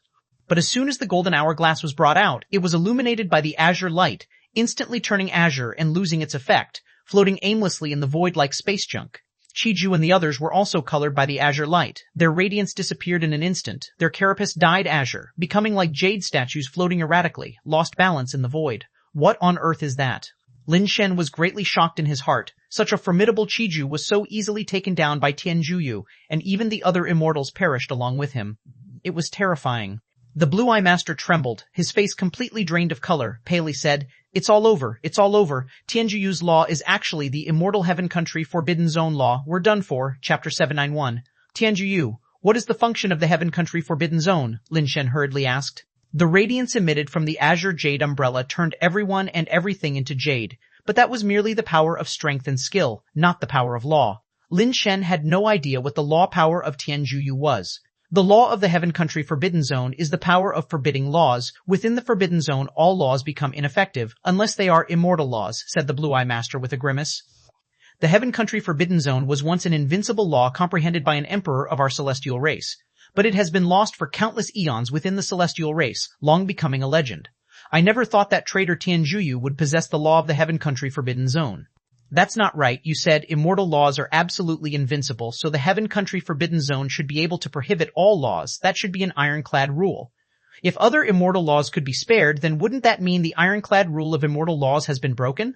If other immortal laws can be forbidden, the ironclad rules of other immortal laws have also been broken. Isn't that a contradiction? Lin Shen frowned and said, the Blue-Eye Master was stunned by this, then shook his head with a wry smile. Is there any meaning in discussing this now? Of course, it matters. Since there is a contradiction, then there is only one explanation. Tianjuyu's law is not the Heaven Country Forbidden Zone, or the Heaven Country Forbidden Zone is not an immortal law, but just an ordinary law. Even if Tianjuyu's is not an immortal law, what difference does it make? The Blue-Eye Master was still puzzled, not understanding the significance of dwelling on this issue. Of course, there's a difference. If it's an immortal law, we have no chance to resist whatsoever. If it's just an ordinary law, perhaps we can still struggle, said Lin Shen as he looked at Tianjuyu and others approaching the spaceship. Struggle? How to struggle? The Blue-Eye Master was baffled by Lin Shen's words. With a dozen immortals outside and Tianjuyu, who had instantly killed 6 immortals including Chiju, how could they possibly resist? Boom. The Blue-Eye Master hadn't yet grasped the answer to this question when Tianjuyu, approaching the spaceship, casually waved his hand, and the giant spaceship instantly disintegrated, bursting into countless parts scattering in all directions. Lin Shen and the others fell out of the spaceship. Lin Shen, we finally meet, said Tianjuyu, looking at Lin Shen who had stabilized in the void, his eyes squinted with a smile. If I could choose, I'd rather we never met at all. Lin Shen sighed. Read latest chapters at Free Web Novel. He wasn't sure if his body could withstand Tianjuyu's strength. Though the immortals of the Ultraburn tribe couldn't do much against him before, Tianjuyu was clearly different, not something that the Minotaur immortal could compare to. Moreover, with more than a dozen immortals beside him, Lin Shen didn't believe he could handle them all just with his own strength. But now, there wasn't even a chance to escape. With the law power being ever present, he couldn't activate the teleportation watch. Tianjuyu began to laugh. If you are willing to join me, from then on, you are family. Tianshu treats you like a dog, but I will give you more rights and respect.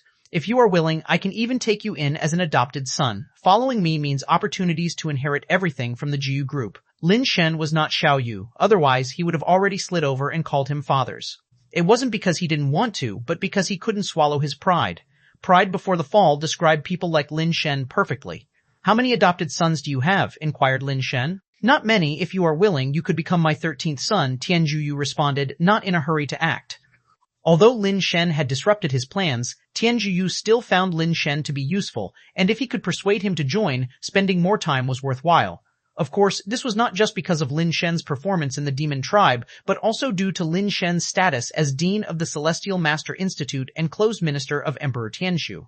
Being able to recruit Emperor Tianshu's close minister would not only be a slap in the face for Emperor Tianshu, but would also allow them to extract some of Emperor Tianshu's secrets from Lin Shen. Ideally, they would be able to unearth the disgraceful deeds of Emperor Tianshu, expose them, and let the celestial race and the entire cosmos know what kind of person Emperor Tianshu really was. Unfortunately, Lin Shen, the nominal close minister of Emperor Tianshu, didn't even know what Emperor Tianshu looked like, let alone his secrets. With so many adopted sons, when would it be my turn to inherit the family wealth? Unless you kill off your other adopted sons first, then I'll consider whether I want to recognize you as an adoptive father, Lin Shen said casually, stalling for time while also trying to figure out how to escape this ordeal. With space being affected, teleportation away was already unrealistic. As for running, with their speed, even if Tianjuyu let them run for a few hours, they couldn't escape. For fighting, Lin Shen also didn't believe that his group could defeat Tianjuyu. The demon tribe is really fucking shameless. Took our money yet still trying to screw us to death. Lin Shen thought he'd get back at the demon tribe if he could. Without the complicity of the demon tribe, Tianjuyu and the others wouldn't dare to ambush them in such a place. In the end, the demon tribe never intended for them to take the celestial divine statue back to the celestial race. Considering the generations-old enmity between the two races, their willingness to sell it cheaply to Tianjuyu rather than allowing the celestial race to retrieve the divine statue spoke volumes about the demon tribe's intentions. Presumptuous. Tianjuyu hadn't spoken yet when an immortal spoke out with a cold and gloomy voice. I am speaking with your father, and he hasn't spoken yet. When did it become your turn to bark here? Disrespectful, with no sense of manners, Lin Shen retorted, guessing that this immortal must be one of Tianjuyu's adopted sons, otherwise he wouldn't have reacted so dramatically. At Lin Shen's words, the immortal felt anger mixed with shock, realizing he had been too quick to anger, failing to consider Tianjuyu's position. Scoundrel, the relationship between my father and me is not something you can provoke, the immortal denounced Lin Shen's intention while also looking towards Tianjuyu. Tianjuyu, however, just smiled and said, Jiang, the bond between father and son is beyond the understanding of outsiders. Let him talk if he wants. Don't mind it. Relieved, Tian Shangzheng replied with a cold face, Father is kind-hearted, otherwise I would have taken your dog's life by now. Lin Shen remained composed, still speaking indifferently. What the relationship is like between you and your father I cannot know, but your son here seems to be a useless waste. It makes me think the other adopted sons aren't much better. Together, they are not worth one of me. What use do you have for them? Who the fuck are you calling a waste? Tian Shangzheng, infuriated, summoned his life base. Chapter 792, The Battle with Tian Shangzheng. What the hell is that? A Gatling gun that emits blue light? Lin Shen saw that the weapon summoned by Tian Shangzheng was an extra-large Gatling gun that was deep blue and emitted blue light, with barrels that were at least 3 meters long. Tian Shangzheng aimed the muzzle of the Gatling life base at Lin Shen, as if he would turn Lin Shen to dust with just one command. Lin Shen, I acknowledge your talents and can't bear to see you die like this. That's why I've been so lenient with you. Don't make a mistake. Tianjuyu's expression also turned cold. Birds of a feather flock together. People are known by the company they keep. I'm not accustomed to getting along with people I don't mesh with, Lin Shen said indifferently. You really don't know how high the sky is or how deep the earth is. Tian Shangzheng looked toward Tianjuyu, and seeing that he had no intention of stopping him, his expression turned fierce, and the Gatling-like life base immediately opened fire. Suddenly, a burst of blue light bullets sprayed towards Lin Shen. Step back, Lin Shen shouted to Ouyang Yudu, who wanted to rush forward and drew his sword to defend himself. The people from the delegation had already scattered in all directions, not daring to stay near Lin Shen. Tian Shangzheng originally thought that he was just dealing with a minor nirvana being who, despite some skill, wouldn't be able to withstand his life-base attack. However, he was surprised to find that Lin Shen swung his arms vigorously, his sword and scabbard movements fiercely unstoppable, and he actually blocked all the blue light bullets. What was even more eerie was that Lin Shen managed to split all those blue light bullets, which surprised all the immortals, including Tianjuyu.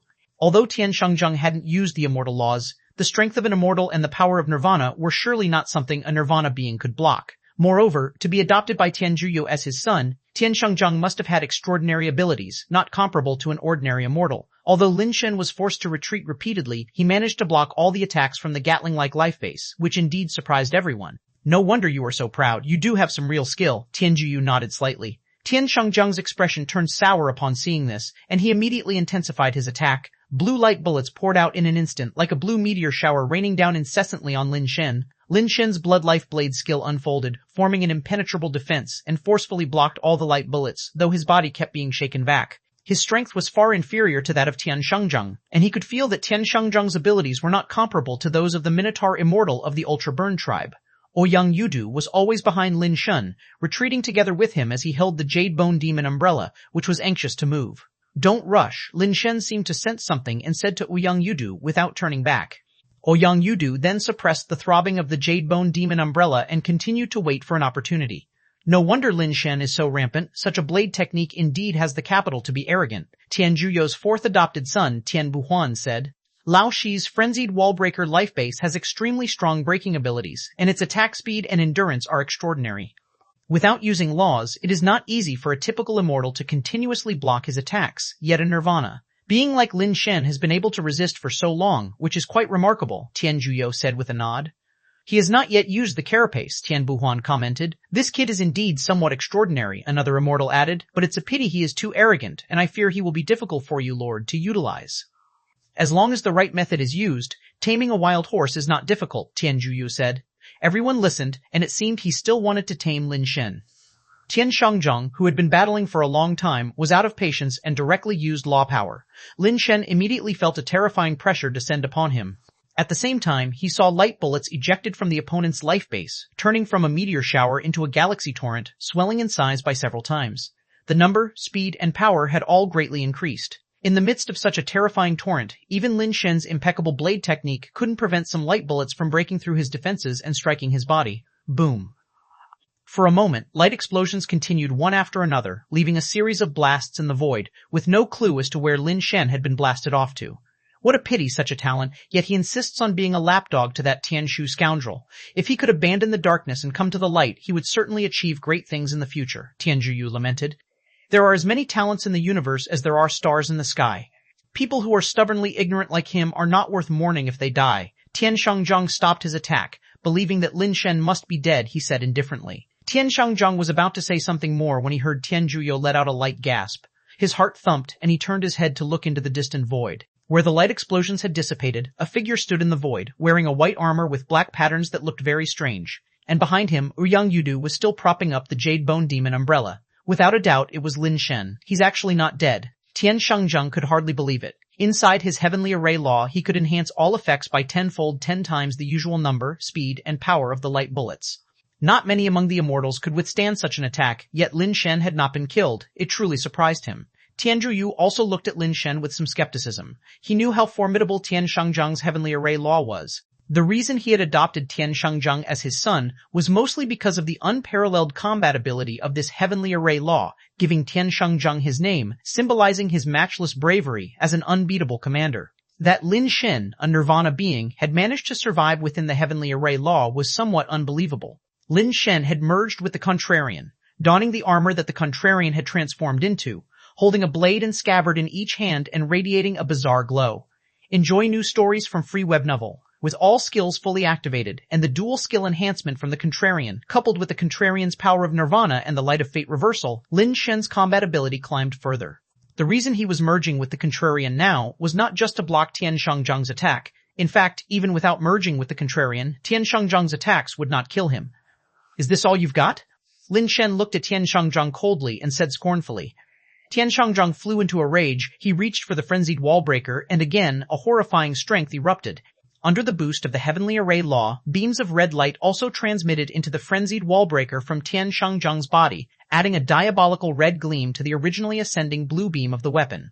Boom! A massive blue light beam mixed with red light directly bombarded Lin Shen. Strengthened by the heavenly array law, the blue light beam moved at an incredible speed. The void that separated the two seemed to lose all distance, as the blue beam immediately swallowed up Lin Shen's figure. Chapter 793, the winner is Father Tianzhuyu, had some hesitations in his heart just moments before, contemplating whether to spare Lin Shen's life and try to recruit him once more. But given the situation, he could only let out a long sigh. One must not be too arrogant, or else they may break from being too rigid. However, no sooner had he finished speaking than he saw the beam of light beginning to shrink, narrowing from the width of a great river to that of a small river, and then to a stream, until Lin Shen's figure became visible. Lin Shen held his sword crossed with the sheath in front of the blue beam of light, streaked with red. The beam struck the crossed sword and scabbard, splitting apart and scattering in different directions. How can this be? Tian Shangzheng's face was full of shock. He watched helplessly as his all-out strike shattered into pieces before Lin Shen, vanishing into the void with not even a flicker of light remaining. Even as he watched with his own eyes, he failed to see how Lin Shen was able to block his attack, which simply defied all logic. As Lin Shen spoke, his body moved, his armor that seemed painted with ink casting an eerie glow. The scrap sword in his hand slashed backwards, sending an invisible blade chi tearing through the void, heading towards the complex-faced Tian Shangzheng. Lin Shen's blade chi was already strong among those at the Nirvana level, but against an immortal, such intensity was obviously insufficient. Not fast enough, not strong enough. At such a distance, Lin Shen's blade chi flew through the void for several seconds and still hadn't reached Tian Shangzheng. Under normal circumstances, Tian Shangzheng wouldn't even consider an attack like that worthy of his attention. Discover hidden content at Free Web Novel. But Lin Shen's performance had been too bizarre just now. Even though the slash didn't seem to pose any threat, Tian Shangzheng didn't dare to be careless and fully triggered the frenzied wall breaker to launch a terrifying beam of light at the slowly traversing blade chi. When the blade chi collided with the terrifying beam, everyone witnessed an unbelievable scene. the blade chi actually cut through the beam and, unstoppable as bamboo, surged towards Tian Shengzheng. Tian Shengzheng, struck with horror, quickly dodged by leaping aside, not daring to directly receive the slow-moving, seemingly weak blade chi. Tian Buhuan clicked his tongue in wonder. How peculiar, that blade chi clearly looks weaker in speed and strength compared to the power of the 10th brother, so how could it have sliced through the frenzied wallbreaker's immense power?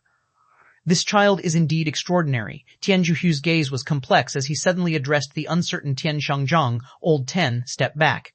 Tian Shengzheng wanted to say something, but upon opening his mouth he said not a word. He wanted to claim he could defeat Lin Shen, but that last slash from Lin Shen gave him no confidence at all. Those words simply couldn't be spoken. Righteous father, allow me to capture him and present him to you, Tian Buhuan requested. No need. I want to personally subdue him. You all go capture the other people and bring them back. Tian Zhuyo, moved by determination, resolved to take Lin Shen under his wing. Yes, the others acknowledged and went after the fleeing embassy officials. Tian Zhuyo stood with his hands behind his back, not immediately attacking Lin Shen. After the others had gone far away, he smiled at Lin Shen. How about we make a bet? What kind of bet? Lin Shen asked. If you can land 3 strikes on me and manage to injure me in the slightest, even just cutting the hem of my clothes, I will let you go unharmed, Tian Zhuyu said. What if I can't injure you? Lin Shen asked again. Then you will join my ranks and become my 13th adopted son, Tian Zhuyu said with a smile. Tian Zhuyu had thought such a proposal was a great honor for Lin Shen and expected him to have no reason to refuse. But to his surprise, Lin Shen said, That's not fair. Since it's a bet, it must be absolutely fair. If I lose and have to become your son, why should you give up nothing if you lose? If you lose, you should likewise become my son. That would be fair. Instead of getting angry upon hearing this, Tian Zhuyu burst into laughter. That can be arranged. You take 3 strikes from me, and if you remain unscathed, I will become your son. Tian Zhuyu said this casually, knowing that his 3 strikes could do more than injure Lin Shen. They could kill him. How could Lin Shen ever agree to such terms? Agreed then, let's seal the deal with our words, Lin Shen promptly accepted, catching Tian Zhuyu off guard. Impressive. For some reason, the more Lin Shen acted like this, the more Tian Zhuyu liked him, and the more he desired to make him his disciple. If I lose, I shall honor you as my righteous father, and if you lose, you shall honor me as such. A man's word is his bond and cannot be taken back, right? Tian Zhuyu said to Lin Shen with a hearty laugh. Definitely not, Lin Shen smiled. Good. Tian Zhuyu looked at Lin Shen but still did not strike, continuing to stand with his hands behind his back as he went on. Your nirvana attributes are indeed marvelous. If I'm not mistaken, they must possess the power to reverse yin and yang and invert the strong and the weak, right? Lin Shen was startled. Tian Zhuyo has a keen eye. I've only used the light of fate reversal twice, and he has already discerned its essence. As Tian Zhuyo said, the contrarian's light of fate reversal could indeed reverse the strong and the weak. This light had the power to make the weak become strong and the strong become weak. In fact, the reason Lin Shen's blade chi could cleave through the light of the frenzied wallbreaker was a result of the reversal of power by the light of fate reversal. In other words, the stronger the enemy's power, the stronger the light of fate reversal became. Conversely, if the enemy's power was too weak, the light of fate reversal would have the opposite effect and weaken Lin Shen's own power. The light of fate reversal was like a double-edged sword, potentially making Lin Shen overpowering or utterly powerless. But since Tian Zhuyo had seen through the light of fate reversal, if Lin Shen continued to use this nirvana power in battle, Tian Zhuyo could turn it against him, making it Lin Shen's vulnerability. Even if Tian Zhuyo didn't take advantage of the light of fate reversal, as long as he was faster and prevented Lin Shen from directly confronting his power, the light of fate reversal would be ineffective. Tian Zhuyo looked at Lin Shen and smiled. You needn't worry, it wouldn't be appropriate for me to take advantage of a nirvana being like you. If I can't do that, how am I fit to be your righteous father? Use your power of nirvana with all your heart. I won't exploit your nirvana attributes' weaknesses and will still strike directly, allowing you to fully wield your power.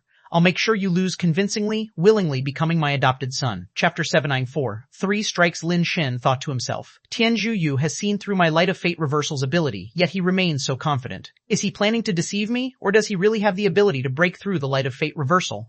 It seems you don't believe what I say, Tian Zhuyo, seeing through Lin Shen's thoughts, said to Ouyang Yudo behind Lin Shen. Be a witness. If I use his nirvana attributes to win, consider it my loss, and I'll let you all leave safely. With that statement, a chill ran down Lin Shen's spine. With Tian Zhuyo's strength, there was no need for him to use such tactics to kill them. Since he wasn't killing them and instead wanted to subjugate them, he needed to keep his word. Not exploiting the flaws of the nirvana attributes meant that Tian Zhuyo was indeed confident he could break through the light of fate reversal. Are you ready? Tian Zhuyu asked, smiling at Lin Shen. Make your move. Lin Shen had no choice but to take things one step at a time and gestured for Ouyang Yudo to step aside. He had initially thought that if he could just stall for some time, The celestial race's reinforcements should be able to arrive. However, with the spacecraft disconnected for so long, it was puzzling that the celestial race hadn't shown up yet. It seemed that Tianjuyo was truly in no hurry, as he lifted his right hand and clenched his fingers, leaving only his index finger pointing forward. Then he said to Lin Shen, "You excel in using fists and finger skill, so for my first strike I'll use finger skill. This one is called Make Noise in the East, Attack in the West from my self-created techniques. Have a look." With that, Tianjuyu pointed his finger at Lin Shen, a streak of green light shooting from his fingertip towards Lin Shen. The speed of Tianjuyu's finger light wasn't fast, clearly deliberately controlled. Otherwise, with his reaction speed, Lin Shen probably wouldn't have been able to react at all. During the previous battle with Tian Shangzheng, his life base was gun-like, and Lin Shen possessed the 7 steps warlike fire seed ability. No matter how fast Tian Shangzheng's attack was, Lin Shen could keep up. He had ultimately failed to block it, purely because the attack range and density were too overwhelming, rendering speed irrelevant. Tianjuyu didn't use any gun-like weapons. His attack speed was not something Lin Shen could keep up with. However, now that Tianjuyu had clearly controlled the speed, and given the strength of his finger, which was much stronger than Lin Shen's, he seemed to completely disregard Lin Shen's Light of Fate reversal. Lin Shen drew his scrap sword and chopped at the incoming finger light, naturally invoking the Light of Fate reversal. The blade chi of the scrap sword met the finger light, and under the enhancement of the Light of Fate reversal, it easily split the light, a feat so effortless that Lin Shen himself could scarcely believe it. Lin Shen's gaze sharpened as the scabbard of his other hand suddenly moved, slashing backwards. With a clang, the scabbard collided with a ray of light, and under the boost of the Light of Fate reversal, it forcefully split the ray apart. Lin Shen broke out in a cold sweat, thankful for his quick reaction. He had realized that the finger light in front of him was merely an illusion, otherwise he would have fallen for Tianjuyu's scheme. He had no idea how Tianjuyu did it. He had only pointed one finger, yet a finger light had appeared behind Lin Shen. Make noise in the east, attack in the west, huh? It was because Lin Shen had heard the name of this finger skill that he had been extra cautious. Otherwise, a last-minute reaction might not have been quick enough. Explore more stories at Free Web Novel. Of course, his ability to react swiftly was primarily due to Tianjuyu controlling the speed of the finger light. Without that, he wouldn't have needed such a technique and wouldn't have been able to react in time either.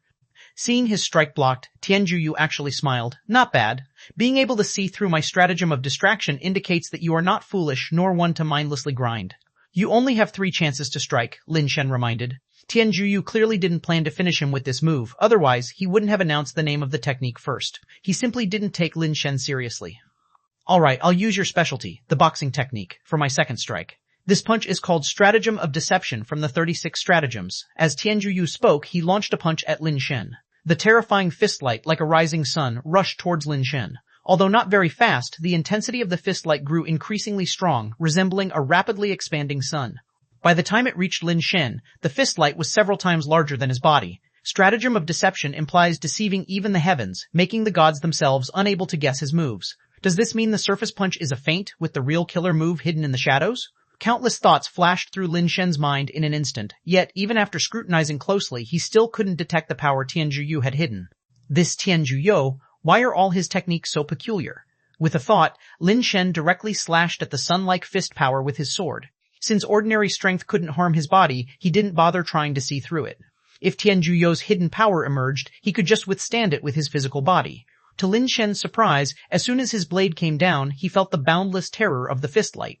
Had it not been for the Light of Fate reversal, he would have never been able to break through this fist light. Scrap Sword forcibly split the sun-like fist light in 2, revealing no hidden power after all, and just like that, the move was easily broken. You sure are confident, Tianjuyu admired Lin Shen even more. He had used the first strike to create a pattern in Lin Shen's thinking, then went against it with the second strike.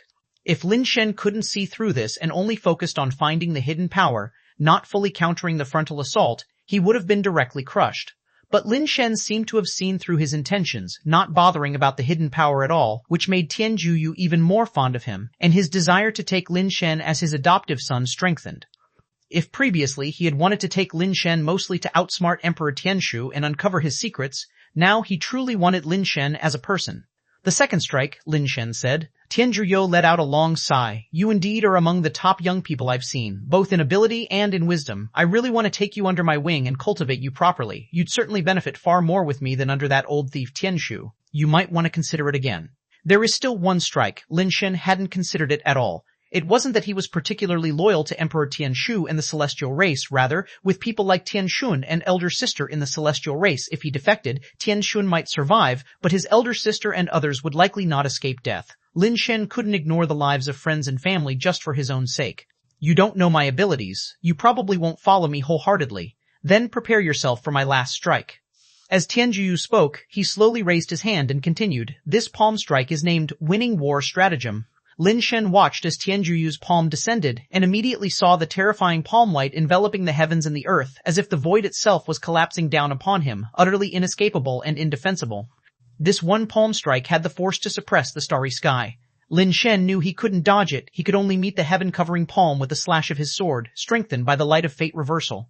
The light of fate reversal was indeed miraculous, as Lin Shen's slash tore open a rift in the formidable heaven-covering palm. But that was as far as it went. The rift he'd opened was immediately restored. What was even more terrifying was that Lin Shen found palm lights appearing from all directions, pressing in on him from every corner of the world, leaving him no space at all. Chapter 795, Blood-Cursed Demon. Lin Shen felt like a caged bird, toyed with by a god, unable to escape or resist, and left completely at the mercy of others.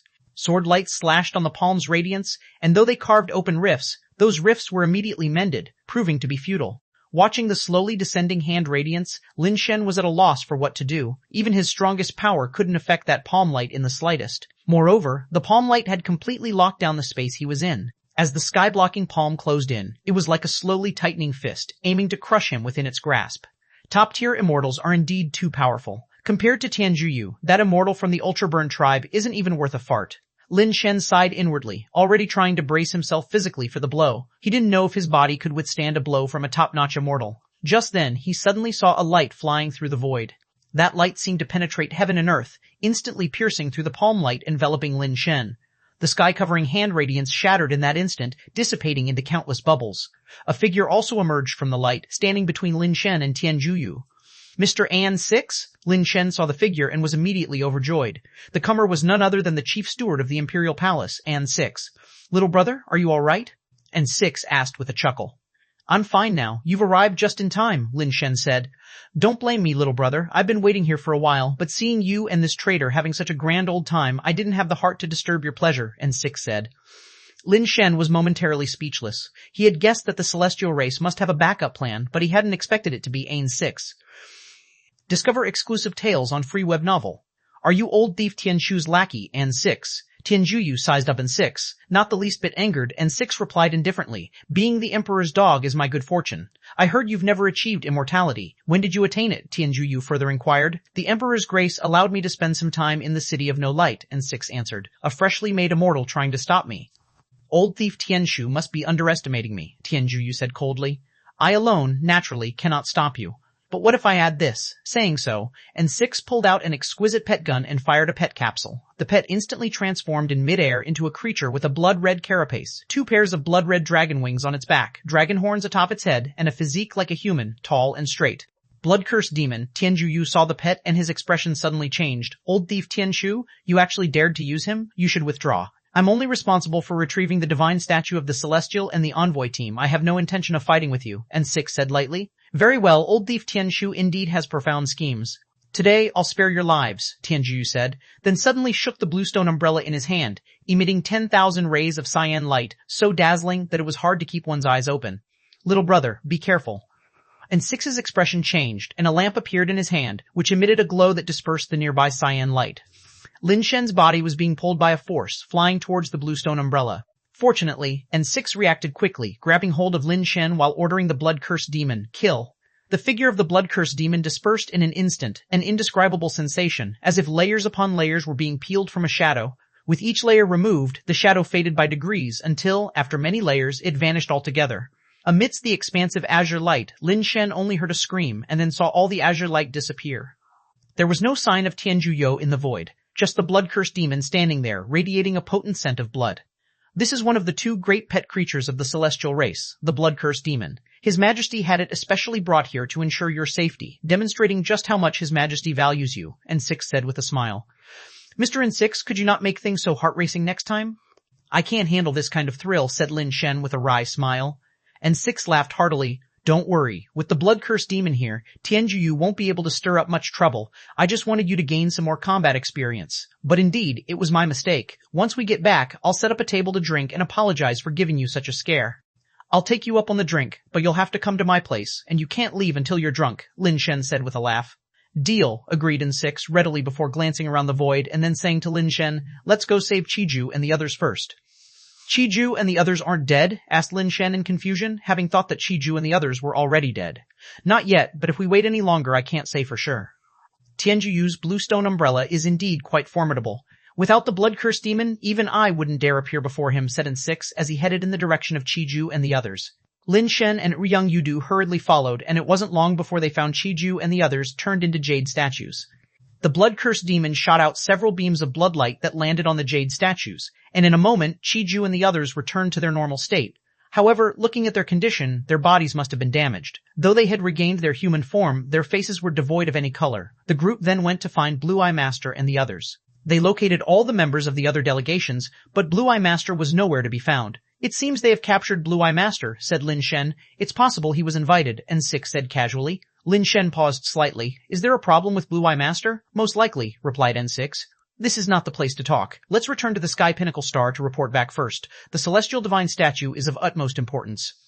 Under N6's protection, everyone safely returned to Sky Pinnacle Star without any further incidents. The Celestial Divine Statue was also delivered to the Celestial Court, and Yi personally arranged for people to store and guard it. After completing the handover, Lin Shen had nothing more to do, so he went back to his own courtyard to rest.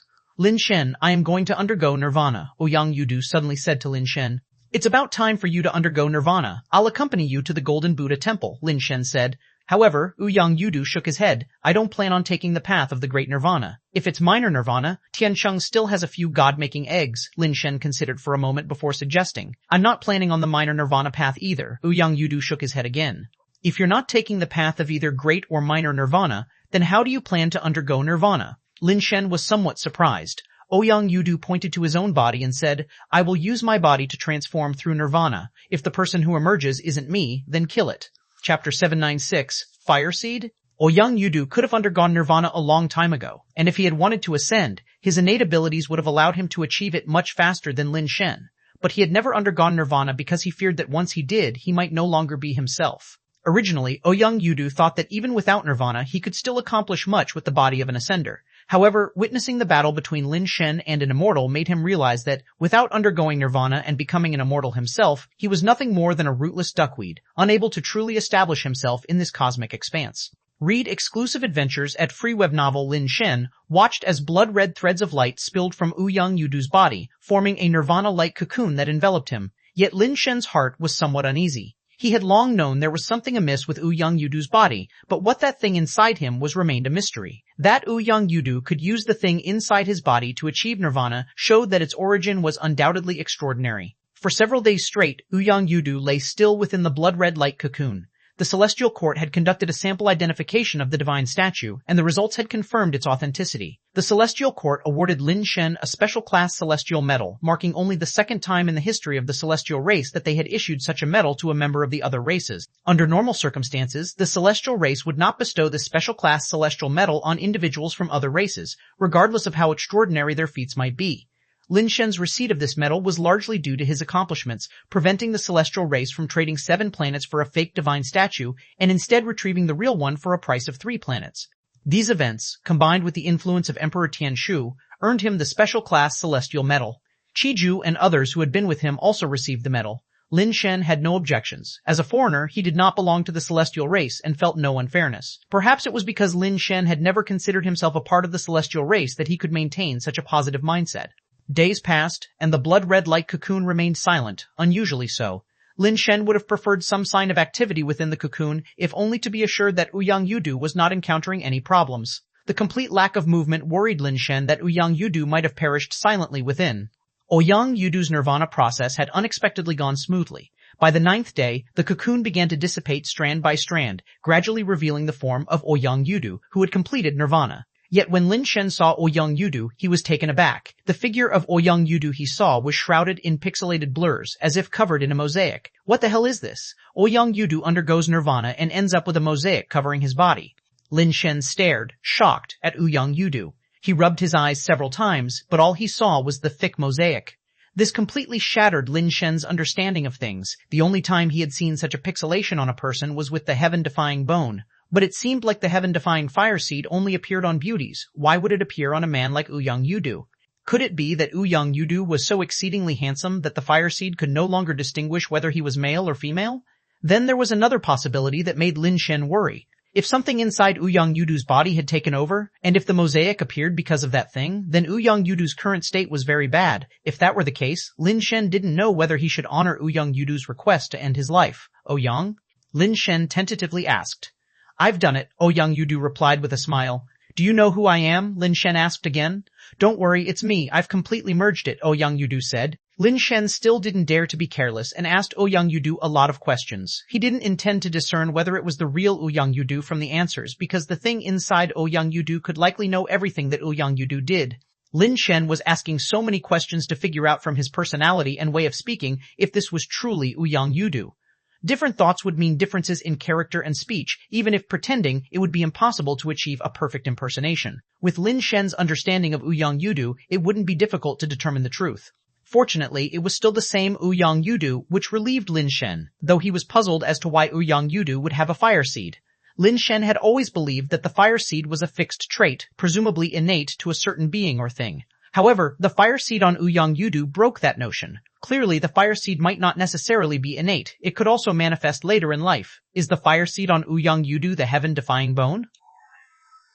Lin Shen thought this wasn't really a question. By spending a night with Ouyang Yudu, the answer would naturally be revealed. Lin Shen looked at Ouyang Yudu, opened his mouth to speak, but suddenly found himself at a loss for words. He had thought it wouldn't be difficult to bring up such a topic, as Ouyang Yudu was a man, and they knew each other so well that it should have been easy to manage. But when it came to actually speaking, Lin Shen found that asking a man to sleep with him seemed even harder than asking a woman. Just say what you want to say. Why are you hesitating? Ouyang Yudu asked, puzzled.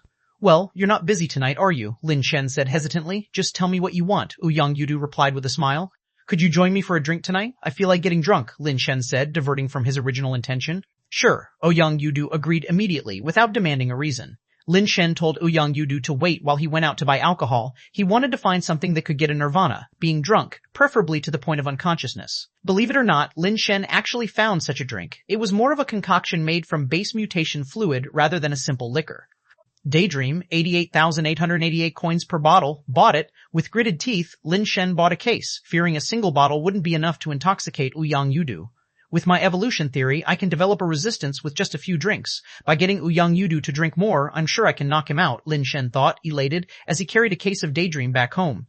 Chapter 797, One Body, Two Hearts Back at Home. Ouyang Yudu had already made 4 dishes and a soup displayed on the stone table in the courtyard. Hey, these dishes look pretty good, Lin Shen said. Although he had not started eating yet, the appearance of the dishes was quite appetizing. It's just passable, good enough to eat, Ouyang Yudu replied. You cook this well normally? Lin Shen rarely ate much, often drinking nirvana fluid to replenish energy when he was out and seldom cooked. Yeah, I'm used to it. I've been eating like this since I was young. I can't get used to celestial race's food, so I just make do with whatever, said Ouyang Yudu. When Old Wei stayed here, he loved the steamed meat with rice flour the most. You should have told me about your cooking skills earlier, Lin Shen said as he picked up a piece of the steamed meat and put it into his mouth. The savory and sticky texture immediately made Lin Shen feel like happiness was about to explode in his mouth. This is good, really good, Lin Shen mumbled as he ate. Ouyang Yudu brewed a cup of tea for Lin Shen, saying, You can't find good tea on Sky Pinnacle Star, so just make do with this. I haven't even eaten yet, and we're already drinking tea? Lin Shen was a bit puzzled about moving on to tea. When your body evolves to our level, eating less can actually be beneficial. Eating too much is bad for the body. Drinking some tea before a meal, just enough to satisfy the taste buds, is enough. You shouldn't overindulge, Ouyang Yudu explained, pouring a cup for himself as well. Don't bother with that today, we're not talking about health. Let's drink generously and eat heartily. We're after sheer enjoyment today. Save this tea for another time when you can enjoy it slowly, Lin Shen said as he placed a large cup in front of Ouyang Yudu and opened a bottle of Daydream, pouring it full for Ouyang Yudu and himself. Here's to successfully completing our mission. Lin Shen raised his glass and clinked it against Ouyang Yudu's. After taking a sip himself, Lin Shen saw Ouyang Yudu tasting it sparingly and quickly remarked, That won't do. We're supposed to be celebrating today. No leaving until we're all drunk. Let go and drink up, he added as he clinked his glass again with Ouyang Yudu's. Watch me, I'll show you how it's done. Just spin it back like this. Lin Shen placed the cup to his lips and gulped down the drink directly. That large cup held nearly half a liter, and after downing a cup of Daydream, he felt his head getting slightly dizzy. This wine from Sky Pinnacle Star has got quite a kick, Lin Shen thought with delight. With such strong alcohol, he was sure he could get Ouyang Yudu drink under the table tonight. All right, Ouyang Yudu also held his cup, slowly drinking the wine inside. Despite both drinking in one gulp, Lin Shen couldn't help but feel that Ouyang Yudu drank more elegantly, unlike his own crude manner. A bottle of Daydream was 2L, a box containing 6 bottles, and Lin Shen estimated that one bottle could pour about 6 cups. While pouring more for Ouyang Yudu, Lin Shen said, "I arranged the teleporter on Giant Ring Star. If you ever want to go back to check on your homeworld, you can return through there. Very convenient." "There's nothing for me there. I don't plan on going back," Ouyang Yudu stated flatly. Lin Shen didn't know what Ouyang Yudu had gone through, so he wasn't aware that his homeworld didn't hold any pleasant memories for Ouyang Yudu. "Last time I went back to my homeworld, guess who I saw?" Lin Shen continued, picking up more food while he talked. "Who?" Ouyang Yudu lifted his teacup, took a sip of tea, and then asked. "Bai Shenfei, she has ascended, just teleported away from our home planet. Seems like she was headed to some star, she mentioned it, but I can't recall now." Lin Shen asked, "The gift theory you practice, aside from dual cultivation, are there any other ways to break through?" Ouyang Yudu pondered and said, "Properly practicing gift theory, the only way is through dual cultivation, but Bai Shenfei certainly wouldn't take that path. In reality, it's an unsolvable vicious cycle. Those who qualify to practice gift theory are all exceptionally talented and proud, and they cannot accept cultivating with others. It's not because they cannot accept dual cultivation nor dissatisfaction with the other person, but rather they cannot overcome the barrier within themselves, accepting that they cannot master gift theory alone." Ouyang Yudu sighed and said, "If I am not mistaken, Bai Shenfei probably took a much more difficult path, embodying dual hearts in a single body." Dual hearts in a single body? Lin Shen didn't understand what Ouyang Yudu meant. Simply put, it means creating a dual personality within oneself. Gift theory cannot be practiced alone. I was able to break through because there is something inside my body. Without it, I too would have had to take the path of dual hearts in a single body. Lin Shen said with a strange expression, "Turning yourself into a dual personality, isn't that madness? Fortunately, you didn't take that path." "I would rather have taken that path," Ouyang Yudu said, and picked up his wine cup, downing the contents in one gulp without waiting for Lin Shen to toast. "You were troubled," Lin Shen observed, frowning slightly. "In this world, we are all mortals. Who doesn't have troubles?" Ouyang Yudu took the wine bottle, poured himself another drink, and said to himself, "You know, I really envy Wei. Many times, I think, if I were Wei, if I could also have been born into the Wei family, even if I were to die in battle in Tiancheng, what a thrilling fate that would be." "What's there to envy about him? A martial fanatic, having nothing in his life but cultivation? How dull," Lin Shen said. "That's why simplicity is better." Ouyang Yudu raised his cup. "Come on, aren't you trying to get drunk? I'll keep you company. Here." Lin Shen clinked cups, then downed his drink feeling light all over and couldn't help but say, "This wine really packs a punch." Ouyang Yudu set down his empty cup and without waiting for Lin Shen's move, opened a new bottle of wine, filled Lin Shen's cup and his own. However, he didn't drink this cup. Instead, he held it up and poured it on the surface of the Jade Bone Demon umbrella next to him. The Jade Bone Demon umbrella was always open unless in battle when Ouyang Yudu would close it. Experience Tales with free web novel. The wine poured onto the umbrella, immediately soaked in, not a drop trickling down. "It drinks wine?" Lin Shen was surprised. "If possible, she would probably prefer to drink blood," Ouyang Yudu said with a laugh. Lin Shen watched as the umbrella that absorbed the wine gradually began to reveal a painting, seeming like an ink painting of a woman in simple white garb, her face not visible, just a pair of soul-stirring phoenix eyes. But the painting gradually faded, as if it had never appeared. A man should wield the sword, carefree, cutting through all perplexities. In drunken stupor and floating dreams, his blood dyes the beauty's knee. Lin Shen poured his own cup of wine on the Jade Bone Demon umbrella as well. "Here's to the Ouyang family's delicate beauty. A toast to you." Lin Shen truly couldn't hold it anymore. The wine was really hitting hard. He felt if he continued drinking, he might just collapse first. Even his rigorous practice of evolution theory hadn't made him completely adapted yet.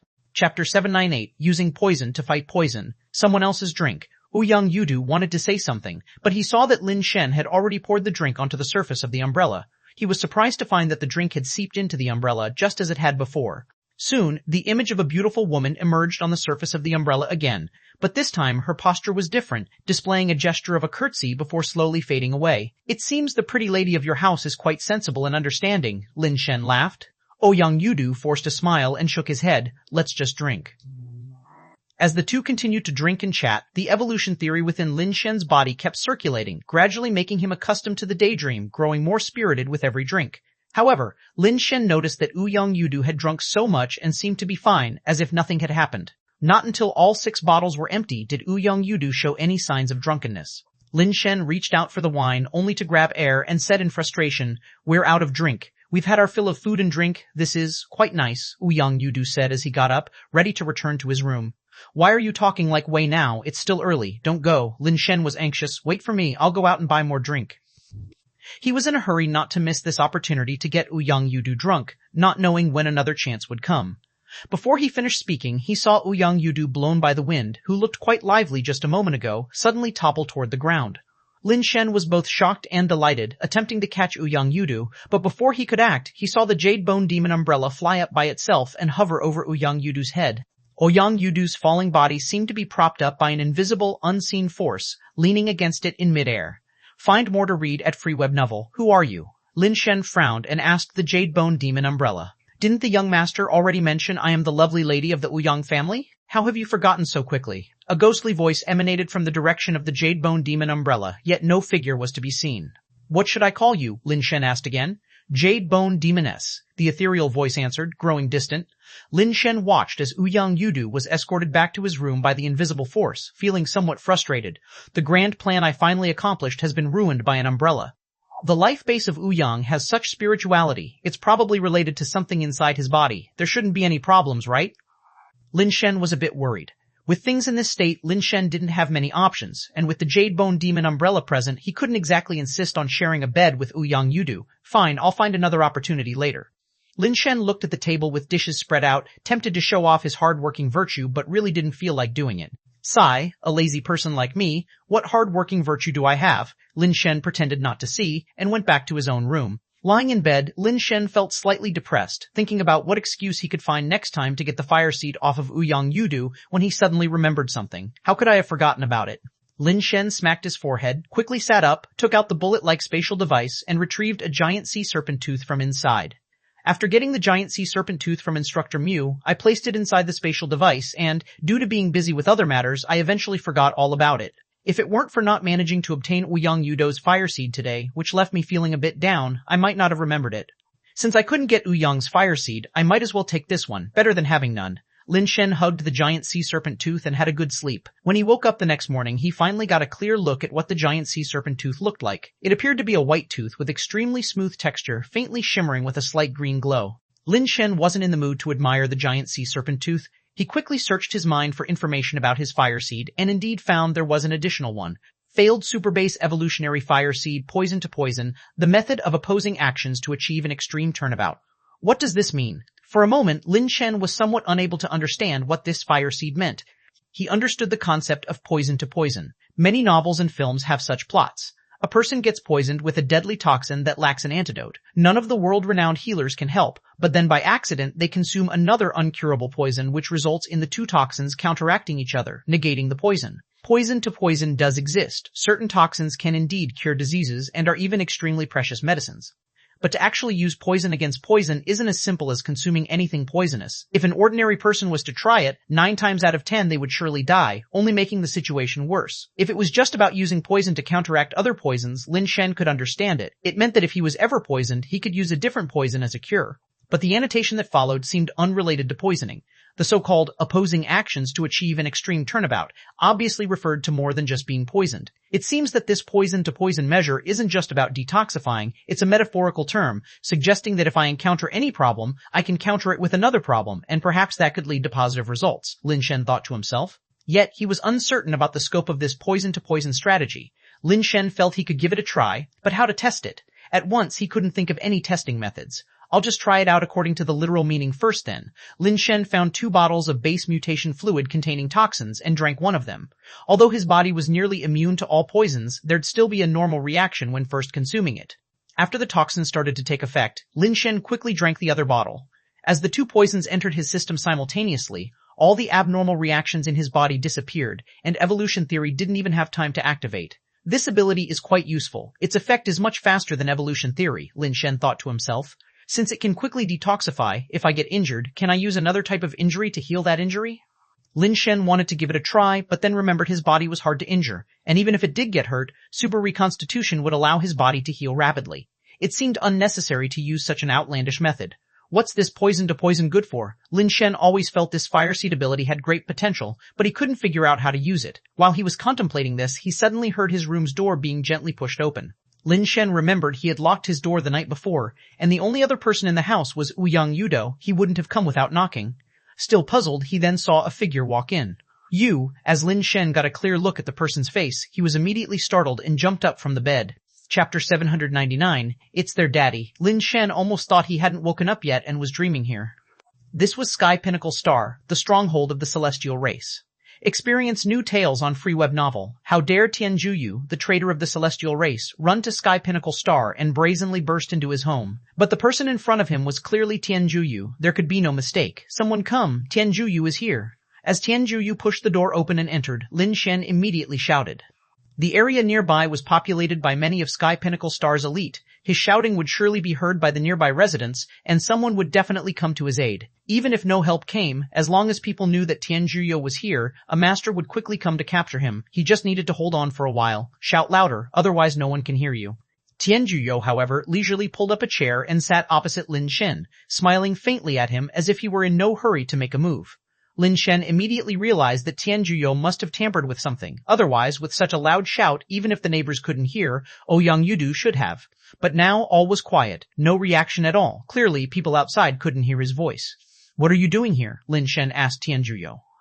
Of course, I came to find you. Our bet has yet to be settled. I've come to complete it, said Tianjuyu, his voice laced with a smile. Lin Shen felt as if the person before him had gone mad. To fulfill a bet, a wanted criminal had actually run to the stronghold of the celestial race to capture him. Only a lunatic could do such a thing.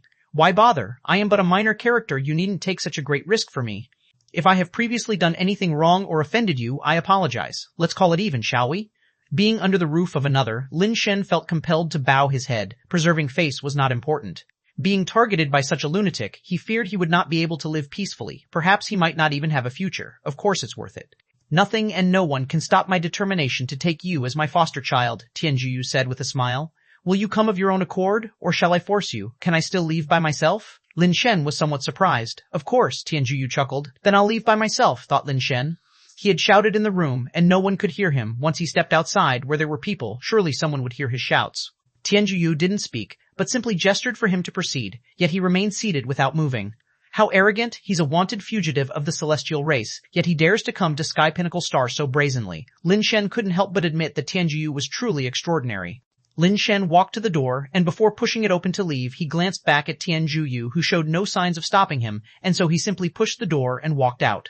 Lin Shen stepped out the door and froze. Outside the bedroom door should have been the living room, but when he stepped out, he saw a vast, snowy mountain range instead. As far as the eye could see, snow fluttered between heaven and earth, one snowy peak connected to another, draped in silver and white, akin to a fairy tale world of ice and snow. What an impressive feat, Lin Shen couldn't help but admire. Tianjuyu was indeed powerful. No wonder the great celestial race had been unable to do much despite their long pursuit, and he had even established a multi-racial conglomerate in the cosmic. But such methods were beyond his imagination. It's not really impressive, just a use of the immortal laws, said Tianjuyu. Are your immortal laws from the Heaven Country Forbidden Zone? Lin Shen asked. Of course not. The Heaven Country Forbidden Zone is not an immortal law at all, just a type of the past law. The formidable Heaven Country Forbidden Zone is merely a past law. Lin Shen was somewhat surprised. Tianjuyu explained, whether it's the past law, the reality law, or the future law, none are the real immortal laws. Only those who possess real immortal laws can truly be called immortals. Those who have the past law, the reality law, and the future law are not immortals. What are they called then? Lin Shen casually remarked, meanwhile trying to activate his watch covertly, but the watch didn't respond. This area must have been interfered with by Tianjuyu's law power, though he hadn't noticed. Tianjuyu saw Lin Shen's subtle movements but ignored them and continued. In the very beginning of the cosmic era, only those who comprehended real immortal laws could ascend to immortality and become eternally unchanging beings. Over time, however, many pioneers created simpler paths, hence the subsequent past law, reality law, and future law, which are actually just shortcuts chosen by the weak who couldn't truly become immortals. What's the difference between the real immortal laws and those laws? Lin Shen asked curiously. This was the first time he had heard such a theory. Real immortal laws are unique in the cosmos and absolutely unchangeable.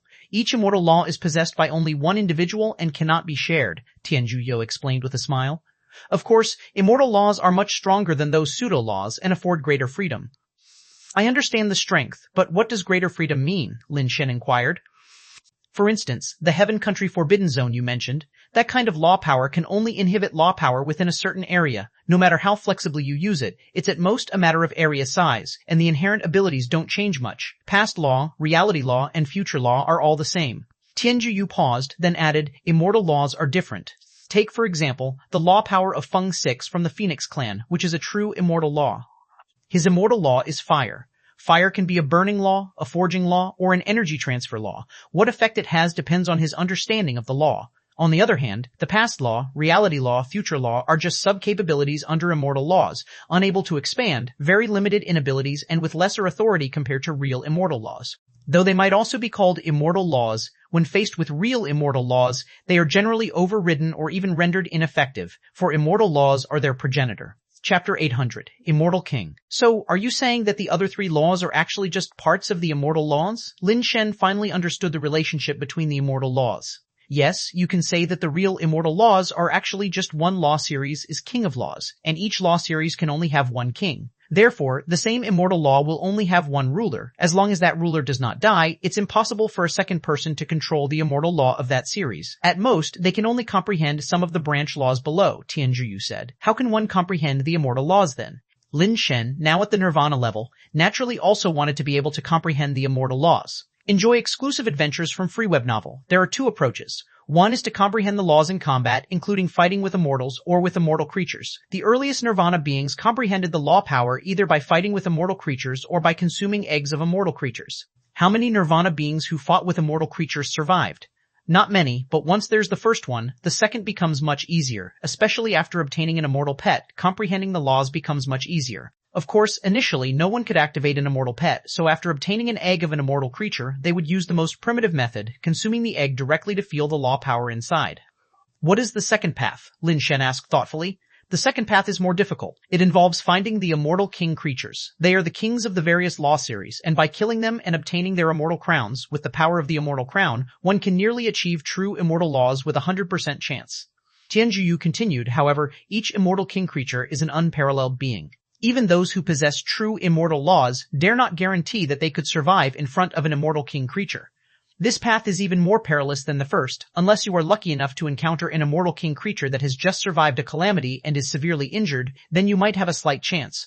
Of course, that presupposes that a true immortal helps you.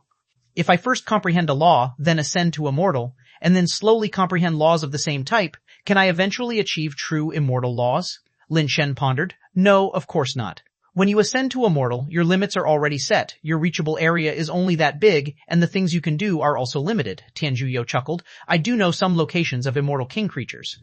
If you acknowledge me as your foster father and have a chance, I may help you obtain the immortal crown and achieve true immortal body. Lin Shen ignored him, having finally figured out how to ascend to immortal. Firstly, he needed to choose one path, a feasible path.